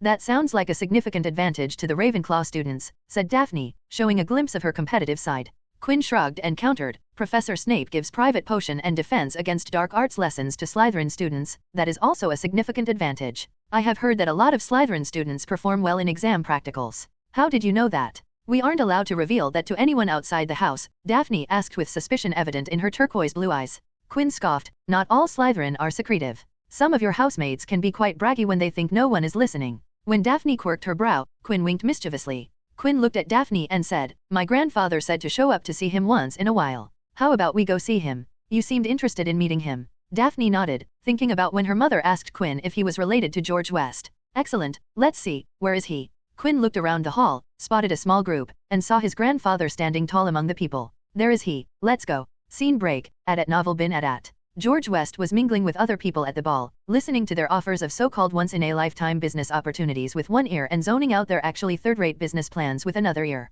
Grandfather, he heard the familiar voice of his grandson and turned back to see Quinn walking towards him. It greatly surprised George to see Quinn walking with a girl. Grandfather, let me introduce. Quinn gestured towards the girl with him and continued, Daphne Greengrass, a friend of mine from Hogwarts. Quinn turned to Daphne and repeated, This is my grandfather, George West. A Greengrass, thought George as he smiled towards the girl and said, Happy Yuletide, little lady. After greeting her, he asked, Are you related to Jacob Greengrass? Daphne Greengrass nodded while courtesying, Yes, I am Jacob Greengrass's daughter. Speaking of the devil, Jacob Greengrass appeared with Sophie Greengrass just as Daphne introduced herself. A happy Yuletide to you, Mr. West, said the man as he strolled to the group with a smile on his face. Jacob Greengrass was a tall man with black hair and blue eyes. He had traditional aristocratic features with an angular face and a strong jawline. Quinn observed the man named Jacob Greengrass and noticed, his legs are aligned with his shoulders, 5 inches apart, weight is distributed equally, and his whole body is projected as a straight line. Standard body language for confidence.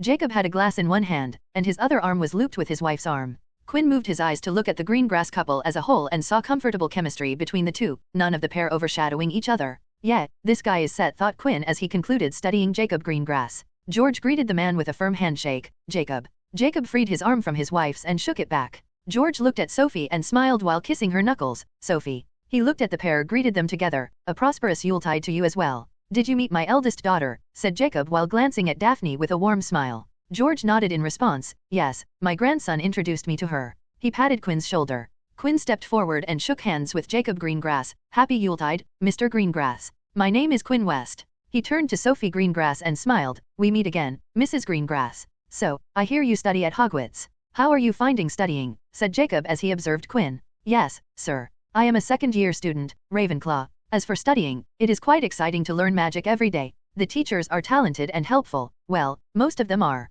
When Quinn said that, Daphne almost snorted, thinking about the droning bins and stuttering Quirrell. Good, good. Sophie was a Ravenclaw when she was studying at Hogwarts, and I was a Slytherin, said Jacob as he looked at his wife. Quinn nodded, and a stray thought passed his mind, beauty and brains. He thought about Sophie and then mentally shook his head. Focus, Quinn. Though he did brightly smile towards Sophie when he heard she was a Ravenclaw, Jacob glanced at Daphne before asking, how did you get to meet my daughter? Quinn smiled while recalling the train ride to Hogwarts. I met her during the train ride to Hogwarts. She and Tracy Davis came to my compartment looking for a space to sit. His interactions that day made him chuckle. It was quite the fun train ride. Scene break. After talking for a while, Quinn and Daphne decided to leave the adults and talk amongst themselves, but just a minute after leaving the adults, they heard, Greengrass, fancy meeting you here. Both of them turned back to see a slender boy with sleek platinum blonde hair that were slicked back tightly. He had cold gray eyes, a pale complexion, and rather sharp and pointed features. When Quinn saw the boy, a smile appeared on his face while Daphne sighed in exasperation. Mr. Malfoy, indeed, it is quite a fancy meeting you here, said Quinn as he grinned at Draco.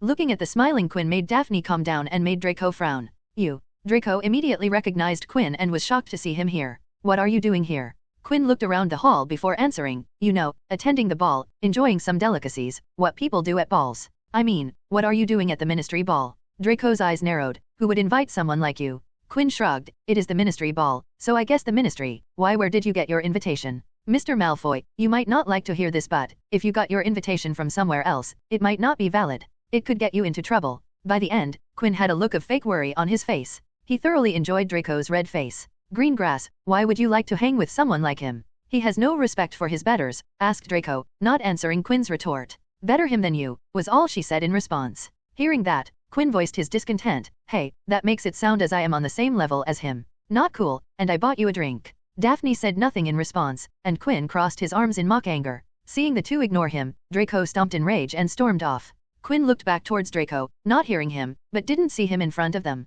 Where did he go? I didn't get to wish him a happy Yuletide. He left when you were being dramatic, Daphne replied. Quinn quirked his brow. Dramatic? You hurt me, Greengrass. I am not dramatic, I just have a colorful personality. Right. There is he, father. Quinn turned to see Draco dragging Lucius Malfoy with him. Draco, what are you doing, man? You are really hurting my impression of you, was Quinn's thoughts before Draco and Lucius Malfoy arrived near him. So, you are the one who is insulting him, sneered Lucius as he looked down at Quinn. Quinn looked confused. You seem to be misinformed. I said nothing of sorts to your son. He lies, he made fun of me at the Hogwarts Express and just before, screamed Draco as he pointed at Quinn. Lucius looked at Quinn and noticed that the child was just smiling, not looking nervous at all. So, he decided to inform the ignorant child who he was dealing with. Child, what is your name, and where are your parents? Call them so I can have a talk with them and teach them how to raise a child, sneered Lucius. Quinn nodded and replied, okay, wait a moment. I will bring my parents. Then Quinn ran off to follow Lucius' orders. Draco sneered and announced, he will finally get what was coming for him.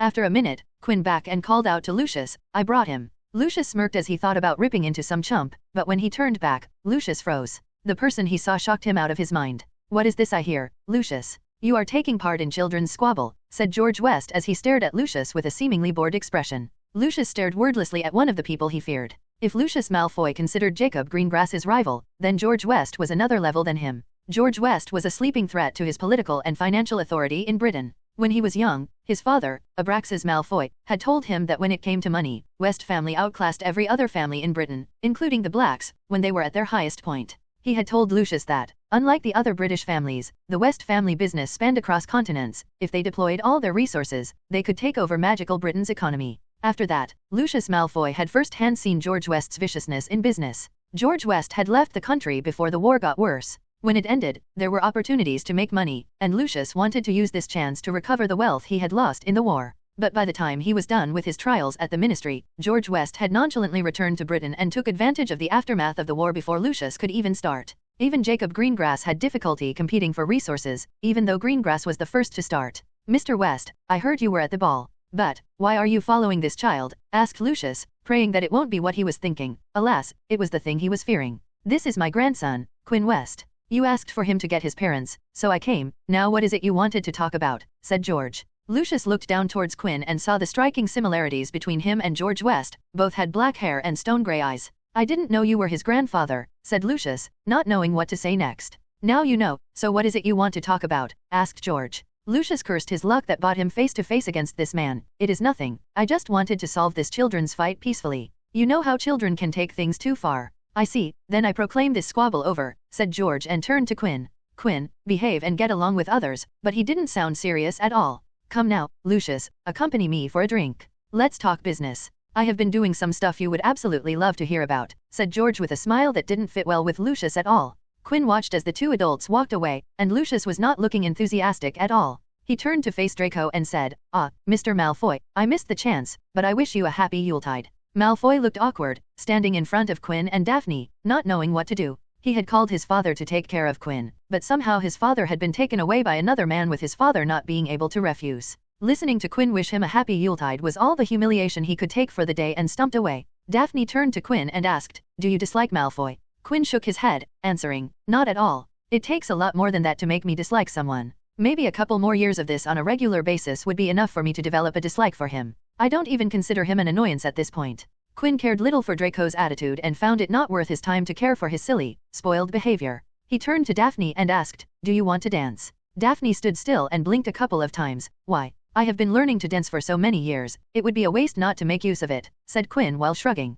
The blonde stared at Quinn for a while before nodding. Quinn smiled and extended his hand to Daphne, who took it and let Quinn lead her onto the floor. On the floor, both Quinn and Daphne straightened their backs and stepped closer to each other. Quinn took Daphne's raised right hand in his raised left hand, and Quinn placed his right on her shoulder blade while she put her left on his shoulder. Daphne shifted a smidge to her left such that she would be on Quinn's right, so their legs move between each other and knees don't hit. When they were set, Quinn took the lead, and both began dancing, with Quinn pleasantly smiling as he made conversation. Any plans for the vacations? Spend some time with my sister. She felt down when I left for Hogwarts and was quite excited when I returned home for the break, said Daphne, a soft look in her usually sharp eyes. She looked at Quinn, expecting him to answer his own question.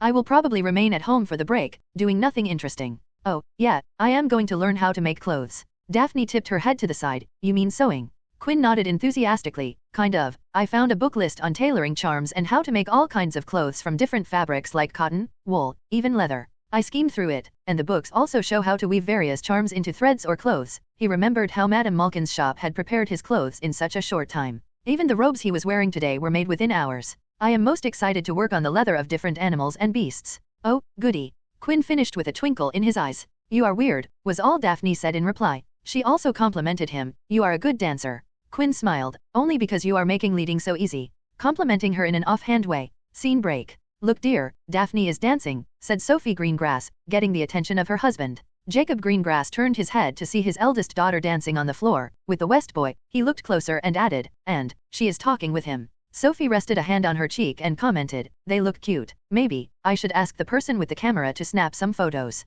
Jacob hummed, not liking the idea at all. His eyes narrowing as he watched the West boy chuckle, and even though his daughter wasn't, he could tell that she was enjoying herself. Jacob glanced towards George West, who was talking with a clearly uncomfortable-looking Lucius Malfoy. He turned back to look at the dancing pair. Sophie Greengrass looped her arm around her husband's arm and asked, would you like to dance? Jacob looked at his wife, smiling, of course, my lady. I would love to have this dance with you. He took her hand and guided her to the floor. The break ended, and the Hogwarts student population returned to the castle via the Hogwarts Express. A snowy Hogwarts castle greeted them, with its entirety covered in ice and snow because of the January snowfall. Even in the cold, the castle looked majestic and full of life. Quinn passed by the common room when he noticed Michael Corner and Anthony Goldstein sitting in front of a foxglove herb sitting in a jar. Anthony had the glass jar in his hand, his other hand on the lid, unscrewing it. Quinn frowned and immediately whipped out his fake wand and shot a light pinching hex on Anthony's hand that was unscrewing the lid. Ouch, squealed Anthony as he rubbed the back of his hand on his robes. Both of them turned to the offender and watched Quinn walk towards them.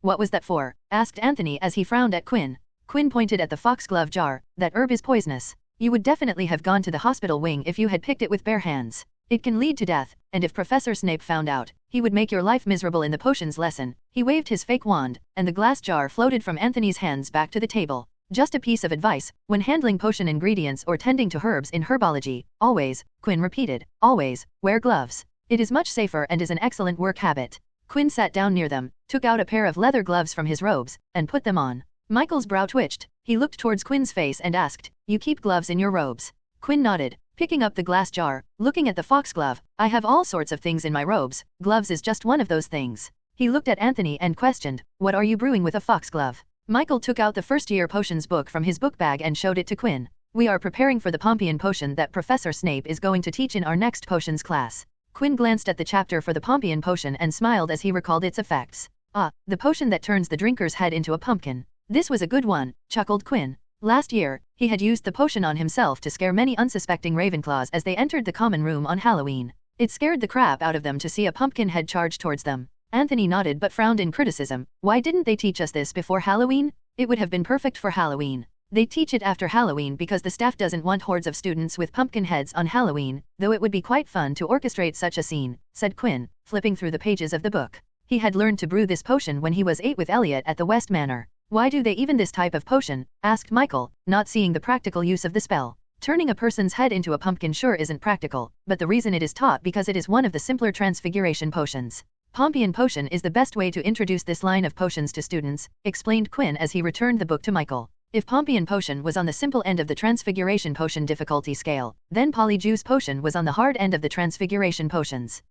Okay, keep this in mind." Quinn waved his wand, and a transfigured replica of Foxglove appeared on the table. He took out a knife from his robes and removed the cover from the blade. "You would want to slice the foxglove at a diagonal angle, like this?" Quinn showed the type of cut on the transfigured foxglove. "This way, you would get maximum surface area on the slices. It is an important part of the recipe for Pompian potion." They did not specify the instruction to slice foxglove in the recipe from the Hogwarts book. Quinn had researched foxglove and its properties, the Pompian potion, and why was foxglove used in the potion. From all these things, Quinn was able to discover the ideal cut for the foxglove. Something as simple as a specific way to cut a single ingredient can change how the potion would end up at the end. "Always research the ingredients before you brew," advised Quinn as he cleaned his knife before sheathing it back into the covers and storing his things back into his robes. "Remember it or note it down before I vanish it," said Quinn to the 2 first years. The 2 scrambled, fishing out their parchments to write everything Quinn had told them. Quinn vanished the transfigured foxglove and said while getting up, "Always remember to wear gloves while handling herbs and potion ingredients. Now, see you guys later." Anthony and Michael looked at each other before taking out their gloves from their book bags, wearing them so that they could get a hand on the real foxglove. Scene break. After curfew, Quinn searched the corridors of the 5th floor, looking for the first vault. He had scoured the 4th and 5th floor with the bare eye but had found nothing out of the ordinary, but after returning from the Christmas break, he had switched his means of investigating by using various detection magics. Wisps of magic emanated from Quinn towards all walls, floors, and the ceiling. Quinn was walking around, checking his surroundings for illusions, hollow walls, trapdoors, heat signatures, out-of-place charms planted into the walls, or any parameter that Quinn could think about and find in books on detection magic. Quinn walked with his eyes on recon, checking and making sure that he wasn't seen. When he reached the leftmost corridor on the 5th floor, various detection spells returned positive feedback from a specific square piece of wall. "What do we have here?" said Quinn as he stepped back from the wall, shooting another wave of detection spells on the wall and once again getting positive feedback. "Great, this is great," said Quinn, walking to the wall and putting his hand on it, funneling magic into the wall, trying distinct patterns and arrangements to get some kind of reaction. After trying various methods, the wall gave no reaction whatsoever. It didn't budge, shift, morph, or outright disappear. "This is the wall. It has to be," said Quinn, summoning recon and shifting it to his current position. He placed his finger on the wall's position on recon, marking it so that Quinn could easily find his way to this area of the 5th floor. "I need to find a way to unlock this wall," muttered Quinn, staring at the unassuming wall. It had no distinct features than the surrounding walls, but Quinn could feel the variety of charms placed into the bricks making up the wall. At novel bin at. After observing the wall for another half an hour, Quinn moved away from the wall. He was thoroughly determined to do some research work to find what the charmed wall was hiding. Scene break. Test number 1, projecting magic in the pattern of Mana's alphabet. Alphabet meaning, man, announced Quinn as a charmed pen that did the same work as a dictation pen, wrote notes for Quinn. With his hand on the wall, Quinn sent his magic into the wall, tracing the pre-decided pattern. A pattern appeared on the wall in the shape of the Mana's alphabet. The wall glowed once, but the glow died down, and the wall showed no sign of change. Quinn cracked his knuckles and announced to his dictapen. Test number 2, projecting magic in the pattern of Mana's alphabet. Alphabet meaning, man applied in a triangle configuration. This time 3 Mana's alphabets glowed on the wall, and when they fully formed, 3 faint lines of magic joined them to each other. The wall glowed up and died down, but Quinn saw no difference in the wall. Test number 3, projecting magic in the pattern of Mana's alphabet. Alphabet meaning, man applied in a pentagon configuration. Test number 83, projecting magic in the pattern of Jifu alphabet. Alphabet meaning, gift. Applied in an offside double star configuration. Test number 346, projecting magic in the pattern of Fio, Eol, and Entrock alphabets.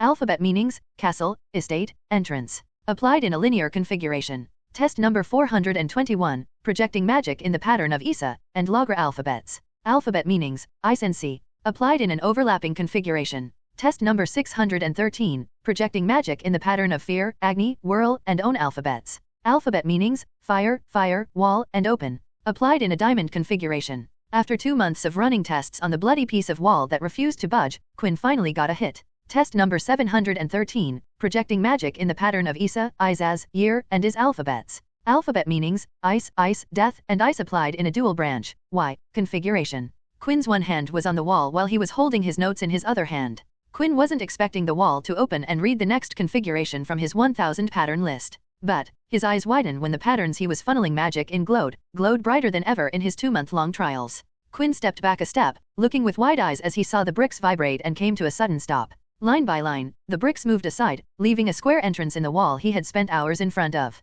Merlin, Morgana, Solomon, Circe, the stupid wall opened up. Take that, you unresponsive, dumb, freaking mad piece of brick, shouted Quinn as he collected his notes, storing them into his book bag. Quinn vanished the barstool he was sitting on and gleefully yet carefully entered the entrance in the wall. Quinn stepped into the opening and felt that he passed through a membrane. The moment he stepped past the membrane, a freezing cold suddenly appeared, lowering the surrounding temperature drastically. W.O. Friar W wasn't TJOKNG when he said a Vivault so co-OOLD that even D-Death might die, said Quinn as his teeth rattled because of the cold. The charms in his clothes did absolutely nothing to shield Quinn from the biting cold as he walked deeper into the new corridor. Within a few steps, there was a thin layer of ice on the walls, and Quinn's breath became visible. Quinn could barely get by, he had to ramp the heat around him with magic so that he could function normally in the freezing cold. Even then, he still felt cold because he couldn't turn the heat up anymore in fear of burning his clothes. Slowly, the ice got thicker, and the surrounding turned icy blue because of the thick casings of ice everywhere. After a short walk, Quinn finally reached a pure icy blue corner of the corridor.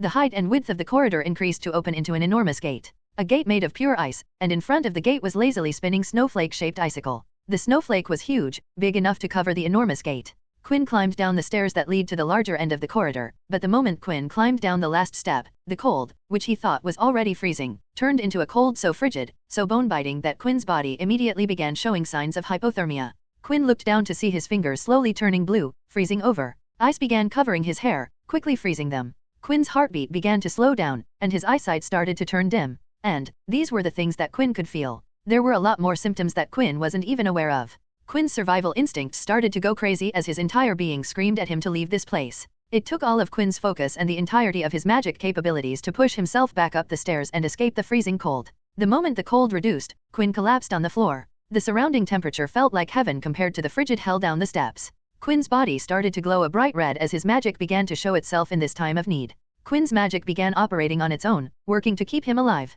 raising the temperature of his body, preventing him from going into shock. His magic was responding to his will and wish to live, a special brand of accidental magic. All Quinn could do was to make sure he was awake and not unconscious, giving his magic a fair chance to fight for survival. And that was what he did, staring at the ceiling with wide eyes as his pale body laid on the floor, waiting and wishing for his magic to make it so that he could live past this disaster. The red light formed a cocoon around Quinn, completely covering him in its light. Scene break. Quinn didn't know how much time had passed, but the red cocoon of light subsided, and he was finally in a condition to eventually able to stand up. His legs felt like lead and jelly at the same time. Quinn slowly dragged his weak and dead pale body out of the icy corridor to the 5th floor corridor. He was so out of it that he didn't even notice the wall close behind him. Currently, Quinn only had one objective, and that was to haul himself to the hospital wing. Slowly but surely, Quinn made his way from the 5th floor to the 1st floor where the hospital wing was located. Quinn had to be extra careful at the grand staircase, so the journey was excruciatingly long. Quinn almost fainted several times along the way. Quinn entered the hospital wing and plopped himself on one of the beds.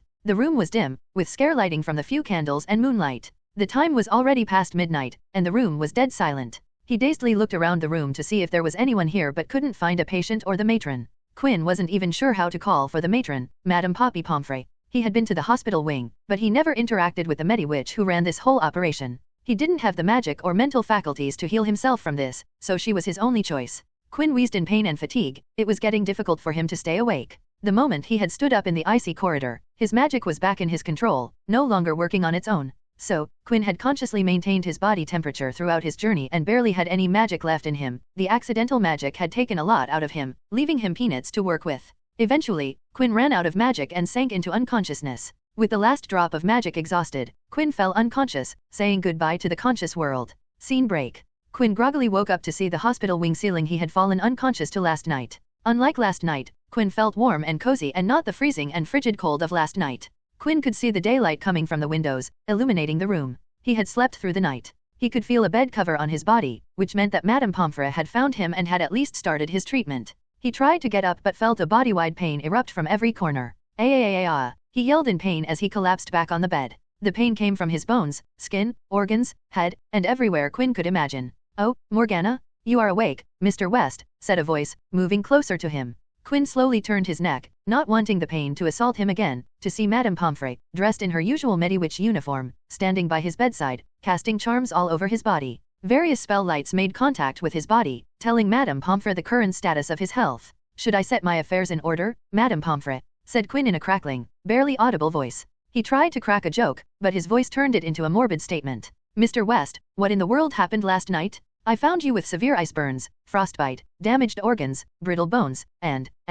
She couldn't complete her list thinking about the severity of Quinn's condition. "I found you after I woke up this morning, and imagine my shock to see you battered, pale, lying on one of my beds, completely unconscious," she said as she applied balms and creams on his body, causing Quinn to hiss in pain. He clutched his fist to endure the pain, and even that brought him more pain. Quinn looked at Madame Pomfrey and asked, "Dear matron, can you give me something for pain? I can't even move my finger without harsh pain. I will pray to you every day if you just fix me up with SS something." His voice was still raspy and barely a whisper. The jokes were just Quinn's way to distract himself from the pain. Poppy Pomfrey frowned. "Mr. West, if you can still joke around, then maybe you don't need to something for pain." She ignored his repeated hisses due to pain and continued to apply ointments on his body. Quinn wanted to cry and couldn't do anything but stare at the ceiling, thinking about last night. "I got too excited about opening the vault and rushed in blindly," thought Quinn. He knew the warnings from Friar's words and riddles but neglected them because of foolish emotions. Quinn felt that Fiddle's riddle was easy, and it was for a reason. The cold in the vault was too much for Quinn's body or magic to handle. It was pure luck that Quinn was able to push himself up the stairs to exit the killing cold. "A vault so cold that even death might die," repeated Quinn in his mind, thinking how true that statement had turned out to be. "What led to this, Mr. West?" asked Pomfrey, her voice showing that she didn't want any nonsense. Quinn's condition was gravely serious when she found him this morning. "I fell into a size F cauldron full of freezing potion," was the answer Quinn gave. Quinn just made up an answer that would lead Quinn to his current condition. "You fell into a cauldron of the freezing potion?" asked Pomfrey, incredulously. Quinn nodded weakly. "Why were you brewing a freezing potion in March?"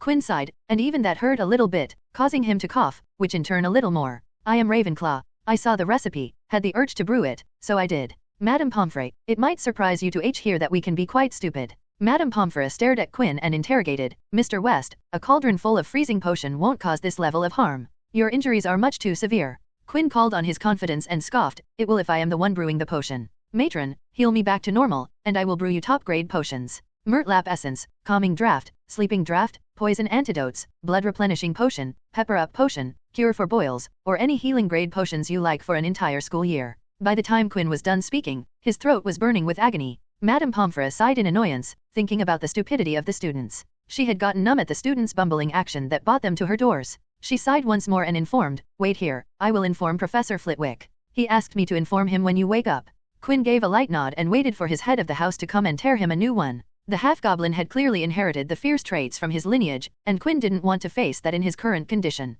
Quinn just hoped that Flitwick would go easy on him. Mr. Quinn West. Quinn heard the bellowing voice from his charms professor. "Of course not," sighed Quinn as he got ready to face the music. The stone gray-eyed boy sat on a hospital wing bed, with his feet stretched straight and his back leaning against the headboard. He was reading a book on cold-related injuries and maladies. Quinn had borrowed the book from Madame Pomfrey. She had given it to him because Quinn was bored and was disturbing her by trying to talk to her. Just in front of Quinn's torso laid a bed table with multitudes of notes and papers on cold-related dangers that Quinn had read in the medical book he was given. If he was going to enter the vault, he needed to know the dangers. Reading upon the medical viewpoint was an excellent place to start as any.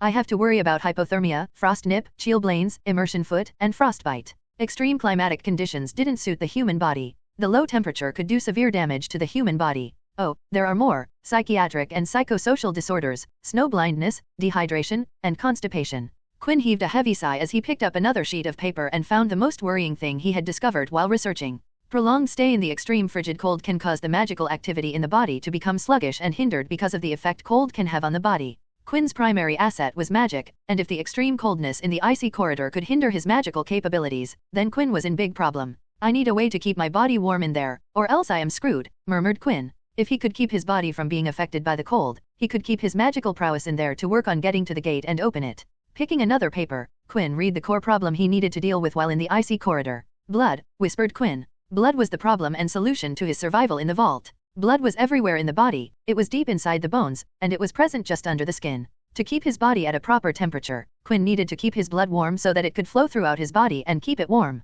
When body temperature fell on exposure to cold, several protective mechanisms were recruited to generate additional heat. For example, the muscles produce additional heat through shivering. Peripheral vasoconstriction diverted blood flow to organs, such as the heart and brain. However, as less warm blood reaches the skin, body parts such as the fingers, toes, ears, and nose cool more rapidly. If body temperature fell much below a certain point, these protective mechanisms would stop working, and the body couldn't rewarm itself. As tissue began to freeze, ice crystals were formed within the cells. Rubbing the frozen tissue would promote cell damage from these crystals, leading to more damage Quinn didn't want. Additionally, as intracellular fluids freeze, extracellular fluid enters the cell, and there is an increase in the levels of extracellular salts due to water transfer. This caused damage even after exiting the frigid region, as when the ice melts, there would be an influx of salts into the tissue, further damaging the cell membranes. Blood got its heat mainly from the energy given off by cellular metabolism, and the cold in the icy corridor would slow all down the cellular metabolism throughout his body. The moment that happened, hypothermia would set in, and most of his organs, especially the heart and brain, would become sluggish and eventually stop working.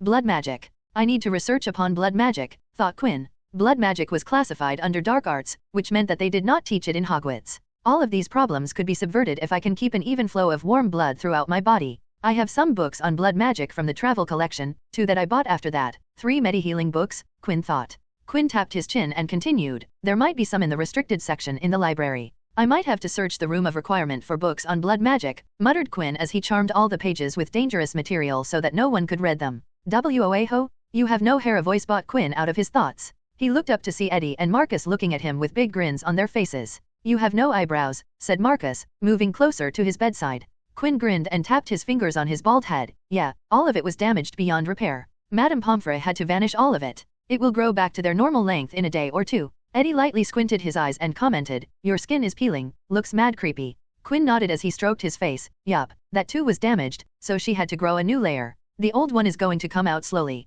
What else got damaged? Asked Marcus as he sat down. A lot of my muscles, outer part of my bones, skin, my vocal cords, ears, and some of my organs. Quinn listed things off. Wicked? Here you go, said Eddie, this is the homework for this week. He handed Quinn a parchment roll with all homework topics listed on it. Quinn noticed Marcus staring at the bed table with a slight frown on his face. What's up, mate? Why the frown? Asked Quinn. How did you get all this stuff? You are the only person I have seen using muggle quill and parchment, asked Marcus, pointing at the paper on Quinn's bed table. Quinn smirked. I asked one of the house elves to bring them to me. Quinn looked proud and continued. It took praising them regularly, but now they sometimes respond if I call them. I asked them to bring my stuff here. Eddie sighed and asked, how did you even see them? I haven't seen a single one in all my time here. Quinn shrugged but didn't reply. Quinn didn't want to reveal that he regularly visited them at the kitchens and sometimes found house elves while he was scouting through recon and greeted them. Quinn didn't dare the West family house elf, Polly, because he didn't want his grandfather to know about his current state. Calling Polly would be doing just that. Quinn was sure she would pop here at Hogwarts, take a single look at him, and then pop back to the manor to inform his grandfather. How long are you going to stay here? Asked Eddie as he popped a grape from Quinn's bedside stand. 3 to 4 more days, and I will be fully healed, back to my usual charming and remarkable self, replied Quinn as he put all his research material so that Marcus and Eddie won't pick them up for a read. Scene break. You are bald. Quinn sighed as he looked up again to see the 2 familiar girls standing in front of his bed. And, you have no brows. Oh, Merlin, you look mad hilarious, said the bubbly brunette as she moved closer to him. Quinn smiled and greeted the 2 Slytherin girls, Davis and Greengrass. What caused you 2 to come here in the hospital wing? Tracy put her hand on Quinn's bald head while speaking. We wanted to see how you were doing. She gave his bald top a good rub, giggling all the time she did it. Quinn shook his head and said, thank you for coming. I appreciate it. He looked at Daphne and said, Greengrass, I haven't seen you since the ball. How are you doing? She nodded in return, but Tracy grinned as she danced her way back to Daphne's side. Oh, yes. The ministry ball where you 2 danced. A real pity that there weren't any photos. Daphne rolled her eyes and simultaneously thought, believe me, Mother tried to have the photographer click some, but thankfully Father prevented her. At novel bin at. A silly smile appeared on Quinn's face as he recalled Sophie Greengrass from the ball, but then he felt Daphne's glare and cleared his throat and put on a mischievous expression, wiggling his hairless brows. Oh, fates. To think it would embarrass the great Daphne Greengrass to be seen with someone like me. He turned to Tracy and asked, "Aren't I pitiful?" Giving his best pitiful expression. Tracy nodded rapidly, siding with Quinn. She turned to Daphne, giving her the same look. The blonde Slytherin looked at her best friend and at Quinn, showing the same expression. She looked at them as if asking if their expressions were supposed to do something. Quinn and Tracy deflated and looked at each other. "Her defenses are quite impregnable," said Tracy. "We would have to develop a better attack strategy," replied Quinn. Then both of them shook hands like they were lifelong comrades on a journey towards truth. "Okay, stop this foolishness," said Daphne as she tapped on her wristwatch. "We need to go if we want to reach the class on time." Quinn nodded to Tracy, who waved him goodbye. He turned to Daphne, who was looking at him. The blonde opened her mouth and addressed him for this first time. "Get well soon, West." Quinn smiled and replied, "Thank you, Greengrass. I will." Scene break. 10 days after the incident in the icy corridor, Quinn was released from the hospital wing. He looked at Madame Pomfrey as he held her hands. "Matron, you came to me in time of need. Like a soul orb of brightness in a dark world. Like the relief in the world of anguish, you were there for me. You were there for me. I promise I won't ever forget you and visit you every week. You will wait for me, right?" Quinn's voice was gentle and his eyes warm. Pomfrey withdrew one of her hands from Quinn's and slapped him on the head that now had black hair. "Why do you have to be so talkative when you aren't reading?" she said with a sigh. "And, please don't come back here. I fear with you here, I won't be able to concentrate with your continuous talking." Quinn rubbed his head and replied, "No, I already promised that I will visit you, so look forward to my visits. And, I promised you potions, so I have to take care of that." He put on an expression of seriousness and pride, his eyes looking far away. "I am a man of my word." She sighed and shooed him away, not wanting to argue with her patient for 10 days. Quinn went to the Ravenclaw common room, answered the Eagle's riddle on his first try, and entered the room. There, many students congratulated him on his recovery. Quinn thanked them with a huge grin on his face but had to cut short the conversation because he was running a little late and had to make his way to his class. He picked his book bag from his dorm, packed it for his needs, and ran to the Charms classroom for his lesson with Professor Flitwick. Quinn was 2 minutes late when he reached the classroom but opened the door without fear. Flitwick and students from Ravenclaw and Gryffindor all turned to look at him. "May I come in, Professor?" asked Quinn with a smile on his face. Flitwick jumped on his stack of books and chuckled. "Yes, Mr. West. Come in, come in. Take a seat. You look like you have fully recovered." Quinn nodded and replied as he took a seat. "Yes, sir. I am back to normal. Madame Pomfrey did an outstanding job." Flitwick nodded and proceeded with his lecture. "Now, where was I?" "Yes, we were talking about the slowing charm. Does anyone know what is the use of the slowing charm?" Quinn's hand raised immediately at the speed of light. Flitwick pointed at Quinn. "Yes, Mr. West. The slowing charm is a charm that could be used to slow the velocity of an object, and if performed with enough mastery, the spell can even cause the target to completely stop," answered Quinn. 3 points to Ravenclaw. "Now, who would tell me the incantation for the slowing charm?" Quinn's arm shot up once again, showing that he wanted to answer the question. When Flitwick gestured to Quinn, he explained, "The incantation for slowing charm is Arresto Momentum." "Excellent, take another 5 points." "Next, who would tell me the wand movement for the slowing charm?" Once again, Quinn's arm shot up, prompting Flitwick to ask him. "The wand movement is in the shape of the alphabet M with sharp corners, and all the lines are slanting," replied Quinn with no breaks in his voice. "Excellent, 7 points to Ravenclaw," announced Flitwick, sounding extremely happy. Everybody looked at Quinn, wanting to know what was happening. Usually, Quinn would only answer when the teachers asked him to or wait till no one answered.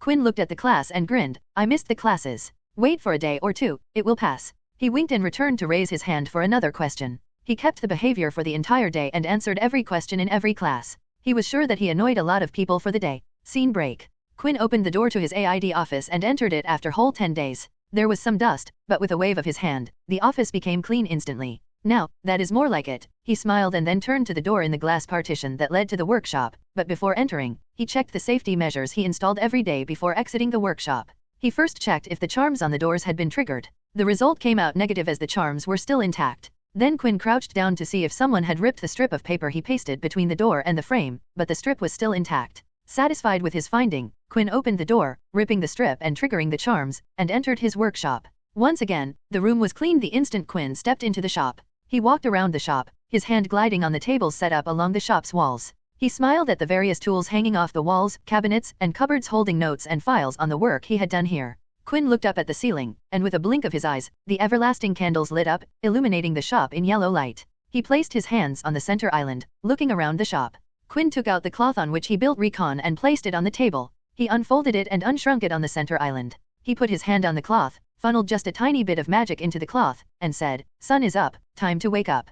Quinn's face scrunched up as he saw broken words and lines appeared on the cloth. The cold below the stairs in the icy corridor had damaged the map. "Oh, buddy. The cold did a number on you, didn't it?" said Quinn as he checked on the damage within the rune clusters in the layers of the map. After a while, Quinn stood up straight and spread his hand. The next second, various cabinets and cupboards opened up, and numerous vials and tools flew out and set themselves on the table. Quinn put on his gloves and spoke, "Let's fix you up." Scene break. The same night, Quinn walked to the 5th floor corridor with Recon floating in front of him. He was going to the entrance of the icy corridor. Quinn wanted to see the icy vault once more before starting his research on blood magic. Upon reaching the wall, he funneled magic into the wall, and just like before, the bricks appeared from below the paint and started to shake before giving way to create a square opening. Quinn took a breath and stepped inside, immediately twitching upon coming in contact with the cold. As he walked inside, the walls starting freezing over, and icy blue ice covered the walls. Finally, Quinn reached the corridor's opening, where the corridor opened up to the extreme cold zone with the vault gate visible just below the short steps.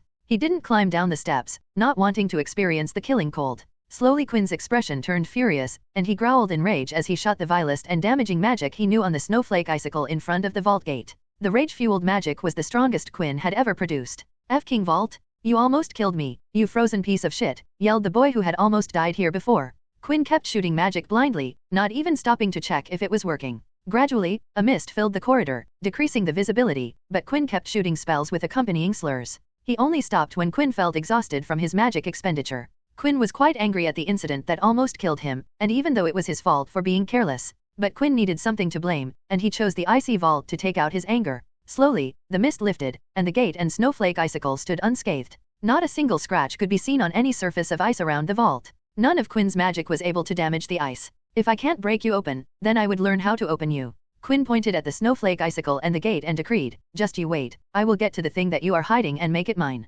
Then he left without looking back at the vault. In a small room with a sizable wooden table, a single chair, and a single shelf bookcase hanging from the wall as decor, sat the sole resident of the room going through numerous books and tomes. The walls of the room were colored a dark red, giving it a unique look. If another person saw the room's color, it would slightly disturb them as it resembled the color of blood. The resident didn't seem to mind it as he was the one who gave the room its blood red color. The single shelf bookcase on the wall was completely empty as its contents were on the table, books and texts spread open haphazardly, overlapping each other, sitting side by side in a manner that made it difficult to track down a book. But, the resident of the room could see the order in the chaos as he was the one who set them in the seemingly random manner. The room was the room of requirement, transformed into a room with knowledge on blood magic, and the room gave a single table, chair, and small shelf with books related to blood magic. Every book from the room was branded with a sigil in the shape of a stylish script reading roar, showing the book's ownership belonged to the room of requirements. The one who called for the room's services and its sole resident was our very own Quinn West, who wanted to learn more about blood magic. Blood magic was categorized as dark magic in Britain and many other countries by their respective ministries and, as such, banned from use.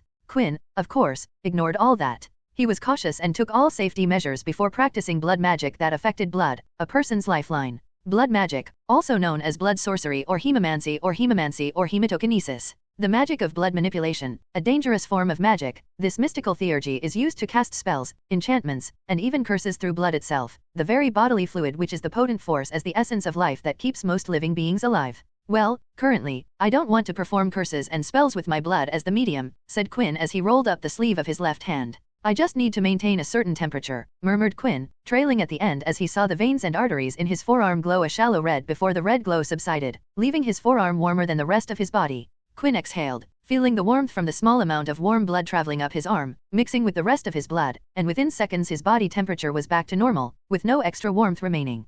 Quinn opened his eyes and stared straight ahead. "I need to maintain this for the entire time I am around the icy vault." Quinn put an arm on his heart, licking his lip in nervousness as when the time came, instead of his arms, he needed his heart to be the source of the blood magic. His heart would pump the enchanted blood throughout his body, maintaining the temperature of his body, protecting him from the cruel nature of the death cold. Quinn waved his hand, and the table moved away from him, setting itself against the wall. He stood up from his bar stool, removed his robes, unfastened his necktie, and unbuttoned his shirt, leaving him with only a cotton vest. Quinn took a deep breath and opened and closed his hands before channeling his magic into his blood, targeting the blood in his forearms. The magic reacted, and his veins and arteries glowed in a shallow red. Quinn closed his eyes and took in deep breaths, carefully controlling the magic. Blood was an integral part of a human's body, and any mistake would cause extensive damage to Quinn's body. He didn't want to go to the hospital wing and explain what he was doing with blood magic, and he couldn't even lie about the cause as the damage would be too obvious. Slowly, Baby steps, repeated Quinn as he increased the target area of blood enchantment, extending the magic from the tips of his fingers up his forearm.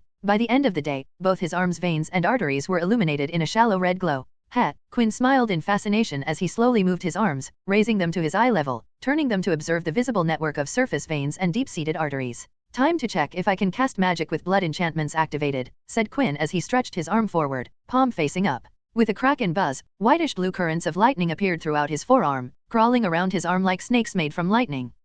Voiced Quinn, satisfied with the result. If he touched someone, then they would be met with a jolt of electricity akin to a supercharged stun gun coursing through their body. With another breath, Quinn cancelled the magic. The glow of the enchanted blood subsided, leaving a sweaty Quinn with his vest sticking to him. Ugh, grunted Quinn as he pulled the vest off his torso and immediately cast magic to clean his body and insta-dry his clothes. Much better, sighed Quinn. This wouldn't happen in the icy vault, but here in the room of requirement, where the temperature wasn't below freezing point, Quinn was sweating like crazy and was on his way to be dehydrated. Maybe I should practice in the icy corridor, considered Quinn as he put his clothes back on, ready to head out for the day. He gathered the books he had bought from his own collection and put the Room of Requirements book back on the shelf. Quinn had found out early that the books marked with the sigil of Roar couldn't be taken and had to be left behind. The books could be copied with a replication charm, Geminio, but the originals stayed in the room. Quinn was working on a project on the side, trying to create a device that would help him copy the books in the Room of Requirements as the replicas made from the replication charm broke down and degraded quickly, usually within a month. Scene break. Quinn sat in his office chair, doing the last bit of his homework. It was an ordinary day with no business, and he hadn't entertained a single student, but all that changed when he heard the door chime and looked up to find a student with Gryffindor-styled robes entering the A.I.D. office. Quinn smiled and greeted the student. "Welcome back, Ms. Dunn." Elora Dunn, a fourth-year student from Gryffindor, nervously smiled as she stepped into the office and silently sat down on the chair set up for the clients. "Have you decided if you want to hire my services?" asked Quinn with a slight smile on his face. This wasn't Elora's first time in the A.I.D. office. She consulted with Quinn once before, but because of the nature of the solution Quinn offered her and her own personality, she decided she wanted some time to think before making her decision. She looked at her lap and twiddled her thumbs before giving a short nod. "I see," said Quinn and asked, "Have you brought your trunk with you?" She once again nodded and replied in her tiny voice, "It is outside. Please bring it in." "I would enchant it in front of you," directed Quinn as he got up from his chair. She nodded and got up from her own chair to bring her trunk inside the office. As she exited the office, Quinn thought back to her request. It was a simple case of someone mishandling her trunk when she was not around. Elora would find her belongings flung around her dorm room at least thrice a week. She had no clue who was doing it, and her roommates refused to the deed. It was a classic case of bullying, and Elora wanted it to stop, so she came to Quinn for help. The solution Quinn gave her was a simple one. "I will enchant your trunk so that if any other than you touches it, then their skin color would change to a color of your choice. The jinx I would place on the trunk would not allow the perpetrator to remove the color from their skin until I want it to disappear. This way, we would be immediately to identify them." But, mumbled Elora. She wasn't sure if she wanted to take the approach. Elora Dunn was the type of person who didn't like confrontation and just wanted the harassment to end. She didn't want to confront her unknown bully. "Ms. Dunn, we know nothing about your bully, so the only way to catch them is to get some proof. So, we have to catch them in the act, but that doesn't seem to be possible as they clearly act when you are out, so the other option is to mark them for later identification," explained Quinn. He had also given her an option that did avoid confrontation. "I can charm your trunk to shock anyone who isn't you. That would inflict enough pain and trauma to keep them away from your stuff. If that is acceptable," offered Quinn. But, she shut that idea down immediately. So, here they were, on her second visit, Elora deciding to go with the plan to mark her bully. "Okay, I will charm your trunk so that it would change the skin color of anyone other than you, and when you spot them, you can report them to your head of the house," answered Quinn. "But what about if they deny doing it?" asked Elora. Quinn chuckled and replied, "Just as I said, the jinx I am placing is very hard to remove, and I assure you it would stay on their skin." Elora nodded in return. "Okay, great, now please place your hands on the trunk," asked Quinn, and Elora complied. Quinn took out his fake wand and made up some bogus wand movement. Elora's trunk glowed in white light before the white glow died down. "At novel bin at. You can remove your hands," smiled Quinn. Elora looked at the trunk with suspicion, so Quinn asked, "Do you want to see the effects?" Elora nodded hesitantly, and Quinn put his hands on the trunk, and instantly his skin turned the color of mustard. The jinx stained every bit of his skin in a mustard color. Quinn looked at Elora with a mustard-colored face and asked, "It will be something like this. Quite easy to spot, right?" Elora nodded with a stunned expression. Quinn chuckled and removed the mustard color from his skin. He pointed at the trunk and asked, "Please place your hand on the trunk. I have to recast the charm." After recasting the charm, Quinn said goodbye to her as she exited the office. "I hope your bully would leave you alone, Ms. Dunn." He paused before adding, "I hope you would help me out when I come to claim my IOU." Allura looked back towards Quinn to see him with his hands behind his back and a slight smile on his face. She nodded and exited with Quinn smiling as she departed, closing the door behind her. It took 2 days before Quinn saw the results of his nifty jinx on Allura's trunk. Quinn was talking with his friends in the Great Hall, but his eyes caught the sight of Gryffindor girl running into the hall. It made Quinn grin when he saw the mustard color on the girl's skin. Teresa Grant, 6th year, thought Quinn as he recalled the name of the mustard-colored girl. Quinn watched as Teresa Grant ran to Allura with tears streaming down her face. She yelled at Allura, and Allura shrunk back because of the yelling. Thankfully, McGonagall came running to the scene and interrogated Teresa for her loud yelling. Allura, in the panic of confrontation, looked towards the Ravenclaw table. Her eyes met Quinn's. Quinn nodded towards her, and she nodded back, showing determination. Go get girl, thought Quinn as he observed the conversation. Allura told McGonagall her side of the story and how she charmed it so that she could know who was messing with her trunk. McGonagall turned to Teresa and asked her if she was the one who was mishandling Allura's cousin. Teresa buckled under the pressing glare from McGonagall and confessed. When McGonagall asked Allura to undo her charm, the mustard color drained from Teresa's skin with a twitch of Quinn's finger. Task completed, thought Quinn before returning to chatting with his friends. Scene break. Quinn stood in the icy corridor, facing the icy vault. He was standing just up the steps, stretching his body before walking into the vault region. Let's do this, said Quinn as his breath became visible in the cold. With a deep breath, Quinn began using blood magic. Under his clothes, all of Quinn's veins and arteries in Quinn's chest become visible with a red glow. The left side of Quinn's chest glowed exceptionally red because Quinn's heart glowed up. Ha, ha, breathed Quinn as he felt his body warm up in the cold. It's working, spoke Quinn, smiling. With another deep breath, Quinn descended the steps to the icy vault. The moment he stepped down the last stair step, a cold that could kill instantly descended on Quinn. Quinn groaned as he still could feel the harshness of the cold. Ugh, groaned Quinn as he stood still on the spot. Quinn felt something and looked down at his hand, seeing his fingers turning blue. Damn it, yelled Quinn as he ascended the steps back to safety. He immediately put his hands on his chest, wanting the heat from his chest to warm his fingers. Quinn stomped on the floor because of the first failure. I have to increase the area, was the observation that Quinn came up with just seconds in the icy vault region. Currently, Quinn was only heating up the blood in the heart region. He hoped his heart would pump the warm blood to all parts of his body, but he was wrong. The heat is leached off too quickly, growled Quinn as he noticed that the warming the blood in his heart and sending it to the rest of his body wasn't enough. Okay, Quinn, you can do this, Quinn spoke to himself, psyching himself up. Quinn hadn't tried to use blood magic on the majority of his body at the same time. He deemed his entire body to be an area too large for his current mastery. But seeing that the limited use wasn't working, Quinn decided to proceed with it. No risk it, no biscuit, quoted Quinn before clapping his hands loudly and jumped up and down to psych himself. He clenched his hands into fists before channeling magic throughout his body. Under his clothes, the red glow of blood magic gradually increased from his chest to his entire torso. His fingertips glowed as the red glow traveled up his arms, and from the solace of his feet, the magic climbed up towards his hips. Quinn craned his neck as the red glow crept up to his jaw, passing through his neck. The capillaries around his eyes also glowed up, and even the eyes' whites were glowing a very faint red. The only part of his body that Quinn left were the regions that were too close to his brain, not wanting to risk any accident to his brain. Yes, I did it. I am the best, celebrated Quinn as he felt blood magic activated throughout his body. He stayed still for a while to stabilize the magic before once again descending into the frozen vault region. Quinn walked into the deadly chill and immediately felt it. It was cold, freezing, but now it was barely tolerable. He still felt chilly, more chilly than he had ever felt, excluding the first time he stepped here. Working like this would be absolutely miserable, complained Quinn as he closed in on the snowflake icicle, his teeth rattling because of the cold. Quinn couldn't increase the temperature of his blood because any more than this and his blood would start boiling, and no one wanted that. The snowflake icicle was a sight to behold. It was beautiful to look at if you could ignore the biting chill. The way it slowly rotated gave it a unique feel of vitality in the frozen area of icy blue. Quinn raised his gloved hand and touched the icicle, but the second the leather glove came in contact with the icicle, it started to freeze, causing Quinn to snatch his hand back. Shit, thought Quinn as he brushed the sudden ice deposit on his glove. Of course, if the area around the gate is so deadly, then this thing attached to it wouldn't be a walk in the park, grumbled Quinn as he raised his now ice-free gloved hand to cast magic on the snowflake to check its composition. A minute in the vault area, Quinn was immersed in studying the flake. 3 minutes, he felt that the cold had increased. 5 minutes in, and Quinn was getting slightly irritated. As 7 minutes came to pass, he was shaking in his clothes, feeling really cold.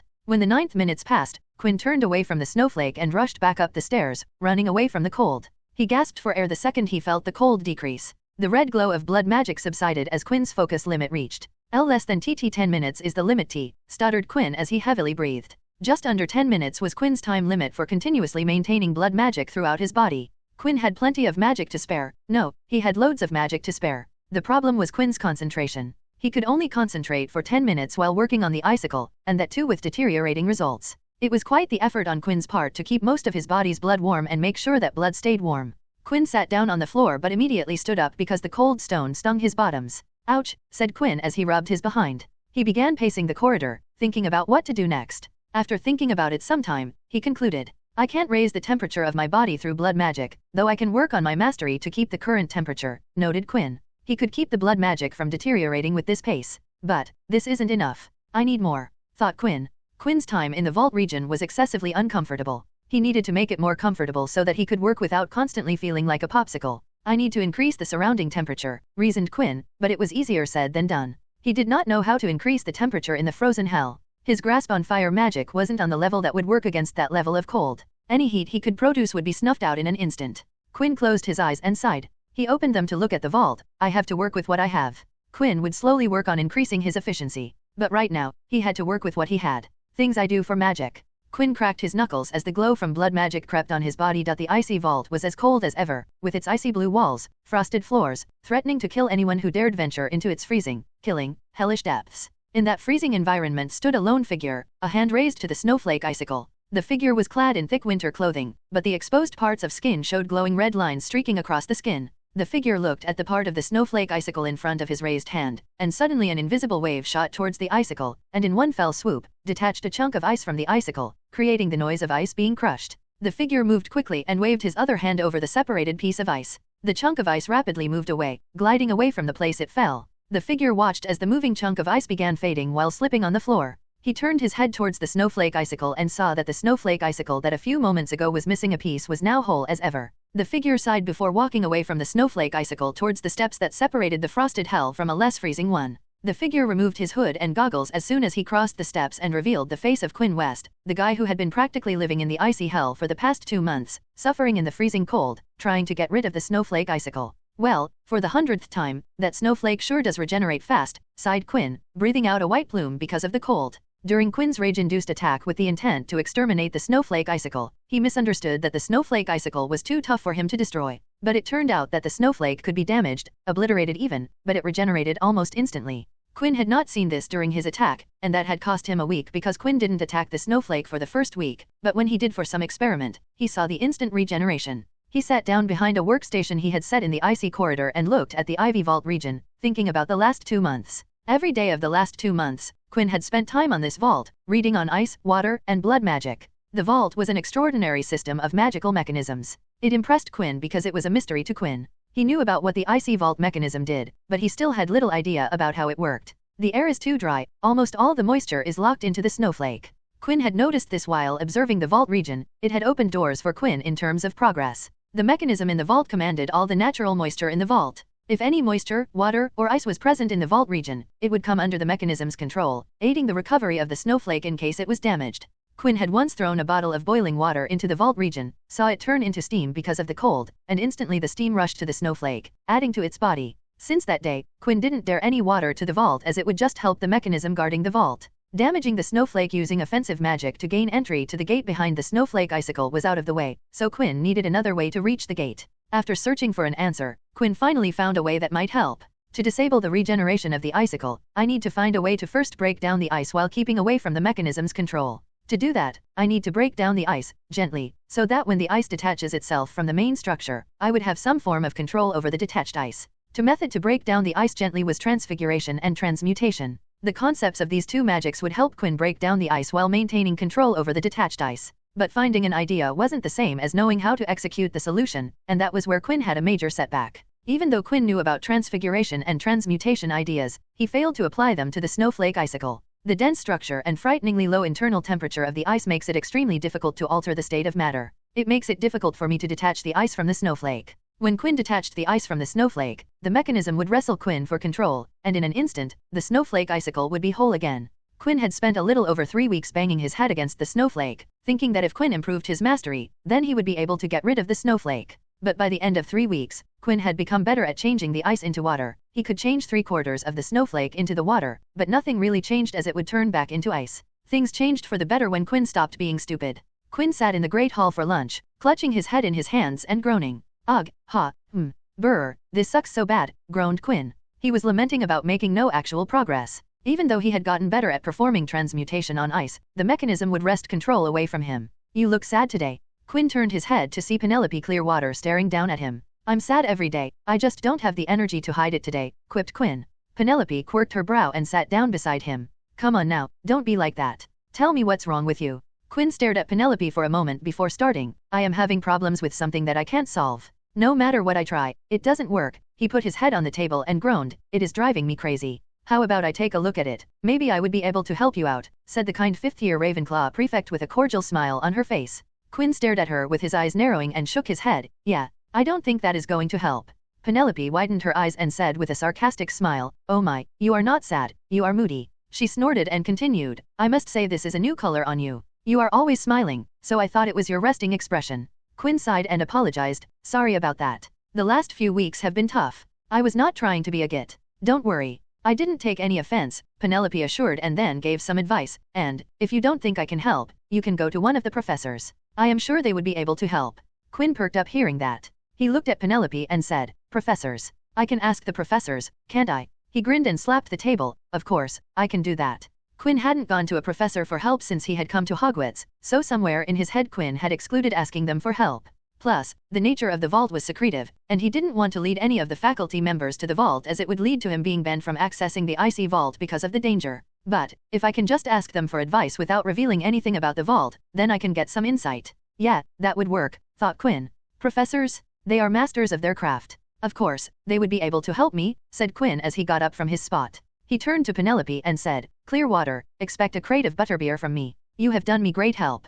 Penelope watched as Quinn ran out of the great hall. She shook her head. Sometimes, smart ones can be dumb, so dumb. Later that evening, Quinn stood in front of Minerva McGonagall's office on the first floor. With a look at his clothes, he straightened them out with magic. He looked at the lion's head protruding out of the door of the office and asked, I am here to see Professor McGonagall. The lion's head stared at him before the door opened, and Quinn entered the office. McGonagall's office is a small study. It had a large fireplace, windows overlooking the training grounds, and the Quidditch pitch. Back in her day, McGonagall had been the captain of the Gryffindor Quidditch team. In her last game, she had suffered a concussion and some broken bones because of a Slytherin player's illegal move, and from that day forward, she had nursed an obsession to see the Slytherin house crushed at the Quidditch field. Despite her looks and attitude, Minerva McGonagall was a Quidditch fanatic. That's why she always spent every game besides the commentator. This was also the reason behind her pushing for Harry Potter to join the Quidditch team in his first year. She looked up from her desk and was surprised to see the person who entered her office. Mr. West, what a surprise. What can I help you with? She asked, gesturing to Quinn to sit down.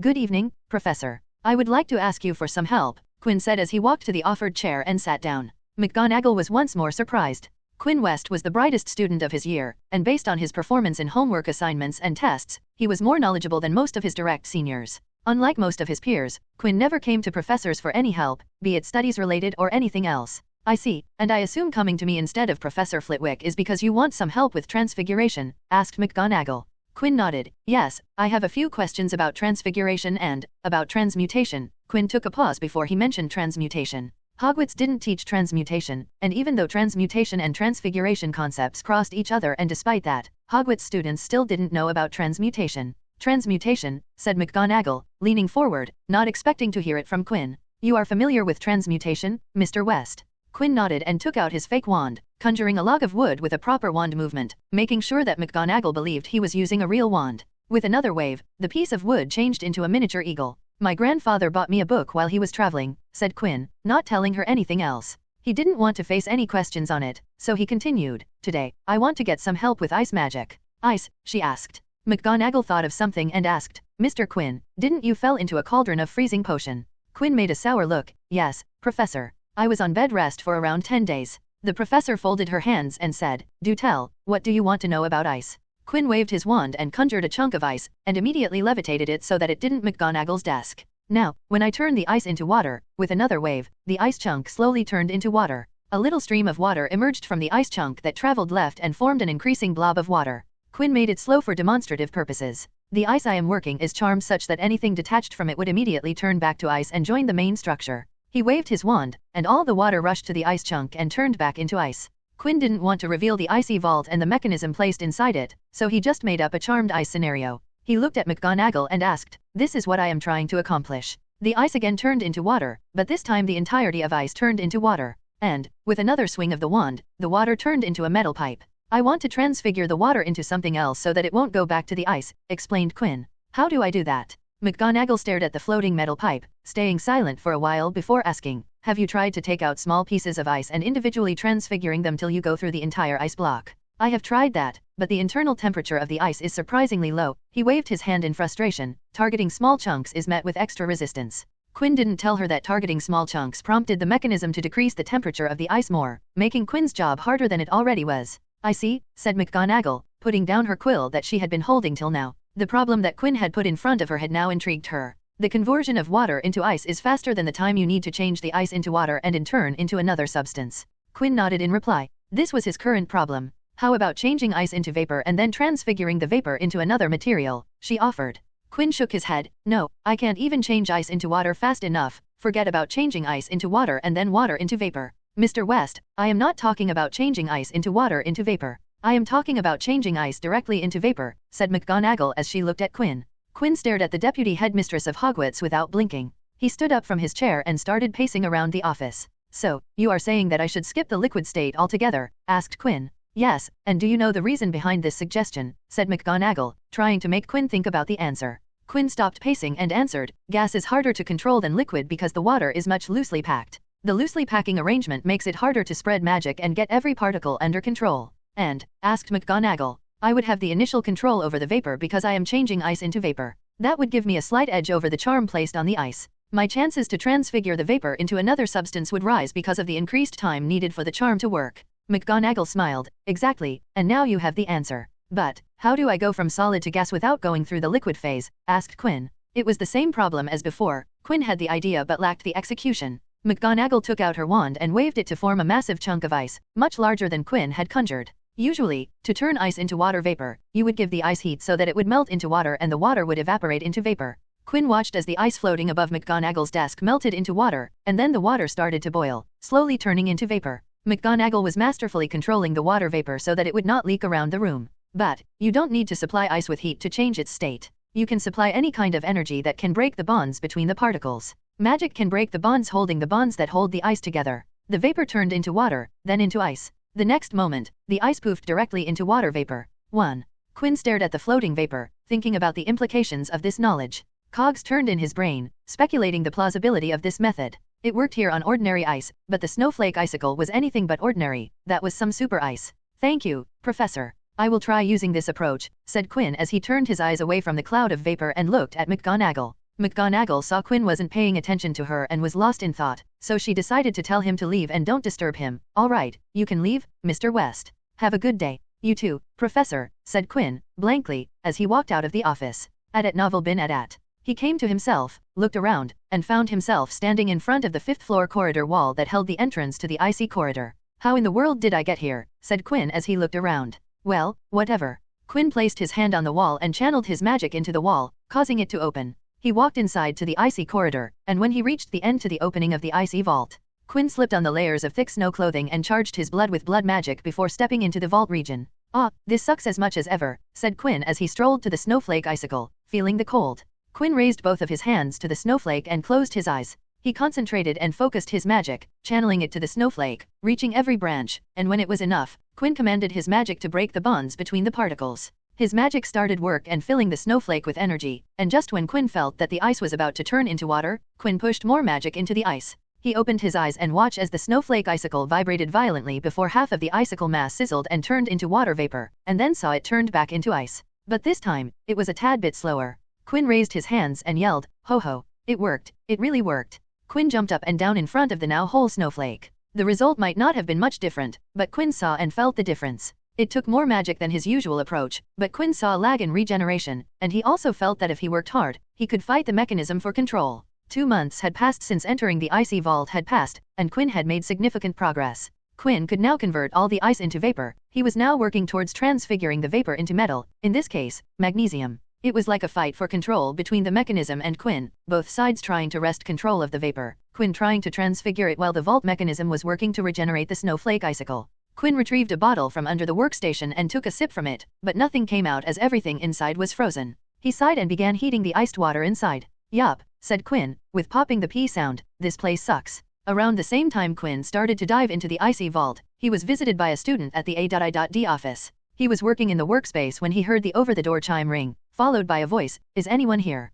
"Yeah, please wait. Take a seat. I will be there in a moment," said Quinn as he removed his work gloves and leather apron. He waved his hand over his workstation, making sure that everything was packed and arranged for him when he returned. Quinn's clothes straightened them up as he walked towards the office door. When he entered the office, Quinn saw Padma Patil, a first-year Ravenclaw, sitting in the client chair. "Welcome to the A.I.D office. How may I help you?" Quinn greeted her with a smile. Quinn sat down on his chair and asked, "Now that the standard greeting is out of the way, what can I do for you, Ms. Patil? This is your first time here at my office." Quinn already knew the British girl with Indian heritage because they were in the same house, and Quinn was just a year older than her. He had frequent communication with most of the Ravenclaw first-year students. This year, Quinn had gained most of his business from the students from his own age and then from the new first years. Most older students still didn't treat Quinn's venture as a serious service because of Quinn's age. Why would they go to a second year who was still new to Hogwarts? This line of thought and the belief that they knew more than Quinn was why Quinn's A.I.D wasn't popular among the older students. And Quinn had no intention to lord his actual knowledge and skills to the upperclassmen just so he could gain more business.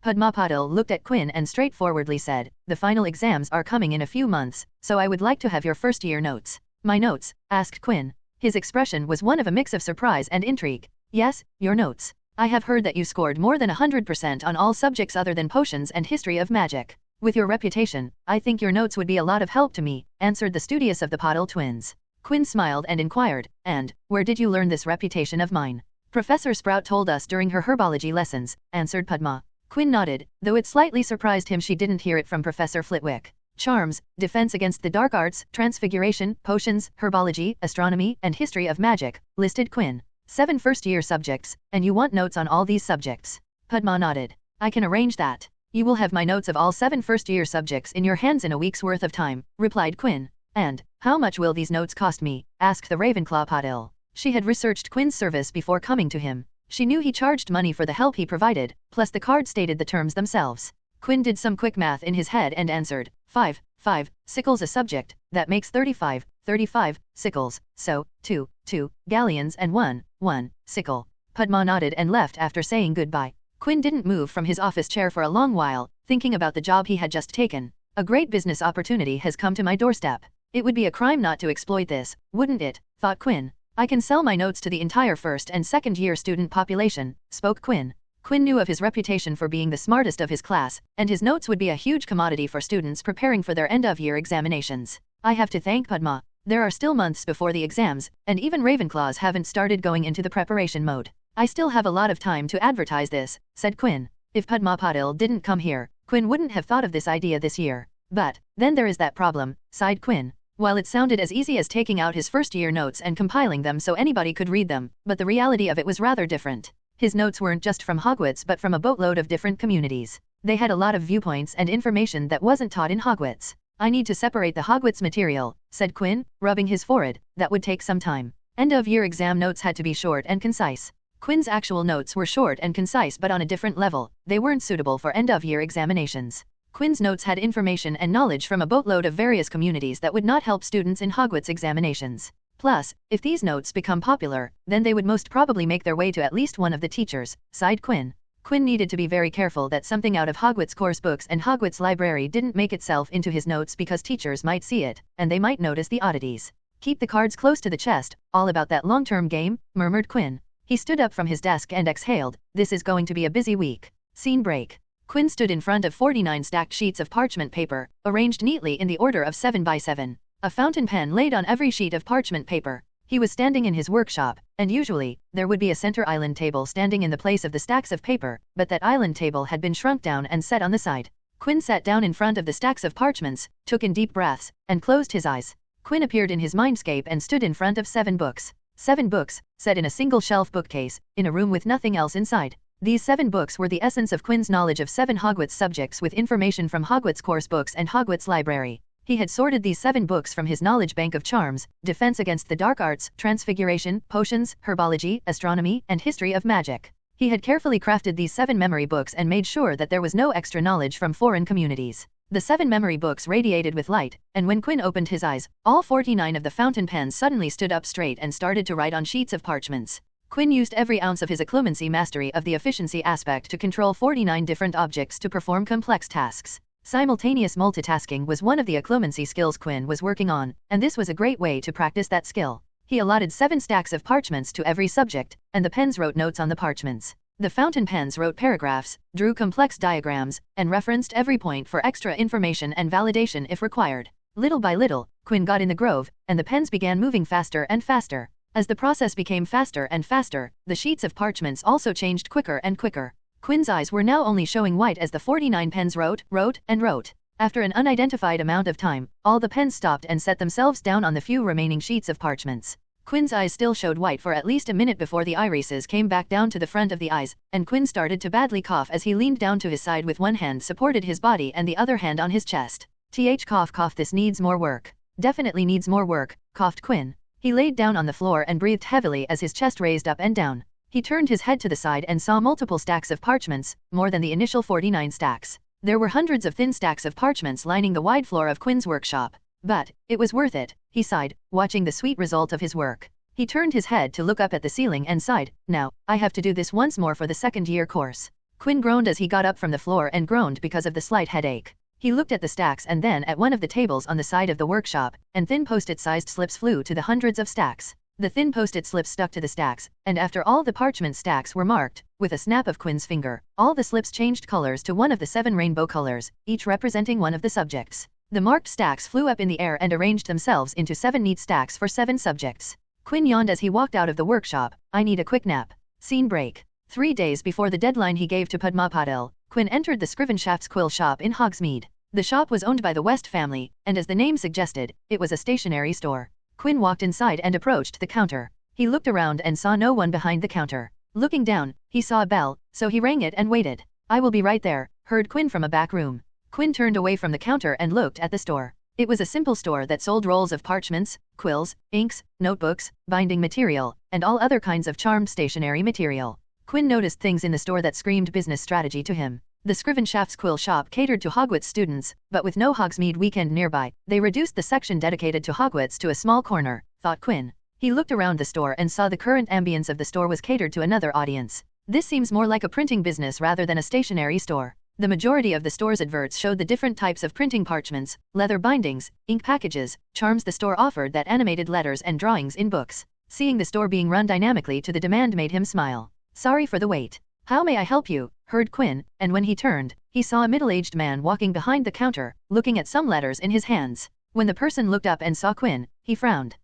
Are you a Hogwarts student? Asked the person. Quinn's looks showed that he was definitely over 11, so the shop employee was skeptical about seeing Quinn. But Quinn wasn't wearing a Hogwarts uniform, so the shop employee wasn't sure. Quinn smiled and walked towards the counter and said, Yes, I am a Hogwarts student. My name is Quinn West. I was told that you would be expecting me. The shop owner's jaw dropped as he exclaimed, West. Yes, you heard it correctly, replied Quinn, taking out multiple matchbox-sized stacks of parchment. But I thought you would be owning the documents you needed to be printed. I never thought you would be coming here personally. There isn't a Hogsmeade weekend anywhere near. Scratch that. Today is a weekday. How are you here? Spoke the employee, still feeling a little shock. Let's not sweat the small stuff, said Quinn as he took out his fake wand and unshrunk the multiple stacks of parchment on the countertop and continued. Now, take note as what I am about to say is important. There are 7 color strips, one of those strips mark every stack. This means that the stacks marked by the red strips go together. Quinn looked up and asked, Are you with me? The shop employee nodded, so Quinn continued. Good, every strip is marked with a number, which denotes the order they go in while binding the pages. Every page also has a page number just in case the order gets messed up. Quinn continued to explain all the details of the print and binding he wanted. He stared at the shop employee and asked, Would you be able to remember all of this? The shop employee nodded. Good, nevertheless, here you go. Quinn retrieved a couple of sheets of paper and handed it to the employee. Everything I said is on the sheets, and there is even more like the design of the cover and the in-between cover pages. He tapped on the pages and insisted, I want things done exactly according to these documents. The shop employee looked through the instructions and asked, And how many copies do you want? For now, I want 20 copies of each final package, but please keep the print with you. I will need more in the future, answered Quinn. Quinn also looked up and asked, How much will all this cost? I can't take money from you, said the employee, his tone incredulous. Quinn shook his head and answered, No, this is my personal endeavor. I will pay for this myself. When Quinn had contacted his family to ask for the services of the Scrivenshaft's quill shop, his grandfather had outright told him he would have to pay from his own trust vault, and Quinn had no problem with it. Quinn's trust vault had a lot of money, compared to the capital Quinn used for buying beast parts, herbs, books, and other stuff. This bill would be relatively small, and he would most probably break even if a few sets sold. Profit was never really the motive, though Quinn. I will send you the bill after the delivery, answered the shop employee. Quinn's family owned the business, and it wouldn't be a problem if Quinn never paid. I will be needing these in 3 days. Would that time be enough? Asked Quinn. The shop employee nodded and responded, you will have these in 2 days. He looked at Quinn and asked, would you come here to collect? Quinn shook his head, no, shrunk the notebooks and owled them to Hogwarts. Understood. Quinn nodded, excellent. Now, I would have to leave. I have to return to the castle. The shop employee stepped from behind the counter and said, I will escort you. Quinn waved his hand and said, it's okay. I can find my way. By the way, I didn't get your name. Oh, my name is Gary, answered the now-named shop employee. Good evening, Gary. Let's hope this goes well and we can work more, said Quinn as he bid farewell to Gary. Scene break. As Gary promised, Quinn got his delivery on the day he had to give the notes to Padma Patil. During breakfast, the owl raid brought the Scrivenshafts package dropped on the table in front of Quinn. Quinn saw the Scrivenshafts logo on the package, and a wide grin surfaced on his face. He picked the parcel and placed it in his book bag. He hummed a tune while eating his breakfast. Marcus, who was looking at Quinn, asked, what got you in a good mood? Today will be a momentous day, Belby. A momentous day, said Quinn. Quinn looked at Marcus, but he was already back eating his food, not paying attention to him. You just missed the footnote, you glutton, deadpanned Quinn. Scene break. Quinn sat in his office reading a book on blood magic when he heard the door chime ring. He closed the book and looked up to see Padma Patil enter the office. Good evening, Ms. Patil. Your notes are ready, greeted Quinn. He opened a drawer in his desk and took out 7 bound stacks of parchments. The cover of each stack had a different color. The 7 books covered all 7 colors of the rainbow. The design on the cover was quite mentalistic. Mentioned in the center of the cover page were the subject names and the year. On the bottom right corner, there was a small box with A.I.D written inside it. The cover page was made from a slightly thicker parchment than the pages inside, but it was still parchment, so the notes had a paperback feel instead of a hardback.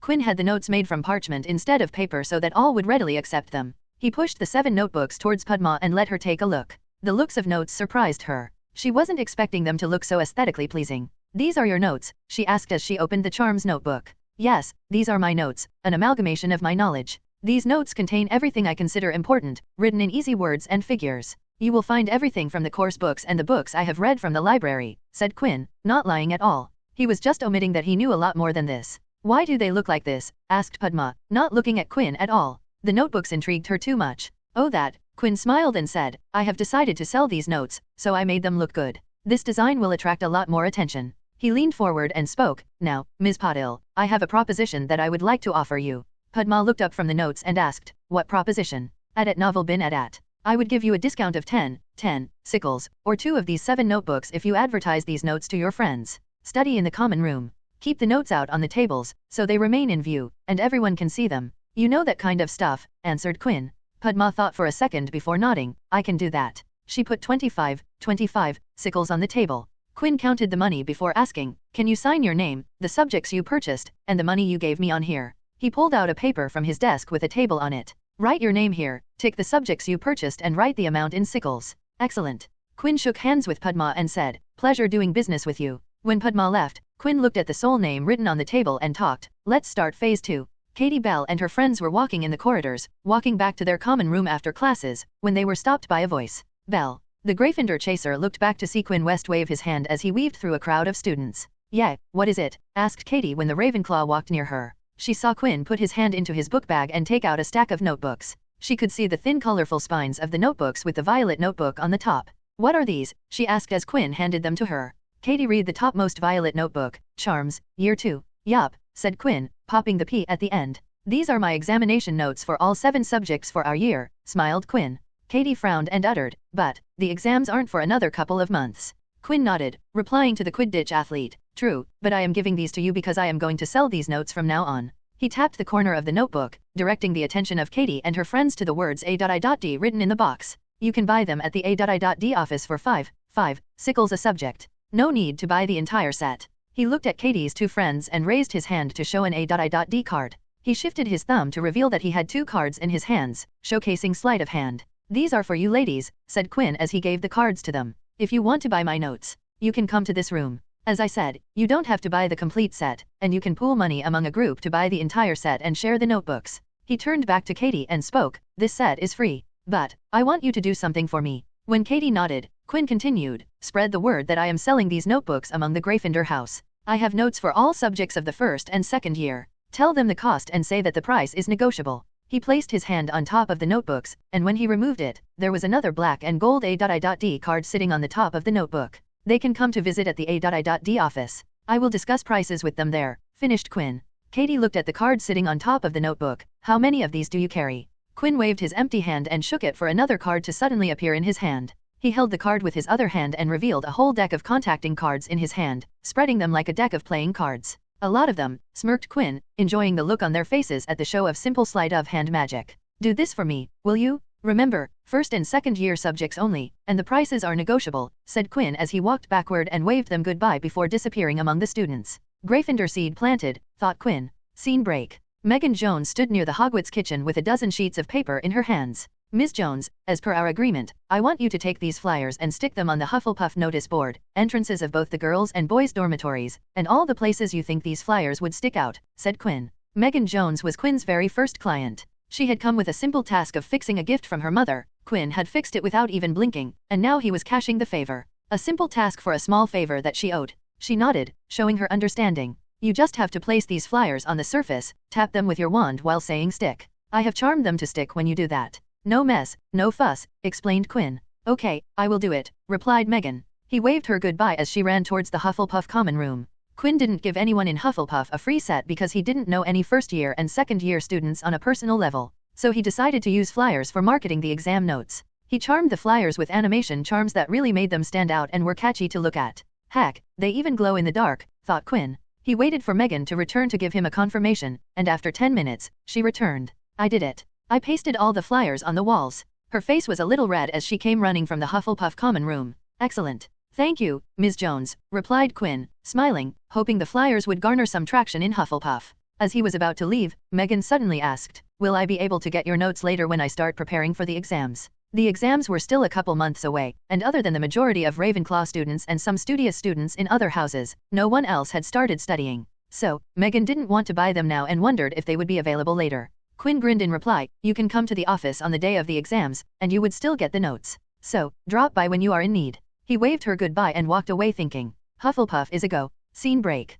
Daphne Greengrass and Tracy Davis sat under the shade of a tree, doing homework in peace. They were sitting on a checkered sheet, with all their things laying comfortably on the cloth. Tracy was thinking about an answer in her homework when a butterfly caught her attention. The butterfly was no ordinary one, and Tracy tugged on Daphne's clothes, getting her attention. What? Asked the blonde in annoyance. Tracy pointed at the butterfly and exclaimed, look. The butterfly changes color with every flap of its wing. Daphne frowned but followed Tracy's finger and saw a butterfly flapping its way towards the trunk of the tree they were sitting under. She noticed how with every flap, the butterfly's wings would change color. You are right, murmured Daphne as she and Tracy turned their heads toward the trunk, following the butterfly as it moved upwards and eventually went behind the trunk of the tree. The girls waited for the butterfly to re-emerge, but it never came back. Ah, I should have followed it, whined Tracy. Daphne just shook her, but she too wanted to see the color-changing butterfly. When they turned back to the front, both noticed something completely unexpected. Eep, shrieked Daphne, shocked at the sudden scare she just felt. While Tracy didn't squeal, she too was shocked and had a hand on her chest, breathing deeply.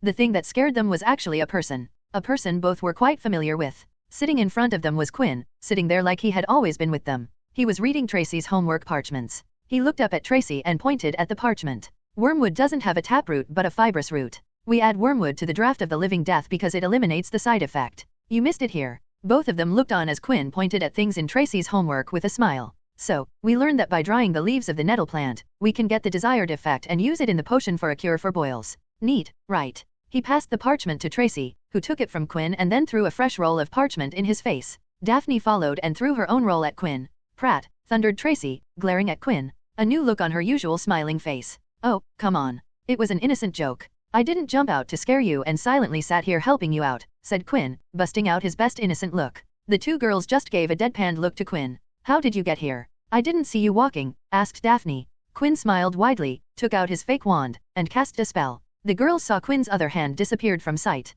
A disillusionment charm to make myself invisible coupled with that butterfly to distract your attention was enough for me to sneak up on you, answered Quinn, conjuring two of the color-changing butterflies that fluttered around the two girls. He skipped the details that it wasn't a simple disillusionment charm but advanced light magic to make himself invisible and erasing the surrounding sound. Magic with simple misdirection. Quite simple really, said Quinn. "So, what brings you here?" asked Tracy, as she wrote everything Quinn had said about her homework. She might have been angry, but she was listening. While Daphne admired the butterfly that landed on her finger. "Oh, I come bearing gifts for you too," said Quinn as he took out 2 sets of exam notes and handed one to each of them. "I present to you my notes for all first-year subjects. They have everything you will need to pass your end-of-year examinations. Explained every topic in easy words with diagrams for explanations, tips and tricks for practical usage. These notes have everything and will help you greatly for your end-of-year exams," explained Quinn, putting on his best salesman smile. The 2 Slytherin girls undid the binding on the notebook set, picked the first notebook from the stack, and started reading. Quinn patiently waited while the girls read the material in the notes.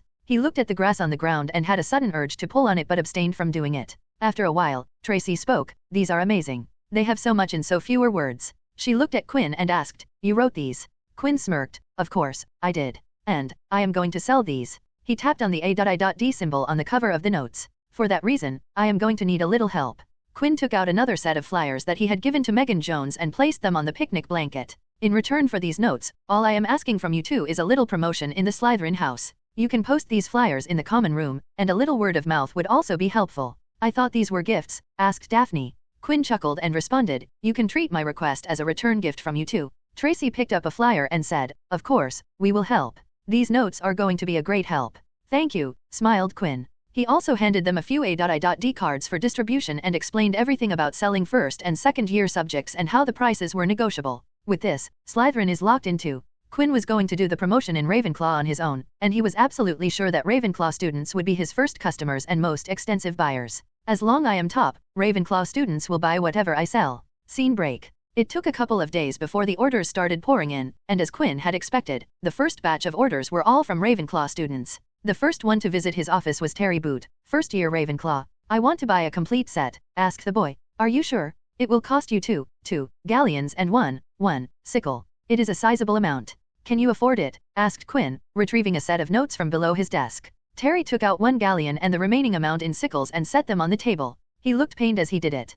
Quinn faintly smiled and placed 1 finger on the galleon and 1 sickle and slid them towards himself. "I am willing to give you a 50% discount if you just owe me a favor in the future. You just have to do some work for me in the future." "How about it?" asked Quinn. Terry, with no hesitation, said, "I will do it." He picked up the remaining sickles from the table and placed them back into his pocket. "Good," smiled Quinn. He took out the buyer's sheet and asked, "Sign your name here, tick under the subjects you took, which means tick under all of them, and finally, write the amount you paid. In your case, it is 17 sickles." Terry picked up the quill that Quinn offered and excitedly wrote on the buyer's sheet. Quinn pushed the note set towards Terry and smiled. "Thank you for doing business with me. I hope you will like the notes and come back next year." After Terry, the dam broke, and all of Ravenclaw's first-year and second-year students came running to the A.I.D office for the exam notes set. All of them asked for a 50% discount, and Quinn gladly gave them the deduction in return for a favor. "Damn, all of them bought full sets," thought Quinn, smiling at the buyer's table. After the Ravenclaw wave came, 2 people, who Quinn had forgotten about, visited the AID office for the exam notes. Quinn was working in the workshop when he heard the door chime and walked to the office with a small glass vial in his hand. He was drying it with a cloth because he didn't want magical residue on the vial from using a drying spell. "Welcome to AID. How may I help you today?" greeted Quinn as he walked into the office with the vial and drying cloth in his hand. He had his eyes on the vial, and when he looked up, Quinn found 2 Gryffindor looking at him. Not any 2 Gryffindor, but Ivy Potter and Hermione Granger. Quinn was surprised but didn't show a change in expression and calmly wrapped the vial in the drying cloth and set it down on the ledge in the wall behind his desk. Sitting down on his chair, Quinn gestured both of them to sit down and spoke, "Please take a seat. Make yourselves comfortable." After the Gryffindor brunette and redhead sat down, Quinn asked, "Now, how may I help you two?" After the troll incident, Ivy and Hermione had gotten close. Now hung out together all the time and rarely could be seen away from each other. So, it wasn't a surprise that they came together. But, damn, I forgot about these two because of the icy vault, thought Quinn as he waited for them to speak. Hermione took the lead and questioned, "We are here because we were told that you are selling exam notes for first-year subjects." Quinn put on his sales smile and answered, "You have heard correctly. I am selling exam notes for all first-year and second-year students." He took out a flyer and asked, "Have you seen these?" Quinn had given Katie the flyers to make her job a little easier. He also wanted to increase his footprint in the Gryffindor common room. When the time for the exams arrives, those flyers would still be there, and they will attract the eyes of panicking students. Hermione glanced at the flyer and nodded, "Yes, we have seen them." "Good, then you are familiar with the deal. I sell the notes for five sickles a subject," explained Quinn. This was a great opportunity if he could have the Potter Princess and the future smartest witch of her age owe him a debt. Let's not rush things, thought Quinn. He didn't outright say anything about the negotiability of the prices. And it seemed that the Ravenclaw students had dipped their toes in the Hogwarts rumor mill, and Ivy Potter had heard something. "What about the 50% discount that you have been handing out?" asked the redhead Potter. Quinn internally smiled, but on the outside, he shrugged and responded, "I give a 50% discount if you are willing to owe me a favor. In the future, you will have to do something for me to get this discount. As simple as that." Then he waited for them to either reject the offer or accept it. The answer came immediately. "No, thank you. We will pay in full," replied Ivy. She was the child of the Potter family. She knew better than to owe someone a favor for something so minor. Quinn shrugged. He felt a little disappointed, but there was nothing he could do about it. "So, are you going to buy the entire set, or do you want individual subjects?" "We want 2 entire sets," answered Hermione. Both girls took out two galleons and one sickle each and placed them on the table. Quinn took out 2 sets and slid them towards the girls. "At novel bin at." Picking up the coins off the table, Quinn said, "Please, sign your names here, tick the subjects and write the amount you gave." Giving them the buyer's sheet, he picked them coins and placed them in his pockets. After the 2 completed the form, Quinn said, "Thank you for doing business with me. If you have any problems that you need to get solved or want to gain any information, just come here, and I will help you out." Placing 2 A.I.D cards in front of them, Hermione picked up the card and asked, "Any information, you say?" She looked at Quinn and asked, "Then tell me you are utilizing this room, but do you have permission for using it?" Quinn smiled and answered, 2 galleons, and I will give you the answer. 5 more galleons, and I will give you the proof." Hermione narrowed her eyes, scrutinizing Quinn for a while before shaking her head. "You are asking too much money for that information." Quinn smiled while shrugging. "The information is always available. Come whenever you think the price is acceptable." Ivy, who had been silent for a while, looked up and asked, "Do you know who Nicholas Flamel is?" "Ivy," hissed Hermione, not wanting to reveal that they had been looking for Nicholas Flamel, or they had been to the 3rd floor corridor. If news leaked, they would be in deep trouble. Unknown to Hermione, Quinn had just heard all her fears through legilimency. He had activated the moment Hermione had asked him the question.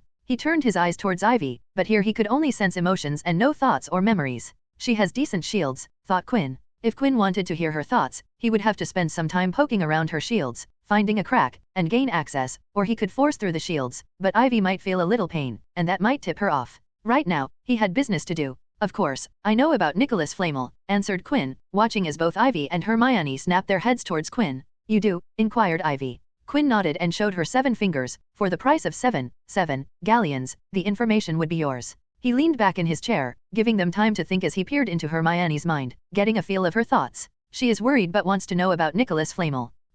Oh my, the time she spent in the library looking for Flamel. Quinn turned his eyes towards Ivy and could sense that she wanted to proceed with Quinn's offer. After some whispering, Hermione sighed, and Ivy turned to Quinn and asked, "I will pay, so tell me about Nicholas Flamel." Quinn stood up from his chair and said, "Excuse me for a couple of minutes. I would return with the information." He walked into the workshop, and the moment he was out of their sight, a wide grin appeared on his face. "I got in," thought Quinn. If Quinn could provide them with the information, then it would create a positive impression and return if they have problems in the future. Quinn took out a sheet of paper and summoned a fountain pen. Quinn manipulated the fountain pen through magic to write every piece of information he could recall about Nicholas Flamel. He wrote about his personal history, schooling, achievement of being the only known creator of Philosopher's Stone and a Grand Master in alchemy, and his connection with Albus Dumbledore. He mentioned everything that would point to them that a Philosopher's Stone was behind the door on the 3rd floor corridor. He took the sheet of paper and slipped it into an A4-size document envelope. "Here you go, information on one Nicholas Flamel," said Quinn as he put the envelope in front of the 2 girls. Ivy tried to pick up the envelope, but the envelope didn't budge from the table. "What is this?" demanded Ivy, a frown marring her face. Quinn took out a galleon from his pocket and said, "Pay up, and you will be able to pick it up." Ivy huffed while she retrieved 5 galleons from her pocket and looked at Hermione. "Do you have 2? I will return them to you later." The girls pooled the money and gave it to Quinn, and Quinn tapped his fake wand on the envelope, releasing it from the table. Ivy swiped the envelope and hurriedly read the papers inside it. Hermione joined her, and both read the contents, their eyes widening as they realized what Fluffy the Cerberus was guarding. The 2 girls looked at each other, communicating with each other, and nodded. They stood up and looked at Quinn. "Thank you for this," said Ivy, Hermione nodding in affirmation. Quinn stood up from his chair and said, "I am glad that you liked my services. Please do come back if you have other problems." He followed them to the door, and when they were out, Quinn spoke to them. "Ms. Potter and Ms. Granger, the restricted part of the 3rd floor corridor is dangerous." The headmaster wasn't joking when he warned about a painful death. Both the girls turned back with wide eyes and saw Quinn with a mysterious smile on his face. "Wadash!" exclaimed Ivy, but the door was shut closed before she could finish. The 2 girls stood in shock as they looked at the closed door, not knowing what to feel about the unexpected warning from the person who had given them valuable information that they were looking for months. On the other side of the door, Quinn was grinning widely. Mysterious vibe established? Oh, that felt good. Yeah, that was perfect, thought Quinn, feeling great about his performance. The time was last week of May, and the icy corridor was still as miserable as ever, at least for Quinn. He had thick winter clothing, safety goggles, plus Quinn had eaten foods that heated the body for dinner. Blood magic was keeping him alive in the killing cold. He had gotten better at using blood magic and could now remain in the icy vault for 30 minutes, and out of that time, he was perfectly comfortable for 20 minutes. Quinn stood in front of the snowflake icicle, using magic that he had been using for the past months. He had used it so many times that at this point, he could absent-mindedly perform ice transmutation and transfiguration on the snowflake icicle. Hands raised, channeling magic, Quinn changed the ice into vapor and tried to change the water vapor into magnesium but failed time and time again. Over time, he had gotten loads better at the transmutation part of the process and could change the entire snowflake into vapor. The problem was transfiguring the water vapor into magnesium. Quinn was just missing a single step, the moment the water vapor was in the state of flux, but at that moment, the mechanism would wrest away the control from him and change the water vapor back into ice. Today was no different as Quinn failed time and time again, and Quinn's time was ending as his magic reserves were depleting and his bedtime was approaching. With his mind completely empty, Quinn began the process. The ice turned to water vapor and covered the water vapor into magnesium. He expected his magic to be disrupted, but the disruption never came, and the magic completed its execution.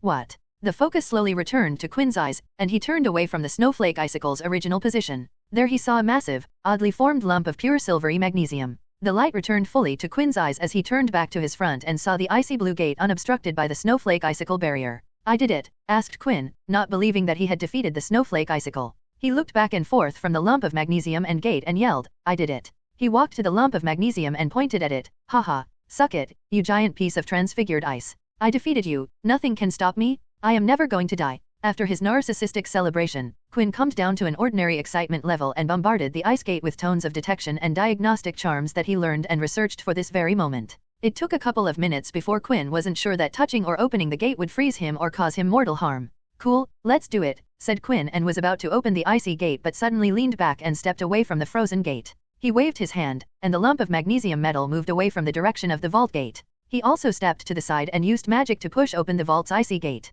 The second the gate opened halfway, a ton of ice spikes shot from the inside and stabbed everything in their way, which in the case were the floor and walls. Aii. Nice, smiled Quinn as he nodded in admiration of the hidden trap. He carefully tiptoed in front of the fully open gate and peered inside to see if there was anything else. Inside he saw a faint blue light in the center of the room, but it wasn't visible from the spot Quinn was standing, so Quinn shot multiple bright light orbs into the vault to light it up.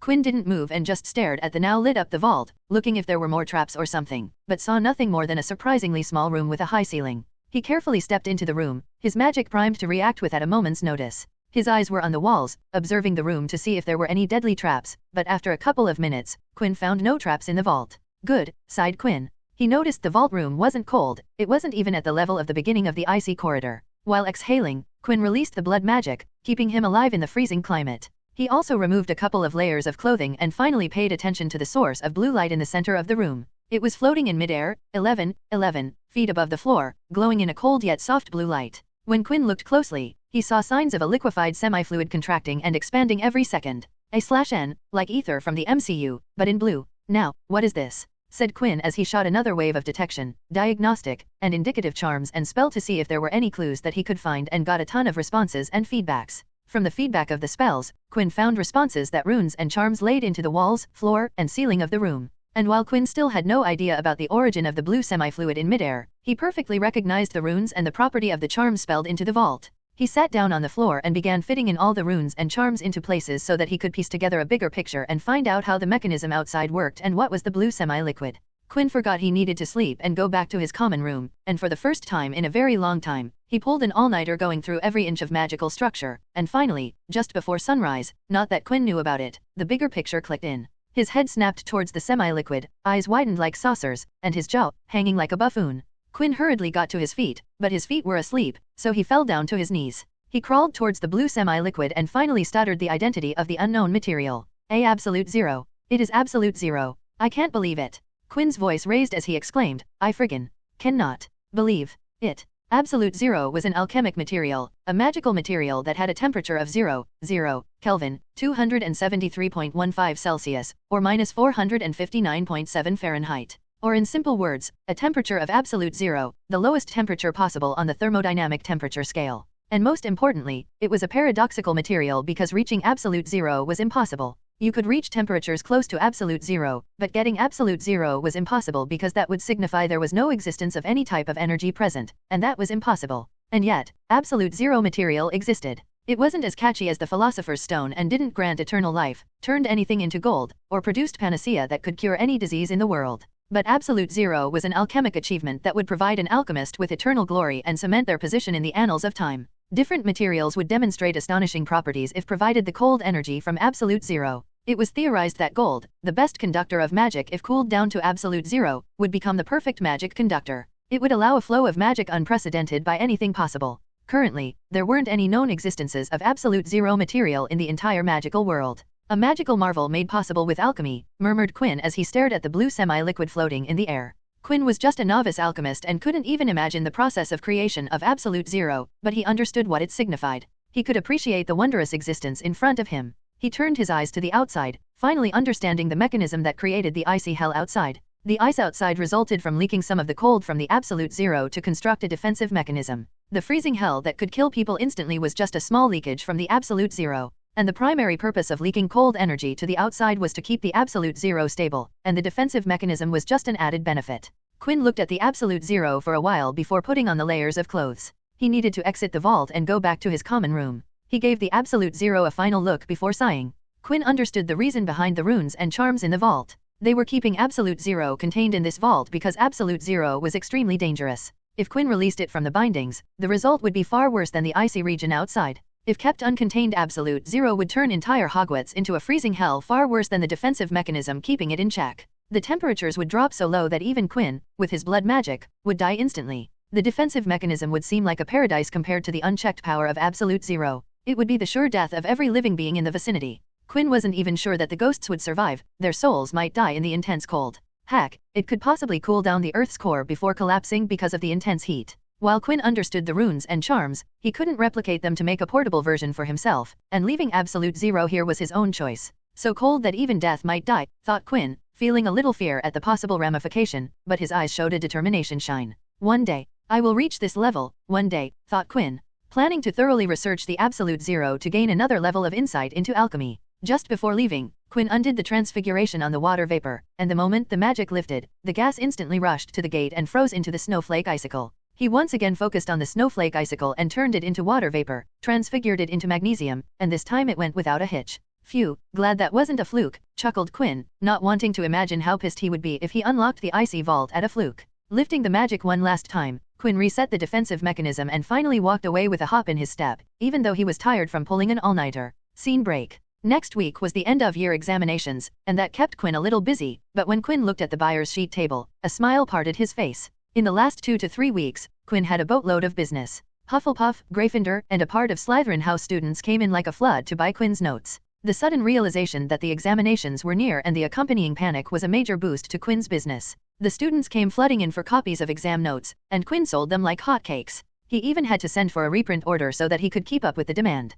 Quinn was sure that in a year or two, he could fill up a tub with sickles, laying down in a tub of money. Oh yeah, that would be cool, alright, had thought Quinn when he checked the total gains from the sales. Almost all of the students had jumped on the 50% discount and agreed to owe Quinn a favor. There were a few people who paid in full and didn't take the deduction. Like students from wealthy families didn't bother with the discount and bought the set in full. A few didn't want to owe Quinn a favor, so they either pooled money to buy an entire set or bought selected subjects. Quinn remembered chuckling when Crabbe and Goyle came into the A.I.D. office and bought 3 sets for themselves and Draco. He had read their minds, and it made a glorious memory for Quinn. The result was that in a few weeks, Quinn had amassed more influence than he had been able to in the past several months. And, as Quinn predicted, a few professors had visited him at the A.I.D. office. It was the last week of April when a trio comprising Lily Potter, Phileas Flitwick, and Minerva McGonagall came knocking. Quinn was sitting behind his office desk doing some work when the door chime rang, and instinctively Quinn spoke. "Welcome to AID. How may I help?" But when he raised his, Quinn saw the 3 professors and trailed off at the end.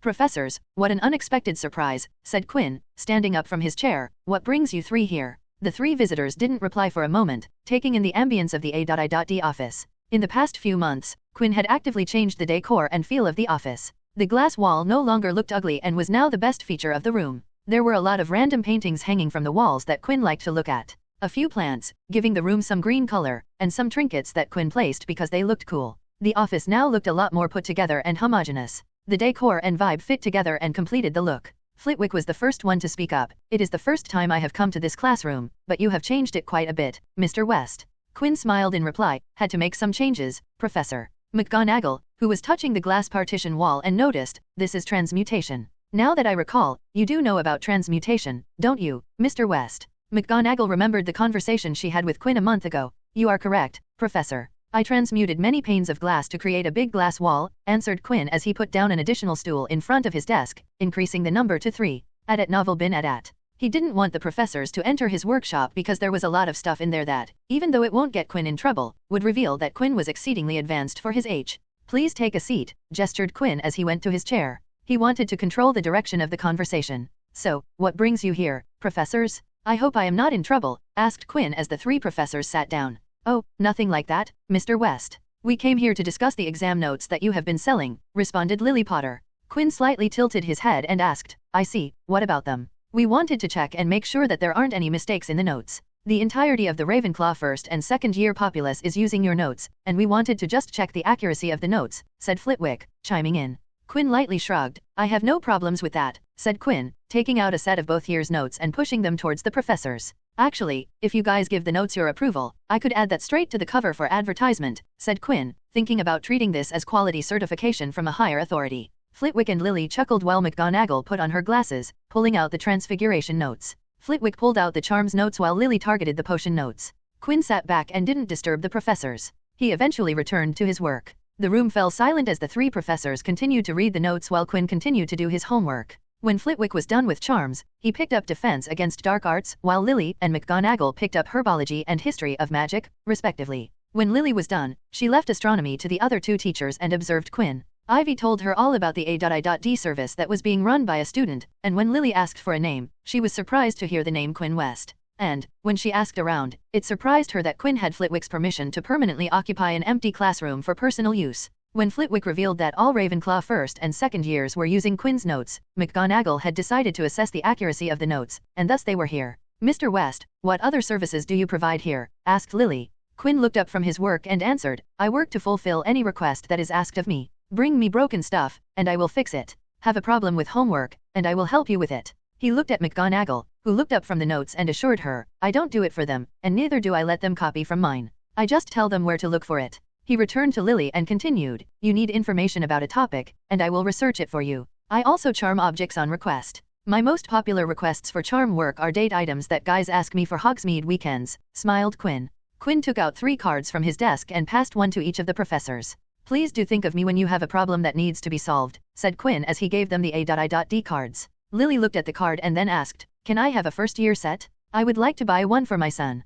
Quinn smiled. Of course, Professor. That would be 2 galleons and 1 sickle, said Quinn, retrieving a fresh set for her. He didn't offer her a discount as he didn't want to raise suspicion. Lily smiled and pulled out the asked amount, and gave it to Quinn. Please fill your name, subjects, and amount paid in sickles in this table, said Quinn, giving the buyer's list to Lily. Lily looked at the sheet of paper and was surprised to see so many names on the sheet. She followed the example of the person above her and filled all the slots. Finally, McGonagall closed the final notebook and declared, there weren't any mistakes in your notes, Mr. West. These notebooks have been well thought of, they will be of great help. I will recommend these to students. Quinn's face lit up, and he grinned, thank you, Professor. She nodded, but then she looked at the glass wall and asked, Mr. West, what is on the other side of the glass wall? Quinn looked at the glass wall and casually answered, oh, I practice my magic on the other side. McGonagall nodded, looking away from the glass wall, and focused her attention on the office itself. After talking for a few minutes, the 3 teachers left the office, and Quinn leaned into his chair, breathing a sigh of relief.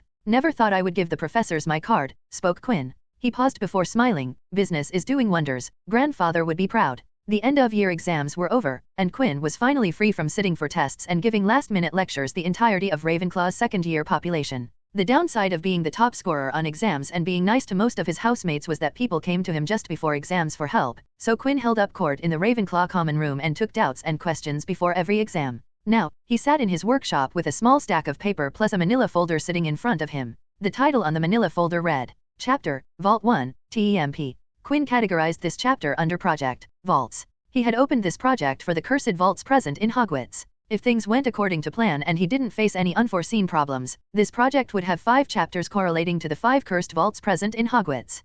Quinn waved a hand over the manila folder, and the writing disappeared. Picking up his fountain pen, he changed the title on the manila folder. Chapter, Icy Vault. The once named Vault 1 was now turned to Icy Vault. Let's start, spoke Quinn, picking up a sheet from the stack and started transcribing all of his experience from his first interaction with Friar to this very day. The document had everything from how to find the wall on the 5th floor corridor, what charms and spells were used to detect the wall, and what were the exact responses wanted from the detection spells. Quinn wrote in detail about the methodology he used and referenced every technique he used to find the entrance to the icy corridor. Next, Quinn wrote about how to open the entrance to the icy corridor. He gave a detailed description of how to channel magic into the wall in a particular sequence so that wall would give way to the icy corridor. He explained how his method reacted and triggered the charms in the wall. The next part of the document detailed everything about the icy corridor. How the temperature increased as you walked deeper inside, recording the decreasing temperature at regular distances till the end of the corridor where an invisible barrier existed that separated the corridor from the icy vault region. The vault region was extensive as Quinn had to write about the temperature, the defensive mechanism, and the magic he has used. The blood magic was an essential part of the document report as it was the magic that kept a person alive in there, and without it or a suitable alternative, death was guaranteed. The subtopic in the report mentioned how Quinn used blood magic and every traditional spell that allowed a person who used a magical focus to replicate his results. Quinn was sure that if he published the blood magic part of the document, he would gain fame in the magical community for using dark magic and the fascinating theory behind the blood magic application. The document continued by explaining the defense mechanism of the vault and went through every part of the rune, charm, transfiguration, and transmutation work that the mechanism employed to create the effects that the operation showed. There were pages upon pages on how every rune corresponded to the mechanism's function, how the charms operated to keep the system online, and working from the source energy provided by the absolute zero material locked in the vault. With the defensive mechanism came the method to open it and enter the vault. The section was filled with observations on ice and water properties and how to perform transmutation and transfiguration on the snowflake icicle. Quinn theoretically explained the sublimation process of ice into water vapor and why he transfigured the gas into magnesium. Every tweak required to make the magic work and wrest the control from the defensive mechanism was mentioned. Quinn spun a perfect blend of theoretical and experimental observation to produce a result that worked 100% of the time. Finally, Quinn mentioned the center of it all, the absolute zero in the vault. Quinn didn't dive into details because first, he knew little about absolute zero and its alchemic properties, and second, Quinn was going to create another separate record for absolute zero. The presence of absolute zero near Quinn was a fortuitous encounter, and Quinn was going to research extensively. The observations and experimental records would be of extraordinary value in the magical research and alchemic community. There weren't any known instances of absolute zero in the current time, so any records from absolute zero would be groundbreaking. It took Quinn a week to complete the document under the Icy Vault chapter, and when he finished, Quinn had penned 78 pages worth of material. The last page of the report was Quinn's personal remarks about the entire experience. The exploration of the first cursed vault, which I have named the Icy Vault, was a long and arduous process. The experience challenged me time after time to find new methods to solve the numerous problems I faced.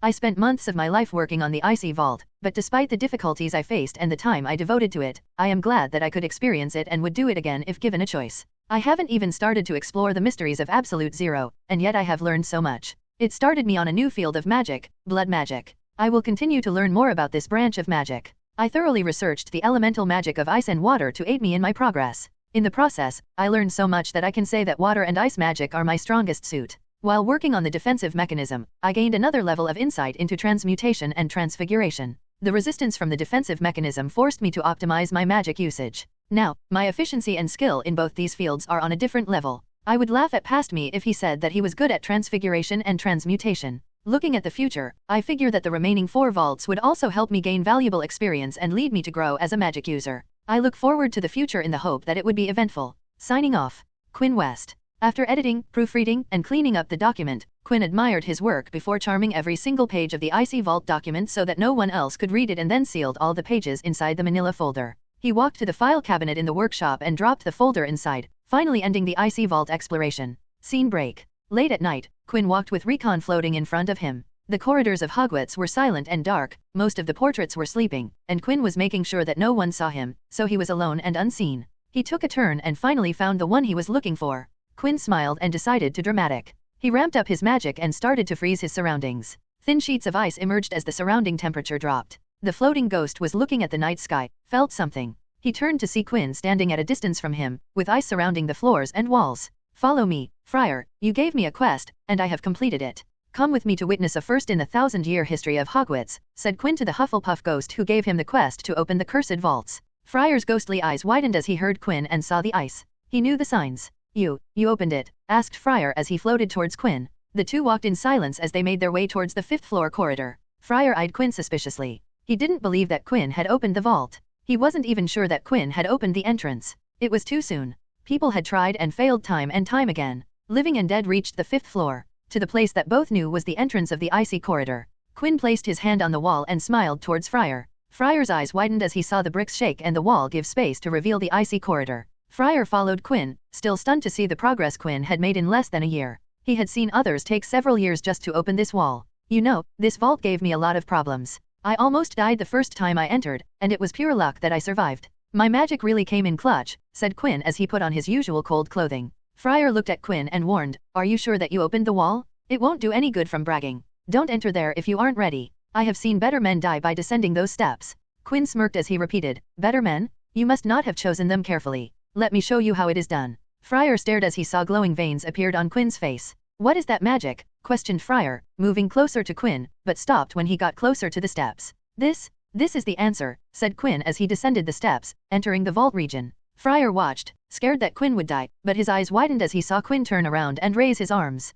"This is how it is done. I don't brag, Friar. Everything I saw I can do, I can deliver," laughed Quinn. Quinn turned on the spot and thrusted his hands towards the snowflake icicle. Friar looked away from Quinn and towards the vault gate. He saw the snowflake icicle shake. With every passing second, the trembles become more pronounced. Did he really accomplish it, though Friar, his faith in Quinn increasing? Friars gasped when he saw the snowflake turn into water vapor, but it wasn't the end. He watched as the gas collected itself, and in midair, it turned into a lump of metal. The lump of metal fell to the floor with a thud. Quinn waved his hand, and the gate opened. Like usual, spears of ice came shooting out. "Be careful," yelled Friar, trying to warn Quinn. Quinn stood with his hands behind his back and watched the spears close on him, and the second they came near him, the spears turned into water, and the water parted. Not a single drop touched Quinn. Quinn turned to face Friar and smirked. "Well, do you believe me now?" Friar nodded as he stared at the blue light he could see in the vault. He pointed at it and asked, "What is that?" Quinn looked inside the vault and answered, "That is absolute zero." Friar looked at Quinn, confused. "What is that?" Quinn shook his head and spoke, "Don't worry about it. Just know that it is freezing. Much colder than where I am standing. It is the reason behind all the cold in the vault." Both stared at the blue light. The dead because it was something that the ghost had wanted to see in a long time, but it took centuries, and now Friar had finally seen it. The living because it reminded him of the time he spent here and the future of new findings. After a while, the pair left the icy corridor and went back to the 5th floor. Friar looked at Quinn and spoke, "I believe congratulations are in order." "Thank you," replied Quinn. "Adat novel bin adat." "Now, let me tell you about the next vault," said Friar, but Quinn shook his head and said, "No." Friar frowned and asked, "What do you mean, no?" Quinn sighed and answered, "I spent a lot of time this year on this vault and would like a break. If you tell me the clue to the next one, I will end up thinking about it. So, for now, hold that clue. When I return next year, we will continue." Quinn didn't want to take on another vault clue and then spend his summer break contemplating on it. Friar watched Quinn before speaking. "All right. I respect your decision. I will give you the vault clue next year when you return." Scene break. After talking to Friar, Quinn spent a week going to sleep early and didn't break curfew. He just relaxed and read some books for light reading. And, in that week, one day, Quinn went to the Great Hall for breakfast. His eyes fell upon the high table, and he noticed Quirrell wasn't at breakfast. Alarm bells rang in Quinn's mind as Quirrell had been punctual at eating breakfast in the Great Hall. Quinn looked at the Gryffindor table and saw that Ron, Hermione, and Ivy were sitting close to each other and were talking in hushed voices. Harry Potter was missing from the group.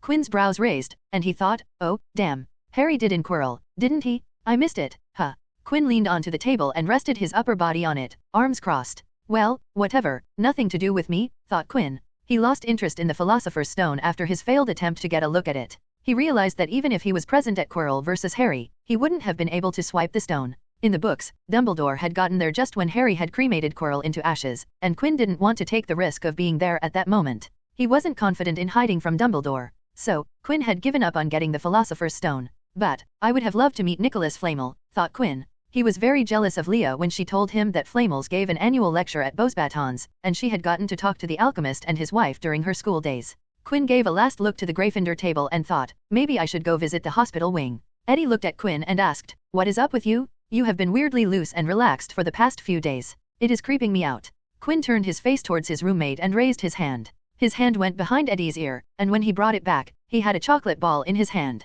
"Carmichael, you worked hard for the exams. You deserve sweets for breakfast. Go on, have this chocolate," said Quinn. Eddie took the chocolate from Quinn and exclaimed in awe, "How do you that? Making things appear from nowhere. Did you learn some advanced conjuration spell? Quinn lazily smiled and said a single word, magic. Hey, I want a chocolate too, said Marcus from across the table. Quinn smiled and spoke, check your right pant pocket. Marcus put his hand in his pant pocket, and his eyes widened as he pulled out a chocolate ball. Now, how did you do that? Like I told you, magic, was all Quinn said because a magician never revealed his secrets. Scene break. Quinn's mood had improved considerably, and he danced his way into the hospital wing. In his hand was a small crate with numerous vials of various potions. Madame Pomfrey, I have come to visit, said Quinn, looking for the matron. The Mediwitch poked her head from one of the curtains and sighed. What is it, Mr. West? I am busy. Quinn grinned as he walked towards the matron. Madame Pomfrey, you always say that. We don't talk anymore. It is like you are avoiding me. Quinn's voice trailed at the end as he saw that Madame Pomfrey wasn't alone. On the bed laid one Harry Potter, and on his bedside sat Professor Lily Potter and her husband,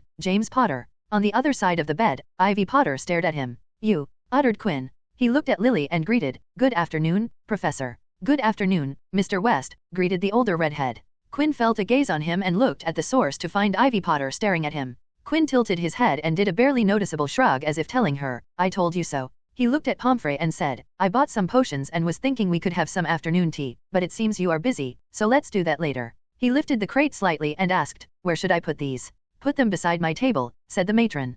Quinn nodded, and with a last cursory glance at the Potter family, he left. After Quinn left, Lily looked at Pomfrey and asked, How do you know Mr. West? Pomfrey sighed as she checked on Harry. He was in an accident and had to stay here for a while. From then on, he comes by every week pestering me on healing magic. She once again sighed and said, That child talks a little too much for my taste. She still remembered how Quinn talked to her while admitted here. When she said that his loud voice, while she worked, was disturbing other patients, he started to use magic to deliver his sound directly to her ears. She, on multiple occasions, had to face weird looks from other patients and questions about why she was talking to herself. She had to take away Quinn's wand to stop his talking. What about those potions? This time, the inquiry came from Ivy Potter. She was extremely curious about the person who knew about the restricted area. That child brews potions for the hospital wing every time he comes for a visit. It is his way to thank me for answering his questions, replied the matron. Potions? You are saying that he is brewing medical potions? He doesn't look much older than Harry or Ivy, asked James Potter. Mr. West is great at brewing potions. His potions stand up to standards, so there are no problems with the quality of the potions, revealed the matron.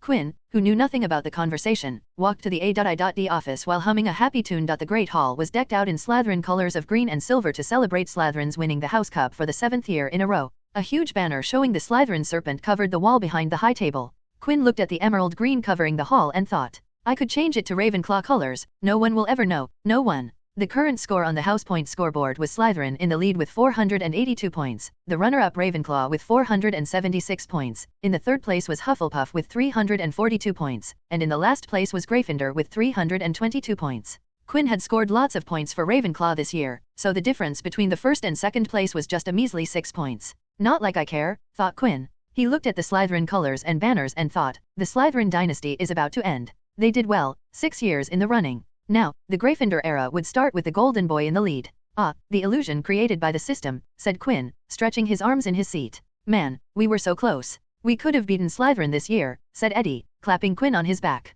Don't worry about winning, Carmichael. Just be a podium guy. You know, be in the top 3, and you would be fine, spoke Quinn, speaking words of wisdom. Then you would be fine if you didn't score at the top in the exams, spoke Eddie. Quinn made a face and delivered, What nonsense you are talking about? It makes no sense if I don't come out on top. He patted Eddie's head and continued, You guys are like goldfish to me. Ravenclaws are smart goldfish, Slytherins are sneaky goldfish, but some are foolish, Hufflepuffs are normal goldfish, and Gryffindors are dumb goldfish. I can't lose to you guys. That was rude, like really rude, deadpanned Eddie. Take no offense. Here, have this chocolate, it will make you feel better, said Quinn, opening his hand as a plume of smoke puffed to reveal a chocolate-covered hazelnut. Eddie took the chocolate and smiled. Thank you, dude. Quinn watched as Eddie ate the chocolate. Should I experiment with this? No. Right. Suddenly the hall became silent, and heads turned towards the Great Hall's gate. Quinn followed everyone and saw Harry Potter standing there with a wide grin on his face. Harry confidently walked to the Gryffindor table with confidence and strutting stride. Yeah, this Harry Potter is a different one, thought Quinn. He had observed Harry the entire school year, at least kept a wandering eye on him, and this one was confident, more outgoing, and didn't shy away from attention. The Great Hall once again bustled with activity after the sudden dip to silence. They were talking about the rumor that was circulating in the Hogwarts rumor mill. The story circulating was the Golden Quartet. Harry Potter, Ivy Potter, Hermione Granger, and Ronald Weasley stopped Quirinus Quirrell from stealing what was inside the restricted section of the 3rd floor. Students talked about wild stories about their adventure and bravery, all courtesy of the Weasley twins. They spun ridiculous stories. Students being students believed everything they spewed in the rumor mill. "Do you really think Ivy Potter killed a troll?" asked Marcus from across the table. "She fought a troll during Halloween, so maybe she really did," said Eddie, giving in to the rumor.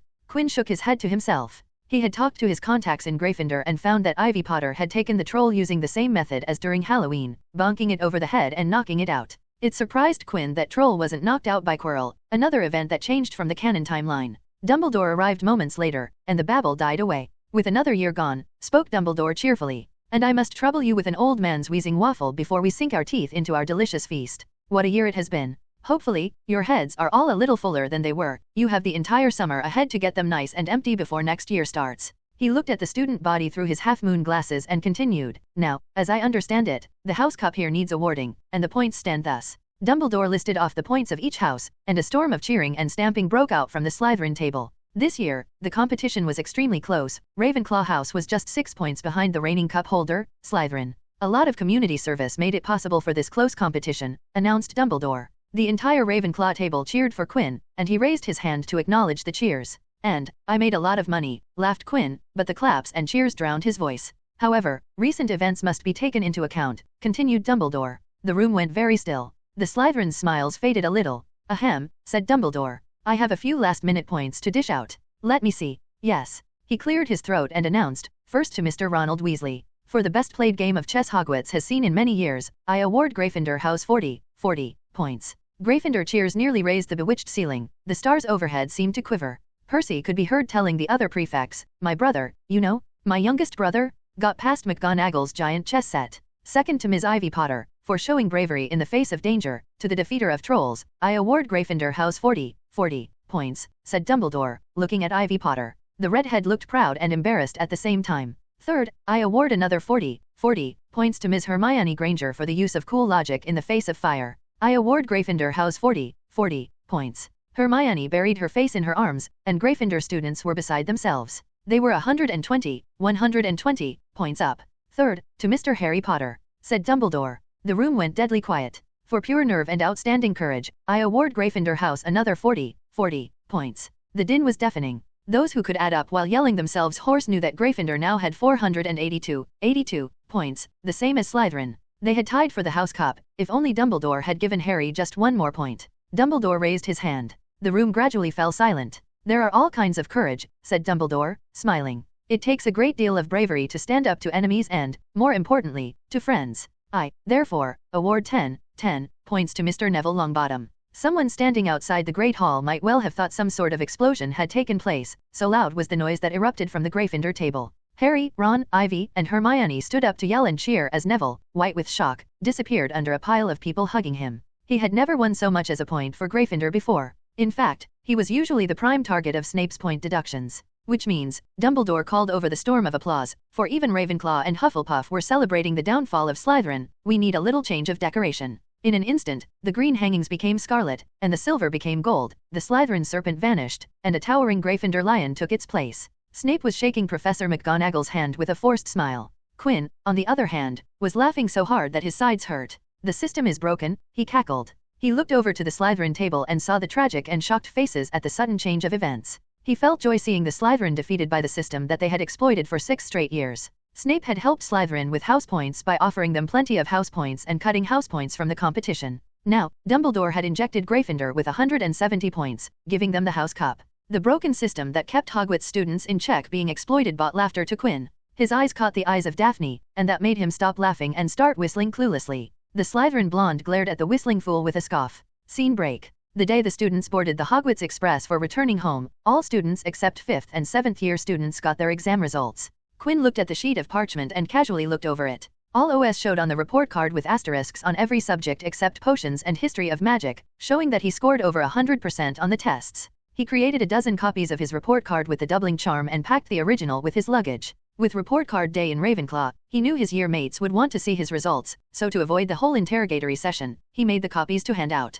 As he predicted, the moment he came down from his dorm room, second years surrounded him. "Okay, wait. You hooligans? Here, take these, and leave me alone." He handed the copies to the mindless second years. "Oh, come on. How do you score more than 100%? Asked one of them. Quinn lifted his hands and showed it to them. These hands have magic in them. Whatever they write turns to pure intellectual gold. Marietta Edgecombe raised her hand and asked, Quinn, I have a job for you. Quinn tilted his head. Now. She nodded and took out a sickle. Let me kick you, and I will give you this sickle. Quinn joined his hands in front of him and politely bowed. I would like to inform you we at A.I.D reserve our right to accept requests and would like to politely refuse this task. Edgecombe snorted and crossed her arms in amusements. Second year at Hogwarts was over, and Quinn was returning home. Scene break. Quinn got off the red train and looked around the platform. He saw the reporters scattered around. They were waiting for the Potters to come down from the train. Students needed to board the Hogwarts Express without exceptions to exit and enter Hogwarts. He didn't take a few steps, and a reporter stopped him. Why is he stopping me? Thought Quinn, puzzled at the situation. Hey little buddy, can you tell me something about Harry Potter? Asked the reporter. Of course, realized Quinn. Not wanting to entertain the reporter, Quinn pointed to his left and yelled, Look, Ivy Potter just came out of the train. When the reporter looked to the side, Quinn slipped by and letting the horde of deboarding students act as his camouflage. Quinn looked for the one who was picking him up and immediately found the person. It was Uncle Elliot, the West family butler. He still looked perfect, with not a single thing out of place. Clothes perfectly ironed, shoes polished, hair combed perfectly, and his patent kind expression on his face. Uncle Elliot. Quinn yelled, beaming as he hurried towards the older gentleman. Elliot looked towards the voice and smiled as he saw Quinn hurrying towards him. Young master. It has been too long, uncle, said Quinn, hugging Elliot. Elliot hugged Quinn back before saying, Young master, let's leave from here. The platform is getting a bit too crowded. Quinn nodded, and the two walked to the apparition point. How was school, young master? Asked Elliot. It was quite eventful. I learned a lot, and a lot of interesting stuff happened this year, answered Quinn. Oh, tell me all about it, asked Elliot, interested in Quinn's experience. You won't believe me if I told you, Quinn chuckled as he looked up towards Elliot. Try me, responded Elliot. Quinn smiled and asked, What do you know about the Philosopher's Stone? Scene break. When Rowena Ravenclaw's daughter, Helena, stole her mother's diadem, she hid it in an Albanian forest. The bloody Baron came to the forest to retrieve her but ended up killing her on impulse when she refused and then himself in repentance. The diadem remained hidden for several centuries until Tom Marvolo Riddle discovered Helena was the Grey Lady, the house ghost of Ravenclaw, and managed to get the information about its resting place from her. He recovered it, murdered a peasant, and turned it into one of his Horcruxes. Following his downfall in 1981, Tom Riddle, now known as Lord Voldemort, fled to the forests in Albania in his weakened state. In 1991 he encountered Hogwarts School of Witchcraft and Wizardry's defense against the dark arts teacher, Professor Quirrell, who was looking for him so that he could at the very least try to capture him, or at best learn from him. However, Quirrell overestimated himself, and Voldemort completely overpowered the man, thus leaving Albania. And, now following his failed attempt to steal the Philosopher's Stone, Voldemort had returned to Albania, weaker than ever. Voldemort lost his physical form and magical powers, but he remained alive in ghostly form. The Horcruxes he had created kept his spirit bound to the physical world. His one remaining power was possession. Voldemort gained physical form by inhabiting animals, mainly snakes, though he disliked doing so because the bodies of such animals were ill-equipped to perform magic and because his possession significantly reduced their lifespans. None of his hosts survived for too long. After his downfall against the infant Harry Potter, Voldemort had lived like this for a decade, possessing animals, corroding their bodies with his unfitting soul, and at the same time fighting the animalistic instincts from his host bodies. In 1981, he was angry when he had lost his physical body, raged at the thought of being bested by Euphemia Potter and her use of ancient magic, and it angered him greatly when he found his demise had been publicized by the hands of a one-year-old babe. The great Dark Lord Voldemort had lost to a one-year-old child. There was no greater slight on his honor and reputation. Grindelwald had lost to Albus Dumbledore, but an infant had bested him? It made Voldemort's blood boil thinking about it. Quirinus Quirrell had made a voyage to Albania, where his foolish and gullible mind was vulnerable to Voldemort. He latched onto Quirrell's body and came back to England with him. It was a ray of hope for the first time in a decade. He ordered Quirrell to steal the Philosopher's Stone from a vault 713 in Gringotts Wizarding Bank so he could make the elixir of life, creating a body for himself. Voldemort discovered the stone had been removed earlier that same day, and through Quirrell's connections at Hogwarts, learned it was hidden at the school. It turned out that even a human's body wasn't resilient enough to host two souls and needed external help. Thus, Voldemort ordered Quirrell to prey on unicorns in the Forbidden Forest and drink their blood so he could gain strength from the unicorn's healing abilities and keep Quirrell alive. After an entire school year of trying to get to the stone, Voldemort ordered Quirrell to send a fake letter to Albus Dumbledore, asking him to go to the Ministry of Magic. Voldemort moved forward with his goal, moving through the security barriers to the Mirror of Erised. Quirrell saw himself presenting the stone to his master but could not figure out how to get it. Then Harry Potter arrived, and when Quirrell attacked Harry, Euphemia Potter's ancient magic struck again. It burned Quirrell's body, and Voldemort barely fled from the harm. Now here he was for a second time, without a human body, back to inhabiting animal bodies. This time around, Voldemort's emotions weren't of anger but of despair. His first and only hope in 10 years had gone down the drain. Now, he didn't know when would the next chance come along. He slithered in his current snake body, moving to the familiar area of the Albanian forest, the place that he had spent a lot of time in his bodiless exile. When he entered the area, Voldemort hissed with all his might, trying to message someone in parcel tongue. It took a minute before Voldemort picked up vibrations from his inner snake ears. He turned his snake body and saw an enormous, green snake, roughly 12 feet long and as thick as a man's thigh. "Oh, Nagini," hissed Voldemort, moving closer to the green snake. He liked Nagini. She was rather cunning and deceptive and understood how humans behaved. Possessing a powerful bond with Voldemort, Nagini alone did not fear his wrathful moments, as he never punished her for failures nor took it out on her when misfortune struck him. He was as close to her as he could be to any living being. Voldemort didn't fear her betraying him. She was loyal to him with all her life, and that point provided him with comfort. The only comfort in the hellish life he was living. A few days into the summer break between 2 school years, Quinn laid in the bed in his room. The room had changed little in the years Quinn had occupied it. The only changes were the larger study table and pictures on the wall, accumulated over the years, capturing precious memories in their frames. Not all of them moved like the magical photographs did and remained still like non-magical photography. There was something in still photos that Quinn liked, and some shots were stripped off their magic, leaving the exact moment they were clicked. The room's occupant had his eyes closed, laying on his back, away from the real world, and inside his mindscape. The same mindscape that once had been a white space and was turned into a vast green grass field with clouds above, gracing the blue sky with their pearly white contrast. On the grassy field stood a manor, a building that acted as a gateway to the place in the mind where the memories resided, bringing them into the mindscape for better access. Inside the manor, memories manifested in the form of books. Thousands of books sat on hundreds of shelves, each book representing a memory, memories from all over Quinn's life. Be it something as trivial as what he ate at dinner over a month ago to vital things like the proper method for channeling blood magic without harming the body. Outside the mind replica of the West Manor stood Quinn, gazing at the building that he had built years ago and had since spent hours upon hours changing the sorting scheme of the memory books, creating and developing methods of crafting new memory books, sorting memories so that they would be easier to find and access and, at the same time, the configuration scheme of the books would make it difficult for a legilimens to see his memories. Quinn turned away from the West Manor replica and looked in the opposite direction. Suddenly the scenery shifted, and Quinn stood in a much larger building. A building that outclassed the West Manor in every size aspect. It covered more ground and stood much taller than the West Manor. A complete replica of Hogwarts Castle stood in Quinn's mindscape, exuding the grandeur like the actual one in the real world. He had modified the grassy terrain of the mindscape to suit the castle's surroundings. Rocky canyons, lakes, and trees were now part of the fabricated ecosystem in Quinn's mindscape. It had taken Quinn 2 years to complete this replica in his mindscape. Hundreds of nights and days of exploration of the castle, several miles/kilometers of foot mileage, tons of memorization, and hours of immersion in memories of the castle to construct a stronger image of the building and its interior.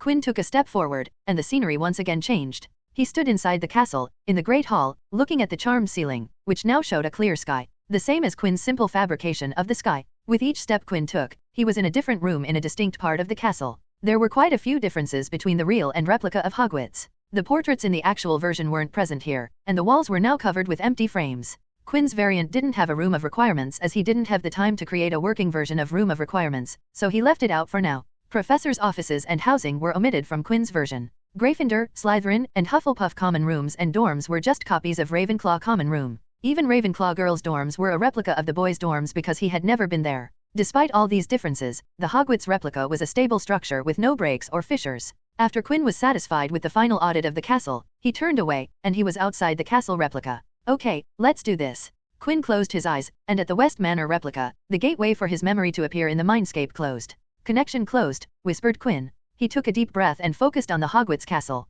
The castle started to rumble as tremors filled the building, and the surrounding areas shook with quakes. A new connection to the memories opened up, and the Hogwarts castle became a gateway for memories to gather in Quinn's mindscape.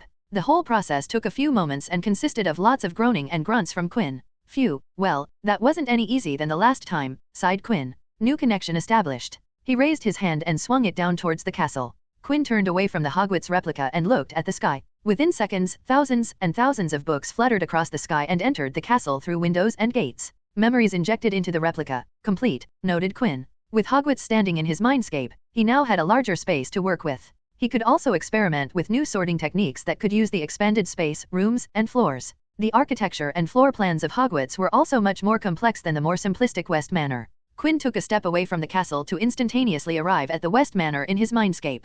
He looked at the manor with nostalgia and entered the building to find it empty without any memory books. All left in the buildings were vacant bookshelves. Quinn touched one of the walls in the building and said, "Don't worry, buddy, I still have plenty of use for you."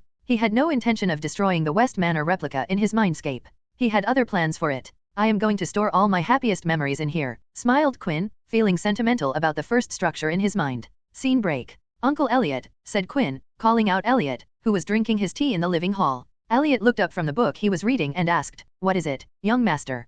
Quinn sat on the sofa in front of Elliot and cleared his throat. "I have something I want you to do." Elliot put down his cup of tea and closed his book. "Yes, what do you want me to do?" Quinn put on a slight smile and asked, "I want you to arrange a meeting for me with grandfather." "Young master, what do you mean by arranging a meeting?" "You can go and see your grandfather anytime you desire. He won't turn you away." Quinn's request greatly confused Elliot. He wasn't sure what Quinn was asking for from him. Quinn shook his head in response. "I don't want to meet my grandfather for a personal reason." He took a short breath and continued, "I want to meet George West for a business proposition. So, my meeting is not for a personal motive, but a professional reason." Elliot's brows raised as he leaned forward. "A business proposition?" "Yes, I want to sell grandfather something and thought if I arranged a meeting via you, it would seem more professional," grinned Quinn. "But, doesn't all this sound a bit silly?" asked Elliot, observing Quinn, interested in the direction of the conversation. Quinn nodded, but at the same nodded, "Yes, but as grandfather says, you never get a second chance to make a first impression, and while many make a good first impression, only a few will make a good lasting impression," finished Elliot, smiling as he remembered the words often spoken by George.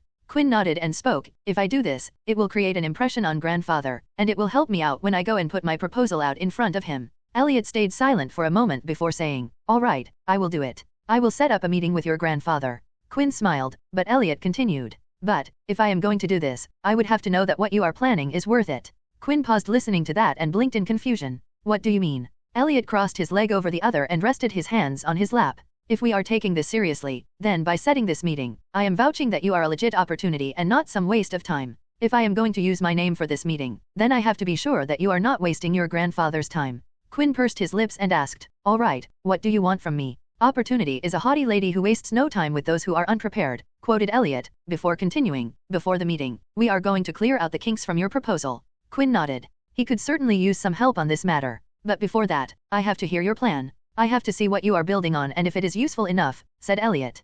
Quinn nodded and revealed his idea. "So, you know about." Elliot listened as Quinn spoke about his plan, and as Quinn talked more and more about his idea, Elliot became increasingly interested. "Young master, if you can deliver what you are saying, then this would be big," said Elliot, his eyes shining with eagerness. "Enormous, a game changer." Quinn smiled and spoke while nodding, "Oh, believe me, I can deliver." Elliot nodded, leaned forward, and looked Quinn in the eye. "All right then, let's make sure that this goes perfectly." Scene break. George West sat in his study, doing work when he heard a knock on his door. "Come in," he said, knowing who it was from the knocks. Elliot entered the study and closed the door behind him. He sat on the chairs in front of the desk and waited for George to speak to him. George asked, not looking up from his papers, "What is it, Elliot?" "I have a person who I want you to meet," started Elliot. He and Quinn had been working on his presentation for quite a few days, and Elliot thought that Quinn was ready, so here he was setting up a meeting for Quinn. You want me to meet someone?" "Who?" asked George. "A person with a product that I think is great. He contacted me hoping to get a meeting with you," answered Elliot. "That is rare, a reference from you, that is," said George as he continued to work. "Well, I have a certain standard to maintain, and this one passed the criteria I set up," responded Elliot, with a smile on his face. "All right, look up a spot on my calendar and set up a meeting in one of the free spots. Within the usual timings," said George. Elliot nodded and stood up. "It will be done." As Elliot walked to the door, George asked, "What is the name of the person?" Elliot looked back with a grin and answered, "Oh, it is Quinn West." George stopped his pen and looked up with his eyes wide. "What did you say?" Elliot's grin was so broad that it split his face. "I said the name is Quinn West, and I was thinking that we would set up the meeting here. It will be easy to meet for both parties." George stared at Elliot and uttered, "What?" Elliot sat back down, enjoying the look on George's face. Scene break. Leah and George sat in one of the rooms in the West Manor. The room was turned into a conference room. The room had 2 chairs behind a table for Leah and George to sit. In front of the table was an empty place for the presenter to stand and present. Leah looked at her grandfather and spoke, "Grandfather, please tell me more about the person we are meeting. You know I don't like going to meetings without knowing what I am here for." She sighed irritably and continued, "I don't like to be unprepared." Leah wasn't feeling positive about this meeting. Her grandfather has called her while she wasn't in the country on brief notice and didn't give her an option to refuse. And he didn't tell her anything about the meeting. "Be patient. Elliot is the one who recommended this person," said George, not revealing who the meeting was with. Leah sighed and just looked at the empty display stand in front of the room. The door opened, and the grandfather-granddaughter pair watched as Elliot stood with the door wide open. "He is here," said Elliot with a smile on his face. Leah rolled her eyes and said, "Finally." Elliot turned his face to outside the room and called out, "You may enter." Leah's eyes widened as she saw her little brother enter the room, dressed in formal wear. He had a big envelope in his hand and was dragging a small trunk on wheels behind me. "Quinn," exclaimed Leah, not sure what to make of this. While George sat in his chair, not a single expression on his face. Quinn set the envelope on the display stand and set the trunk a little behind the display stand. He brushed his clothes and confidently walked towards the table. "Good morning. My name is Quinn West," greeted Quinn with a smile on his face, his hand extended for a handshake with George. George shook Quinn's hand and said, "George West." George grinned when it came to Leah. "Nice to see you, Leah." Taking her hand and kissing her knuckles. He stepped back and moved towards the stand, taking out his fake wand. Quinn used magic. A thin white cardboard sheet floated out and set them on the display stand. With another swing, the cardboard sheet expanded to its full sizes, fitting the size of the display stand. Quinn turned around to his family members and spoke. "My name is Quinn West, and I believe what I am about to show you will change the way we communicate with each other." He paused before smiling. "I am here to present what I perceive as the future of communication in the magical world. Something that will change be conceived as a great change in the world." Quinn waved his fake wand, and a picture letter envelope appeared on the cardboard. "When we communicate with people who aren't close to us, we write and send them letters," said Quinn as the picture of the letter envelope shrunk and 2 stick figures appeared on the white. The letter went from one stick figure to the other, depicting that the mail was sent. "Now, how do we send that letter to another person? We use owls or eagles as the carrier of our message," as he said that the cardboard went blank before an owl appeared on it clutching a letter in its claws, flapping its wings as if flying somewhere. Owls and other carrier birds have been in the magical society for centuries. We have been using these trained birds to deliver messages of trivial gossip to important documents for as long as we can remember. Quinn stared at George and Leah and asked, "But, is this the best we can do? We have the power of magic at our fingertips, and messenger bird is the best we can manage? No, I think we can do much better." Quinn waved his wand, and the Ministry of Magic's symbol appeared on the white cardboard. British Ministry of Magic stopped using owls for in-house memos because of all the mess that the owls made and the commotions that our trusted male birds caused. Small paper airplanes appeared on the white as they flew around the ministry symbol. Now, they charmed their documents so that they would fold themselves into paper airplanes and fly to their destination. Quinn made a meh expression and commented, "A somewhat interesting solution, but it has a major shortcoming. What happens if some jerk is having a bad day and decides to mess up someone else's day? He or she would yank a random airplane out of the air and tear it to pieces." The picture on the cardboard depicted an angry-looking man shredding the paper plane into pieces. Quinn cleared his throat and spoke, "We got a little off topic. Let's return to owls." He walked around the room with his hands behind his back. "What are some shortcomings of owl communication?" Quinn uncurled his pinky finger from his fist. "They take time to deliver the letter as it takes time to fly to places, and the time increases with the distances. Owls make a mess as every bird does. It takes time and money to raise male owls. Owl mail is not totally secure as they can get in trouble with other birds and can get distracted." With every point, Quinn uncurled another finger. He stopped in the center of the room and spoke, "And anyone can capture owls to see the message inside. There is very little security when using owls." Quinn stared at George and said, "Our very own ministry has the authority to monitor owl messages. The big brother is always watching." He slowly walked towards the table behind which Leah and George were sitting and declared, "What if I can solve every single of these problems? What if I can provide you a solution that would change the way people send letters to each other?" A smile slowly emerged on Quinn's face as he spoke. "Today, here and now, I have a product that will allow a person to send a message to another person." Quinn snapped his fingers, instantly eradicating the need of any wait time for getting a letter. "With excellent security that no one wouldn't allow people to snipe the owls and read our messages. A product that would cover all the shortcoming of owl mails." George and Leah watched Quinn as he spoke about his product. While George still had no expression on his face, Leah's eyes showed curiosity about this product. Quinn turned away from the table and walked to the trunk, and rolled it towards the table. Quinn spoke while crouched down to open the trunk. "I am going to show you something that will convince you that I can break the long-running usage of owls to deliver messages." He took out 2 wooden objects. They were the size of a shirt box. Each wooden box had a slot on one of the short sides. On the top of the side of the wooden boxes, there was a rectangular copper plate in the size of a 4-size sheet embedded in the wood. He took out 2 sheets of paper and set one sheet in front of Leah, and while handing a pen to her, Quinn said, "Would you write something on this paper? Anything would do. You can ever draw on the paper if you like." Leah took the pen from Quinn. She uncapped it, and in the middle of the page, she wrote her name in fancy handwriting. "Good. Now would you place it upside down on the copper plate and tap your wand on the paper?" instructed Quinn with a smile. As he said that, Quinn put the other sheet in the other box's slot in front of George. Leah followed the instruction and put the sheet down upside down on the copper plate. She took out her wand and tapped the page. George and Leah watched as the copper plate under Leah's page glowed blue before turning green. On George's side, a blue light came from the paper slot before turning green. Quinn smiled and looked at George. "Mr. West, would you take out the page from the slot?" George took out the paper from the slot, and his eyes widened as he saw Leah's name in the same handwriting on the page he just pulled out. When Leah looked at the page in George's hand, she gasped to see her handwriting on another sheet. I give you instantaneous mail, said Quinn with a smile on his face. Quinn had invented the magical equivalent of the fax machine. After bouncing off some ideas, Quinn finally found something that interested him and was doable for the time constraints. Fax machine, spoke Quinn, rubbing his thumb over the page. Fax machine, meaning a scanner and printer. 2 or more nodes connected to each other, Quinn began mumbling as he sat down on the bar stool in his workshop. After contemplating for a few minutes, Quinn stood up and clapped his hands. Okay, let's go with this. He closed his notepad and took out a sheet of paper for drafting the rough idea. First, let's decide how to connect 2 device nodes to each other, said Quinn as he uncapped his fountain pen and started to write. I would have to make use of the protean charm to synchronize the 2 devices, but what should be the part to be synchronized? Quinn got up and moved towards a drawer full of scrap metals. He took out 2 spare pieces of copper from his scrap pile and transmuted them into identical square chips. With his chin resting on his palm, Quinn charmed the square chips with the protean charm. At novel bin at. Here we go, said Quinn as he touched one of the copper chips, and it turned to show a picture of an eagle. He glanced at the other copper chip and saw the same eagle picture on it. Protean charm was the charm that Hermione Granger used to link fake coins to communicate with the members of Dumbledore's army. A change in one fake galleon, in her case, a master coin, would be magically reflected in the others so that when Harry Potter transfigured his charmed coin to show a new date for a DA meeting, all the other coins would also exhibit the same changes. I will need to formulate a customized version of Protean charm, noted Quinn as he thought of things to accomplish.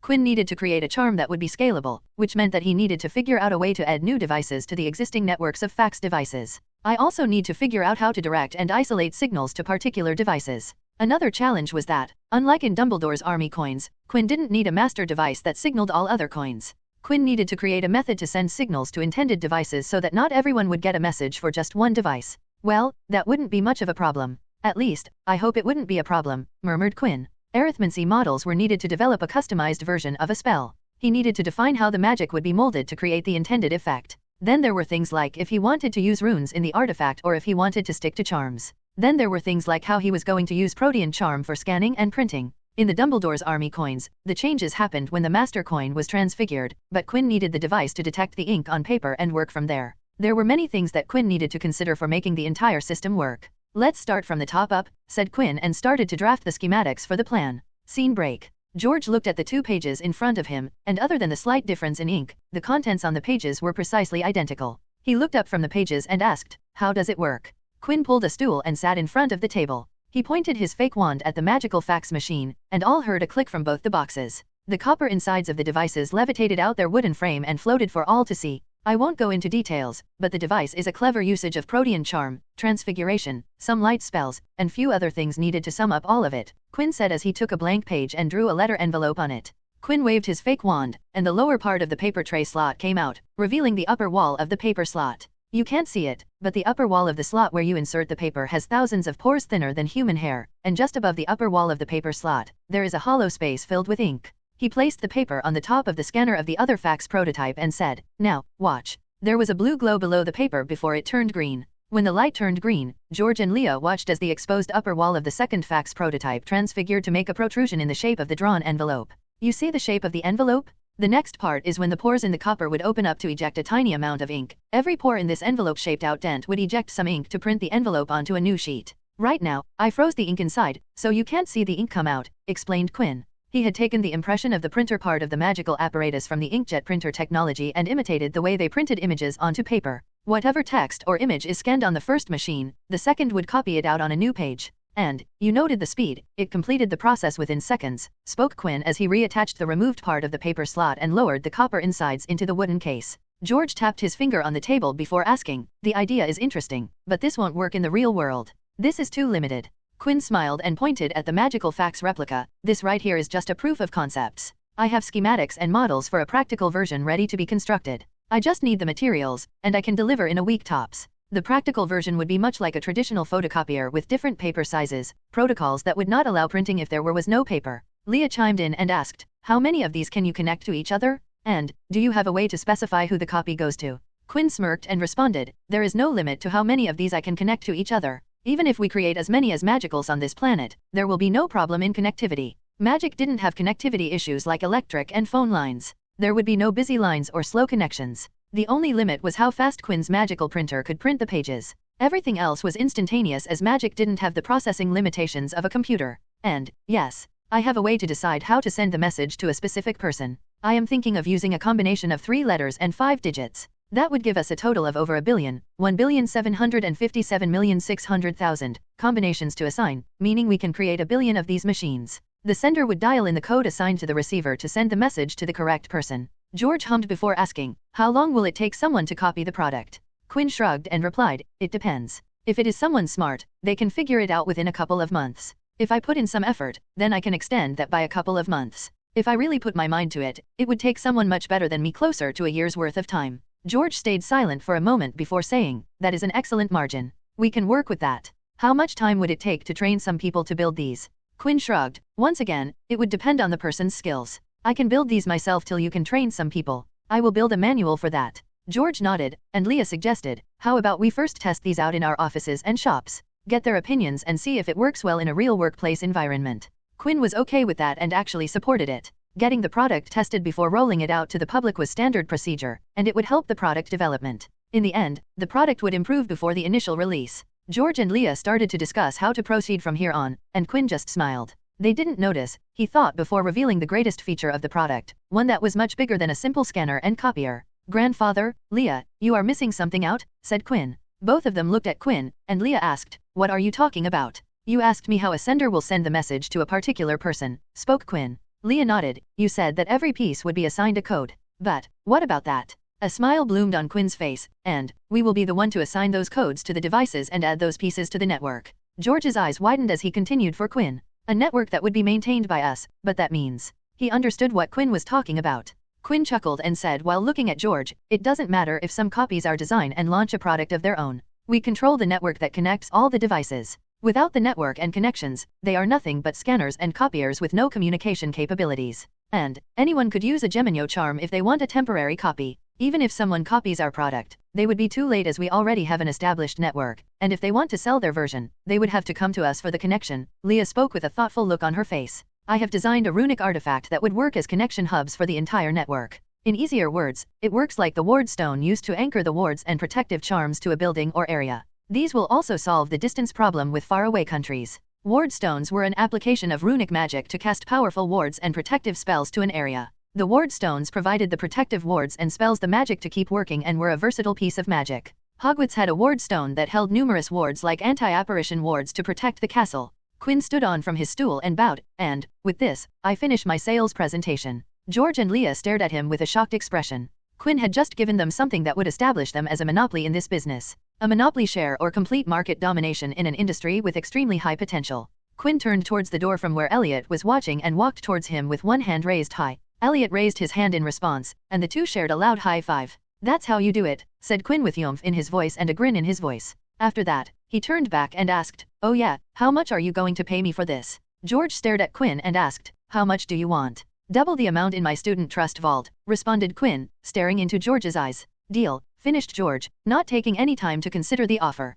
Nice, said Quinn, giving his grandfather a thumbs up. Oh make, extra I don't know. Quinn and Leah came out from a screening of Raiders of the Lost Ark and asked, so, how did you like it? It was good, right? His eyes twinkled as he looked up at Leah, expecting a glowing remark from Leah. Leah hummed in response before speaking, it was nice, but Indiana Jones didn't play a part in the movie. Quinn frowned but then chuckled, oh, Leah, you must misunderstand things. The person with the fedora and the whip is Indiana Jones. Oh, Leah, what would you do without me? His eyes shined, and he suggested, on that point, let's get me a fedora. I want to see how they are made so that I can make my own. Leah sighed and said, I know who Indiana Jones is, but if he weren't in the movie, the Nazis would have still found the Ark, taken it to the island, opened it up, and all died, just like they did. Indiana Jones didn't need to be in the movie. Quinn's jaw dropped as he stared at Leah in shock. He raised his index finger and uttered, but had no point to make. Leah gently placed a finger under Quinn's chin and slowly closed his mouth for him. Sorry about that, kiddo. Quinn just stared at Leah, his mind going blank for the shock he just received.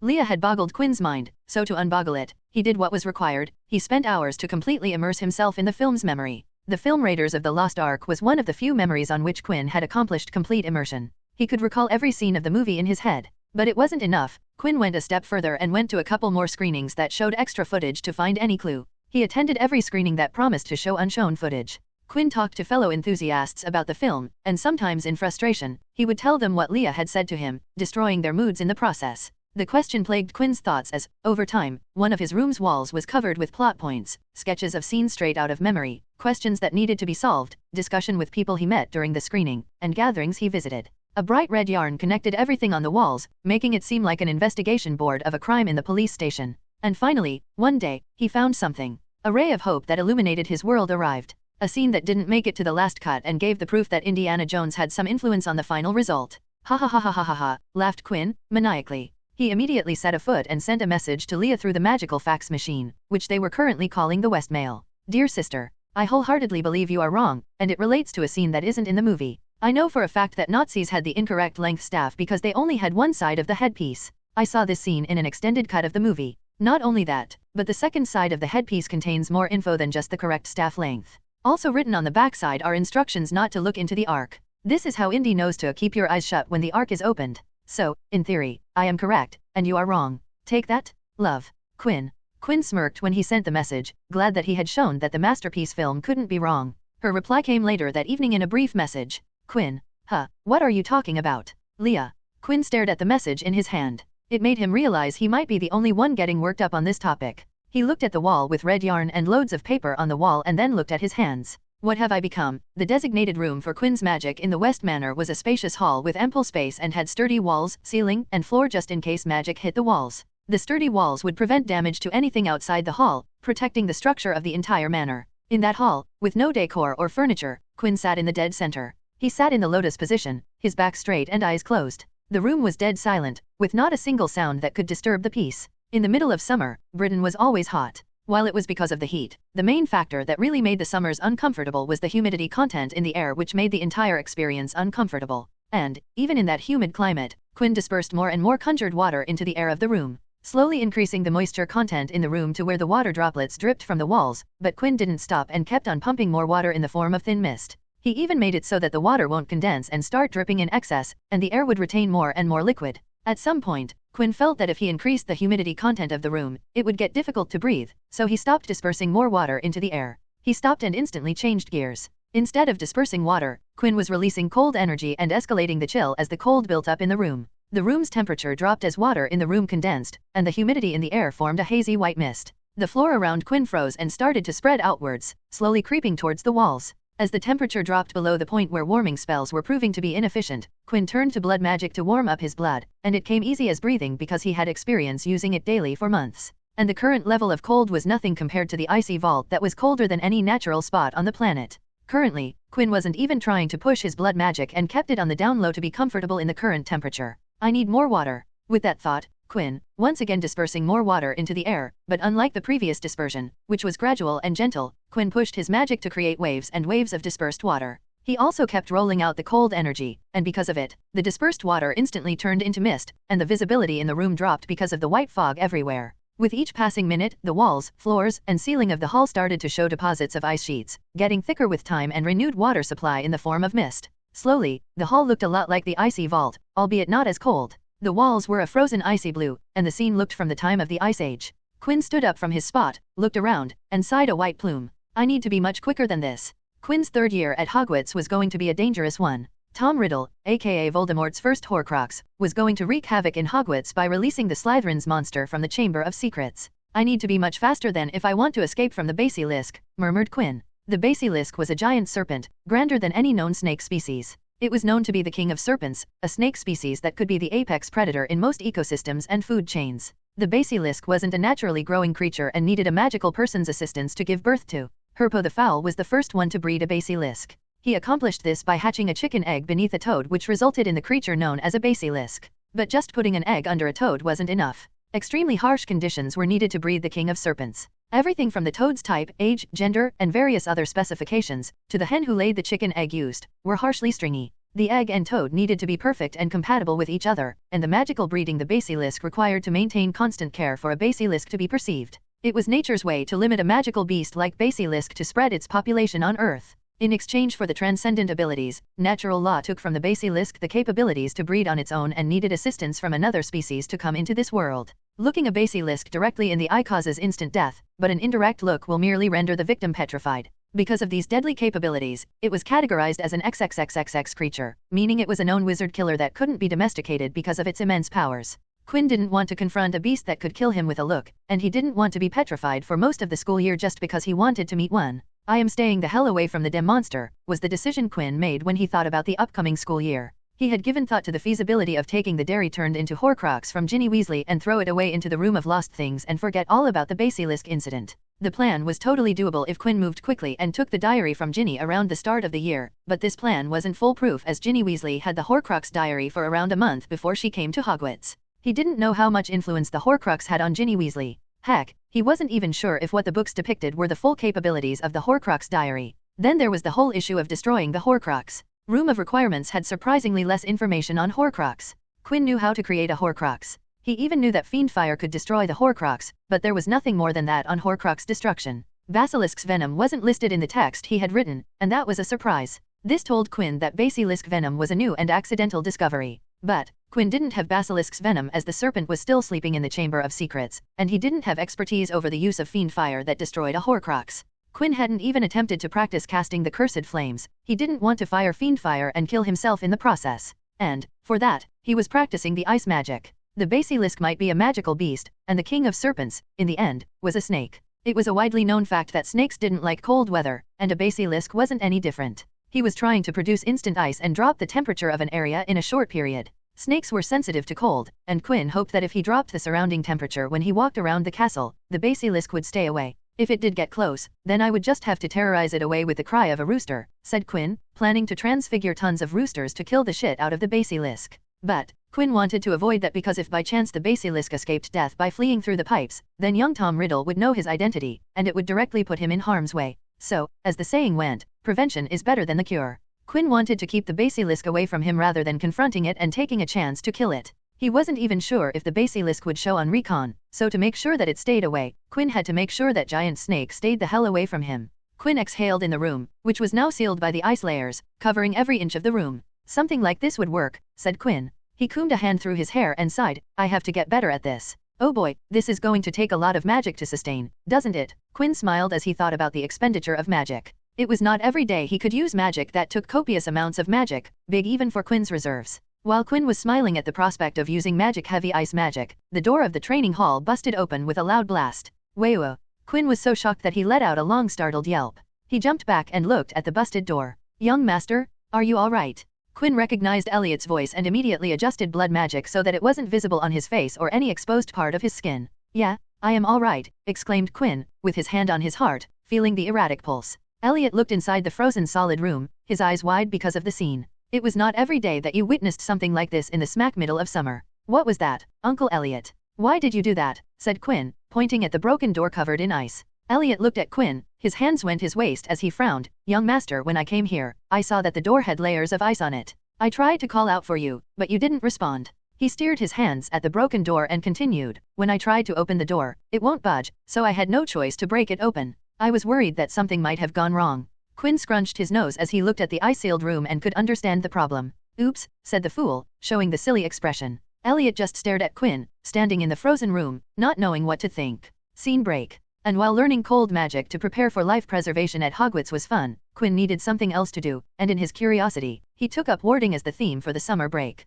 The backyards and gardens were meticulously maintained by the combined effort of Elliot and the house elf, Polly. Those two worked together to grow the grass fields and gardens in the West Manor. The area around the mansion increased the beauty of the building, giving it a regal look. They would be devastated if something disturbed the lush greens and blossoming herbs, perennials, and other flora. Fire repellent wards, let's try these, said Quinn, goofily smiling while standing on the beautiful grass. A fire that could ruin the effort put into making the grass look luscious. Quinn raised his hand, and a red layer of magic originated from it, forming a dome of warding magic. The red layer glowed a little brighter before disappearing. Warding magic was a branch of magic that could be performed employing either charms or runes or both. A type of barrier magic that rejected phenomenon within the bounds of the barriers. Protective enchantments that exerted control inside the area under the barriers of magic. For example, in the Room of Lost Things, an anti-summoning ward covered the entire room that rejected summoning spells in the room. Hogwarts was covered with anti-apparition that didn't allow apparition for humans. He looked above the space of fire resistance barrier, and a light wisp of fire manifested in the air. Let's hope this works, said Quinn as he dropped the fire. The wisp of fire fell down, and the moment it touched the now invisible barrier, a patch of it shone red. Quinn smiled as the wisp of fire exhausted itself before it hit the ground. Excellent. He upped the ante and dropped multiple wisps of fire, and every single one of them snuffed out by the magic of the ward. The wisps of fire increased in number until the entirety of the barrier was facing a barrage and did a great job at snuffing every single wisp. Quinn showed an impressed expression and decided to take it to the next level. He stepped back, and gone were the wisps of fire. Quinn raised his hand and jets of flames came out of them colliding with the barrier, and the moment the jets passed the barrier, it snuffed the fire out of existence. He continued to raise the amount and temperature of the fire. While Quinn was happy to see the ward stand up to the flames, he frowned when the heat and quantity of flames exceeded the current spell's capabilities. One thing Quinn hated was the inefficient use of magic. It was one of his best pet peeves. If a magic was supposed to go from 1 to 10, then Quinn hated when it was used to go to 11. It was inefficient for a spell to exceed its limits. In theory, you could push magic into a base-level fire spell like the Incendio spell to produce extremely hot flames, but you could also use a high-level fire spell to achieve the same result with much less magic. Quinn clicked his tongue and stopped the jets of fire, thus ceasing the testing of the maximum capabilities of the fire-repellent ward. Any more than this, and I would enter danger category. While Quinn was ballsy enough to use fire magic in the backyard, he wasn't ballsy enough to risk testing the ward he had cast for the first time and damaging the pasture. With a casual wave, the ward broke down. Quinn turned back to walk to a book on warding. Water repellent, lightning repellent, explosion repellent, room sterilization wards, that will come in handy. Quinn turned the pages in the book, looking at warding charms he could try, and found an interesting one. Oh, this might be fun, said Quinn, packing his stuff and heading towards the mansion. Scene break. Elliot sat in the living room, sitting down for his afternoon tea. As usual, he had the most traditional tea setup. An afternoon treat of tea, sandwiches, scones, and cake. A lot of choices to choose from served on special platters. Elliot looked left and right before taking out a pair of glasses from his pocket, the type that hung from the chain. He put them on, setting them on the bridge of his nose. Peering through them at a newspaper, holding a newspaper with a pen, doing the daily crossword. Opposite to Elliot sat Quinn under an invisibility ward. Looking at Elliot with wide eyes, more specifically, he was looking at Elliot's glasses. Merlin's beard, he had glasses. I didn't know that, thought Quinn. Man, that is a lot of sugar in your tea. And, you said that honey is better. Invisibility ward was a simple warding spell that captured an image of everything inside the barrier. And, when you entered the warded area, it would hide you by displaying a static image of what it captured. Quinn cast an invisibility ward on the part of the sofa Quinn was going to sit on and let the ward take a still of everything under the barrier. And, when he sat down under the ward, he was not visible to any on the outside. That whole day, Quinn sat in different parts of the house, observing people in the manor. He found that Ms. Rosie liked to read romantic novels in her free time. It was the greatest shock of the day as he never expected the always serious Ms. Rosie to find entertainment in cheesy romance novels. Polly, the house elf, liked to spend her break time in the different parts of the house, experimenting with various elf magics in cooking, cleaning, gardening, laundry, and other household activities. Quinn had seen some awful results of the experiment, and he felt a little closer to her as Quinn, too, had his share of failed experiments. Unfortunately, all fun things came to an end when Quinn sat in the home bar on the manor, waiting for his grandfather to come here to relax like he did every other evening. Like clockwork, George came to the home bar and walked to the cellar for his choice drink of the evening. Quinn silently waited for his grandfather to come back, and when he did, everything went black for Quinn. Scene break. When Quinn came back up, he was still sitting in the seat he had taken before everything went black. Groaned Quinn, sitting up in the chair. What the hell happened? Asked Quinn to no one. I stunned you, came the reply he wasn't looking for. Quinn looked to the side to see his grandfather with a glass of whiskey in his hand. Quinn sat right up, feeling embarrassed and mortified. Sorry, he eked out, looking at his grandfather, his expression both awkward and meek. What were you doing under that ward? Came a question from George. Quinn pursed his lips before answering, trying it out. I have been doing it all day, looking at others while under the ward. George sighed. You are lucky that I only stunned you. I could have done much worse. I am sorry. It is all right. Just be more careful while using magic and keep the mischief to the minimum. Now, you may leave. I want to enjoy my drink in peace, said George, taking a sip of his whiskey. Quinn was quite happy to oblige, standing up with a slight wince and walking towards the door, but before he exited, Quinn asked, What gave me away? George looked at his grandson and saw a look of strange curiosity. He recognized the look on Quinn's face, seeing the expression quite a few times on his grandson's face. It was the expression that showed Quinn's cold curiosity towards topics that interested Quinn. In times like these, Quinn was surprisingly single-minded, purely wanting to know the answers to his question. At novel bin at. The lighting was different. I brightened the flames of the candles in the room when I entered. I am guessing, but your ward didn't account for that, answered George, watching as the wheels turned in his grandson's mind. Thank you, and once again, I apologize. After saying that, Quinn left the room, leaving George alone. Once again, reminding George that Quinn loved magic. In the last 2 years, Hogwarts had firmly become the nucleus of his operation. The Room of Requirement provided him with precious knowledge and a covered place to practice all kinds of magic, some that were not looked upon highly. While his A.I.D workshop was a place that he had built on his own, it was a room where everything was according to his preference. Then there was his suitcase, his expanded suitcase that housed his library, the library that contained books from all around the world, and Quinn's obsession with magic kept the library ever expanding. So, while Quinn was sad a little to leave the West Manor and his family, he was happy to return to Hogwarts. At Hogwarts, Quinn could do whatever he wanted, and with some care, no one would ever know what he was doing. The Hogwarts Express reached the Hogsmeade station, and Quinn deboarded the train. Like always, Quinn stepped onto the damp platform of the station. "It's like it rains here on every 1st of September, he muttered, looking at the small shallow puddles littered across the platform. Quinn watched the numerous students moving to the carriages that went to Hogwarts. He followed the crowd, and just like everyone, he got in a carriage. Suddenly, it began raining, and a roof sprung from the back of the carriage, covering the previously open carriage. "Yup, it rains every single year," said Quinn, looking at the groups of students hurrying to find a carriage. He turned his attention to the beings pulling the carriages. Thestrals. The Thestrals were a breed of winged horses with skeletal-like bodies, faces with reptilian features, and wide, leathery wings that resembled bats. "Omens of misfortune," whispered Quinn, watching the sinister and spooky appearance of the magical beasts. He wasn't sure why he could see the Thestrals. Maybe it was because he had seen the original Quinn die, or maybe it was because he was in this body, which meant that he had died in his original world. "Not that I could remember any of it," whispered Quinn, his tone hiding the bitterness he was feeling. But the reality was that he could see the Thestrals, and they reminded him how he got here. Original Quinn, he recalled how he addressed the previous host of the body and the identity which he had taken over. He had long gotten used to the identity of Quinn West. He was Quinn West and responded to the name. He truly felt that he was Quinn West, and had stopped thinking about his previous life identity, ceased the efforts to figure who he was before, and had accepted that both the past him and the original Quinn had died. But, time like these when he came across beings like Thestrals brought those thoughts to the surface, and his own self tried to pull himself in a spiral of doubt, guilt, and confusion. Every thought that disturbed him during the first couple of years in this world would try to drag him into a pit of negativity. "Ah, damn it. Why am I like this?" Quinn murmured in slight self-loathing, leaning forward till his elbows touched his thighs and covered his eyes with his hands. Exhaling heavily, trying to get himself out of this mood. He didn't want to feel like this and hated when it happened. "Hey, I found a carriage with space. Come on, let's just get on this one." Quinn immediately sat up straight and inhaled deeply to make sure that nothing seemed out of the sort. Looking to the side, Quinn saw a red-haired girl board the carriage, followed by another girl, who was hurrying like the first one did to get out of the rain.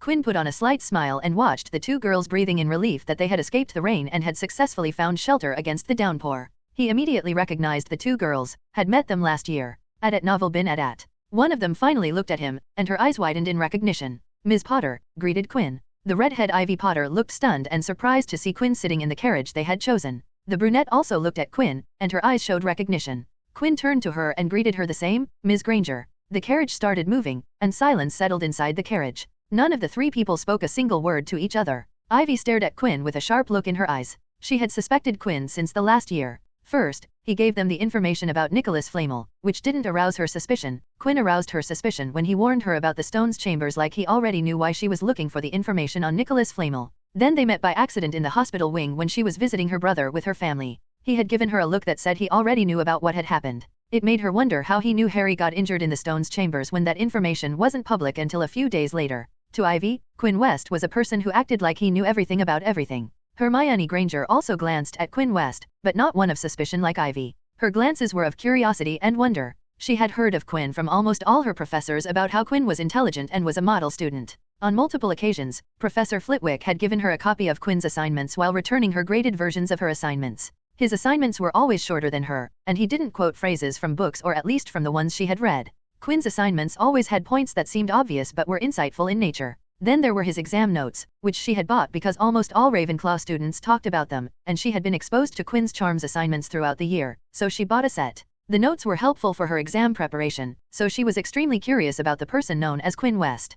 Quinn broke the silence in the carriage by addressing Hermione. "Ah, Ms. Granger, before I forget, I missed the chance to congratulate you for scoring the highest last year. You must have worked hard. So, congratulations." Hermione blinked a few times before replying, "Thank you. Same to you as well." She felt surprised that Quinn congratulated her. She wasn't expecting a congratulation, and not from Quinn, who she barely knew, at least personally. Quinn turned to Ivy and said, "You too, Ms. Potter. I heard you scored high as well." He was being polite despite the not-so-positive looks from Ivy. "Yes, I did," was all the green-eyed redhead said, still blatantly staring at Quinn. And the blatant staring made Quinn feel a tad bit uncomfortable, but he didn't show it and moved on to the next person. Ivy stared at the boy sitting in front of her. He had changed little from last year. He had grown a little taller, but other than that, Quinn West hadn't physically changed. The same neatly cut black hair and the stone gray eyes that shone brightly. Last year, did you go inside the restricted part of the third-floor corridor? Ivy asked directly, with no warning or poking around. The words coming out of her couldn't be more direct.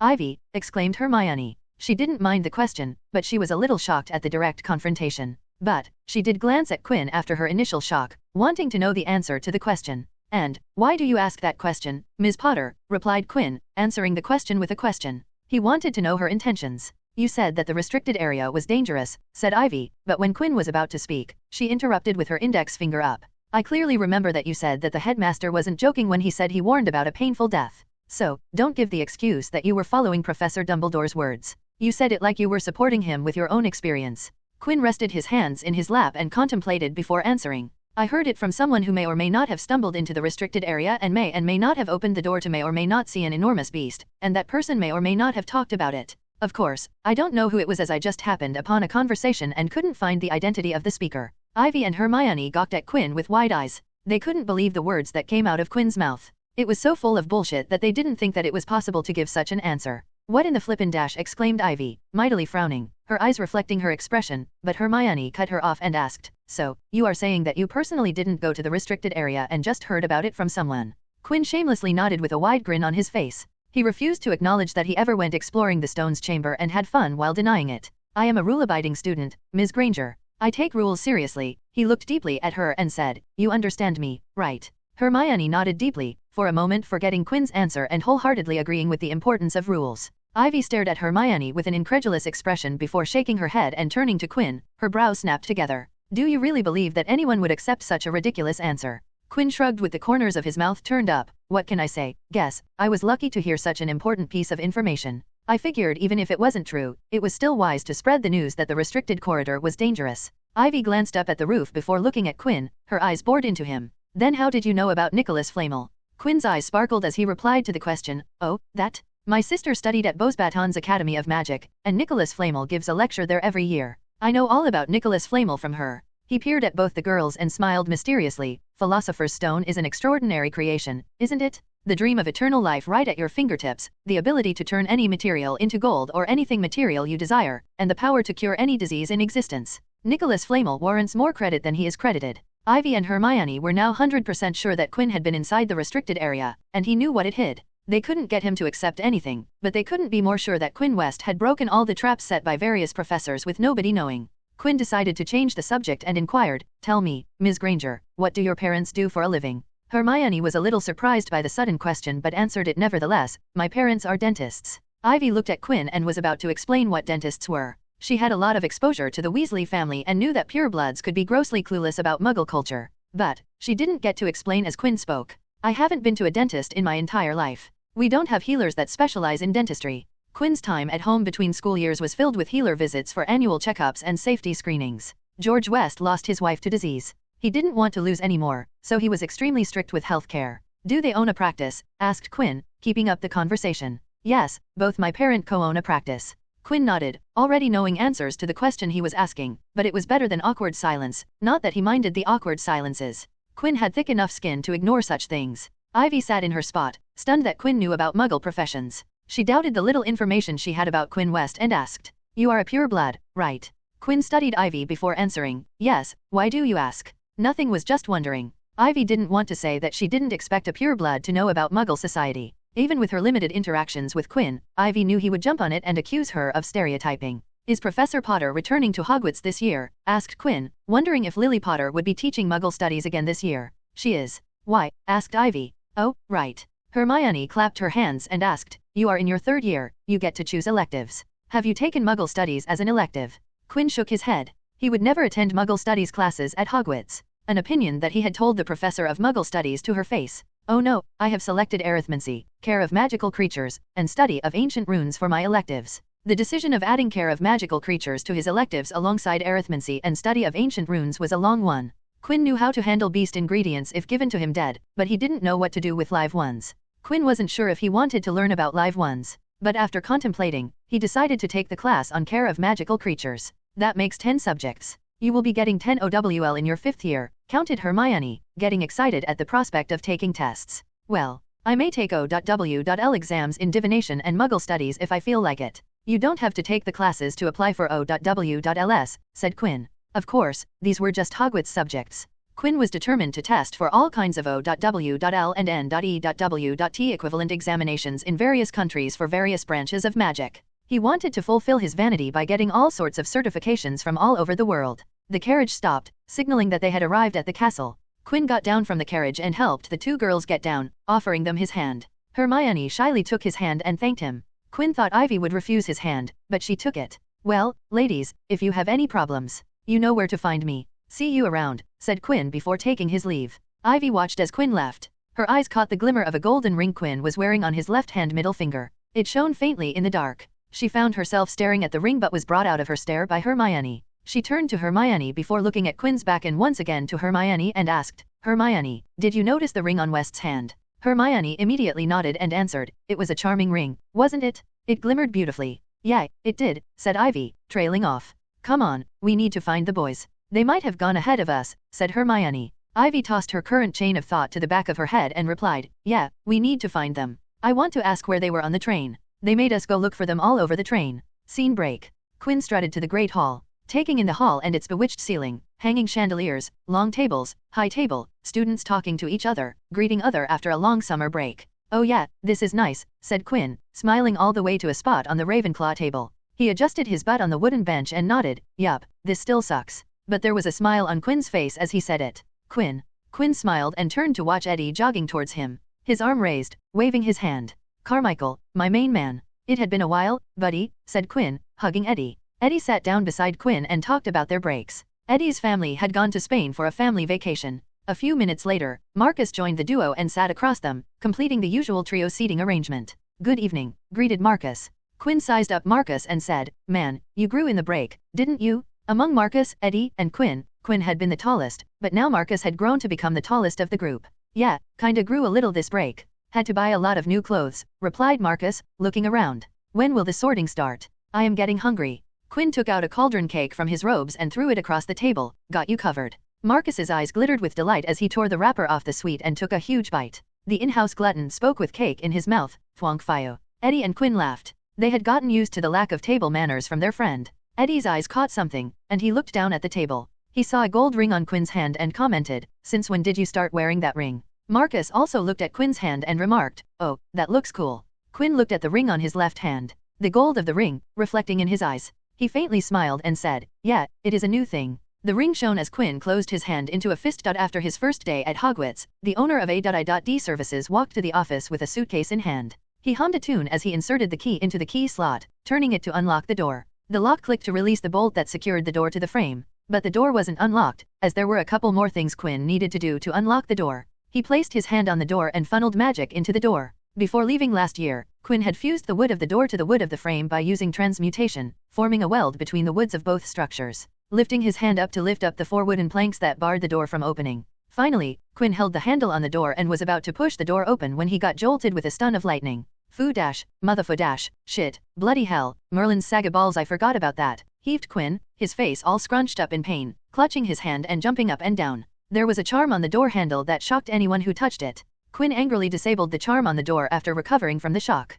He grabbed the handle and was about to push the door but stopped. Did I place something else in there? After a few seconds of thinking, Quinn determined he was safe and entered the office. White sheets covered the entire office furniture, and some dust flew in the room because of the sudden disturbance of the opened door. Quinn looked to the right and saw the big glass wall, which used to have a door slot to enter the workshop, but now didn't have a single opening. Quinn had sealed the door slot when he left for the summer break. He walked to the glass wall and touched it to transmute a door slot into the glass wall, making a rectangular opening into the glass. He stepped into the opening, entering the workshop, which too was covered in white sheets covering the table and cabinets. He sat down his suitcase on the floor and gathered his magic as he walked around the familiar room, smiling the entire time. Quinn clapped his hand once, and the room came to life as white sheets in the office and workshop flew up and folded themselves into a neat stack on the floor. A wave of magic hit the entire classroom, turned office and workshop, and cleaned every nook and cranny of the room, eliminating the dust in the room. Every drawer and door of every cupboard and cabinet opened and went through the same cleaning process, turning the entire room into a squeaky clean place.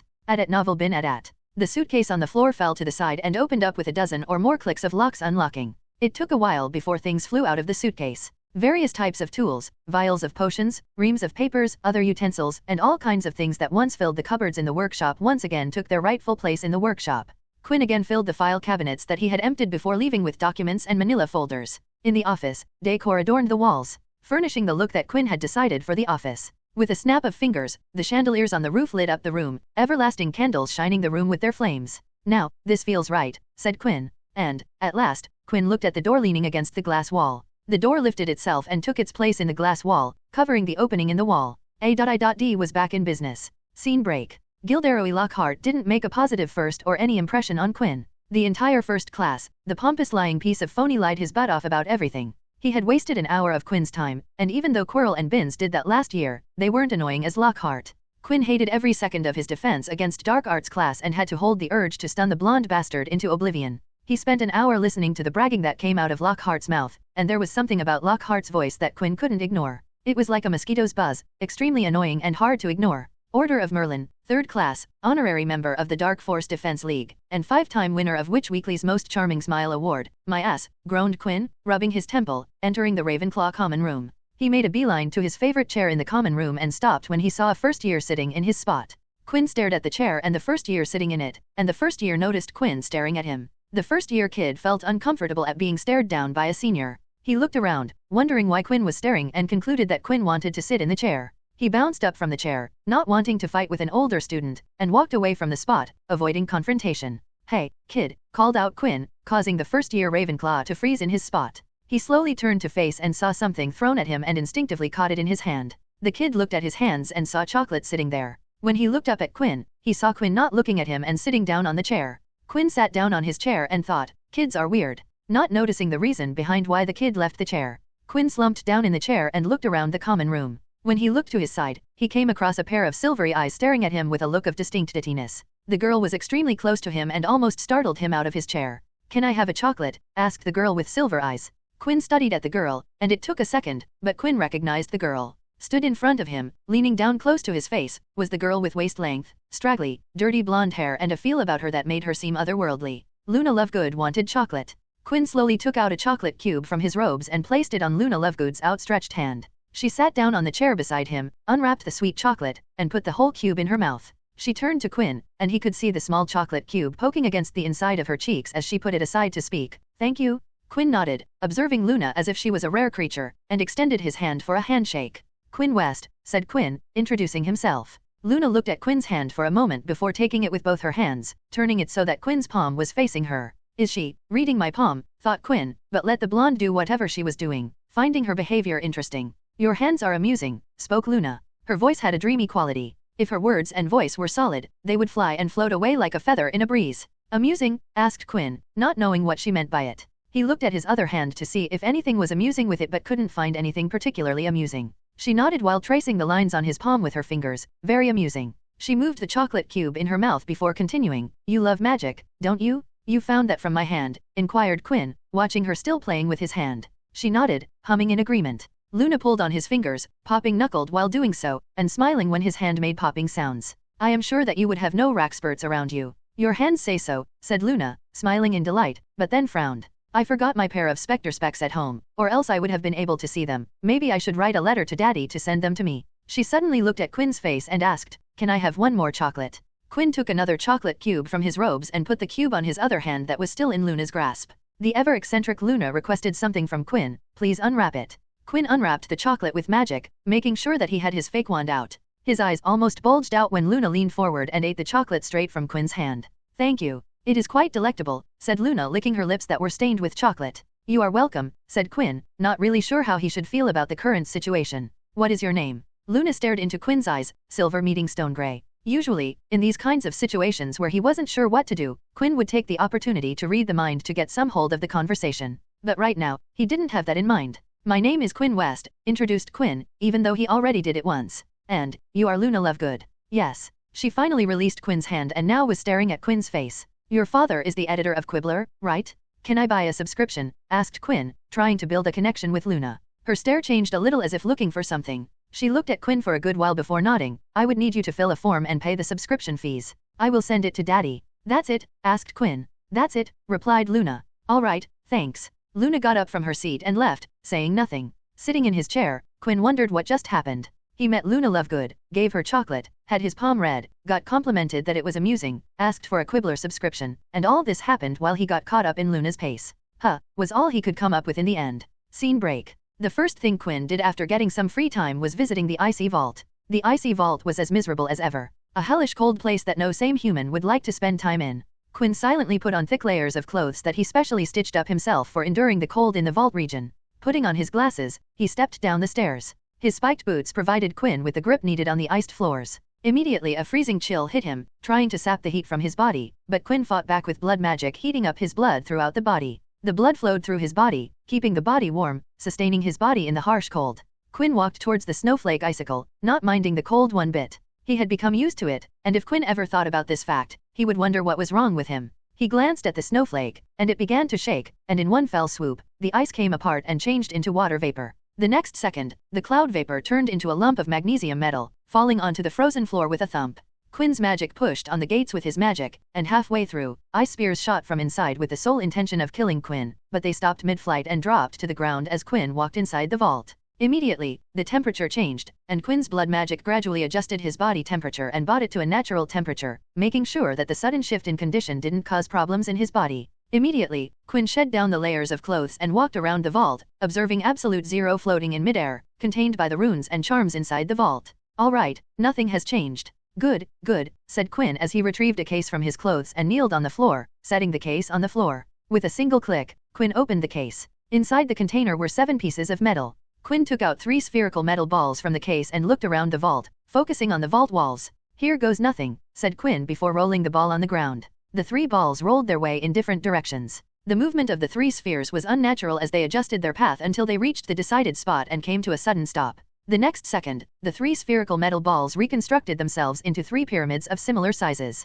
If seen from above, the 3 pyramids were in a triangular position, each one at the vertices of an equilateral triangle, with absolute zero in the middle of said triangle. Quinn took a deep breath before raising his hand in front of him. 3 soft streams of continuous magic made their way to a metal pyramid each. The pyramids started to glow in a green light. The light grew stronger until Quinn cut off the magic supply. Okay, do your thing, whispered Quinn, hoping that his creation worked according to its purpose. The 3 pyramids started to hum, and after a few seconds, thin beams of green magic shot in different directions towards the vault's wall. Small bursts of magical light shot one by one, making contact with the vault's circular wall. Quinn inhaled a deep breath when he saw the runes etched into the wall glow in an icy blue light. Thousands of runes of various sizes illuminated the vault. Okay, it works. Quinn spoke fast and moved faster as he took the 3 more metal pieces from his case. These pieces were triangular discs, and Quinn slid them on the floor. They repeated the movements of the previous pieces and arranged themselves in a smaller triangle. The triangular metal discs received magic from Quinn, but this time the input was much more intense and longer, and the output was also much drastic. The triangular discs shot glowed and hummed just like the pyramids, and the intensity grew until the discs emitted circular waves of magic. Quinn clutched his hand when he felt the vault faintly shake and looked around with gleaming eyes as he watched the runes on the wall switch places, rearranging themselves on the wall. Let this work, thought Quinn, his heart beating hard with both excitement and a tinge of fear. He had made thorough preparation with triple-checking every calculation and decision. But there was always a chance that thing would fail, and it would release absolute zero from its containment, killing him immediately. It took maybe 10 seconds before the runes stopped arranging themselves and the new arrangement glowed brighter with a burst before settling down. Quinn moved his eyes to his 6 pieces and urged, "Come on." The moment the thought ended, all 6 metal pieces shot continuous beams of magic towards the absolute zero. His breathing hitched as there was a screeching sound from the absolute zero, but nothing happened as everything calmed down. The 6 metal pieces, 3 pyramids, and 3 triangular discs were now connected to the rune formation of the room and absolute zero. Quinn exhaled heavily as he silently watched 6 beams of magic light connecting absolute zero with his metal structure. He made the metal structures with runic magic. He had etched runes into the metal composite, giving them the functionality to change the rune formation of the vault to add a feature of his choice. Phew, that was stressful, said Quinn as he stood up from his spot and walked to the place just below the floating absolute zero. He had the last piece of metal in his hand. The last piece was a circular disc with an indent in which you could horizontally fit a thin cylinder. If you looked closer, you would see faint impressions of runes on the surface. The faint patterns were present on every metal piece that Quinn brought. Quinn squatted under absolute zero and placed the circular disc on the ground, and immediately it moved to calibrate itself to the 6 metal pieces around the vault. He went into his clothes and retrieved a small silk pouch. He loosened the string on the top and tilted the pouch for a thin gold cylinder to fall out. Quinn felt the weight of the gold cylinder in his hand for a moment before placing it in the indent of the circular disc. The metal moved around the gold cylinder and clutched it snugly. Getting up, Quinn moved away from the circular disc, walking towards the gate of the vault, and stood beside his cold clothes. With his finger raised, he shot a single burst of magic into the circular disc. Commencing the last phase, as Quinn said those words, the circular disc shot 6 beams of green light, 1 to every metal piece. The second the beam hit the 6 pieces, every piece shot similar beams to the others, connecting all to each other. Above in the air, the absolute zero showed activity as rings of icy blue energy appeared around it. Every ring was made up of the cold energy from the intense energy of absolute zero. The temperature in the vault dropped as Quinn activated blood magic to protect himself. His hand crossed across his chest, observing every change with an eagle eye. The rings started to revolve and rotate faster around absolute zero. After a dozen seconds of acceleration and intense humming from the absolute zero, a laser of energy as thin as a human hair shot down at the circular disc, more specifically at the golden cylinder. Tink. It produced the sound when the energy hit the gold. Tink tink, tink tink tink, tink tink, tink. With every hit on the gold cylinder, it produced a sound. The hair-thin energy kept hitting the gold cylinder for a few minutes before it finally stopped, and the rings of energy around absolute zero also absorbed back into it. The temperature also rose back to normal. Quinn waited for half a minute before uncrossing his arms and walking towards the circular disc. There was a cold fog around it, and the surrounding ground was also frozen. Too much energy was wasted. The concentration of the laser wasn't optimal. There was abundant leakage. I need to improve the design and rune formation for the next use, noted Quinn, as he observed the circular disc and the surrounding area. The gold cylinder detached itself from the circular disc as Quinn moved closer. Quinn looked at the gold, and as he expected, it wasn't frozen in ice layers. But, the cold mist emanating showed that it was extremely cold. Quinn's mouth curved into a grin, and his eyes gleamed with delight. It worked. His eyes locked onto the gold cylinder floating above his hand. The highest tower at Hogwarts was the astronomy tower. You could look down on the entirety of Hogwarts from the astronomy, and while the sun was up, you could clearly see Hogsmeade at a distance. At night, while stars glimmered in the sky, you could come up there and get the best view of the celestial bodies. Friar, the Hufflepuff ghost, floated at the highest point of Hogwarts, admiring the view of the stars, looking at their bright shine, making their position known to everyone who could see. In the centuries he had been here, Friar had made visiting the astronomy tower to look at the stars a habit. Tonight was one of those nights when he came here to be at peace, away from the hustle-bustle of the students and the loneliness of the castle when those same students rested in their common rooms and dorms. Friar, the ghost, who was once a clergy of the mendicant religious order, turned around his spectral body to see a student standing there in casual clothing. Friar recognized the child immediately. Quinn West, greeted Friar, floating closer to the young Ravenclaw who had dared to explore the mystery of the cursed vaults and had, against all odds, achieved the accomplishment of being the first one to survive the first vault and successfully opening it. He found the secrets that the cursed vault hid behind the millennia-old gates. It is nice to see you again, Friar. You look as jolly as ever, greeted Quinn. He gazed at the sky and remarked, looking at the stars, Friar studied the child in front of him before speaking, a hobby of mine. Looking at stars calms me down. Friar looked above at the clear sky. A quiet fell between the ghost and the living person, as both relished the sight of the vast universe that was visible to the naked eye. Friar was the first one to break the silence as he asked, I presume that you have come to me for the clue for the next vault. I had enough time to rest. The next adventure awaits for me, replied Quinn, still looking at the night sky above. A cool breeze blew on the tower, not so chilly and just the right amount of cool that it felt comfortable as it brushed against the skin. Do you remember how I told you that no one went past the first vault? Asked Friar. Memories of the numerous people who attempted to challenge the vault passed through his mind, ones who failed, died, lived but gave up, and many others. Yes, I remember that, spoke Quinn. I am the first one to open the first vault or, as I like to call it, the Icy Vault. The defense mechanism to prevent people from accessing absolute zero had kept people at bay, instilling fear into their hearts and chill into their bodies. Yes, you are the first one. So, you will be the first one to explore the second vault. He glanced at Quinn, his ghostly eyes peering at Quinn. The second vault is a mystery, even to me. I don't know much about it. Quinn pulled his gaze away from the sky and trained them on Friar, who showed a worried expression on his translucent face. You look worried. Friar clenched his hands, gathering his monk robes as he balled his fist. The second vault is very dangerous. At least it is dangerous, possibly fatal to use ghosts. Quinn furrowed his brows as his lines appeared between them. Why do you say that? Friar nervously floated as he revealed, whenever we ghosts go near the second vault, we felt a danger to our being. It is like if we go near it, we will experience something that we may not like.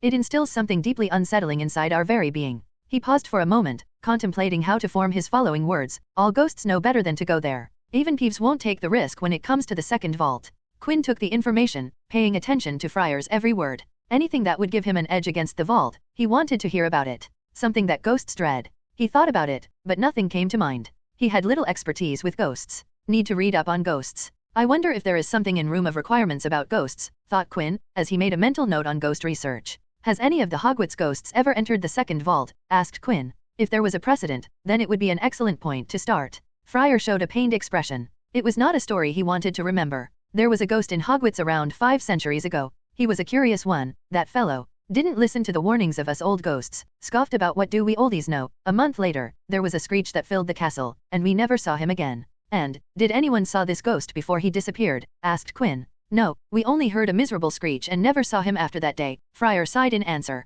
Before his death, he had started to roam the castle alone, asked us to leave him alone. We barely saw him in the fortnight before his death. Friar floated to face Quinn and glided towards him. Enough of this. Receive the riddle to the second one, find it, and maybe you will be able to find the truth behind the ghost's death and bring light to the secret of the vault. Quinn stood a little straighter, ready to listen to the riddle. The second vault was waiting for him, and this was going to be the start. Friar watched the eyes buzzing with excitement, and the expression brightened with anticipation. Asterisk. The ensuing vault cursed like the first one. One that terrifies the dead ones. It dwells on the stage of completeness, sheltered by the oil of green revenge. If you want to taste the reward, accolades you need to appreciate. But are you ready? It will be anything but easy. The roads we walk have demons beneath. Are you ready to face what lies underneath? At novel bin at. Asterisk. Quinn felt goosebumps on his skins. Not because he felt scared, but because of the way Friar delivered the riddle. The last time he sang the puzzle for Quinn, Friar had built it from what he had seen throughout the year, but this time, it was different. This riddle came from Friar's heart, his personal experience, thought Quinn.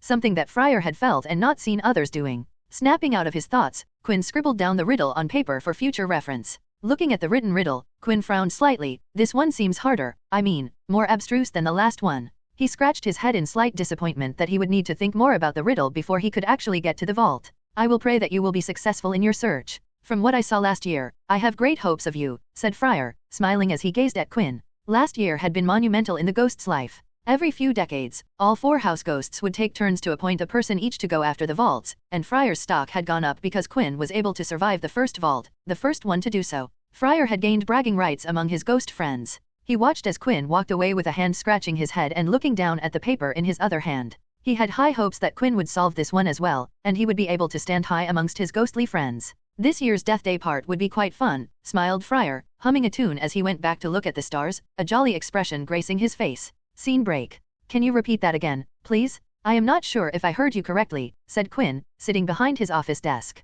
We want you to start a Hogwarts fan club for Professor Lockhart, said one of the Hufflepuff girls sitting in the client chairs of the A.I.D. office. 3 Hufflepuff girls had come into the A.I.D. office and requested something that stunned Quinn. While Quinn understood Gilderoy Lockhart's popularity among the general populace, but knowing the truth about the phony professor and spending a few classes suffering for hours under his ridiculous brags. So, when Quinn looked at the 3 older Hufflepuff girls, he could only see a trio of idiots looking at him with dumb gazes. Quinn shook his head off the derisive thoughts about the older girls and said, "All right, I can do that for you guys." He took out a sheet of paper from his drawer and wrote stuff on it. First, we need to identify the club's objectives. Think about what kind of club you want to start and what you hope to achieve. In your case, you want to meet other people with similar interests. One girl perked up and chimed in, "We want to discuss Professor Lockhart and share it with other people. We want more people to about the professor's greatness. He is so charming, so handsome, and not to mention so brave," dreamily sighed another girl. It brought dreamy expressions to the other girls' faces. Quinn held back a gag and spoke, "All right, the best way to spread Professor Lockhart's good deeds," he emphasized on good, "is to make sure that everybody has access to his work, so it would be best if you girls could donate some of his works to the club. We can do that? I have all the professor's books with me," exclaimed one girl. Quinn nodded, not mirroring her excitement. "Excellent, I would need some seed money for the start of the club to create some flyers for promotion and things like banners and decoration. You can provide me with designs so I can make them, or I can take care of it," said Quinn. He looked up and said, "If you guys want, I can arrange a room for you guys to meet for meetings, or you can get permission on your own. About the meetings, I would also need you guys to choose a day of the week when your potential members are likely to be available, such as a Saturday or Sunday, because there are no classes on the weekends, but I would suggest that you avoid Sunday. Once you recruit more members, you can discuss everyone's availability and a meeting schedule." Quinn wrote something and continued, "The best place to find members is from your own social circle, so you can promote among your common room, and if you hire me, I can promote this in all 4 common rooms. After you gather members, which will not be difficult given the professor's reputation, you need to prepare for the first meeting. The first meeting is important as it needs to be interesting so that you can retain interested people. You could prepare some games or icebreakers so your members can get to know each other. Then, spend some time talking about what each member hopes to get out of the club, what they think it should focus on, and ideas for activities or events." Quinn went on droning about what the girls needed to about the fan club, and the girls just sat in their seats, stunned, staring at Quinn with open jaws. They became a little worried about the work that needed to go into creating a fan club. This was supposed to be a fun activity, but Quinn made it seem like a tough job. Wait, this is too much, said one girl, causing Quinn to look up for his sheet of paper on which he was listing the tasks to accomplish. He noticed the discomfort on their faces and scolded himself for causing them discomfort. The client needed to be comfortable while doing business. Grandfather taught me better, thought Quinn, and immediately switched gears. He put on a calming smile and eased the worries of the girls. I know it might seem a little too much, but you don't need to worry about it. I will take care of it. You guys just need to decide what you want to do in the club. I will take care of all the complicated stuff. Rest assured, you won't hear a single thing about all the tedious tasks, so just spread your creative wings and work on how to make the fan club fun. Quinn didn't apologize for overwhelming them, as he wanted them to feel that Quinn was giving them a great deal of help by taking care of all the hard stuff. And his words did bring the girls some comfort as their stiff expressions softened up. I see, that is good to hear. Thank you for helping us. We never thought it would be so difficult. Waving his hand to dissuade their worries, please, I am just doing my job. I will make sure that you girls' fan club would be the best in Hogwarts. Quinn talked to them for a while, this time making sure that they were comfortable and happy. By the time they were out of the A.I.D office, they were excited about the future of the upcoming Lockhart fan club. When they left, Quinn leaned back in his chair and groaned loudly. He didn't want to create a fan club for the jerk, but a job was a job. He couldn't start the year with a rejected job. That was just bad business. After groaning and whining for a minute, Quinn suddenly sat up straight, his eyes shining with euphemistic sparkle. Wait a minute, isn't this great? Exclaimed Quinn. He was dreading doing this job, but right now, the gears were turning his head. I could use this, said Quinn, taking out a new sheet of paper and started to write the things he needed to do. Scene break. Quinn knocked on the door but not before taking a deep breath and putting on a joyous smile on his face. Professor Lockhart, may I come in? Yes, Quinn was doing a thing he never thought he would do, talking to Gilderoy Lockhart on his own accord. Lockhart, who had his signature smile on his face, looked up from his desk. Quinn assumed he was replying to fan mails. Yes, child, please come in, said the phony, with his smile widening. Quinn walked inside and reached Lockhart's table. He was here for something that, if it went smoothly, would be profitable for Quinn. Good evening, Professor. I have something to talk to you about, greeted Quinn, his eyes gazing across at loads of fan letters on Lockhart's desk. Yup, he was right in his presumption. Of course, you have come to the right place. Talk to me, I will help you out, and you will be singing my praise by the time you are out of the room, bragged Lockhart. No, you would be quite happy by the time I am done with you, thought Quinn. He took a seat and smiled. I am here because I have been charged with creating a Hogwarts-based fan club for you. Quinn threw the bait, and the Gilderoy fish jumped at it like a tasty treat. A fan club, you say? What a noble and novel idea. Tell me more about this fan club, spoke Lockhart, with enthusiasm shining in his eyes.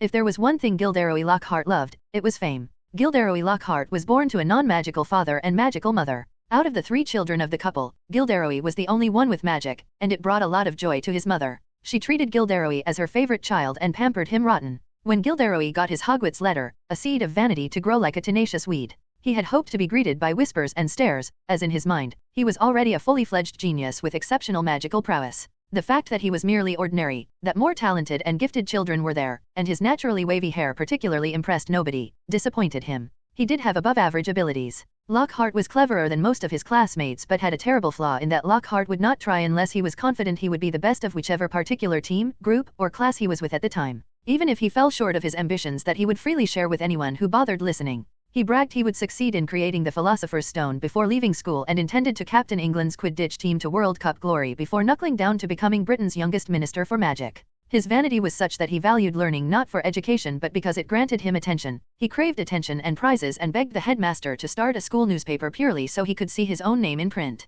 When these exploits failed to grant him attention, he took to grander, more dramatic means of garnering attention. He achieved minor notoriety by carving his signature in 20-foot-long letters into the Quidditch pitch, earning him a week's worth of detentions. Created a spell that shot a hologram of his own face into the sky in imitation of the Dark Mark and sending himself 800 valentines, causing breakfast to be cancelled because of the number of droppings and feathers in the porridge. He increasingly devoted his talents to insincere shortcuts and cowardly dodges, focused on attention and neglecting genuine learning. After he graduated from Hogwarts, he employed the same habit of cowardly methods, deceit, and fraud but took them to the next level and became an accomplished author. Traveling to exotic parts of the world and having mastered memory charm shortly after graduation, tricking accomplished witches and wizards into revealing their grandest of deeds and then erasing their memories, promoting them as his own. So, hearing about a fan club in his alma mater interested him greatly. He understood Hogwarts was the premier institute for all British and Irish wizards, so he knew what kind of reach and demographic he could develop if a fan club was set up here in Hogwarts. There has been a demand for creating a club focused on you and your work.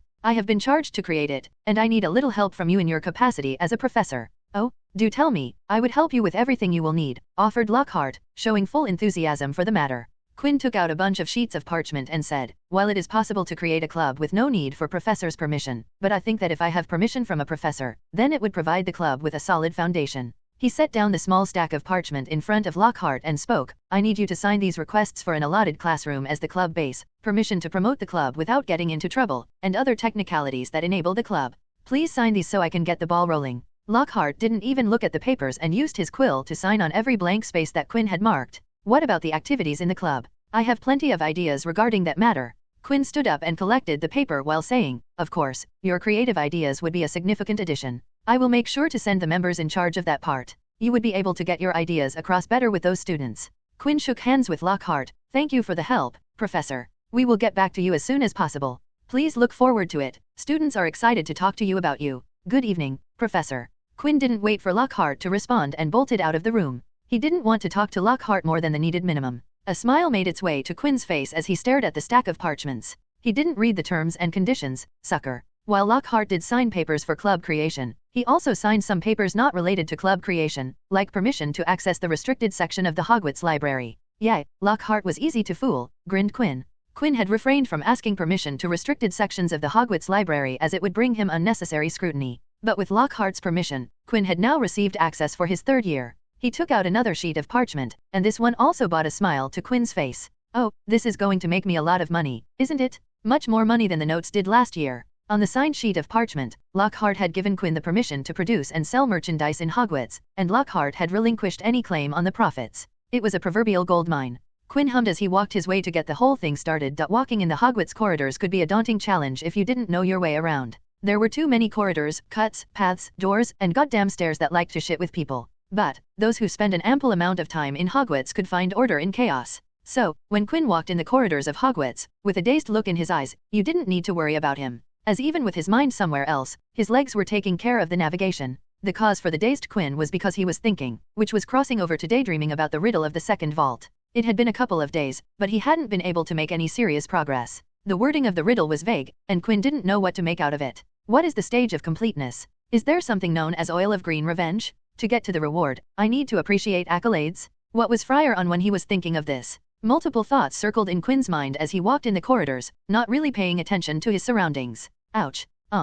Quinn walked into something, and while he didn't move at all, the thing he collided into did fell down. Focus returned to his eyes, and he looked at the thing he walked into and saw the thing was actually a person. A head of flaming red hair greeted him. The person looked up to show her freckled complexion with light skin, a very petite stature, and bright brown eyes. The person on the floor was the only female progeny of the Weasley family, Ginny Weasley. Quinn's mind, which had been solely focused on figuring the sense of the riddle, stopped and reassigned itself to the person in front of him. I am very sorry. I wasn't paying attention, and look what happened, spoke Quinn, as he helped the first-year Weasley up. It's okay. I, too, wasn't looking, said the girl. She noticed the golden ring on Quinn's finger before she looked up and saw Quinn's face. Red hair.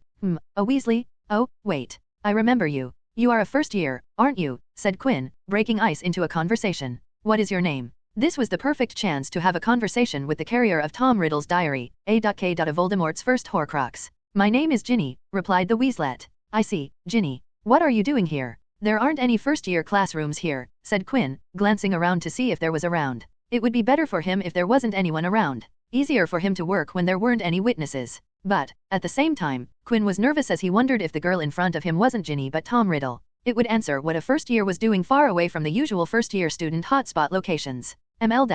Pardon me, but I wasn't able to get that, said Quinn, leaning towards her. I am lost, half-shouted Ginny, her face becoming as red as her hair in embarrassment. Or, it was a lost Ginny Weasley in front of him, thought Quinn, not really sure if Tom Riddle would be able to pull off a red-hot embarrassed expression. Ah well, there is no reason to get embarrassed because of that, assured Quinn, comforting the girl who truly had become red as her hair. You are a first year, and Hogwarts is a confusing place. He smiled and offered, where do you want to go? I will take you there. Ginny looked relieved as her flush receded, leaving behind a faint blush on her cheeks. I want to go to the Charms classroom. All right, let's go. We are on the 4th floor, but the Charms classroom is on the 3rd floor. You must have stepped on the wrong flight of stairs, replied Quinn. And, when Ginny made eye contact with him, Quinn wasted no time and took the opportunity to send a mental probe into Ginny's mind. Got in, thought Quinn, latching his probe into Ginny's unprotected mind. Come on, let's go, or you will be late, said Quinn, as he broke eye contact and funneled magic and focus for maintaining the connection with Ginny's mind. This technique, while tricky for most legilimency practitioners, for Quinn was easy as his way of practicing legilimency was to sit in the Great Hall and eavesdrop into people's minds, listen to their surface thoughts and emotions. In the past 2 years at Hogwarts, Quinn had become weirdly good at using legilimency without maintaining eye contact. So, how are you finding Hogwarts? Having any fun? Asked Quinn, making idle questions as he navigated his probe deeper into her mind, trying to reach the layer where memories resided. Gryffindor common room is fun, said Ginny as she finished speaking, showing the starry-eyed expression of any new first year. Nice, when I was in my first year, I kept a diary and wrote every new and fun thing I saw in it. Believe me, Hogwarts doesn't have a shortage of fascinating things. By the end of the year, my diary was full of fun stuff. Quinn sneakily and smoothly deployed his standard modulus operandi, MO, of mentioning a keyword relating to the memory he was looking for, hoping that it would trigger the memory in the target's mind, causing it to rise on the surface, making it easier for Quinn to find the relevant memory. Quinn furrowed his brows a fraction as nothing relevant came to the surface, only Molly Weasley's house budget diary and Arthur Weasley's work diary. Gotta do it the long way, thinking that Quinn focused deeper and dove deeper into Ginny's mind, trying to find anything relevant, and it was when they reached the grand staircase did Quinn finally found something. Got it. It was the memory of the day of shopping. The Weasley family, along with the Potter family, went shopping for school supplies. Just like the books, they met up with the Granger family. They ended up meeting Gilderoy Lockhart at his signing event. Like the books, the real life didn't cut out the brawl between Arthur Weasley and Lucius Malfoy. It almost made Quinn chuckle when he saw Arthur throw himself on Lucius. The two men knocked themselves into a bookshelf, starting a domino chain of falling bookshelves. While Quinn watched the memory, the duo of younger Gryffindor and older Ravenclaw walked down the stair. As they descended, they heard a shout. Ginny. Quinn focused and saw 4 people on another flight of moving stairs. It was the Golden Squad, Harry Potter, Ivy Potter, Hermione Granger, and Ron Weasley. The one who called out to Ginny was her brother, Ron. Time's up, I guess, thought Quinn as he looked at them. Quinn and Ginny reached a relay point to change stairs. Quinn looked at Ginny and smiled. It seems my job ends here. Your friends would guide you from here on. Quinn took out an A.I.D card from his pocket and handed it to Ginny. If you need help with anything, you can see me here. I will try my best to help you out, said Quinn. Ginny looked at the card and nodded. Good, now I will take my leave, said Quinn and stepped onto a staircase that came to the relay point. Wait, what is your name? Called out Ginny. Quinn turned as the staircase started to move and smiled. Quinn West, and it might be late, but welcome to Hogwarts. The next set of stairs that arrived at the relay point were the Golden Squad stairs, and as they stepped off the stairs onto the platform, Ivy asked, Ginny, what did he wanted from you? Nothing, I was lost, and he was guiding me to the charms classroom. He was nice, said Ginny. While Quinn did spend all the time looking at Ginny's memories, he made sure to hold a proper conversation with Ginny. What did he give you to at the end there? Asked Ron. Ginny held the card in both her hands and showed it to Ron. He gave me his card. Show it to me, said Ron as he tried to take it from Ginny, but the smaller Weasley was faster and snatched back her hand before Ron could get his hand on the card. Nope, if you want one, get it from Quinn, said Ginny, looking at the card in her hands. It was the first time she had received something like this, and she didn't trust Ron with it. I will give it to you later, Hermione spoke to Ron, who was trying to get the card from Ginny, who was effortlessly evading her brother. Harry glanced at Hermione and asked, You have one. I have multiple cards. They aren't difficult to find. You can usually find them under the classroom tables, replied Hermione, and then quipped, Of course, you wouldn't know it, would you? She was commenting on Harry's lack of attention during lessons. What do you mean by that? Asked Harry, getting ready to quarrel with Hermione. Ivy looked at her brother and best friend and immediately recognized the signs of another childish exchange, their usual thing. Okay, you two stop, she interrupted the two who were rearing to go at each other. She looked up and was just able to see one last look at Quinn before he was out of their sight. She turned to Hermione and asked, Why do you have multiple of those? Hermione's eyes shined as she exclaimed, The cards aren't always the same. I have 6 different versions of cards, each one better than the last one. The charms on the cards are so fascinating, every card has charms I don't recognize. Even now, I don't completely understand what went into creating them. I am seriously considering taking the card to Professor Flitwick to get some answers. Ever since Hermione had found that there were multiple versions of A.I.D cards, she had started to collect them. She even went to older students to look at their cards, and had traded with them to have all the versions. Hermione Granger was Hogwarts' first A.I.D card collector. Ron didn't know about the guy and just thought it was another one of the bookworms from Ravenclaw, and Hermione's fascination with Quinn cemented his image of Quinn. Harry, on the other hand, knew about Quinn. He had seen Quinn plenty of times talking to Katie Bell, who was his Quidditch teammate. He had seen him talking to Daphne Greengrass, who he recognized. Plus, he had seen him once last year during his time in the hospital wing, and his mother had praised Quinn for being a good student. Now, he caught the sight of the card in Ginny's hand and noticed the words AID. Where have I seen that? Harry thought out loud. He couldn't place a finger on where he had seen those words. Ivy helped her brother out and spoke, A.I.D or Quinn West is the one who wrote the exam notes Mom gave you. The colorful one. It finally clicked in Harry's mind. He made those notes. I thought Mum wrote those for us. While Harry wasn't particularly active in the classroom, he wasn't stupid. He had been raised by Lily Potter. He made sure to regularly study as he had been taught to do by his mother. Ivy looked at her twin like he was an idiot and said, "Didn't you see them with like everybody? Why would Mum make them from everyone?" "Hey, I don't really have a carefree last year," said Harry, defending himself. Ivy didn't give him a hard time, as last year had been a little rough on Harry. He had been in close contact with Voldemort, and that caused his scar to hurt a lot, plus there were some attacks on his life. Scene break. While the Golden Squad was talking among themselves, Quinn had a peculiar experience. "Damn it, damn it, damn it, damn it," repeated Quinn in his mind. "This cannot be happening," exclaimed Quinn, his tone showcasing panic. He had just experienced something that shouldn't have happened, or at least Quinn hadn't thought of happening. Like a wrecking ball, a grave piece of information had hit him while he thought he was making progress. When in Ginny's mind, reading her memories to see the influence of the diary Horcrux on her mind, Quinn could only find a single memory related to Tom Riddle's diary, and that was the fight at Flourish and Blotts. In that memory, he noticed a glaring issue. A smoking gun that blew the whole situation apart. Lucius Malfoy didn't sneakily give the diary to Ginny, meaning that Ginny Weasley didn't have the diary Horcrux, meaning that there was a divergence from canon events. Quinn had checked thoroughly and didn't notice anything going to Ginny or any Potter or Weasley children. Lucius Malfoy didn't have a chance to slip anything into Potter's, Weasley's, or Hermione when he was busy being restrained by Auror James Potter for disrupting order by fighting in a public place. Tom Riddle's diary wasn't with Ginny, and that made some glaring problems. Problems that down the line could create grave situations. Now, I don't know if the diary is in Hogwarts or not. Quinn paced back and forth, thinking about the ramification of his discovery. The locations of Horcrux were crucial information to Quinn. As long as he was aware of the position of the Horcruxes, he had the upper hand on Voldemort. But now, he did not know where the diary Horcrux was.